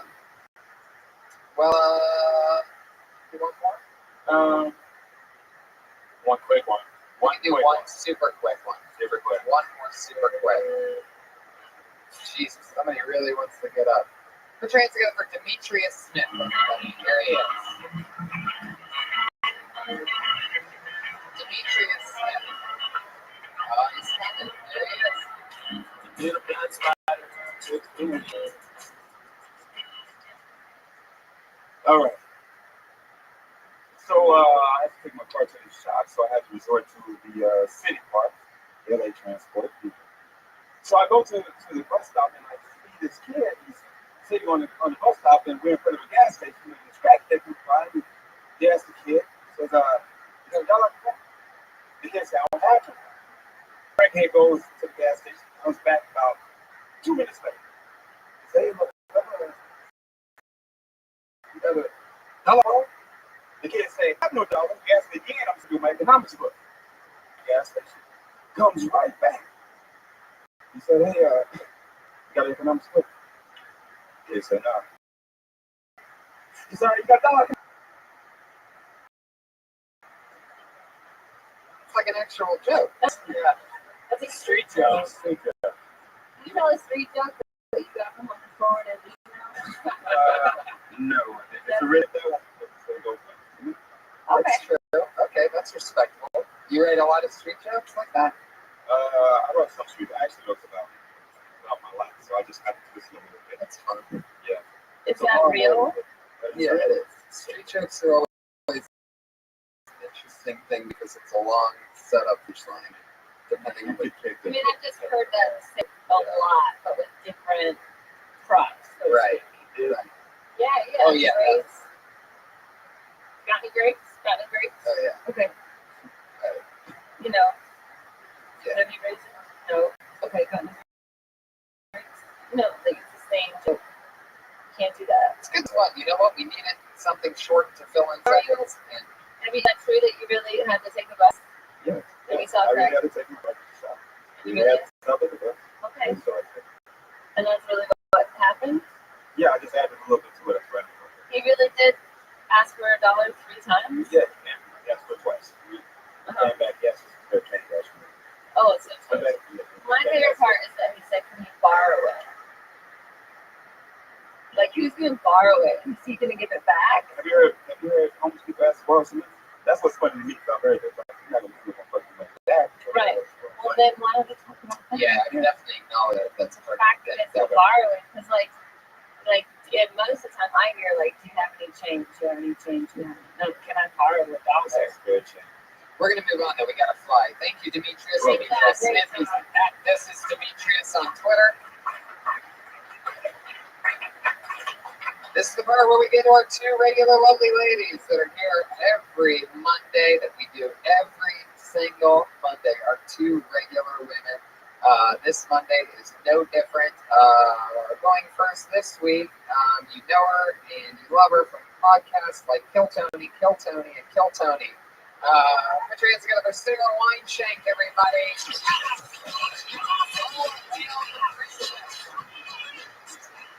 middle school stuffed me up permanently. I'm still angry from middle school. I was such a loser, you know. I got a chia pet at a thrift store, brought it to 8th grade, asked my teacher if it could be the class pet, and she said yes. It was a lamb chia pet. That's what I was into. I wasn't even embarrassed. I brought it in like it was a normal thing. But can this be the class pet? Ridiculous. I always had a poster with like stains all over it, pizza stains. My good friend screaming was beautiful. She was like obsessed with cheese. She spat when she talked. We tie our shoelaces together and scurry about in recess. That was my reality. I saved a manatee. I saved all my allowance to mail in for Save a Manatee. And then I was pissed because Buddha Girl and I saved the same manatee. And I was like, I thought I was going to get my own phone. You need us to say what? I'm still angry. Oh, that's funny. Funny delivery. You're so different. Those will fuck me up. So always very passionate about this. That's what I do. I just feel like in there somewhere you should be like, yeah, that's what I mean. Like, Right. I'm glad I'm better now. Right. And then like if you essentially adopted the same man, it's like I wanted to be an individual. You know, I think like that anger of like middle school fucked me up. Like in the like every like 20 seconds you should have a beat. Like I'm glad it's different now. Yeah, but I'm not. And when you get back to Buddha Girl and she does whatever, you have sort of lost me on the manatee, but it doesn't matter because whatever she does with the manatee, that's the same as what you do with the manatee. There should be a callback because that's so funny to the cheese part. Not only did she do the same thing as me, but she did it with a block of Parmesan in her hand or something like that. You know what I mean? Making a callback with like this chick for some reason is so obsessed with cheese. Yeah. So gross. Yeah. I like the character, but she go a little more over the top. Yeah, I agree with that. Yeah. Everything you do, you have one of the best deliveries. You have a character, which is like there's certain comics that have characters. Like Brody's a good example, where like he plays himself, but he plays it so over exaggerated, and you do such a good job of doing that that it's hard to pull off. Yeah, 20% more, Yeah. and it's a fucking firework. Yeah, you don't even need jokes. You would just talk. Yeah, Right. good jokes like that. Yeah. And you're gonna get better at jokes as you go on. Better Or jokes. I want to tell like cheesy jokes. Sometimes They're funny. It doesn't. When you're telling the truth, it sounds like a joke. Right. As long as you're still talking about the stuff that you're passionate about, it'll always organically get punched up if you're doing a lot of spots during the week. And also, up 20% on the thing. Yeah, take a risk with that. And also, if you're both singing the same manatee, like that seems like a real. Yeah, but it's also like it's my All of manatee. us. I have a fat cow in the ocean. You get your own fat cow in the ocean, and then also it's like it's kind of like two girls wearing the same thing to a party. Yeah, that's my Your own manatee. thing. Yeah. So you get your own call. You do twice the amount of sets that you normally do when you're on your period. Stop it. Hey, Trey, did you have something about this? I got an impersonation I can do of Sarah. Wait, I'm gonna do it right now. me? Yeah. Okay. Which one? White shake or Tiana? My turn. Okay. Oh shit. Went to Rite Aid to get some Q-tips and a Twix.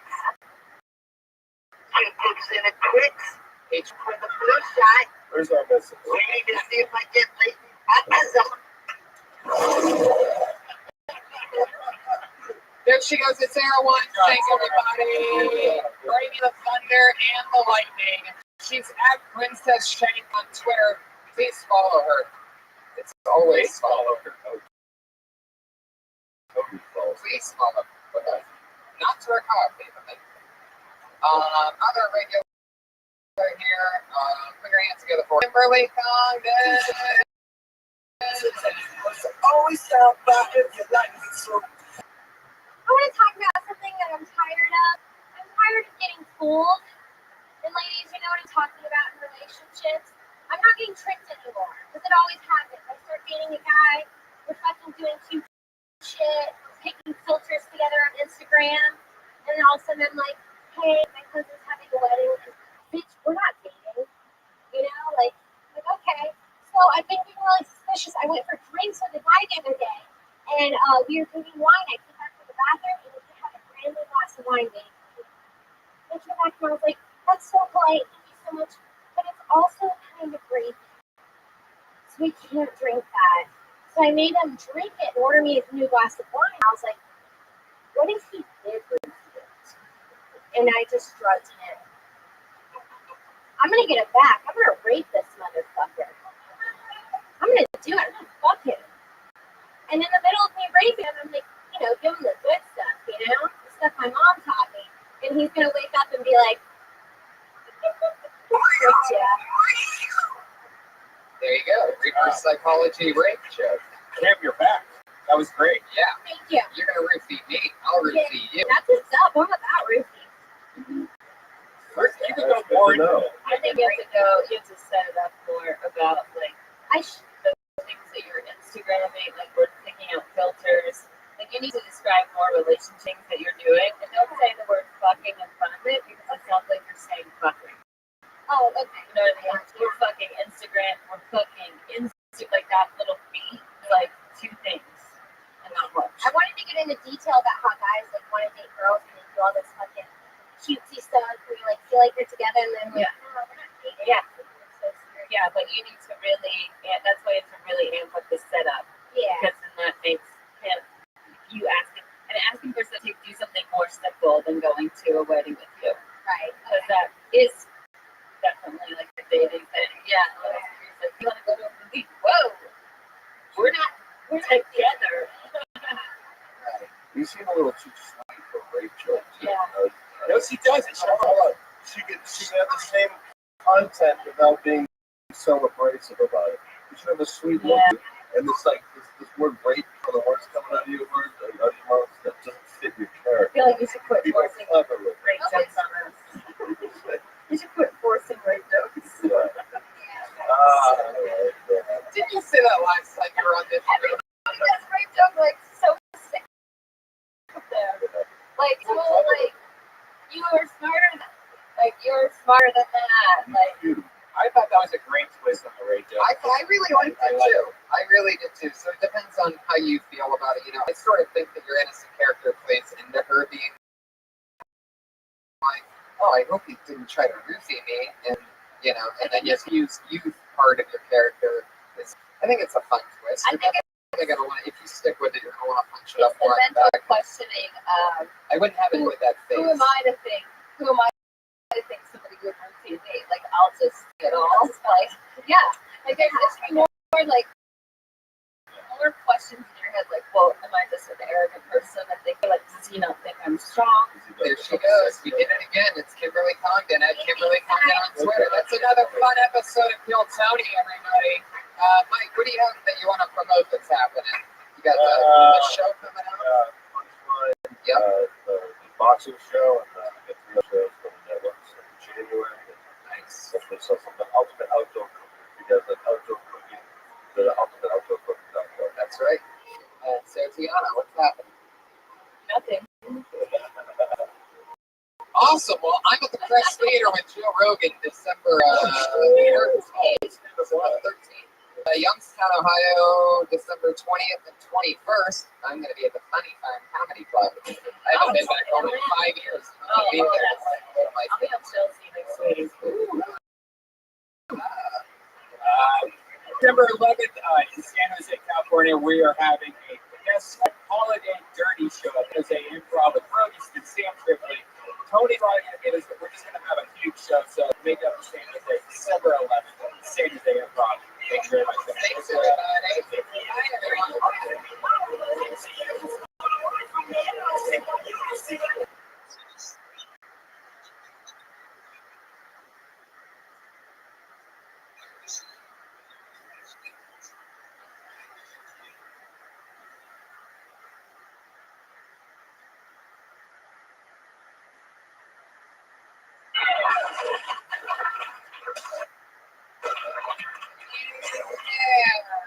Fuck yeah, everybody. Hi, how are you? Yeah, it's like a live audience. How's everybody doing? Happy Monday to you. Here we are settling in for episode 27 of Kill Tony. I'm excited. An internet sensation. I think we have our first true interstellar to be Eric Carter this week. I saw your Twitter blowing up, right? People are going crazy. There you go. Hopefully you'll get picked out of the bucket and we'll talk about it a bit. Fun weekend in crazy college football. We're Buckeyes, Brian and I, and most of you probably aren't interested, but it was a crazy weekend on that side of things. So very fun. And what else? I was in San Diego. I got to open up Joey D's. Awesome. I love San Diego. How is really one of my favorites. I'm working on creating an episode that we do at the Ice House so that we can get Joey Diaz and Joe Rogan. Yeah. As the guests. Yeah, we'll have that. We'll have to have that outside of the comedy. That'd be a great event. Yes. Both of them do it also. Yes, they're both totally in. We just got to throw a date. Book that show. I guess we're also taking Kill Tony on the road. So a city that has a pretty strong open mic. Tell your comedy clubs to get in touch with us. That we're starting once in San Diego. Rumors of perhaps Texas. Canada. Oh yeah, Toronto also. Could be in the main. There you go. Pots for Toronto. Pots for Kill Tony. As always, ladies and gentlemen, one of our favorite people in the whole wide world, Purity here at Kill Tony. Put your hands together for the one and only Iron Patriot, everybody.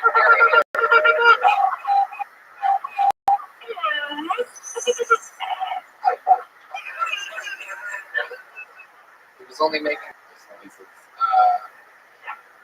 the Iron Patriot, the superpower that he is. How's it going, buddy? Yeah, I took it easy, Tony, this week. I watched the Cowboys game on Thursday. That was good. The B3. And, that's exciting for you. Yeah. I wanted to talk to you on Saturday. I watched the video of Ice House Chronicles. And I was looking forward to see that because I wanted to see Kimberly and Sarah on HD. And I wanted to hear them talk. But it was a crazy episode. You were so close to not being creepy for a second. Then you said you wanted to see the girls in HD. You could see them in real life, which is way better than HD. Yeah. We see them every Monday. We're talking about 2 regulars on this show. Yeah, but I had to hear Kimberly talk because Brody was out of control. You know, I've seen Brody on 10, but this was Brody on 15. If you guys haven't watched this, you gotta see this. And I love Brody. I think the show's good. And I know his mother's having trouble. She's getting out soon. But it's like no matter how much She's talking about the great Stevens, everybody. New show on Comedy Central every Sunday at midnight. The first episode started last night. I just literally, I'm not even fucking with you. My butt vibrated. I just got a text from Brody Stevens himself that is just 2 emoticons, a thumbs up and a praying hands. So that's what kind of guy we're dealing with. Pound sign simulation. That kind of positive energy, literally. Just got that text from Brody's show on Comedy Central every Sunday night at midnight called Enjoy It, one of our great friends. And he was a little excited on the Ice House Chronicles. Yeah, it's like no matter how much attention you guys gave him, he needed more. He wanted you to pick his brain. Yeah. You should have killed him like a cannibal, grabbed out his brain, and then started picking him. So is that good? Wow. Yeah, but you had 2 good jokes that night. You had 2 real good ones. You said that you wish you got a memo that it was going to be the Brody show, and then you also called it bisexual. That was very clever. You like that? You're literally quoting jokes from a podcast on Friday night. Yeah, I like it. You are a machine. Yeah, but I looked on the video. It was 1 hour and 5 minutes before Kimberly got to talk, and then she said 2 sentences, and it was right back to Brody. How many times in slow motion jerking off did you watch those 2 sentences? Kimberly, come on. What's the HD thing about it? Well, it's just I like to see people with me. You know, going to other shows. Did you like pause it at all and stare at them or something? No, I just watched it. It was funny. I watched it through the whole end. It was great. If you guys get a chance, check this out. It was very, very fun to watch. It's one of the crazy things that I recently went back and listened to a lot of episodes. At one point, Natasha Leggero was a guest on the show. You said that you saw her on something on at the right moment to be able to note that her left foot, he noticed, curled in towards her big toe. No, I saw And her. on the show, when you said that, she goes, "What are you talking about?" She took off her shoe right here. She's like, "Oh my God, how did he know that?" This guy looks at girls' feet so closely in HD slow motion, DVR, whatever the fuck, that he told to Natasha something about her foot that she didn't even know. Well, see, I actually saw her feet on WikiFeet. That website was on her feet. But the one you're talking about is that girl Jade. I saw a video of her walking on the hardwood floor barefoot, and then I saw that tattoo on her foot. It got weirder somehow. Somehow it got weirder. There you go. Things get weird. You're breathing heavy under there tonight. Yeah. Talk about feet, that's why. Yeah. Should I come? Get 'em out. Yeah, you know, on Sunday was the Hollywood Christmas parade. And I went out before the parade started. And there were a lot of people waiting on the street to see the parade. And the kids were just yelling for me. It was pretty fun. I mean, they were just all yelling out Iron Man, you know. And I would take a lot of pictures. It was pretty fun. Nice. You sent a song again this week. You've actually been sending us songs almost every week. Oh, we're doing it. Yeah. Yeah, I guess so. I'm getting some feedback on Twitter that people like my 30 songs at the beginning of the show. How many more do you have left, though? You're going to blow your load. Well, once I get done with those, I got 2 other bands I was in. Are you serious? I had a band I was in called Rothschild, and I had another band called Shane. So you're a failed musician 3 times over. No, these are classic songs. It just wasn't the right time back then. I'm bringing them back at the right time. For those of you that don't know, he was a failed rock and roll band, or they're more like the B-52s meets like REM or something. Yeah, the Presidents, whatever. It's like a combination of a bunch of mediocre bands. He was during the grunge era. And it was like B-52 stuff. You can't categorize it. It's got its own thing. It's happy during its time of sad. Yeah. When being sad was cool, you're like, right now we're going to attack positive songs. Yeah, I grew up on the Beatles, you know. Literally, he grew up on Beatles. So let's listen to this song. They always seem a lot when they actually are. He repeats verses that. My songs have 3 minutes and 3 choruses, like 99% of the song of this song. Whoa! Here we go. I got picture everybody. Get into it. Here we are. Episode 27. Like every song sounds like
that's more than enough.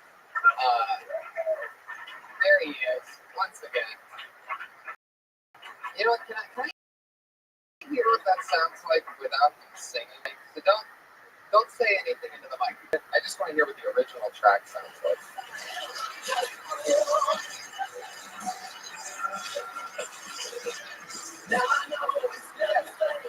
That's not the robot voice, huh? Yeah. Very similar. Yeah, I don't know how good I did that. I was kind of fighting at the singing. I don't know, man. I don't know if I still got it anymore.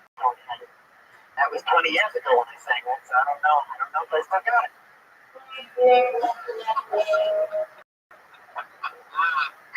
Oh, under all that armor, it's just a big softy under Yeah, there. he sat up the head of that security. There you go. That's right. There you go. It's a lot funnier when I say it, actually. Yeah. Yeah, you know, German. So, like, when you wrote that, I'm guessing that's called Fool for Your Lovin'? Yeah, I've been about the worst story I can tell you was back in 1998. I worked in a place as a waiter. I was in love with this pretty little petite girl that was named Jennifer. Gave her $2,000 to a place. And didn't even get the suit on the couch. Wait, you didn't get the what on the couch? Didn't get the any suit on the couch. You say guys are pussy whip? This was even worse. I didn't even get no pussy. I was just playing whip. And I was in love with this girl, and she broke my heart. But I think everybody's got a fall for. Have you ever been a fool for love, Paul? No, definitely not. No. Come on. He's not being honest with you because I think we've all been fools for him. Yeah. It's like women. You know, I just do whatever they want me to do. Wow. That is. So how long did you live with her? No, I didn't live with her. I was working with her at the filling station. And we hang out a couple times. And it might have been the cocaine. Wait.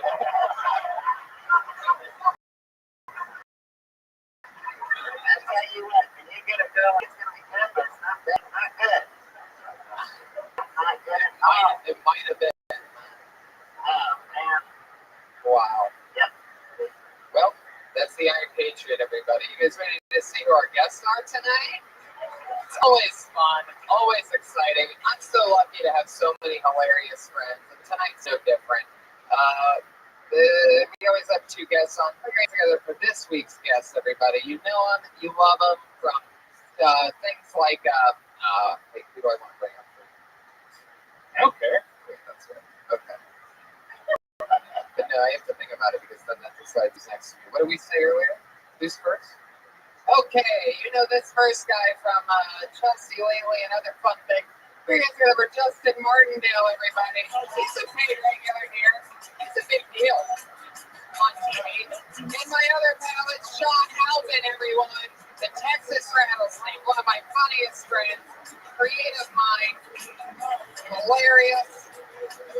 Here they are. They're both from Texas, everyone. Literally, they are both from Texas. As is the Iron Patriot. Did you guys ever come across the Patriot before he came? Yeah. He was just a proud American.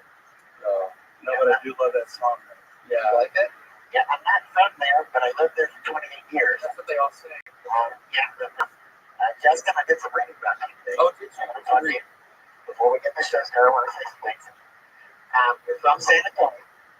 You studied comedy in 2008. You came to the Comedy Store in 2009.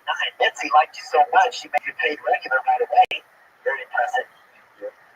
You opened up the Whitney Comics. You even went on a cruise and did some comedy. Now, what I want to ask you, you write for the fashion for Joan Rivers. Now, what do you think I would say about my acting? You were the Iron Patriot. Boom. Yeah. Boom. Yeah. No, that was very impressive. Thank you. What would you read about John? Okay, Sean.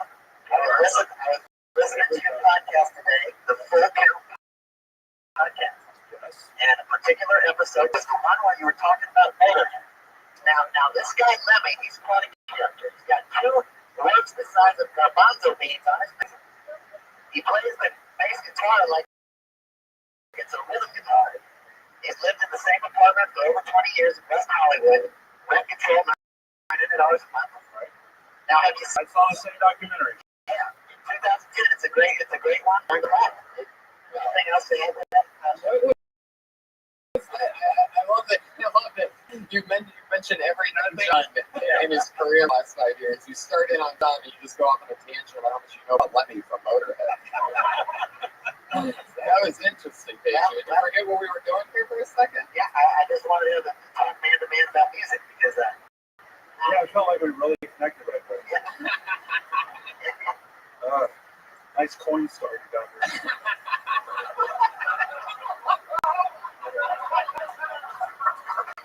seat for that?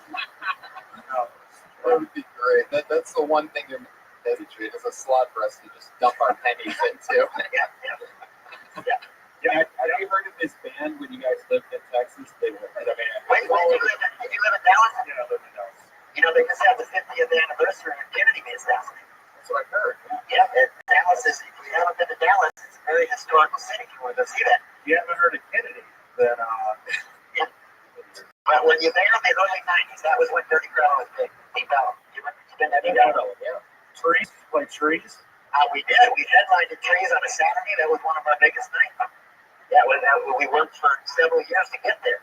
You know, and Tony doesn't realize that I wrote down these songs on songwriting for several years to give you these precious jewels that I play. These precious jewels. Yeah. Every for X Factor or anything like that? I don't know. I haven't thought about that. If you haven't seen him without the helmet on, I can tell you he has a great face to be on this. I can do it on your sarcasm tone. Really smart if you guys think about the joke I just said. That's me saying that he's ugly underneath the armor. It's a great face for the voice. I didn't get anything, so I'm just making sure. I do like the song. If you never heard the song, just put I in front of everything. I went to the store and then I got some pancakes. Like, it's funny. I'm a fool for your loving. I put my heart into. I bet if we sat here for 20 minutes, each with an iPad, we could find literally 100 songs that have almost those exact lyrics. Am I right? Like, that's what I found. Was Lips Hair one of your influences? Yeah, we got a little bit of influence there. But, I like that band. I like it. That Freebird video on YouTube, that's like a big one. Yeah, not the song, the video. Well, I like it. There's a lot of mixture in our music. It's a combination of everything, you know. And then my own style. Wow. Yeah. A little creepy tonight. That suit's making all of us moving around. Really getting deep. You might be time for some oil.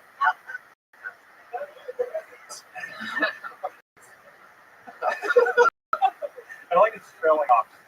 Yeah. I'm trying to figure out what next. Yeah. I can think. Oh, okay. We know. We're really good at that. Yeah.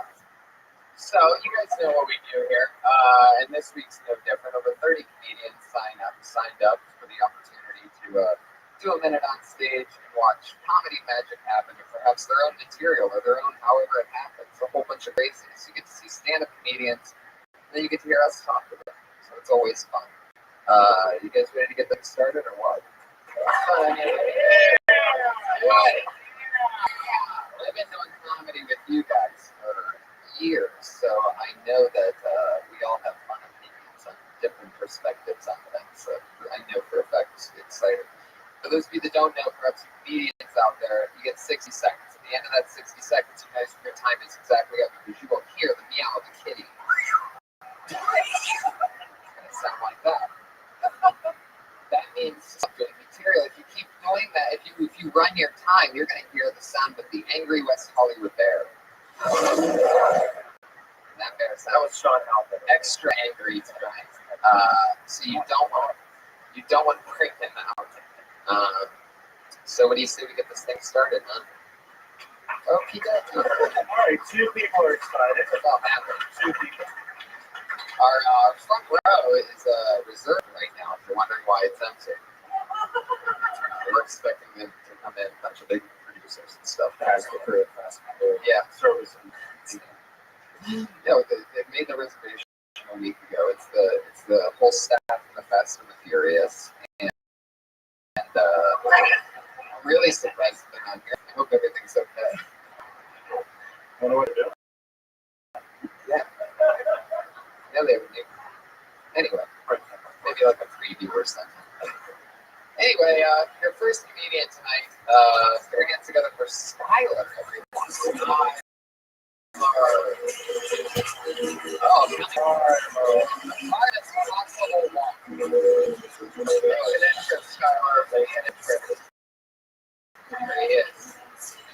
Skylar, everybody. Wow, you made it.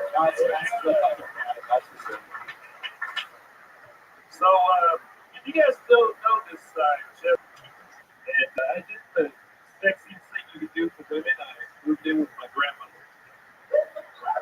Yeah, I know. It's weird.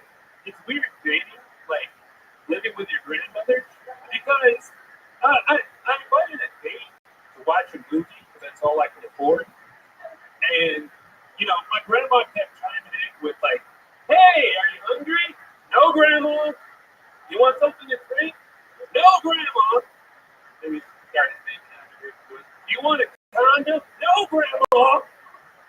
But I should have taken her up on the condom because asking her for a ride to the abortion clinic was a bit awkward. There you go, 53 seconds from Skylar. Now, I've seen you a couple times on this show, and I have to say that I'm excited that you're actually talking about living with your grandma, because I know that we found out after a couple previous sets that that was something in your life that we felt like you should be talking about. So I'm glad that you're finally doing that. I like keeping it real and making a funny thing about something that's actually true to you. And so anyway, what I'm getting at is that I sort of like it a lot. At that part where asking her for the right of the abortion clinic, I would say something like, because I should have taken her up on the condom because I think she might end up, I don't want her to end up being a great grandmother or something like that. You know what I mean? I don't even know if that's funny right now, but I like the flip that you did, definitely. But it's, it was kind of like a twist of the abortion. But I think the biggest thing is that how you presented it isn't how you would normally say it out of your own voice. Like you'd probably say like she'd ask me for a condom, like grandma. Instead of being like almost where you're acting it out. Or I don't know, but I guess that just wouldn't be my style of how I present it. Because it seemed like you're too joking. How early are your dates? why is grandma up? Is she up? Make sure it's like 10:30, 11 o'clock. Grandma should never be asking for condoms. I thought you were having sex with grandma. I thought you were like my girlfriend. And then grandma was like the Anthony Perkins and Zingo thing. You're like, oh, I got my grandma. Still on the lines of like, yeah, I mean, maybe you can have later dates. Make sure, or start drugging grandma. Like, put her out. Right. That's great. Yeah. I was thinking what you said about the condom thing. What you said, and then we started making out, and then you could have the girl go, "I thought we were dating." So it's like you're making out with a grandma. Just a suggestion. Or like you're making out with grandma, and you look over and her pictures are just like right there on a table next to you or something like that. Or on your dick. Like Sean says, oh, really? When in doubt, just put it on your dick. Also, did you think like, in a minute set or whatever to do to say abortion sometimes? It's like, yeah, totally. Or you can change it to where she got pregnant, because if you're going around town trying to do showcases and doing a 3-minute set, you say abortion. Right. And that's sort of that's sort of what I'm saying from the original note about the getting out of that. I think I'm just not a huge, abortion. I think Tony's pro-life. I'm saying abortion jokes. But I think the setup of him, the truth of him living with his grandmother is the setup. But when you try to be funny and then you throw in the abortion, right? Then it's not real anymore. Right. Yeah, like almost. I guess what I was trying to do. I guess what another route could be is like she's already disappointed in the grandkids that she has, because then it comes back on you. You know what I'm saying? The last thing she wants is you having a kid.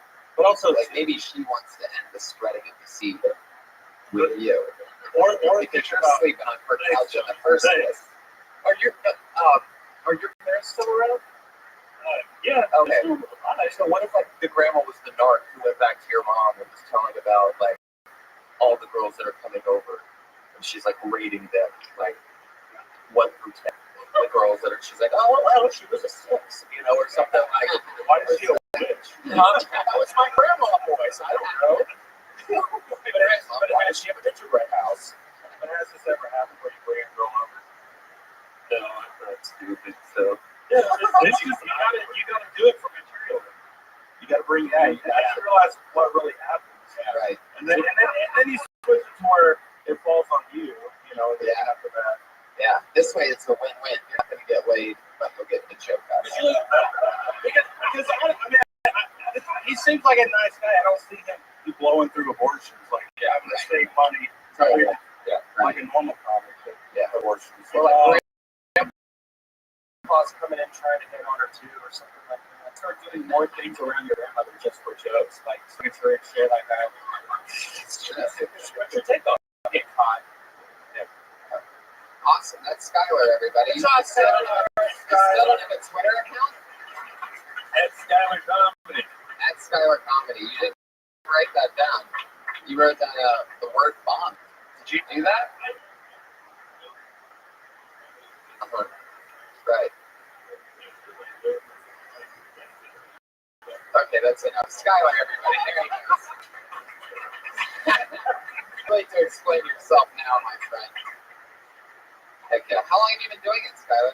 Not long, right? Oh, wow, okay. Anyway, your next comedian, this looks like a new name.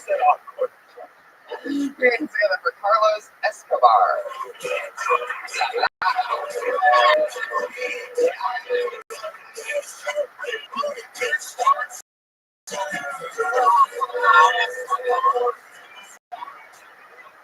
You guys doing mention here, big man? Very cool. We just had a college football rivalry game day yesterday. A lot of UCLA Bruins fans. I love that rivalries in the mascots like USC Trojans. They hit UCLA Bruins. I attended the University of Phoenix Online. Our mascots are the online predators.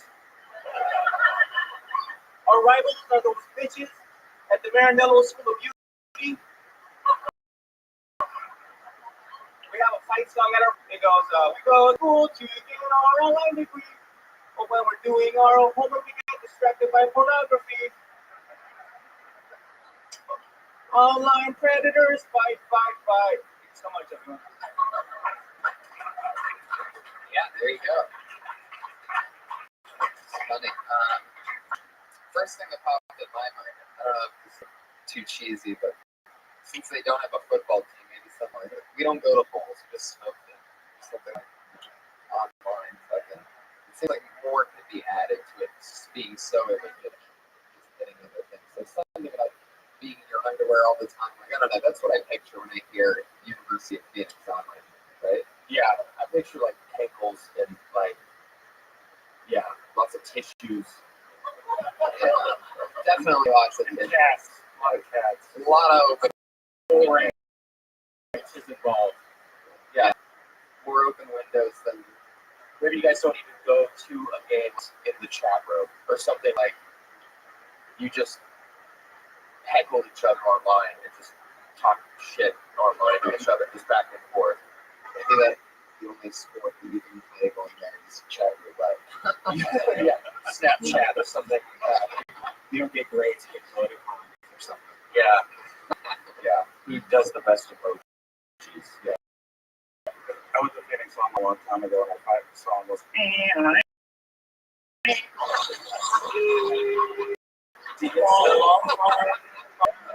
It's hilarious. But that's a fun joke to play with. Yeah, you really went there, huh? I guess you don't really go to this. Wait, you went? I guess that's the one college you actually Did it? Yeah, I did. I did one. It sounds exhausting. How would you pick campus? Online.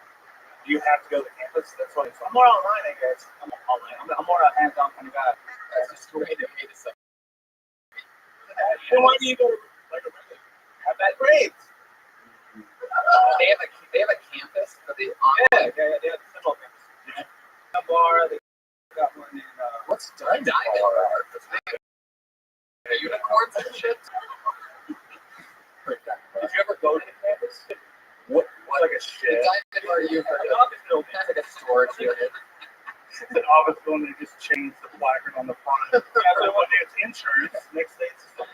Welcome to school, everybody. It's a bit dark. Is it basically just? Are you sure that the campuses for University of Online are just like internet cafes, or I had a snack, a cafeteria. Oh, shit. you see Sean? Oh, That's what makes it legit, right? Hey, that's when you know. It was a microwave, and I sold like soda sandwiches from a cold. There was a riot on campus, 7 people got banned. There's so much material. so where did you take your test just online? You never had to go in at all? Yeah, it was all open book or open Wikipedia. Yeah, you just cheat, like Google. You can, yeah. A lot of Scribe.com. All you did is just get a Scribe.com account. And would you get your degree? Business administration, the future. It's amazing how hard. Like, it makes me honestly just so jealous that I grew up when I did, because I used to have to work so hard to cheat off of other people, and to think that I could have had an iPhone in my hand the whole time. Well, we used to do the TIA one. Remember, you just sit there and a calculator, and you had to like write it out. And that's what you want. Remember? Like, it makes me honestly just so jealous that I grew up when I did, because I used to have to work so hard to cheat off of other people, and to think that I could have had an iPhone in my hand the whole time. Well, we used to do the TIA one. Remember, you sit there and a calculator, and you had to like write it out. I did sex with my teachers. Oh wow! Did you have like? Did you really do that? Yeah. No. Didn't you guys get molested by your gym teacher? Okay, thank you so much for coming. That's really funny. Take some of that stuff, especially on your fight song one. That's so funny. Yeah, that was a good fight song. Yeah. Great. You can follow Carlo and search him at CEELOSESCO. Very, very good. Whoever your marketing manager is, CELOSESCO. Or Phoenix Online. Say Carlos? Yeah. Yeah, it should just be like Carlos Online. .edu or something. I hate when people make Twitter things complicated. Right? If it's just Carlos likes pie, you were more than like CEL. Anything you have to spell out doesn't make any sense. No put numbers in. No. He's in business administration, guys. Oh. Is that what it was? He's being clever. Right. When you guys started stand-up comedy, was there any joke that you guys had that you can't believe that you used to say? I still say all that. Anything that pops in your head of like an old joke that you would never do now, but you remember it when you first started out? Oh, you guys were all perfect. Huh? Yeah. I'll have to think about it. I had a joke about people in this. Oh yeah, what was that like? How did that go?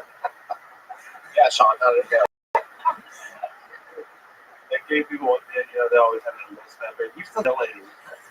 And I didn't know what that was until I found out that sounds that T cells make when they leave your body. Should I keep that one? Should I keep that one? Too soon? Why did you retire that? Yeah, that's so weird. Even after old age day, how would you retire that? Opened up at the. Bring out the age joke. Do you guys have any jokes that you retired because they died and they just weren't relevant anymore? Like I had this Amy Winehouse joke and some Christopher Reeves joke. Oh, I did one Rothschild guy. the guy from Blake? Yeah, I said I'd kill myself too if I was dating Leah Michelle. Oh, that's like that kind of. You're like that gossip column. Right? Yeah. I had no idea what that. I just went there. I was mad. I was having a dark week. All the girls were going, "What?"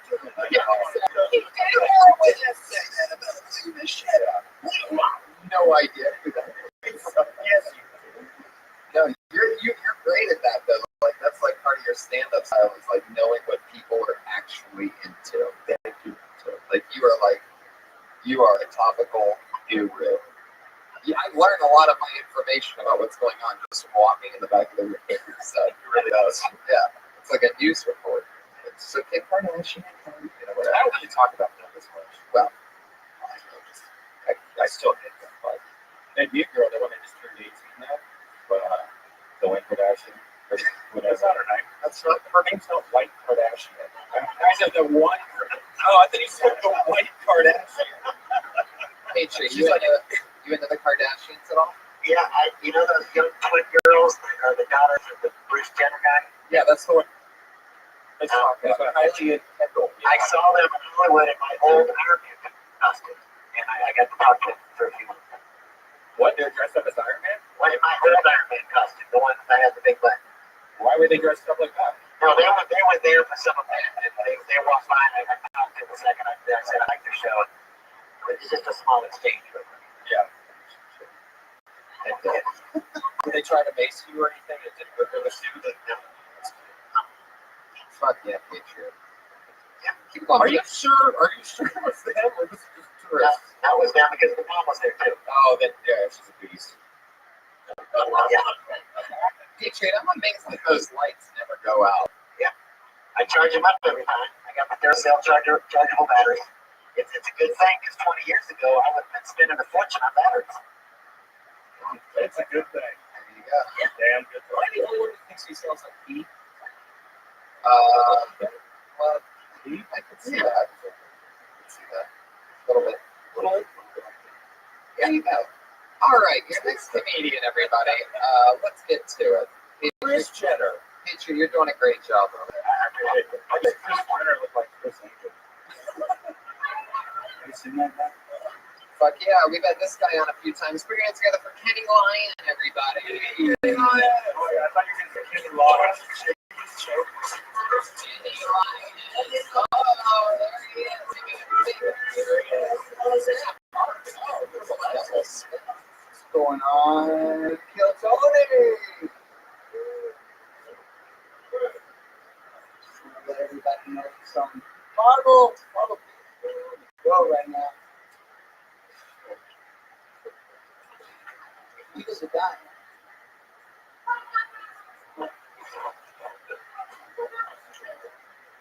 He was a guy. Windmill farms getting shitted on because Eagles will fly straight to the coast. I mean, how are you going to be the greatest symbol of this great tree when you can act like a cunt? You can see miles of things. Somebody's wheels going on. Again.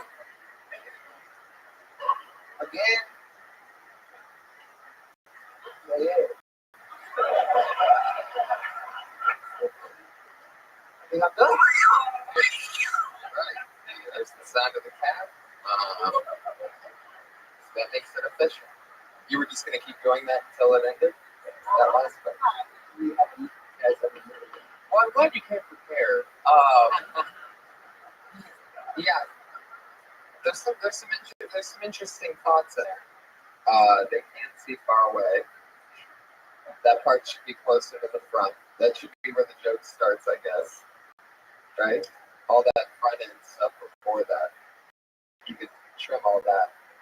But even then, it's still sort of like a, I don't know, maybe I'd like to, what do you think the Eagles think when it sees an airplane?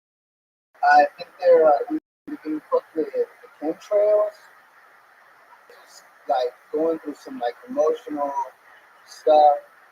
Or how ironic would it be if an eagle flew into an American Airlines jet? You know how, the government's been spending money on drones, to spy on other countries. We should go bomb because they're, trying to kill themselves. Is the reason why you connected with eagles is because you both get extremely high sometimes? I was high when I read the article, so it was just jokes about themselves. Oh, were you reading the article right now? Actually, by the way, they don't write themselves. That's the part you're supposed to do.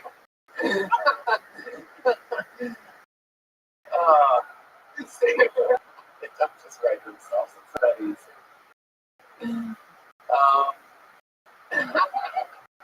It's so funny. I just like jokes that, that personally, like, how's that? Yes, observation. Electricity bills are going high as fuck. I mean, and the windmills are supposed to make us go green. The Eagles are just fucking chemtrails. Why are you in this right, you guys? Chemtrails. Black helicopters. I say you just commit to what you really have going on, and that's fucking being stoned as fuck and talking about like and getting lost and shit like that. I think that more paranoid route of saying that the government's killing eagles. I don't even know what you're saying, but it just sounds funny. Like you can Conspiracy. what's conspiracy stoned out like just fucking because I can tell you sort of know what's funny. So if you just go with it and roll. What's your background? Both of my parents came from Guatemala. Heck yeah, you have to think about that for a second. Where'd you grow up? Here in Hollywood, born and raised.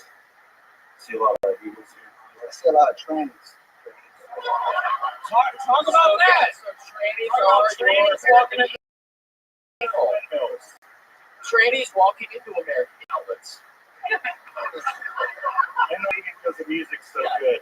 Yeah, and they stand there. I got shoulders. Fucking my dick. But why would you talk about trans? I do have one. A little bit, but I don't get looked at, guys. These overnight cost me $3 for some bullshit. What's really about? Some rock paper. Marty's is $5.11, which is Chemtrails. I just got fired from my job. I got fired from $10 boutique, man. Oh my god, you work at a place? Yeah.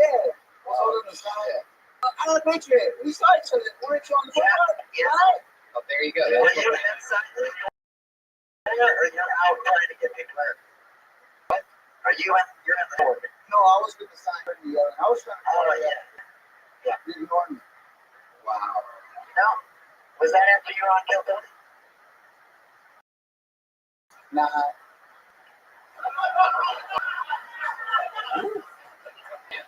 It's good conversation when I get dizzy ass out there again. I'm just trying to figure out what the fuck's going on. You're trying to connect everything. Like grabbing onto Red Bench trying to fucking stay. I feel like I'm on chemtrails right now. Can we hear his tranny joke? Yeah, let's hear the tranny joke. I was not expecting to do this. Everybody, it's just really, really, really ironic that a male, some of these nifty tricks. Writing this right now. Well, the whole premise is that guys are smart, so they know it's Not true! smarter than females. Crazy. The fact that no woman food him. Come on. There you go. Do you have any sisters? Do you have any sisters in the age of 18 to 20? I have a sister now. She's 22. Okay, good. That's pretty much. Yeah. Are you really? Or that's what you can do inside No. the spot right now? I've used up all my lives. There you go. Fuck yeah. Well, good job, Kenny. There he goes. Kenny and fuck yeah. You always makes me laugh. So Yeah, totally. It's always fun to watch Kenny. I like you. Yeah. There is something there. Like, Yeah. I can't believe that's our national bird and they're that stupid. To fly in the plane. I mean, the last national, thing, what would be the proper, the last, what do they call that thing? That bird, like the national bird, like it's like The albatross. fuck. Like a symbol, like someone says a symbol. Yeah. That's great. The last big American symbol to fly into an airplane was the World Trade Center. Next comedian, everybody. So usually World Trade Center jokes get a much bigger. Tony Brody said you'd be ready for the Tonight Show in 3 years. I think you're ready right now.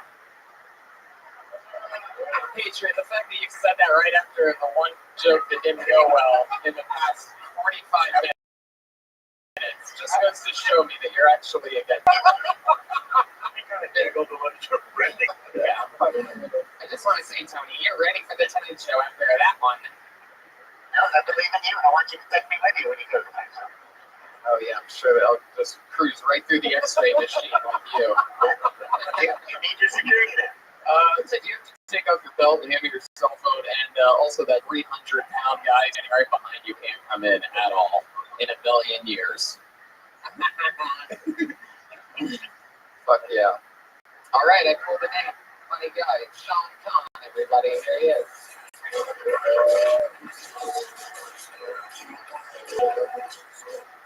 For Kenny Ryan, the man proves that men are smarter than women.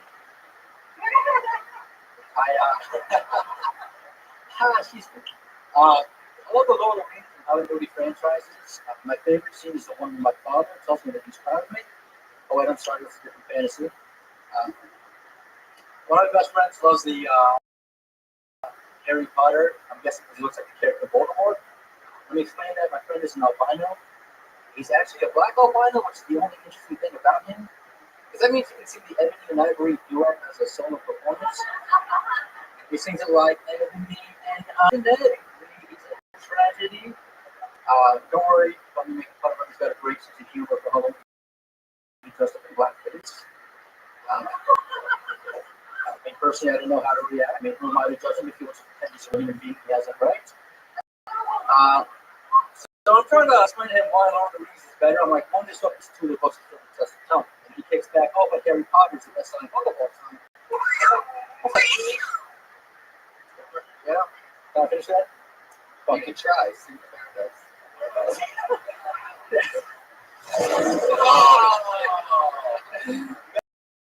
There you go. Doesn't sound like you're starting a car. He's ready for NASCAR.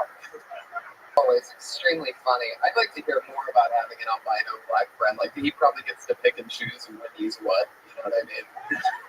I like hanging out with my albino black friend because he can sit in the passenger seat and I won't get pulled over. And you know what I mean? Like, he's No, he's my white friend. Right. What do you mean, officer? Look at this guy. Right. When he gets called powder, it's racist. Yeah. His actual. Yes. Baby powder. That's my name. Anyway. Yeah, that's it. That was good. I thought there was lots of. I can understand you, by the way. This one. I think it's nice. Yeah, definitely. But quiet last time. That's great. Huge improvement. Late night and day. But then when you. Which is also, night and day is also what they call your albino black friend.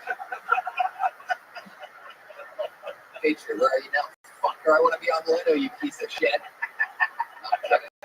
Anyway, go on. No, when you talked about your dad saying that he's disappointed, can you do an impression of your dad? Sounds like a regular guy.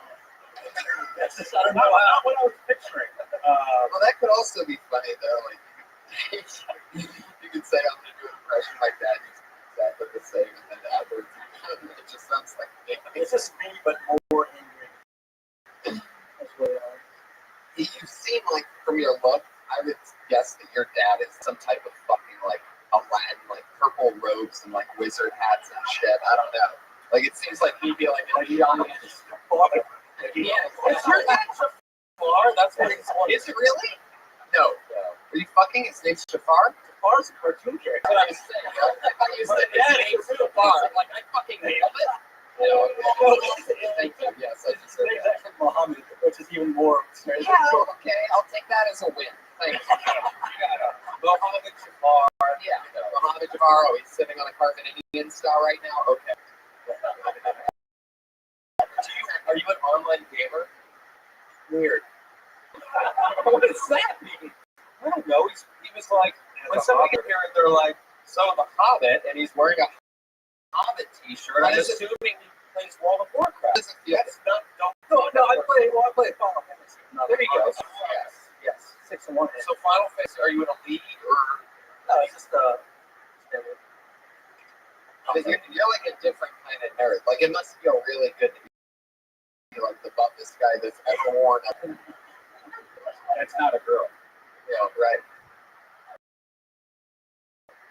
Yeah, normally. That's not a girl. Girls that wear Hobbit shirts. Right. They're not exactly the most fit. They're a little bit thicker. Looks like they had a hearty breakfast. They're all very simple. Very simple. Oh, you already hold on. Hobbit are stupid. Yay! Hobbit girls. No, Hobbit girls are the cutest. Yeah, totally. Nerdy, like fun. Like they're into shit type of things. That's fun to make. Wicked magic. Well, if they're into that part, that's. You ever do a magic spell on somebody? Maybe. Strangest question I've ever asked anyone, perhaps. I said that with a complete straight face, like I've spelled before. Yeah. And I was sort of looking at both. Have you done a magic spell on anyone? Oh, you're not even gonna dignify that by lifting the mic to your mouth. I say no, that's okay. I've cast the spell too. Really? How to go? I tend to dragons. You guys want to play that stuff? He's playing for our one-person laugh track, by the way. He's holding it down in the middle of the crowd. I absolutely love it. He's been there all night, just firing it off. Give it up for our Coke dealer, wherever he is tonight. Sean, Yeah, that's good. I'd say stretch out. I'd love to hear more about an albino black guy. It's all great. I'd say stretch that part out. Something about like maybe I don't know, all that stuff that I mentioned before. Magic and your dad's super hard. Yeah, I would talk about how your dad. Do you have a joke about how your dad's name Muhammad and like anything about that stuff? Because I think you get that type of appearance of Aladdin. It would be something that people would be interested in. Yeah. I don't have such little stuff about my family. I don't really talk about them. Okay. Why not? There's something there then. It's all child abuse. Yeah, see. Not like that's hard, but like a fun family. It's all like depressing material. So they're probably not talking about you either. Probably not. But look how John giving you wrong. Come on, take it easy. All right, there you go, Sean Pond. As Thank always, you, Sean. Still not on Twitter. You're committing to that? Gonna take off the hundreds of millions of people. Someone should make him a Twitter account right now. It's true. And, oh shit. Guy has become an internet sensation from this show. I've been following it. I always think he's funny as fuck. I can't even believe we're like one and only Eric Carter is in the house. An internet fucking sensation and a funny rising stand-up comedy months ago from the state of Mississippi. It's true. It's stayed in California for 2 months, and I'm originally from the state of Mississippi. And ever since I'm in California, I've been confiscating a lot of man cards. That. But if you don't watch football on Sundays, you hand me your man card. If you wear skinny britches,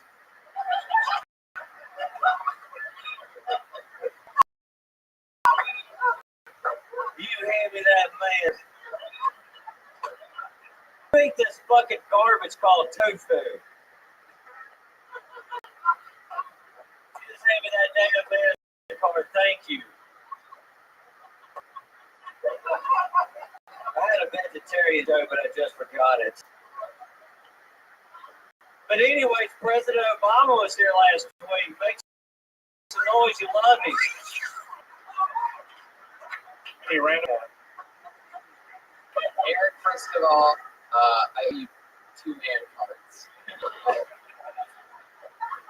I eat tofu, and I just found out that I wear skinny britches.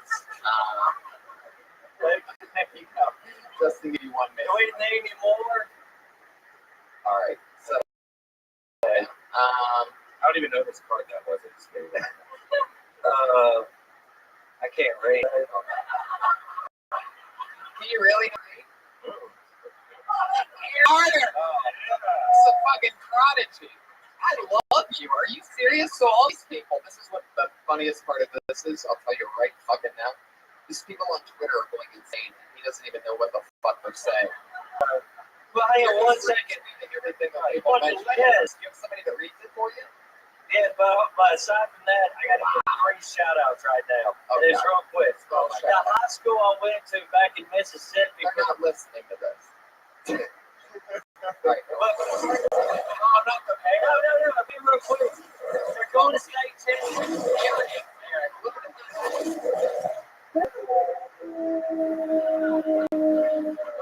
Did. What's that? Where? It's no shout out. They're going to football state championship.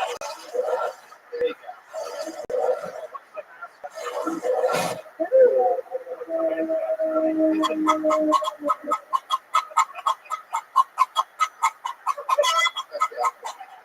Jesus. I didn't know that. I feel assaulted. Right after we find out he can't read, he gives us a school a shout out. Yeah. I can't read. What high school did you Just go a to? quick shout out. They didn't do a damn thing for me. The Bulldogs. No, our mascot is. What, the Billy Goats? I'm watching this face. Okay, no, the high school went to them, but they're the Aggies. They're going to state championship for the first time there. Hell yeah. I'm proud of those boys. They're good boys. They just want to giving them some damn love. Where are you from in Mississippi? Hattiesburg is 90 miles east of New Orleans. Wow. No, I can't read. I was just fucking bullshit. That was a joke. I actually got a bachelor's degree. So in weird. history, quali-sci French. Points on my shit.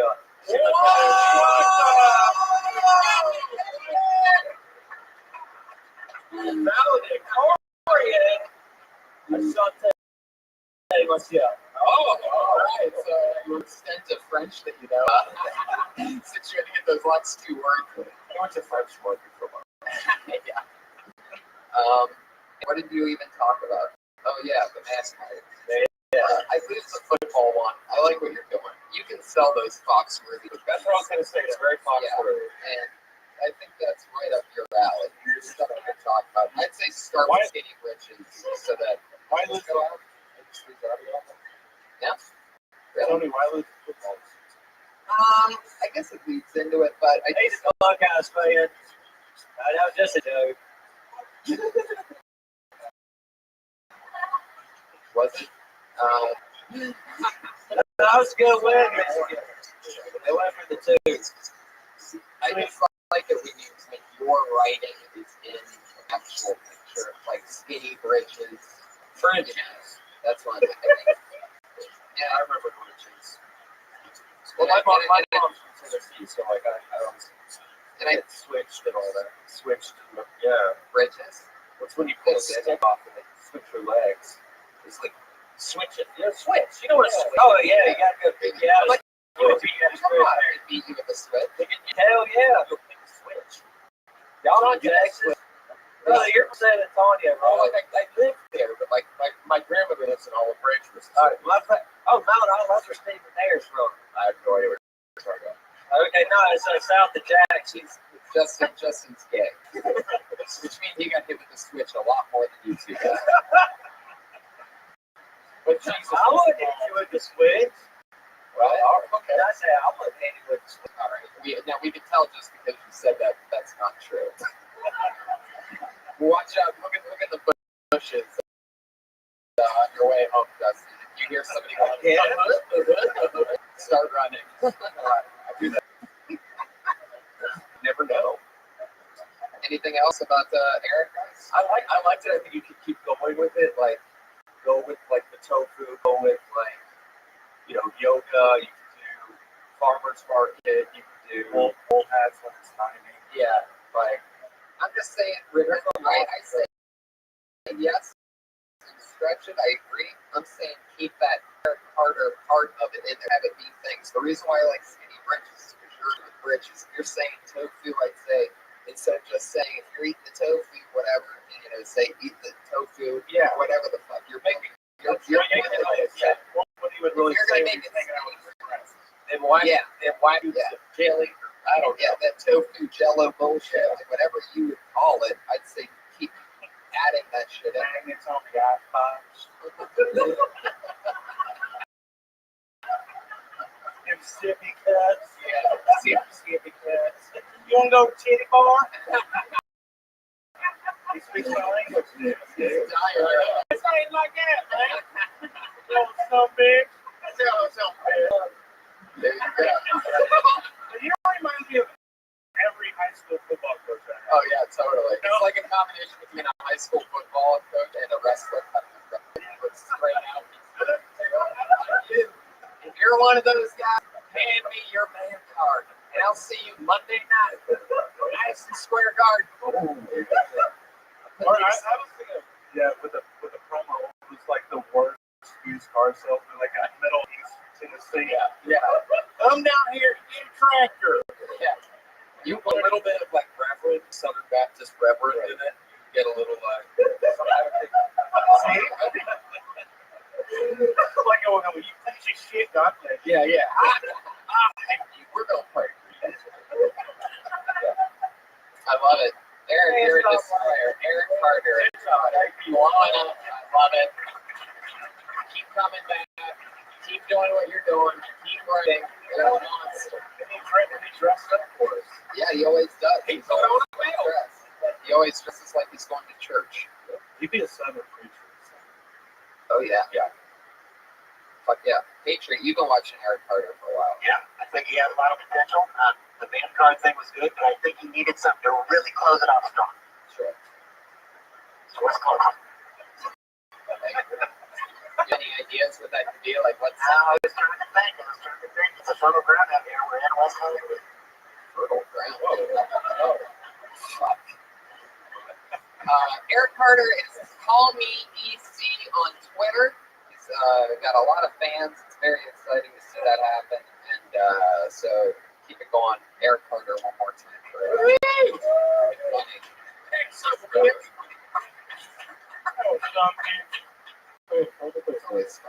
Oh, this guy's interesting. Put your hands together for GT. You know what that means?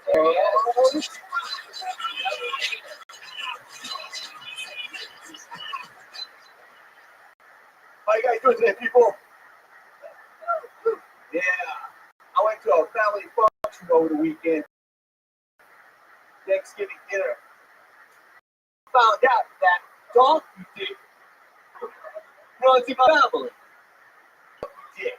Can you believe that? I told my cousin Tony, "Do you have a donkey dick too, dude?" He goes, "No, you know how Gary does." I'm like, "Gary? Yes, donkey? You sort of me? Yeah, donkey dick?" Damn. What I found out over Thanksgiving dinner that donkey dick runs on my mother's side of the family.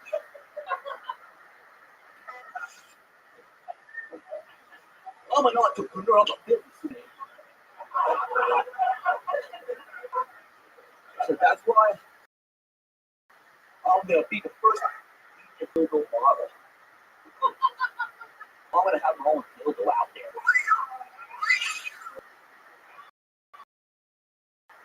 Saved by the pussy. Okay. Oh, what a weird Thanksgiving. Donkey dick, huh? Now, what is donkey dick? Donkey dick? Yeah. My prostitute median girlfriend found my dick. You have the biggest. I've seen the best like you got donkey dick. So it's a large dick. Donkey dick, yes. I thought it meant down like. Oh, yeah. Okay. You tell me else. Your girlfriend is both a prostitute and a comedian? Yeah. What is her name? Can we give her a shout out? The discount? Yeah, yes, you could. Is she here? No, she's not here. She's working. She's working. She's up. She's out getting late. Yeah. Which is working. She's out busting them up in nuts. Well, I think that would be something to you. I mean, you don't really have to say that she's a comedian. You could just, I think, you along the lines of you have a prostitute girlfriend, who says that you have the biggest dick ever. She validated. Okay, calm down. Yeah. How was she validated? She put a tramp stamp Like a on little circle with a little white. All this time I thought I was normal. I thought it was average. So this whole time you thought You you know, was so average. You have like I'm a validated man. You know, donkey time. Elephantitis, apparently. yeah. What do you think you're with? What is elephantitis like? Elephant dick? It's a little bigger than donkey dick, yeah. Two different size animals. I used to work at the LA after I graduated from high school, but I've never really checked out elephant dick. Well, you should check it out. It's everything. So I think something along the lines of that, like, you have this girl it's just get loud. And I think, like, how is her vagina? Tasted pretty good. Oh,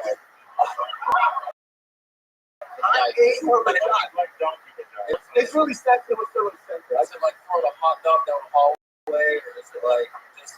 I mean, is So it? you went down on her? Like, what is a prostitute's vagina? Is that just like a latex casserole? Or... It smells like throw up. Thing like Selena Gomez cooking. We're kind of cheesy.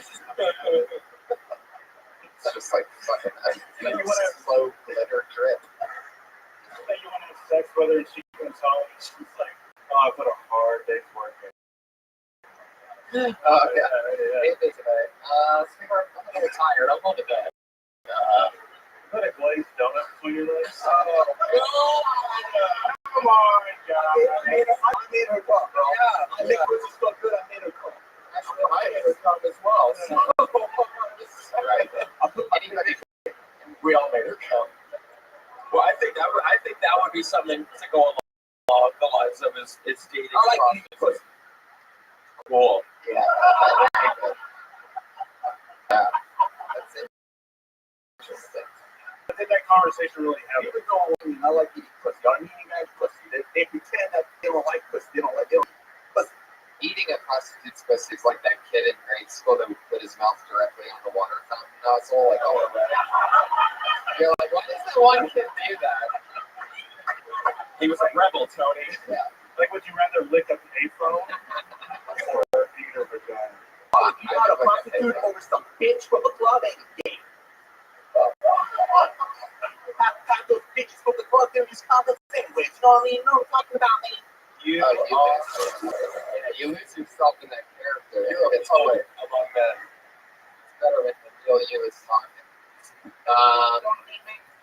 Yeah, whatever that is.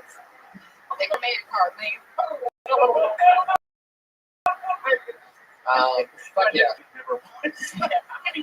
You're Armenian, Tony. Oh yeah, you are Armenian, huh? Yeah. Fuck yeah. You think that's an Armenian thing to eat prostitute pussy? Or is it just like you? Oh, I think being Americanized. I'm an Americanized Armenian. You know what I mean? Yeah. See what toys? Shit. Yeah. All of a sudden he starts Americanized, like he's talking to his customs. Yeah. Oh yeah, no, I'm one of you guys. I know it's true that your Armenian friends don't like going down on girls. I don't really have a lot of Armenian friends. Neither do we. I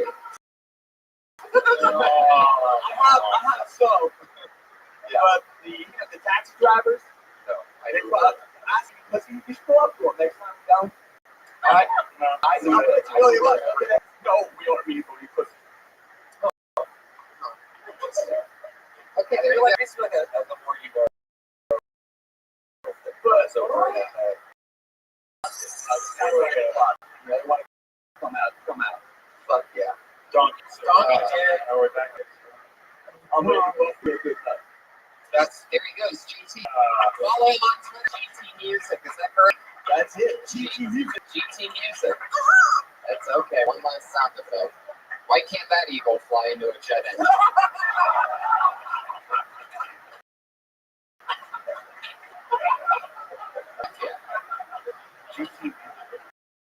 GT Music obviously has a second career that's going as good as the GT Music. I'd love to hear one of those songs. You ever hear GT's music? This is music guy, Dirty Crabber. Okay, your next comedian goes by the name of Ori Amir, everyone. Oh, yeah, Ori. Airplanes, double name. Oh, wow. This guy's got charisma. Yeah, as you can tell by my accent, I'm a neuroscience professor slash model. And let me tell you, brains are so funny. I mean, yelling is a brain affair. It's different than white men. Either I'm not a racist. And what's the deal with the cerebellum? I like her sister, Margaret Bellum. It's so funny. So funny. My dream is to become a professional model and amateur neurosurgeon. This way I can just cut brains for fun. Left amygdala, right amygdala, I only practice neuroscience for the sake. So, my girlfriend doesn't appreciate when I say, boy, honey, you have a really nice brain today. Although she does something.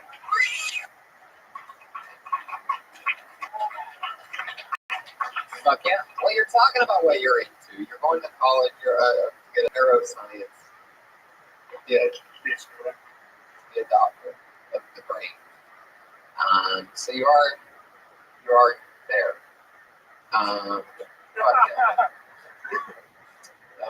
There's just nothing funny about the brain. There's a lot of funny things about the brain. Yeah, and you're onto something the way that you start the jokes with a lot of excitement and then trickle away slowly as you get to the punchline. Something does that, right? You get right into it, and it's sort of this, I don't know. It's like mad scientist quality about it. Like, it's like if Dr. Frankenstein did an open mic. And it's very like, and I think that's, you can go in a creepy route with that, where it's like, you know, you have a girlfriend, which I'm just amazed. That's incredible. And As a neuroscience guy, I bet she gets really good head.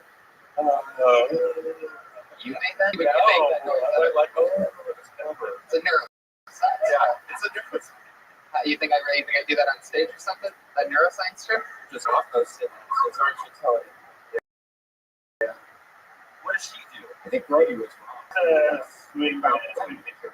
She's a swim teacher. Yeah, like a trainer coach. Like a lifeguard? No, she trains the kids how to swim. Oh, wow.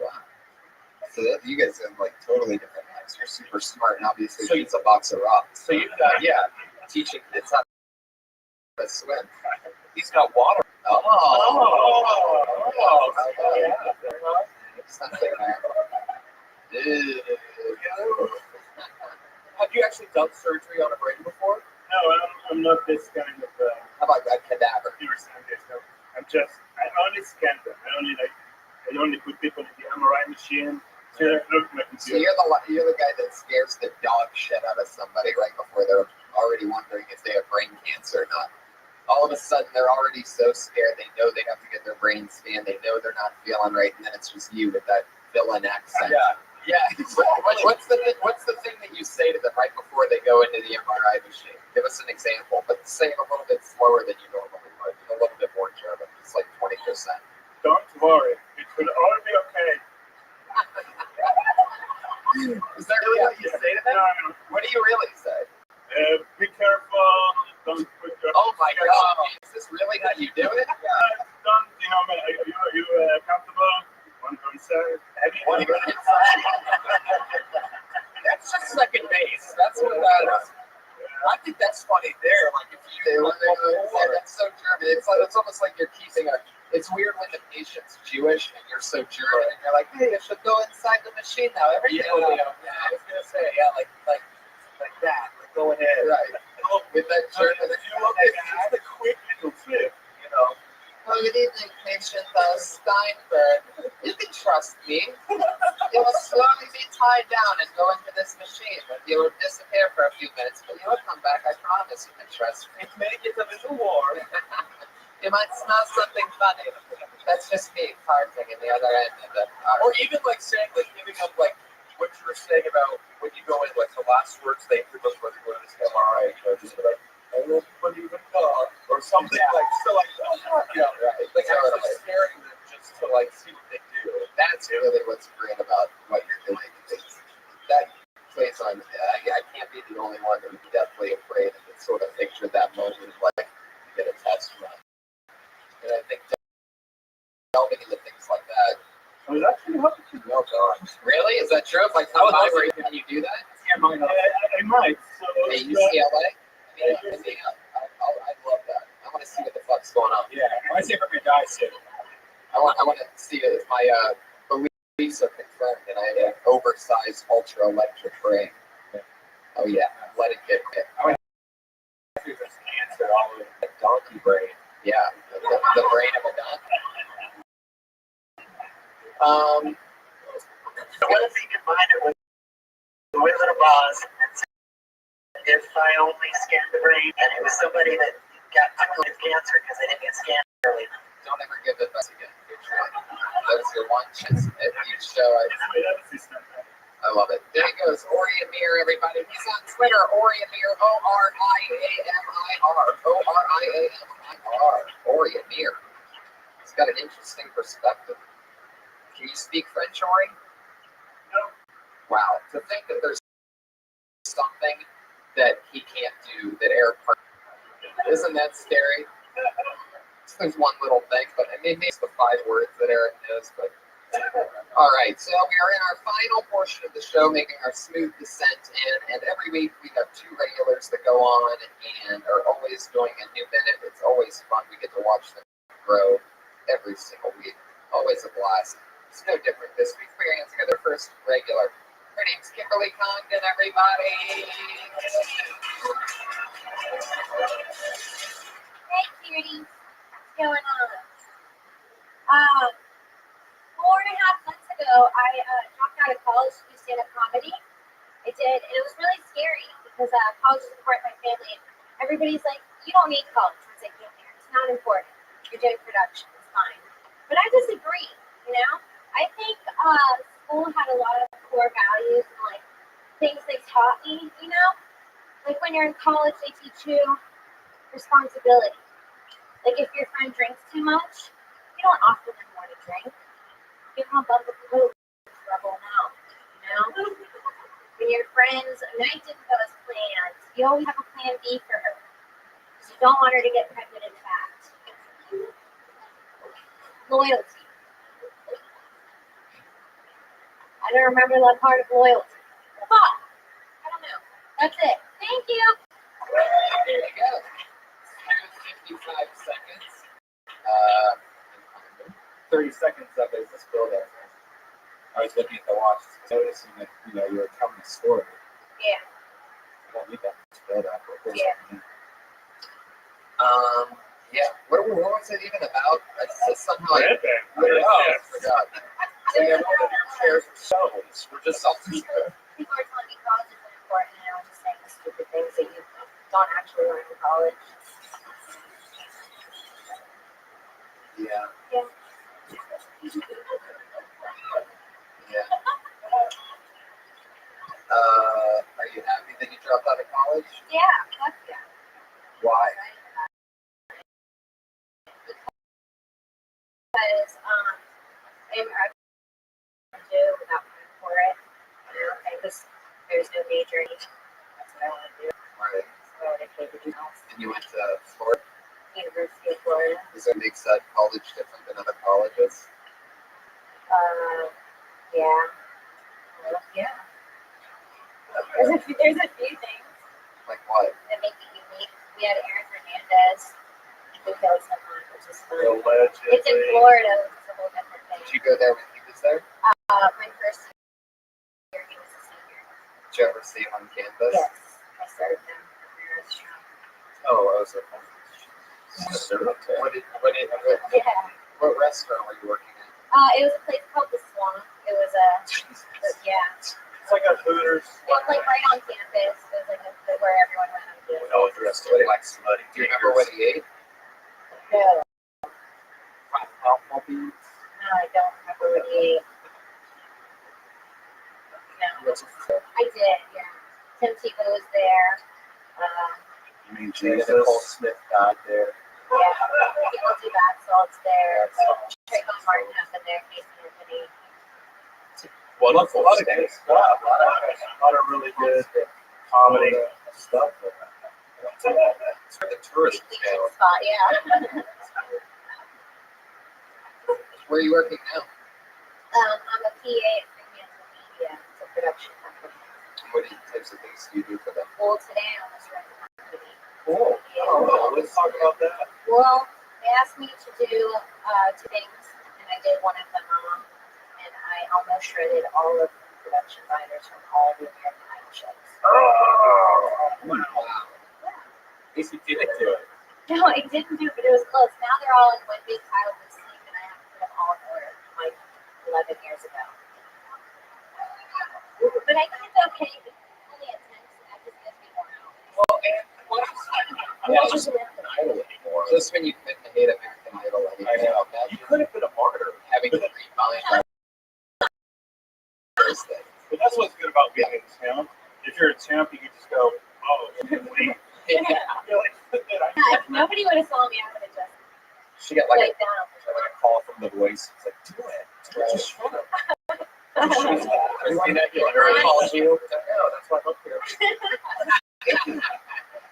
Yeah. Maybe talk about that. I don't know. That's, I The think college that's thing, it's like just you're beating a dead horse with Right. that. Because it's like, yeah. Hey, can I tell you guys something? I am the only member of Kill Tony that has a college degree. I graduated from the University of North Texas in Denton in 1991 with a major in radio, television, film, and a minor in psychology. That's why I can read people so well.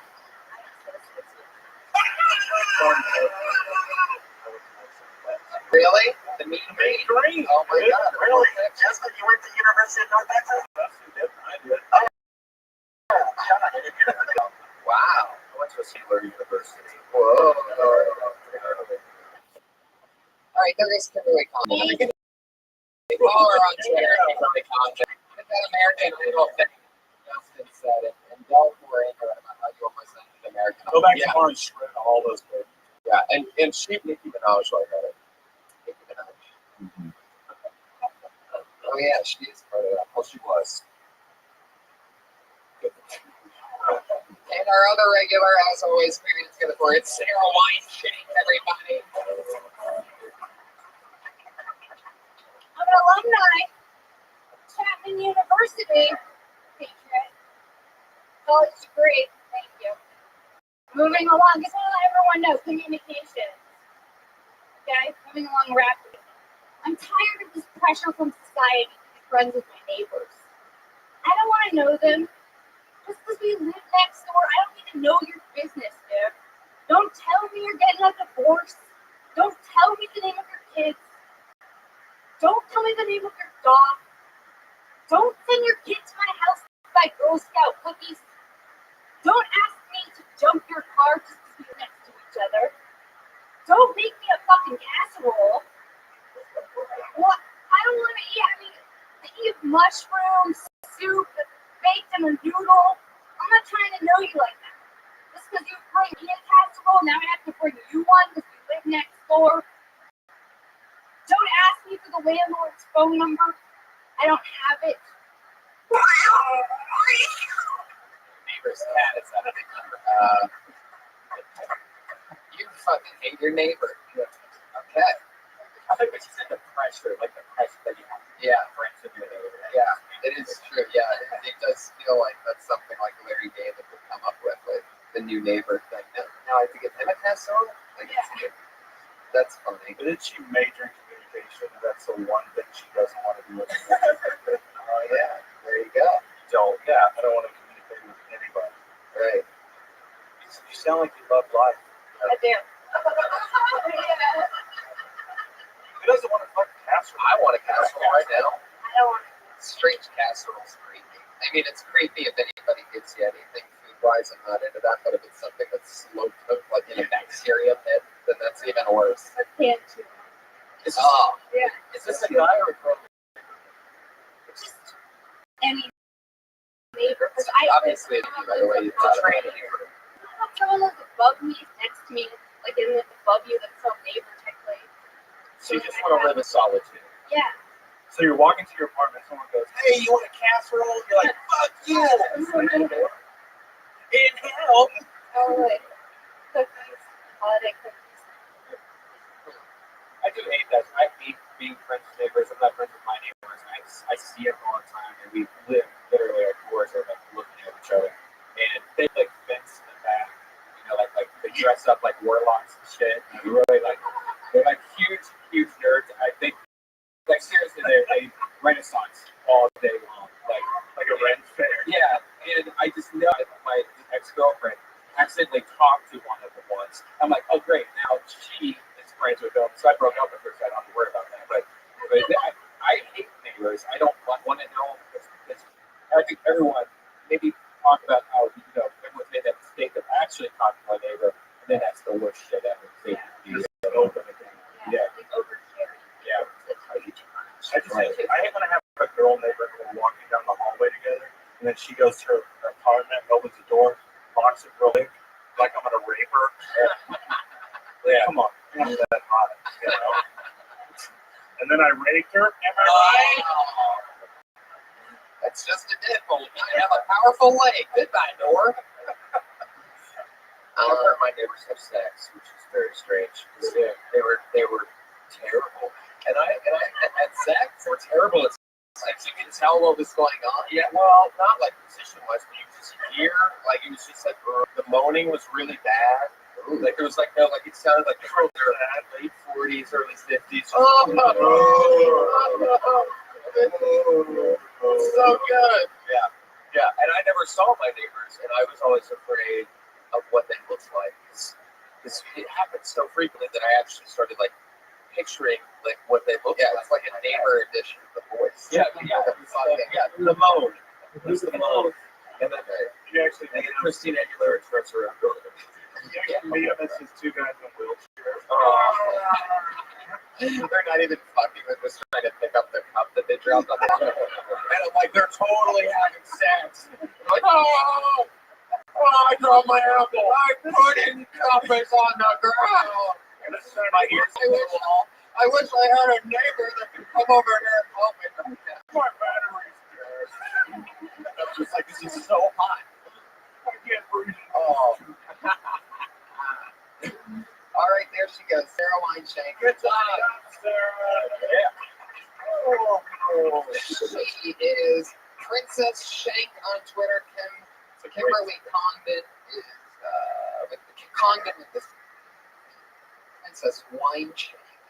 Princess Shank, SHENK, and Kimberly Congdon on the C are two regulars. The Iron Patriot, you're at Comic Patriot on Twitter. You need to get a passport, buddy. You need to get a passport. There are rumors of Kill Tony going international, and it is time to prepare. Ready to go, Tony. Let's do it. Fuck yeah.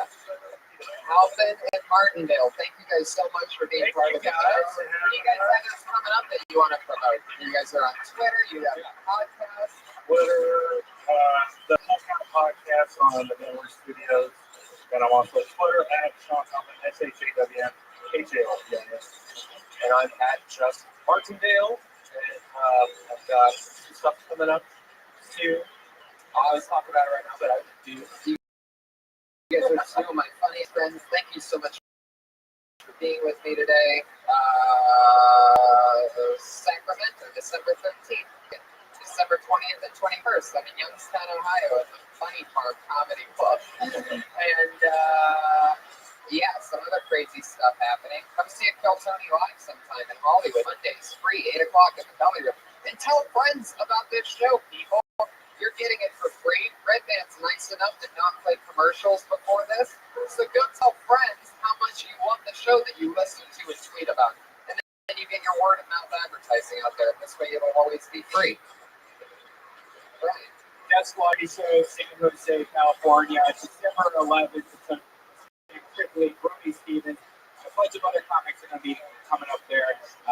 Also, the Squad sticker is at shopsquad.tv. Check out shopsquad.tv. Thanks, buddy.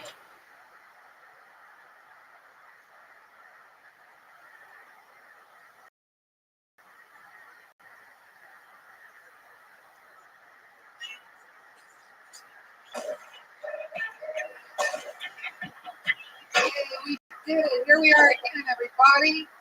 So excited. Hi, everyone. How are you guys tonight? Yeah. Awesome. Yeah. All happening. I'm surprised you're here. I'm happy you're here. Just for a while, I thought it was going to be touch and go from when the first thing happened. In Thursday night. Yeah. Yes, Thursday night. I'm sure most of you probably possibly know, but Thursday night I got home after a fun night and I was taking off my patented skinny jeans. And it's so cold outside that I've been wearing a pair of long johns underneath my skinny jeans to reinforce keeping me warm. The know me know I'm about 105 pounds of pure steel, muscle, and I got, I like have it around my knees and just like, you never think of it, just pulling that pant leg off, but it was really hard. And instead of just pushing my pants down further, I just kept pulling, so I'm like, oh, it's gonna fucking slide off. Then a second, and pop! My lower back explodes. The pain was so extreme that in that moment, my vision turned into these two little dots. Never had that one happen before, where all of a sudden you're looking through like construction, you can't anything. It's a very fucked up. That came back though. So there I am yelling, and Were you screaming? Or, I mean, I've never had tinnitus before. I've never really screamed before. Even when my car got ran over, even when my leg got ran over by a car, and my leg snapped into two pieces, I was laughing when that happened. This, I was screaming, yelling at 3 in the morning in my kitchen. It's so funny because I have the opposite with my jeans, but you have like hipster tight jeans on. Sort of, but not really. They're just a little bit leaner, you know what I mean? They're not really. Yeah, but see what happens when I unbutton my pants, my pants fall to the ground like faster than gravity. Right. Yeah. Like I pretty much have pants on that I could jump a few times and I'll just fall right now. Yeah. Have you ever worn baggy jeans? Yeah, I used to wear baggy jeans. When it was acceptable to wear jeans like that. I mean, I'm just talking boot cuts. I'm not. No, I know. Yeah, I mean, up until just a few years ago, it was very sort of fitting.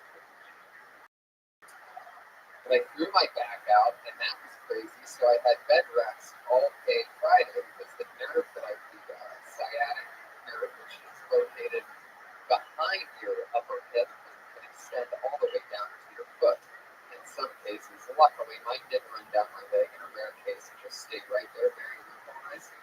And after one day of bed rest, after all the comments that I read on my iPad that all said, there's no way, everybody's just like, 2 weeks in bed was the only thing that did it. Doctor said 2 weeks in bed, 2 weeks in bed, 2 weeks in bed. Fuck you. Next day after one full day and one full night, which is the first day and night I've spent in bed for closer to a decade. Are you eating something? Are you? What's going on over there?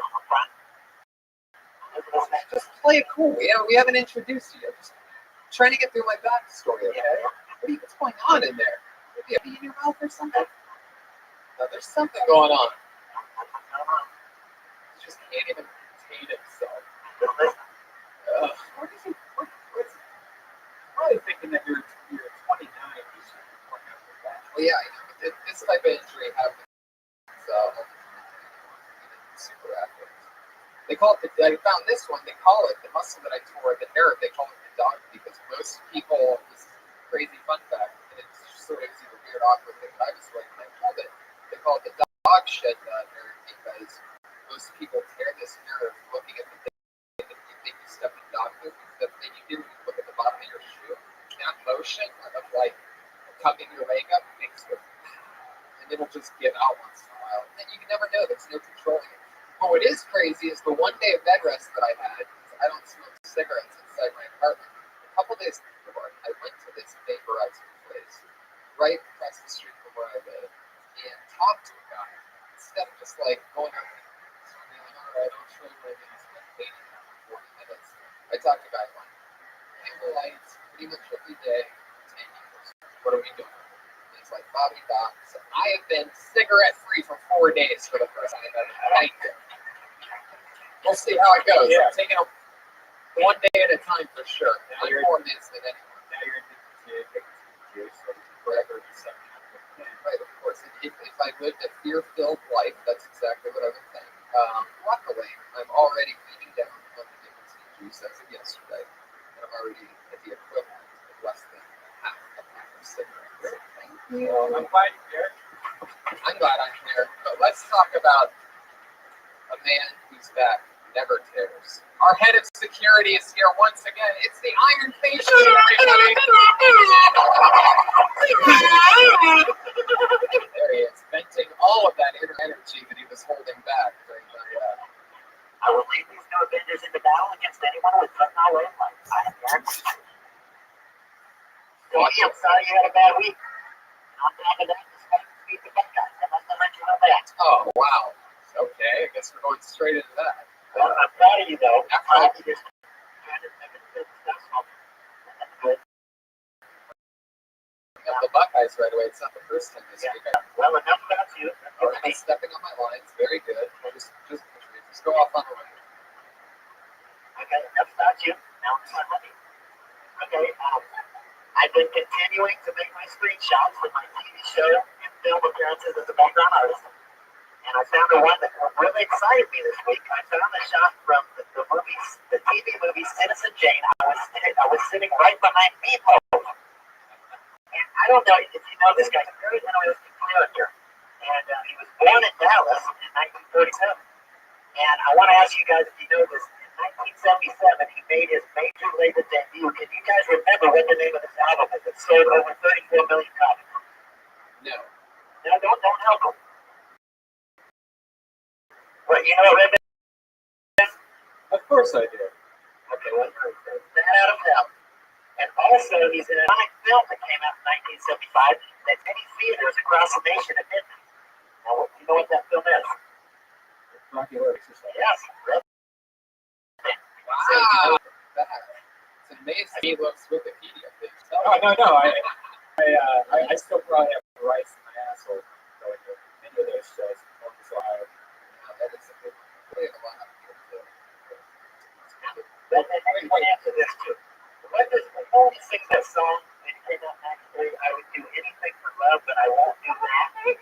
Yeah, what was he talking about? What does he mean by that? What is that? What won't he do? Probably a lot of the things that I've heard you talk about doing in your past. Letting dog lick chocolate off of Tony, his penis. I'm going to tell you something. My dog, Buffy, has been dead for over 20 years.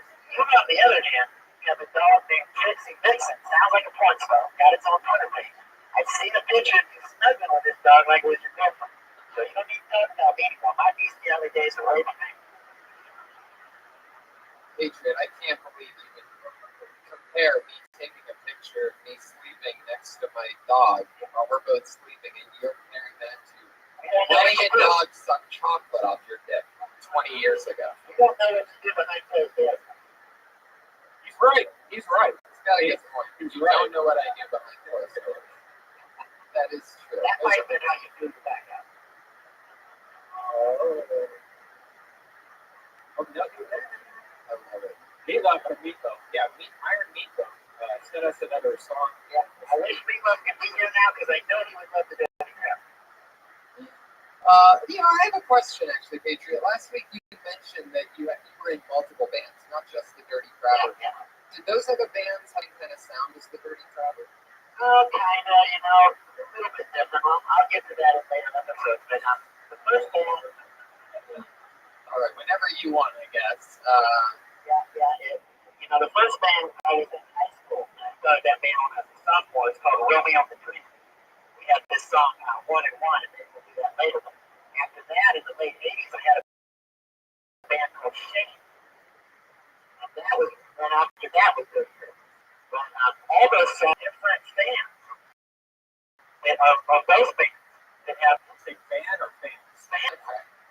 You have, first of all, how many people do you think are big Dirty Crowder fans out there? Pre-Kilton era of re-promoting this band from the 90s. I've been sending that music out for who knows? I mean, it's best across the globe. I mean, it's any underground. I like that.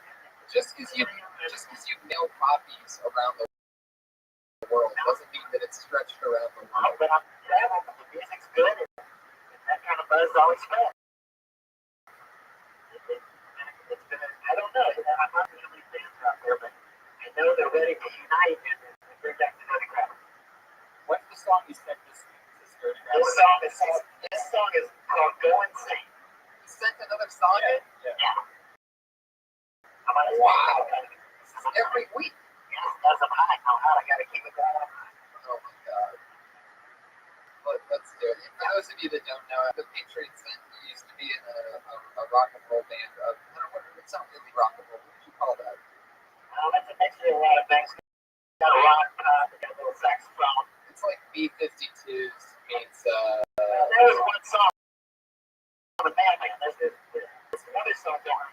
It's always really bad. And It's like a K-pop was from Texas. all of his songs are always like 6 minutes. Possibly play like a minute and a half before it feels like it's been 6 minutes. So, All right, That guy's lost. Don't take it out on me now. Oh, do your fucking song. now it's on the play. It's because the podcast. Where'd you go to college? University of North Texas at Denton. The Mean Green. Yeah. Turn up. Oh, feedback is part of it. Oh, wow. You can only move certain directions. I need a change.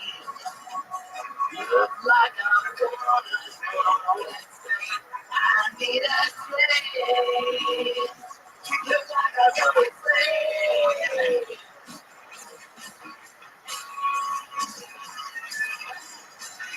I like him. He sucks.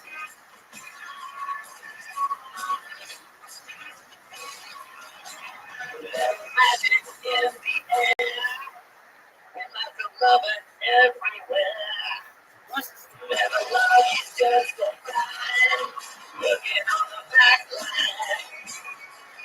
And it goes on and on again. Fever keeps running through my head. And it goes on and on again. Even on my backbone. This mystery is that everybody's meant to be.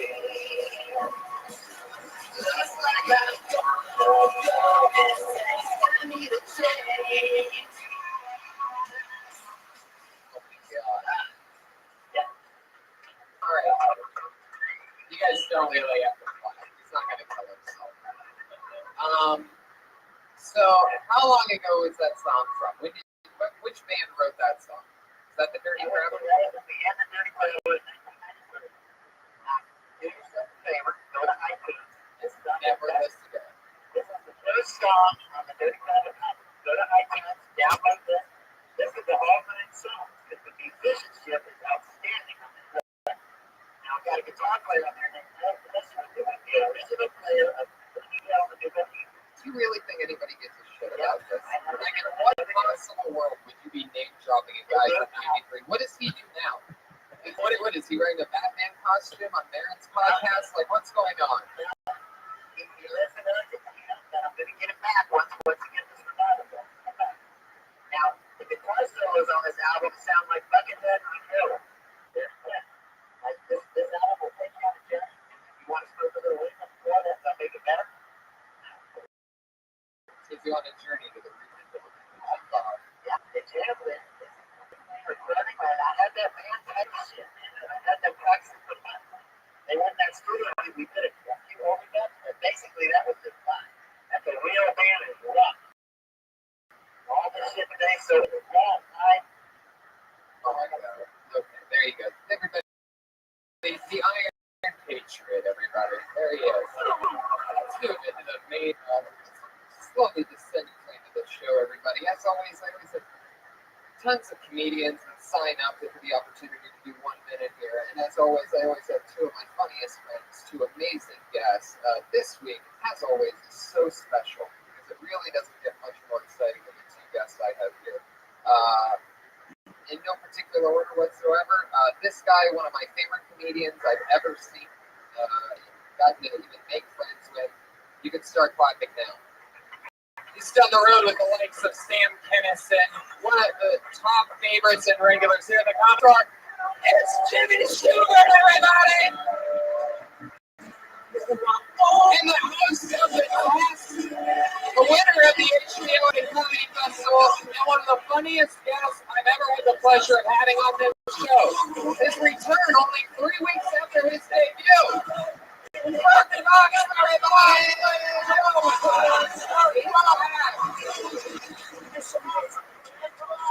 Yeah, there he is. We're all here. Welcome. Thank you. Thank you. This is supposed to be fantastic. You ever do a show that's special like that? No, he's back there, folks. I'm right here. Are you looking at me? No. I'm right here. You talking to me? I love it. I'll fucking pull your Duracell battery, bro, and you'll fucking shut down quicker than the motherfucker. Please. that's what I think we're just getting to know each other. All right. Okay, Jimmy. I don't know if you're aware. What time you have that suit back by? What time you get that rental till? I will say you do look a little shinier than last time, so you got an armor on it. I'm bad out, but what I want to say is, I don't know if you're aware, but yesterday, December 8th, he would have been 60 years old. Really? And you don't think I fucking know that? You all of a sudden, I'm a fucking adult? Really? Well, as Tony said, he went out on tour before he died. Can you tell us anything about what that was? Excuse me, Tony. I'm talking to somebody who's fucking not in the fucking suit. I'm talking to people. I'm talking to people dressed up in fucking, yeah. PJ, could you possibly have asked a more, like, regular question than that? Just what was that like? Well, I think it was good timing because What do you think it was like when you're back? What would happen? Like talking about it. I'll tell you what it was like. Well, Listen, if there was a transformer and then all of a sudden you get stopped and just wouldn't transform into anything, how would you feel about that? Yeah, we heard that. yeah, it's only an hour and a half fucking podcast, right? It was fantastic. You might have had a chance to perform if you're still here. He actually crashed into a car that looked just like you. That's right. That outfit was made for the fucking car parts for the car that crashed into The last thing he saw was a truck with So, one headlight. right. Then you can fucking show them the car parts. For the car accident. Can you say something? I read something about you that was very interesting today. Back in You have a lot of free time. That's awesome. Go ahead. Yeah, I got a lot of free time. In 1999, you were married to Clint Eastwood's daughter, Allison, for 10 months. Now, what that incident really how did you meet her? Jesus Christ. Well, listen, I will say it ended when I wasn't living with Clint anymore. What else you want to know? Where'd you get your first Listen, salary? it was a great marriage. I miss it, and I wish it had worked out. I will say the last thing he could say to me was, he's so rich. And I was like, what was that? What's that? That's all I ever wanted. Did he tell you to get off his lawn after that? Well, he said, get off my daughter. No, it was great. It was just didn't work out. But you know how it is. There's been a lot of celebrity divers who do great. Yeah, I'm sure the last vagina you saw was the one you came out of. you discuss before the show, we can play ball and book. Sucker. Well, I just like how low the mic is. I just, that to me is my favorite part of this. It's like his biggest one. Yeah, I don't care where it's going from. I don't listen to much. We are already off and running. I'm so glad to have you two guys Tony, here. what else would you do? Exactly. Well, this week is actually pretty exciting. You guys know comedians want to do a minute and we chat with them. Today we set a record for all-time highest amount of sign-ups at 38. So that's a new. Wow. 38 comedians. So you're saying we're gonna be here at least 38 years. So not everybody gets up. We run it to a certain. Jimmy, how you feeling? On the I'm first good. line. Let me put Ryan, what's up, Ryan? Oh wait, before we do that, I just have to say, comedians, tell me that you're doing 60 seconds. If you hit 60 seconds, you're gonna hear the meow of a kitty. You better wrap up then. That is for angry kitty. It's true. You better wrap up then, because if you run the light, you're gonna hear the West Hollywood angry bear. That bear sounds extra angry. Always extra angry. Wow. This guy has been on the last 4 weeks, an internet sensation. First, see how crazy the show is. Schubert, just take this out. The return of Eric Carter, everybody!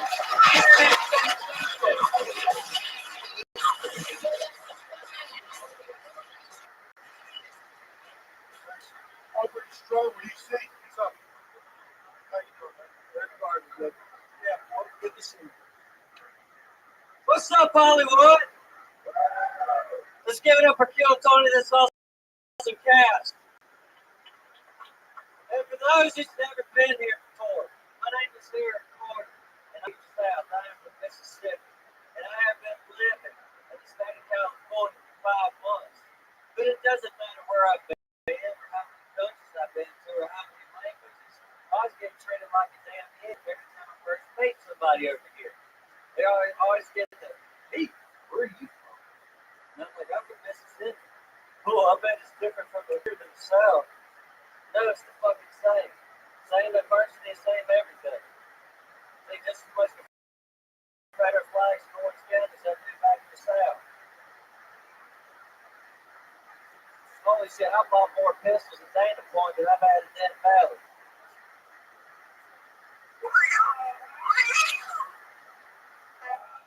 Yeah, I like it.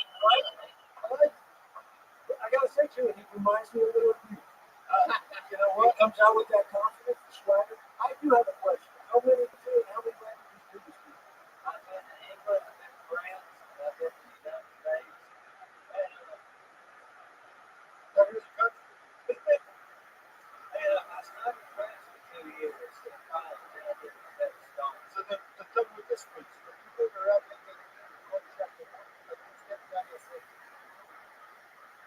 all right, sorry. Call my bluff. I did call your bluff, bitch. All right. Hey, you're fluent. I got Montreal.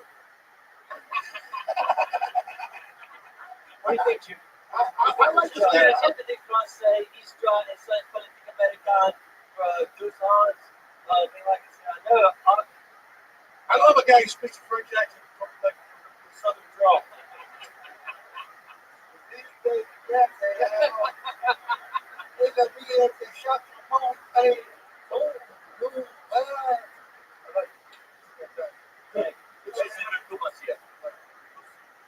You thought about doing your acting stuff? I have. I do have like a British fan, but I got a little fan. That might be who you should target. It's like Jerry Lewis. Why not, man? That's what that is. Yeah, I think he's a genius. It took me a long time to get to the part about the Confederate flag. I don't know. I got to admit that I'm a big Sam Kinison fan. I've seen his shows. Sam's not here. Yes. I don't know if you heard. I don't know if you heard you're an idiot, but it's the 20-year anniversary of his death. 21. And actually, it's 43 seconds to get to the first, I guess, Jeff Hart. But I like his swagger. I like the confidence, and I think it's very it's something. Just get to the point. Especially if it doesn't work.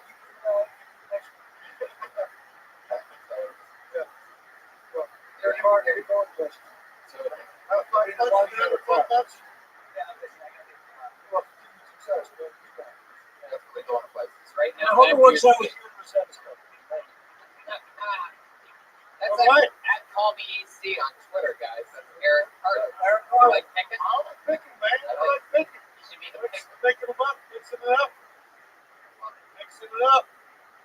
Oh, shit. Brad Sachs. Oh, shit. Oh, yeah. Oh, wait. Oh, man, how are you? Fucking on top of the world. Most people. Right. I'm engaged, guys. I'm engaged.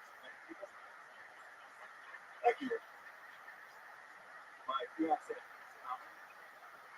she does. She hates that I do for her. She used to like how she's happy to do it. She's like, it's not.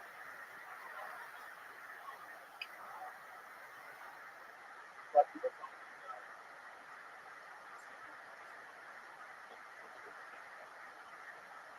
they do that, but then some of them are sweet. They kill themselves.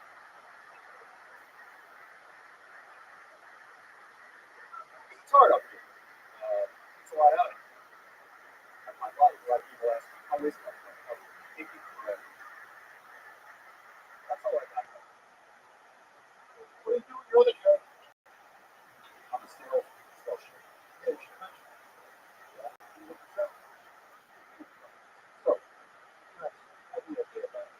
I'll also say, if you have 60 seconds, you say, you get to 40 seconds and you don't fucking have 40 seconds, just stand there and you just stretch. I like it. I like it when I do it real quick. Well, Real fast. well, just as he's fucking. So draw it out on them. But you're funny, but those are good jokes. But if you only have 60 seconds, stretch those out. Yeah, yeah. Now, why does she hate that? Because she's not so happy. I'm going to do a show and stuff. Basically. But I got to tell you, that's not bad because you don't want to come to your show. That might be an issue. Yeah, yeah. I'm on one. Then I got to. It's like, you know, it's like having any Christmas You lights. can't fuck other people to your show. Right. Which I do. I do that. Talk about it. That would have been a good extra 20 seconds. Well, hopefully the engagement will last longer than your fucking sex. Yeah. How long have you been engaged? So, When you get with the trigger? probably like a year ago. So you're not really good. No, we are. You We're good. don't see that. I'm not. Well, there you go. Hopefully We are. Hopefully she won't listen to this podcast. Why would she? She hates comedy. Right, exactly. Well, you know, I mean, that's also something you could do about mentioning maybe, you know, how, I don't know, maybe there's some kind of connection about how she doesn't watch you self-eating. Yeah. What kind of soap are you selling? It's like industrial. You can't even get through it. Why are you talking about that? I mean, you gotta gotta talk- you gotta talk about selling soap. No, I get it. I take a tiny soap on the road and then say, That's good. I have a soap on the wrong bit. what's the way? Oh, you do? I do now. So stop doing it. Sonny, I said it first. I've been wondering I've been like that for 6 months now. I did soap on a joke last year. You're so Soap on a joke? dirty, but you should also have your soap. Soap on a joke. Industrial strength soap. Yeah. Industrial. Like I tell you, no one has to be industrial strength. So you talking like organo chloride? That's your industrial strength. So like, Cause cancer and stuff. yes. That's right.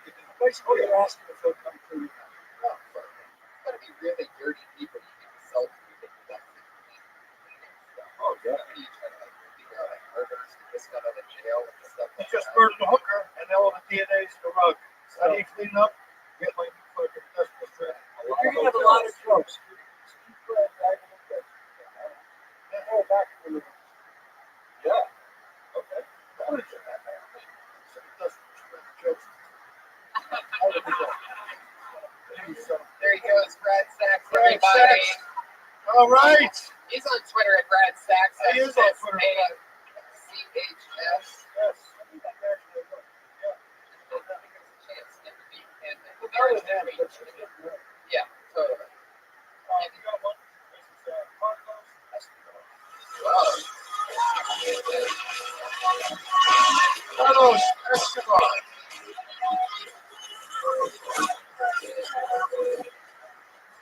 you guys doing? Thank you, man. Appreciate it.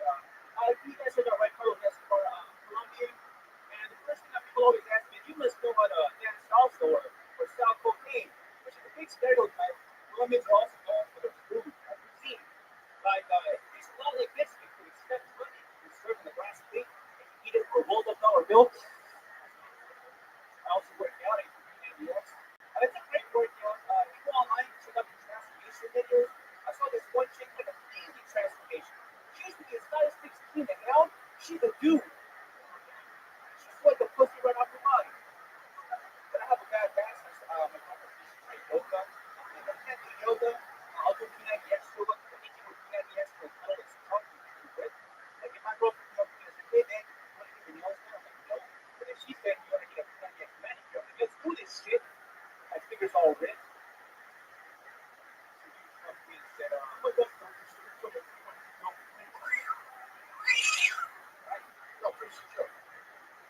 Yeah, so I was like, oh, man, that, but I'm flattered when I'm not gay. You know, I just want to keep going, like, you know, go down and get you over. Okay. Sorry, that's a completely joke. I apologize to the audience. But you're still nervous, man. Sorry. No, it's all right, bro. You make my call, try to shoot a beat sheet. I get it. It's a fucking podcast. I like it. One joke to another joke after another joke. I like it. But I gotta be honest, I like it as well, but I think we should slow it down. Because you have funny material there. The delivery is just so fast, you go through the country. Even though you have have a joke every 10 seconds. You can have a joke every 40 seconds. Decide how fast we talk. We don't say like a 10-minute set, or we're going to get a lot of jokes done. Right. Yeah. Really. You sort of look at the just go to the open mic. They only give you 3 minutes when you very first start. A lot of people are like, why do they only get 3 minutes? But I think it teaches you something about it.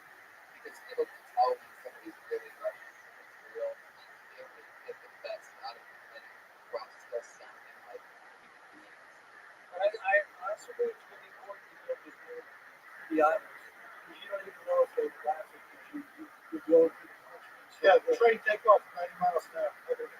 Chase you on the train. Probably on blow. That's cool. That's so much water. Don't say this. It's going to be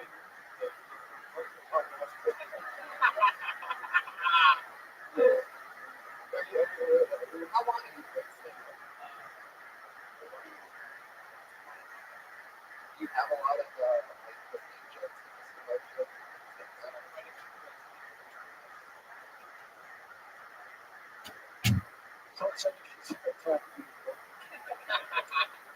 You should tap in your hair. It's too long. It seems like a suggestion. They have nothing to do with comedy. It's just like kind of speaking.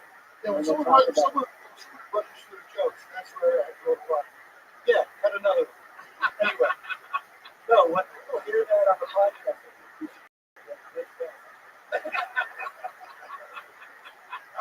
a lot of the shit here, people want to say, oh, they know my book. Let's start with these jokes. United. Sorry, United. Not if you do. Let's go to P90X set. Rush through it. We'll get a workout. When you say that your nails done, I would say, you know, if you're going to take that route, which I would say manicure, because nails done really doesn't make any sense. Okay, manicure. Yes, because nails done and then doing. But I would change it to manicure. Make something else more extreme, especially that last part. And I didn't know what it was before I asked you. no, I know. That's why I did it. No, I know. Even the bear came out on that one. But that was fun. Carlos Escobar, everybody. Carlos Escobar. You're funny. He's on Twitter at Silos Escobar. Who are you going to show your kids around? Oh, about the rock? Oh. Fuck yeah. Who is this? Let me see. What's actually happening? Oh, no, wait. You got to show them to the judges first. Oh, my God. Oh, yeah. Hold on. Let's see those. What are all those dollar bills? All right. You just come right from the strip club with all those dollar bills hanging out. Those were fantastic. Okay. You knew that. Your name's crazy, you're a comic. What a shocker. See. You'll never be a fucking crazy comic. Yeah, your minute has already started. You take off those bells, you can do whatever the fuck you want. Welcome. By the way, there's a lesson in show business for everyone. Oh, that just went down. Like, how do I get to be 38 fucking people waiting for the tits? Maybe 1 minute. Hey, who wants tits? Wait a minute. By the way, I did that to make up for fucking making Carlos tell the other fucking joke. All right, so now we're in, audience. Now we're fucking in.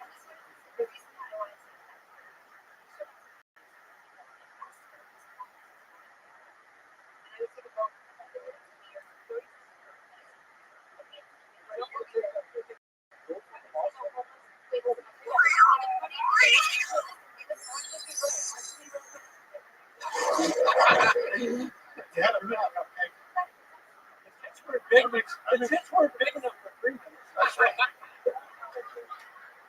Yeah, I'm sorry. You only have 30-second tips. 30 seconds. Can I have the mic for 30 seconds? Go. All right, go. Count down. Everyone shut up for 30 seconds. Oh, now you're losing it. Be careful. Okay. 7 seconds in. So the reason that I wanted to come up here is because I'm not a person who has a tape on. And the funny thing is, you're listening. No, I haven't listened. No, listen. No, I want to tell you what. I want to tell you something. This is a funny joke. Funny joke. So I said to you, I took a bullet for you. And just to think, I wouldn't take a bullet for you. That's so funny. Just to think what I have. Thanks. There you go, everybody. There Killed you it. go. Killed it. You got to pay that. That's where you have to pay that. They give you the other room. I just performed there. Say happy birthday to our also. Oh, yeah, there you go. That goes crazy, everybody. 9:30 if you're done. Crazy. Done at 9:30 or something. Yeah. Oh, okay. All right. Crazy. Kyle's on the re-entry, everybody. Keep going for Crazy. Should take a bullet. All right.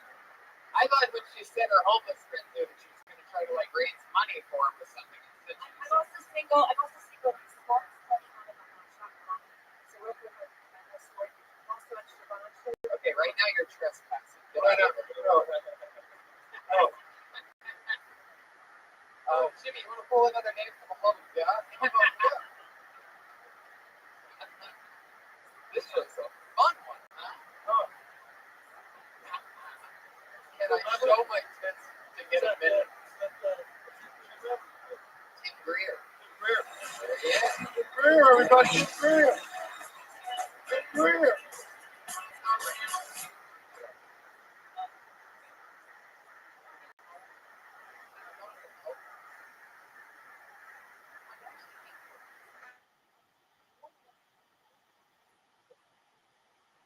Watch you. I'll get there one week. I think like serious. I don't get no like I can.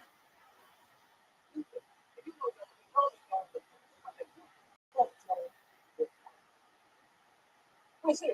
And if I don't follow somebody, I don't follow somebody. Follow somebody.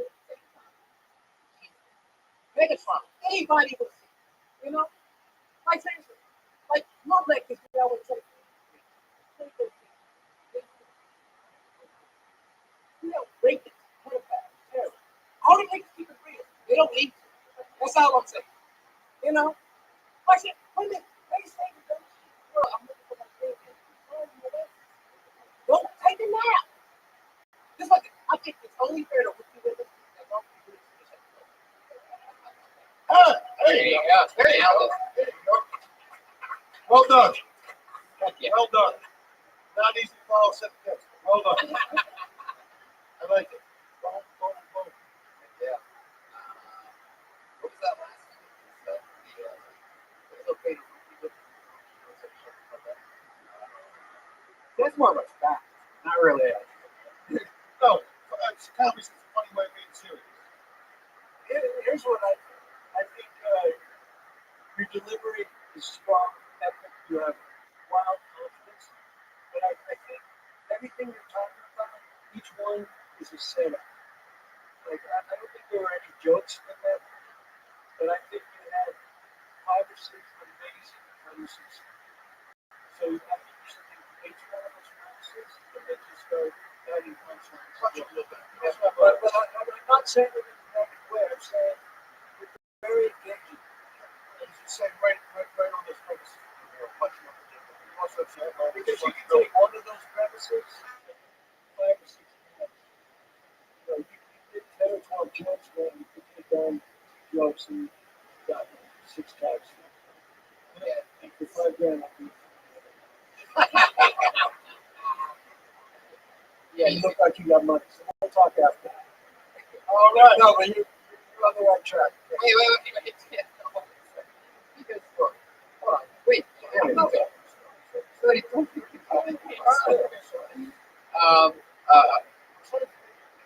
it. I'm so happy to have it. Yeah, spread that stuff out. Like, if you're gonna say something about being a girl to only have her shut up, like, there's gotta be more. You gotta stay in a There's pocket. got to be a reason why you need her to shut up. Yeah, right. Like when you engage in the peer pressure of her going on. So I think it's okay, who's the girl? Just to shut the fuck up. See if you get the right information. And make the punch. Even if all that they're saying is, I don't know if I want to step,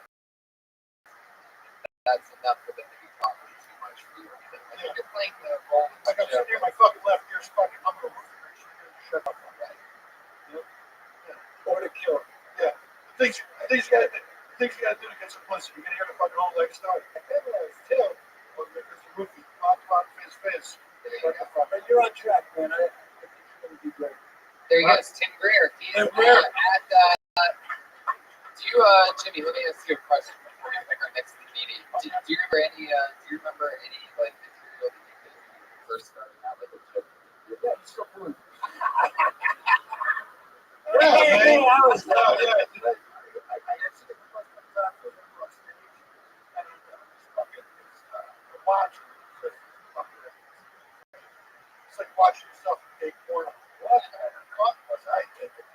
It's just fucking horrible. That's good. Yeah, when I first started, I was like 17. I was really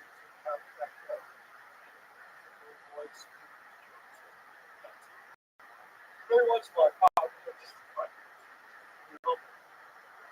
Yeah, I should put it on. Yeah, I had pop up when that's when you love the game porn. No. Yeah. just throw that up there. Yeah, sure. I had mine on YouTube until about a month ago because I rewatched it and I was like, oh, fuck this. I watched it. But I've had it up for like, whatever, 7 years. Hey, Jimmy, I'm a Dallas Cowboy fan, and it looks like we're head to head with the Philadelphia Eagles this year. No, you fucking your ass kicked by Chicago Bears. I'm not even watching. We won the last game. 27. You in sports all of a sudden.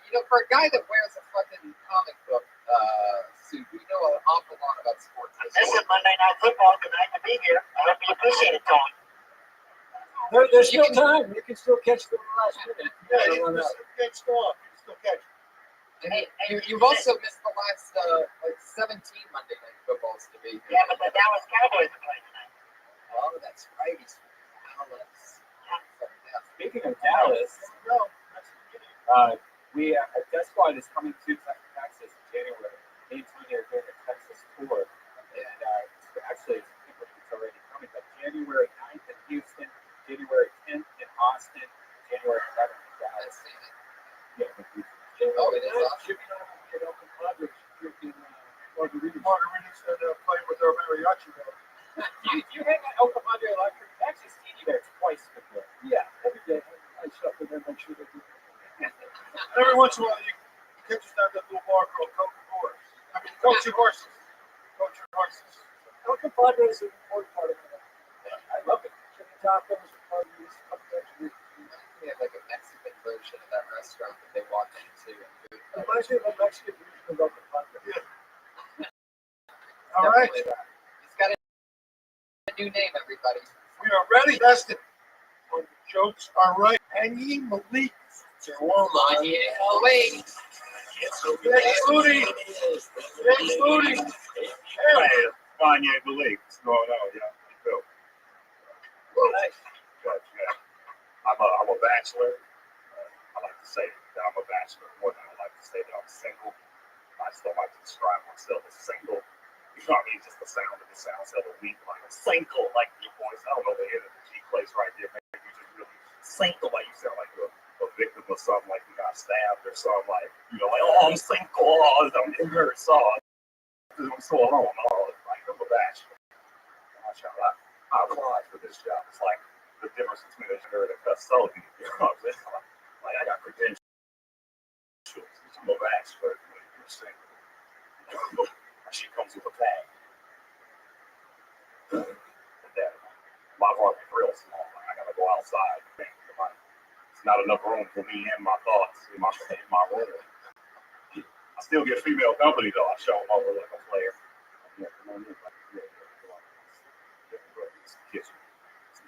I give the whole tour standing in one spot. It's real convenient. It's the lobby. The lobby. There you go. The bear came out quick on that one. I love it. Yeah. First thing I would say is that when you're talking about single, I feel like examples so that we get into that. What's the word single used? Like craft singles, right? Or something like that.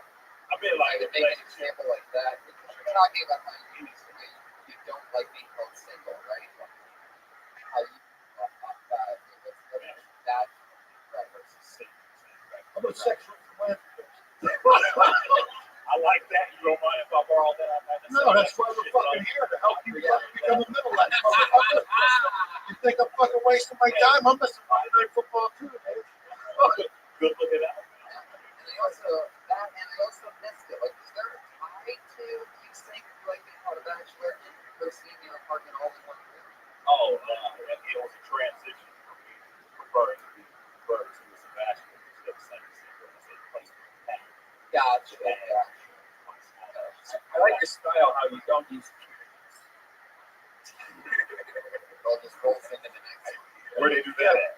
That's so funny. You can sit there, take a shit, and open the refrigerator door at the same time. That's how fucking small it is. Without getting too deep into my lifestyle, yeah, it's real small. Well, you don't want to blow it the fuck up, man. I mean, you might as well lean into it. But, yeah, it was good. That's a real good.